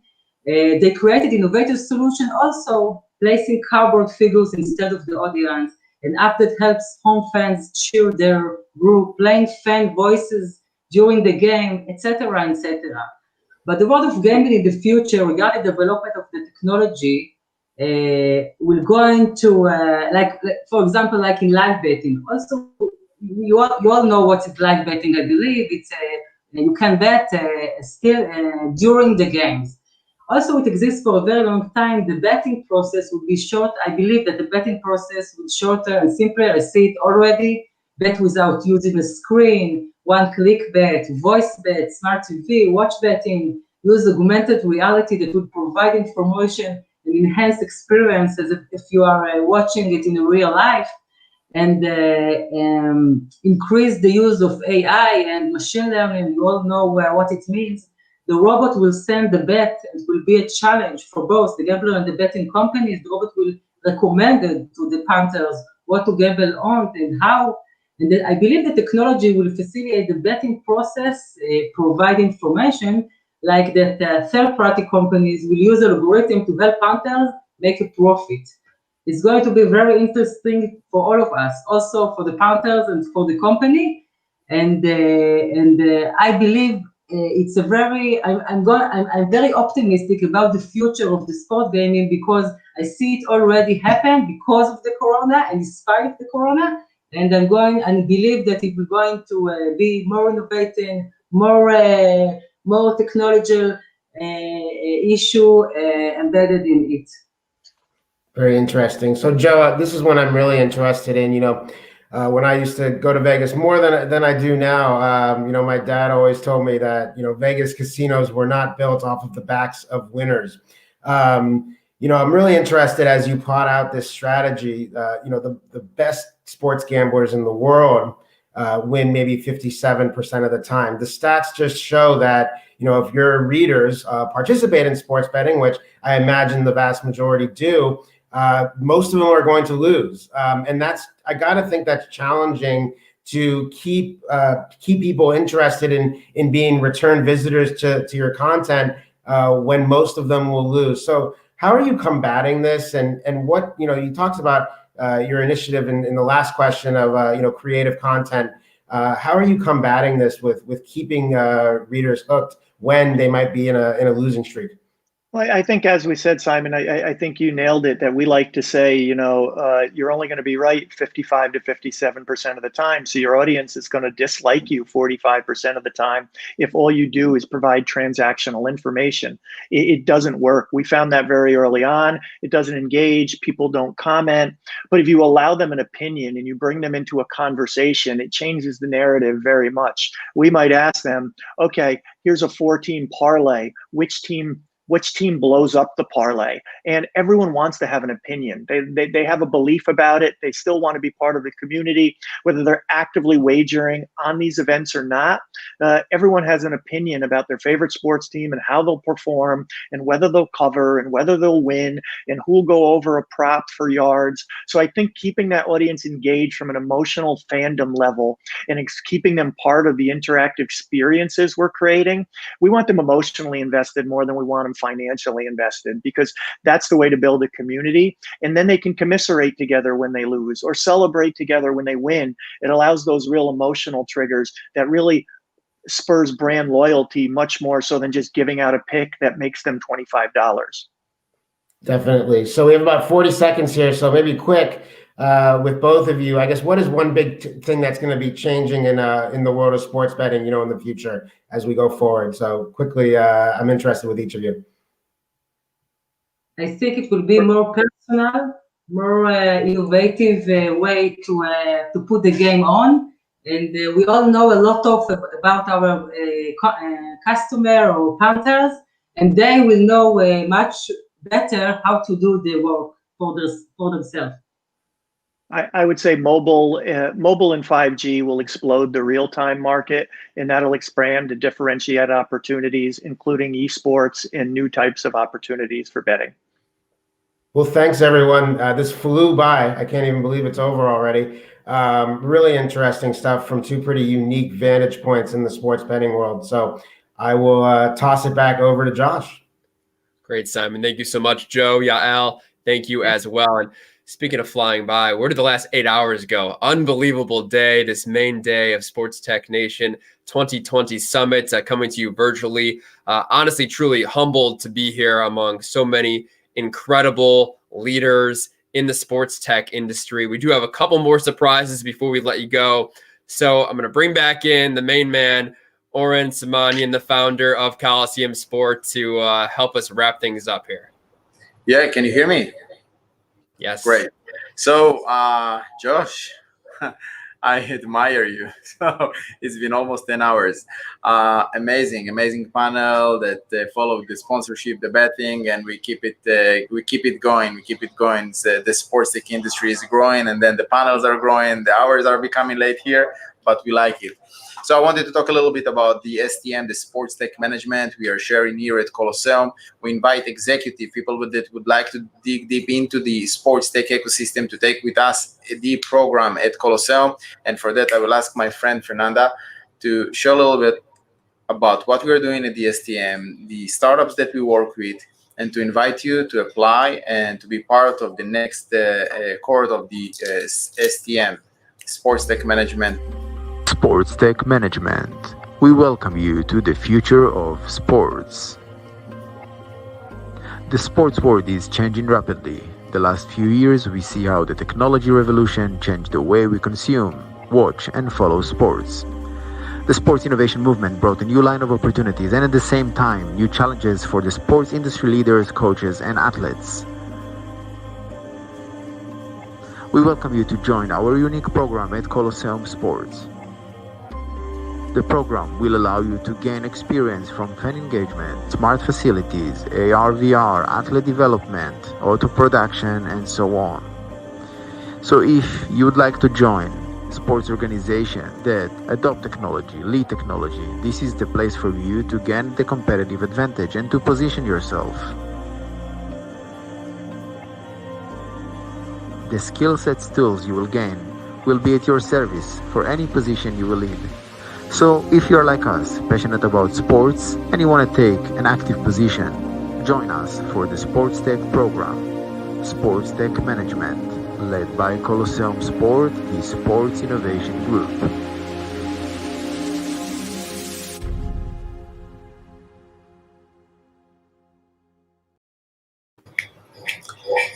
That's it, and back to you guys.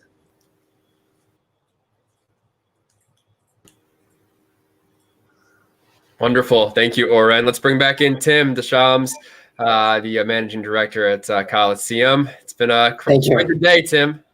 Yeah, it's been quite a day. It's been quite a day. Incredible to be among such leaders, as we said it, Owen, and thank you, Josh, obviously. And you know, we're talking about the Sports Tech Management Program, about training the leaders of the sports tech world of tomorrow. And recently, we've actually gone even further in that mission of training the next generation, not only of sports leaders, but also of tech entrepreneurs in general. And so I would like to bring on stage Judith Moore from the Tariq Black Foundation and Mecca Ekwigwe from the Code Crew team. They've been leading with us an amazing initiative, and amazing is definitely the word of the day. I'm sorry about that. You know, the Global Sports Tech Youth Challenge. It's been quite an experience working with 50 kids, 25 from Memphis, 25 from Israel on a sports tech challenge for over 3 days, hours of content, hours of discussion around sports tech ideas.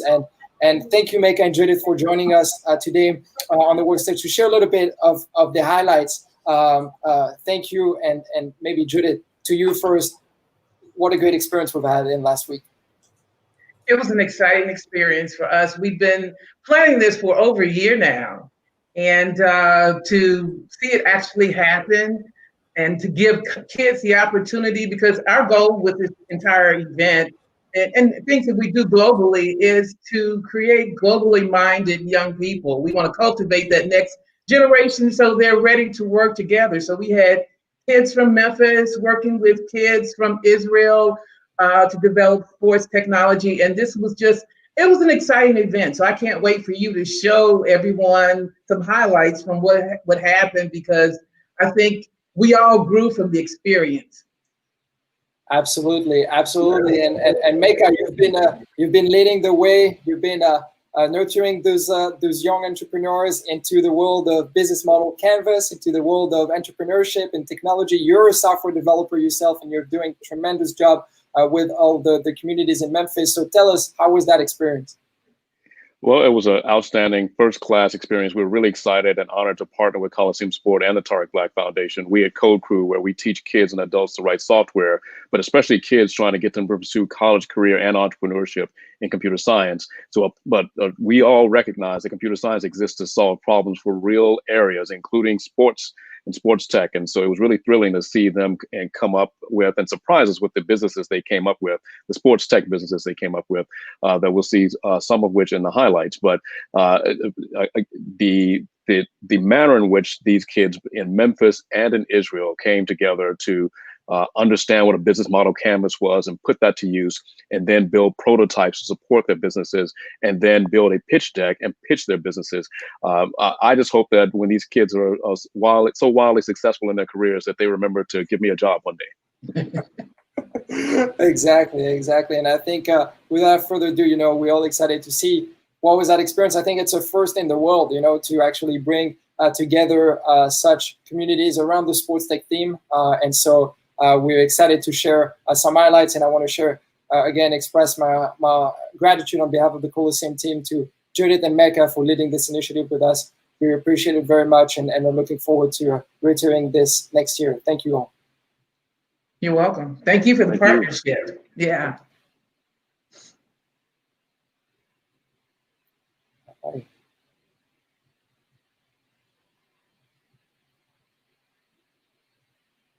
I believe we have a short issue with the sound, so we'll take it back. I want to take it back to you, Judith, for a second while we figure the highlights on.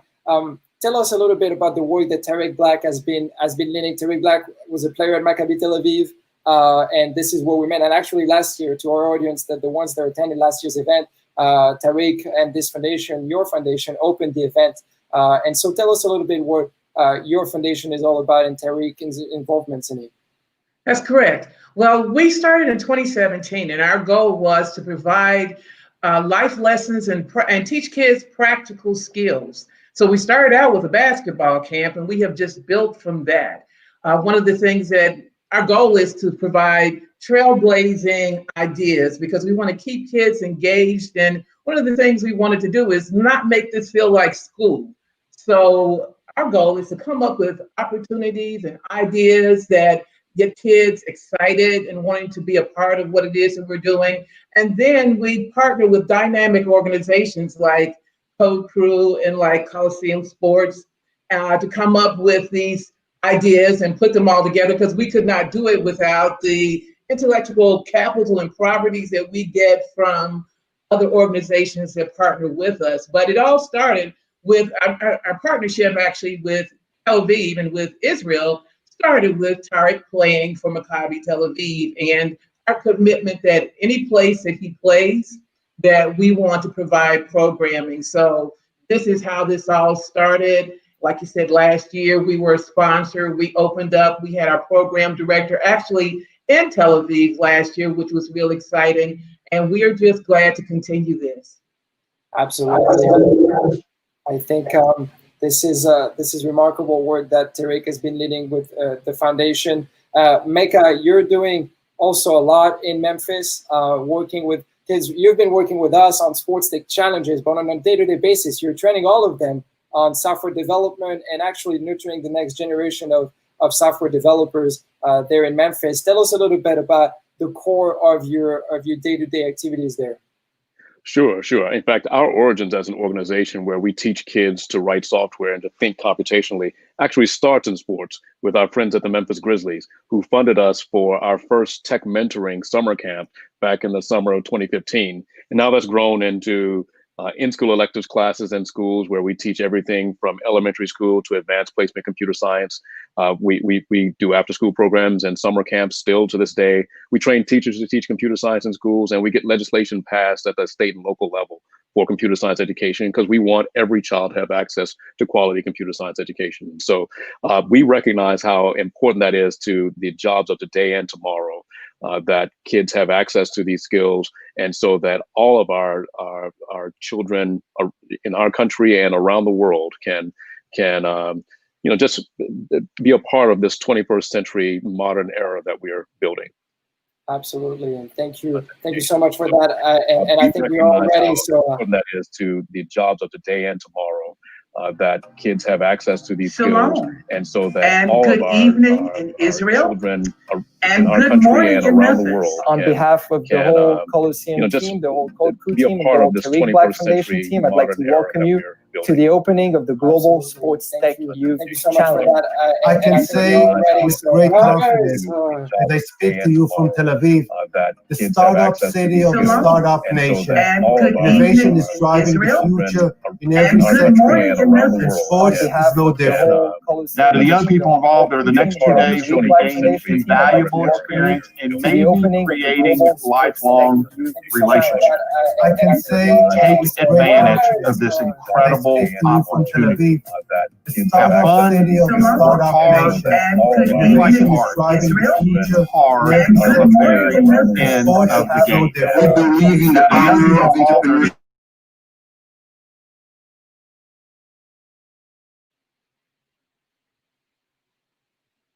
Apologize for this technical issue. You know, we've been running, I think, 8 hours and a half of show without any sound or video issue. It has come at the worst moment, but I'll bring back Mecca and Judith on stage. Apologize for the inconvenience. We'll get it there. We'll get it there. I think it's been, quite a challenge, and we've had those technicalities, challenges as well doing the Global Sports Tech Youth Challenge. I'd like maybe to ask you while we figure this out, Mecca and Judith, just one word about what do you take away of that experience? Because it was a first. It was a first of a kind initiative to bring these two communities together around a theme that not all of them are very familiar with. So I'd like to ask you, what's the main takeaway? And maybe starting with you, Mecca, and then we'll go to Judith for it.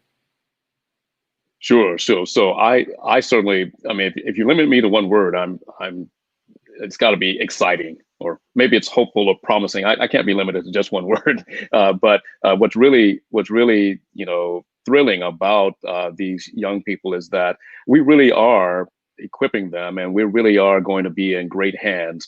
Again, if they're just granted access to these skills and opportunities to apply them and learn these foundations of how to start and scale up a business, they're going to again impress us and surprise us with all that they do. So so that the Global Sports Tech Youth Challenge was really just the tip of the iceberg, and it was great to have this first what I hope will be an annual event for us. But yes, it's really exciting to see what young people come up with. Judith, you take, and then we'll move to the highlights. I promise this time we'll be ready. Judith, I think you're still unmuted. Am I? There you go. There you go. Am I okay? Okay. I think the collaboration of it all, the kids had an opportunity to collaborate, but I think the collaboration between us as partners was unique, because I don't know that there are any other organizations, there probably are, but I don't know them, that have partnered the way that we pull things together, because I teasingly have said to everyone that we pulled together, you know, I called people up and I said, you know, I don't know what this is going to turn out to be, but I'm just putting together some intelligent people, some smart people, and we want to try to change some youth lives with opportunities and providing them access to all of this. And then in the middle of the pandemic, I think that's what made this year probably very powerful and very significant, because during the pandemic, we were able to pull this together. Technology, I guess it even meant more to me, obviously, because it was about technology. Technology has driven this year. So one of the things that from our standpoint, we're not a technology organization, but we chose to pinpoint technology because I have learned, and if kids aren't prepared and comfortable with technology, they're going to be left behind. So that's why we're going Taking Back the Future, because hopefully we gave kids, those who aren't in technological kinds of jobs, still, I can't think of a job that there is that you're not going to have to engage in some type of technology in the future. So I believe that this is what we got. I think this is what it really was powerful to me. And I think anybody that saw this and anybody that worked with this and looked at this whole project, it brought home the message that technology is driving the future. And it's so important. Absolutely. Thank you very much for these powerful words, Judith. And I want to thank you both again for your involvement and commitment and leadership in driving this initiative. And, you know, I think it will very much align with our ambition here at Sports Technician Summit to together moving sports forward. And team, I will take the opportunity to thank Tariq for introducing us to Judith and Mecca. And from this special moment, I think that more will come. I have to thank you, team, for leading it with Fernanda and all the team and the volunteers. It's amazing. I didn't do much there. And you guys led it. You did amazing. And we had great partners, Minute Media that took part, and the Nike team, and Maccabi Tel Aviv basketball team that supported, Ophir as well. It's important to say those words because without the help of, you know, so many people that were involved, we couldn't actually execute it. Becca, thank you. Judy, thank you. And we'll try to play the video once we finish, and else we spread the video all over the world to so many people did and work to make sure that this video is going to be live, but we will share it. Yeah. Thank you, guys.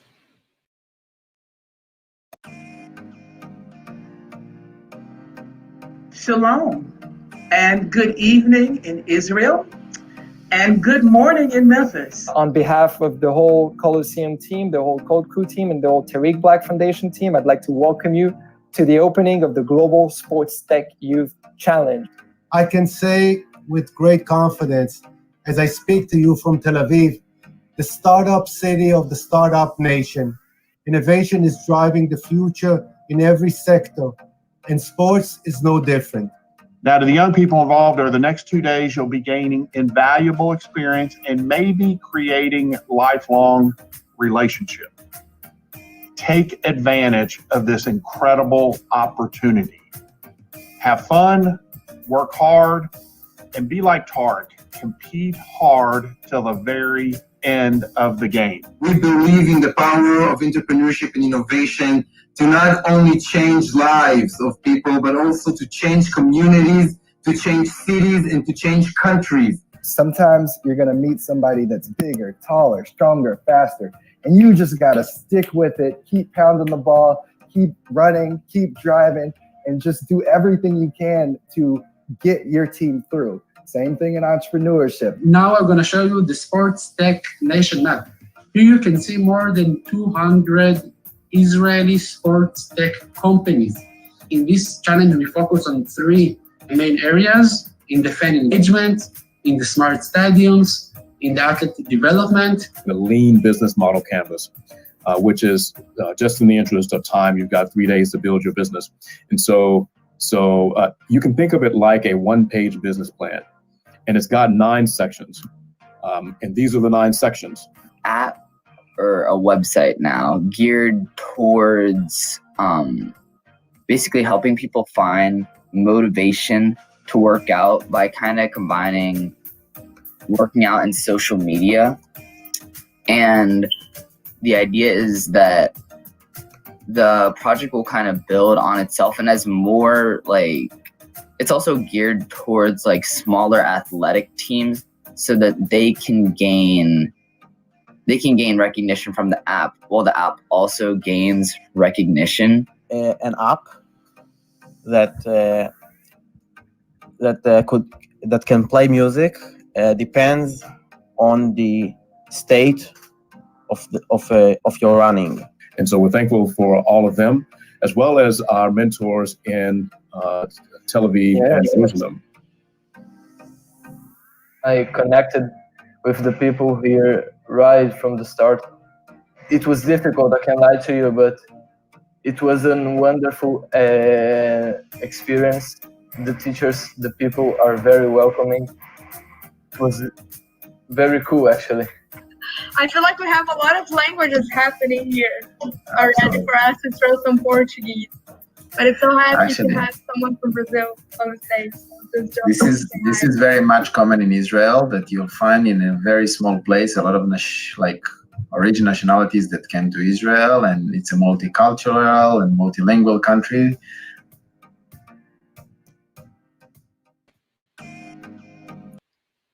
Thank you very much. And wow, what a show we put together. And I want to thank you again to Judith Moore and Mecca Egwikwe from the Tariq Black and Code Crew team. Really appreciate it, and see you next year. Absolutely. Next year could be in a month from now, you know that, team. Exactly. It will be. It surely will be. Midnight time Tel Aviv. I will take my camera. I'll show you what's going on around here. Zvika, Tomer, Fernanda, and there are a lot of people connected from different areas. I hope no one gets COVID here. Otherwise, I'm screwed. But anyway, now it's time to take off the formality and say thank you all for joining us. And I would like to invite on board Zvika, Tomer, Fernanda, our great team, Ezra, Nathan. Where are you guys? Okay. Who is still missing? Josh. Where is Josh? I'm back.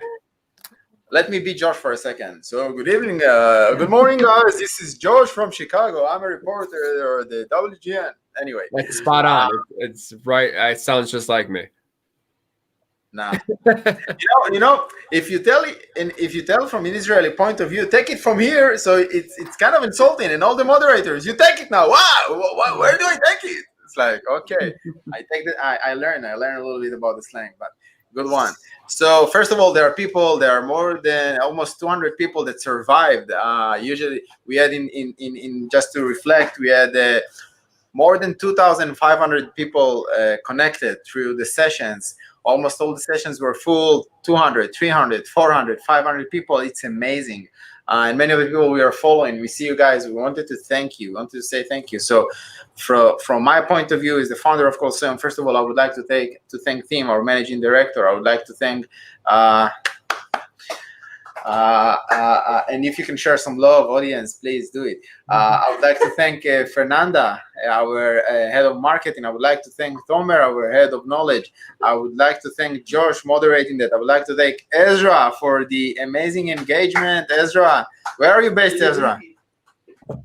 I am also in Chicago, like a block up the street from Josh. We're gonna get some socially distanced drinks after this, right? Yeah, of course.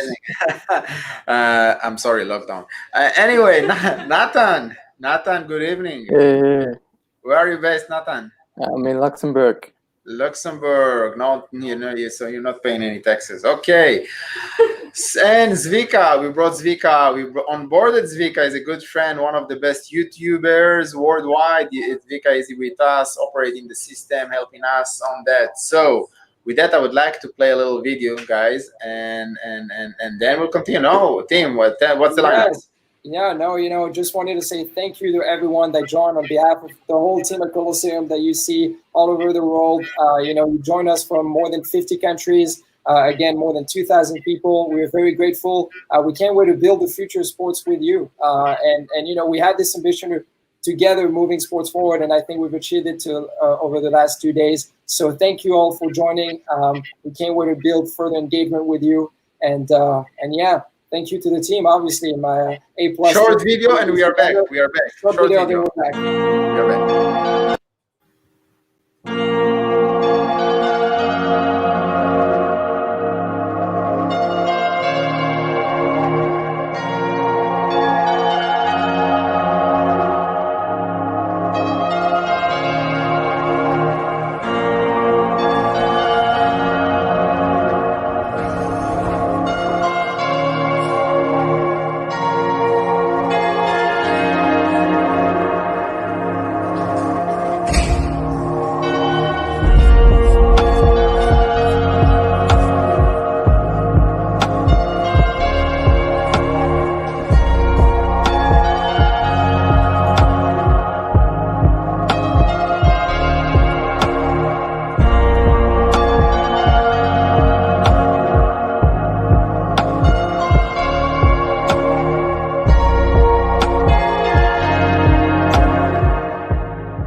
Okay, so this is Oren Simanian reporting from Tel Aviv. We are here in the broadcasting room of the Sports Tech Nation 2020. I invite you to enjoy the amazing view that we've been viewing for the last 14 days, 24/7, all the team over here, starting from Zvika, heading to Fernanda. And on the other way, on the other room, on the Petway, we can find Tomer Yudian online with us. Tim Desham, directly from Miami, New York, Georgia, whatever, is in the US. This is not connected, but it's nice to be here and to spend those hours with you. I wish you all the best. Toda Rabba and Shalom from Tel Aviv.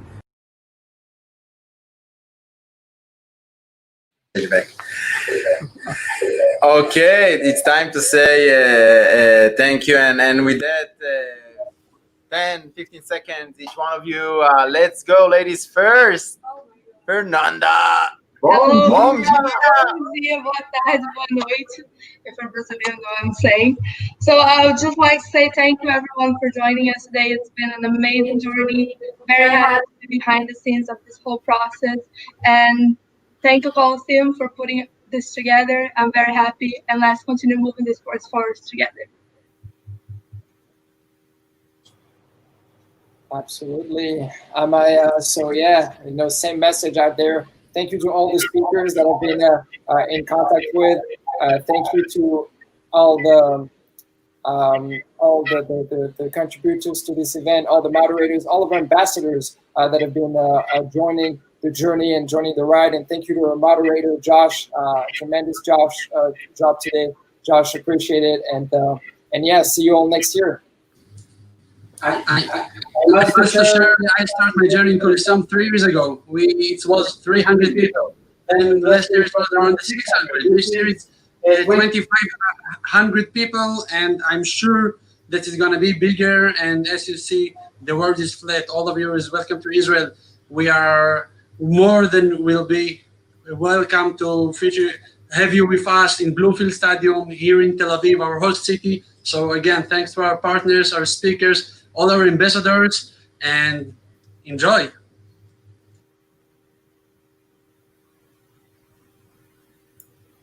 Thank you, everybody. I must say it was a pleasure working with everyone. I enjoyed every minute, and there are amazing people here, Tomer and Oren and Fernanda, and I even had a lot of conversation with Tim and with Nathan, and obviously everybody, Josh and Ezra, and I had an amazing experience just working on creating this event and making sure that everything works technically. And I hope you guys enjoyed it because we had an amazing time together to make this possible. I'll go real quick. For the future.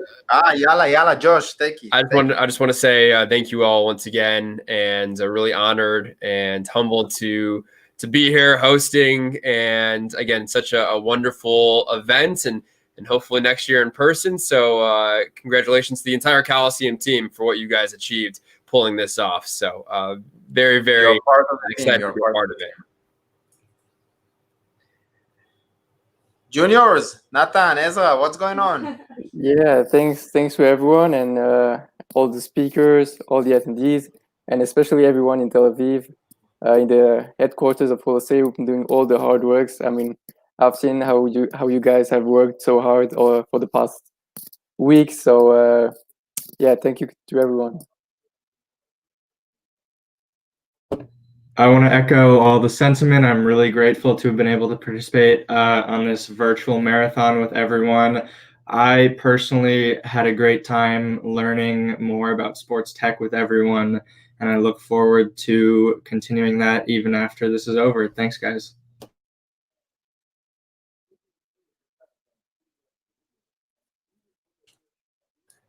Mad, I was muted. Okay, so as we say, it was a long day. We deserve some good wine. Go to sleep. And I, again, thank you all from team, the managing director, Fernanda, Tomer, Josh, Ezra, and Zvika, and where are everybody? I forgot someone. Nathan, thank you all. Really appreciate it. And appreciate the audience that survived us and supports us through all the year. That's it. I think. Thank you, everyone. How do they do it on the CNN? So thank you for today, and we are reaching 9 hours and 17 minutes of sports tech talks. And this last word to Josh. Last word to Josh. Hey, Josh, give us the. I get the last words. I've spoken enough today. Give us the formal one. Like, hey, this is Josh finalizing this session for today. It was too long, and get ahead of her. Good night and good luck. Yeah. Signing off for Sports Tech Nation 2020. Have a great rest of your evening. We'll be back here for Sports Tech Nation 2021 very soon. Enjoy, everybody. See you later.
Sports Tech Management. We welcome you to the future of sports.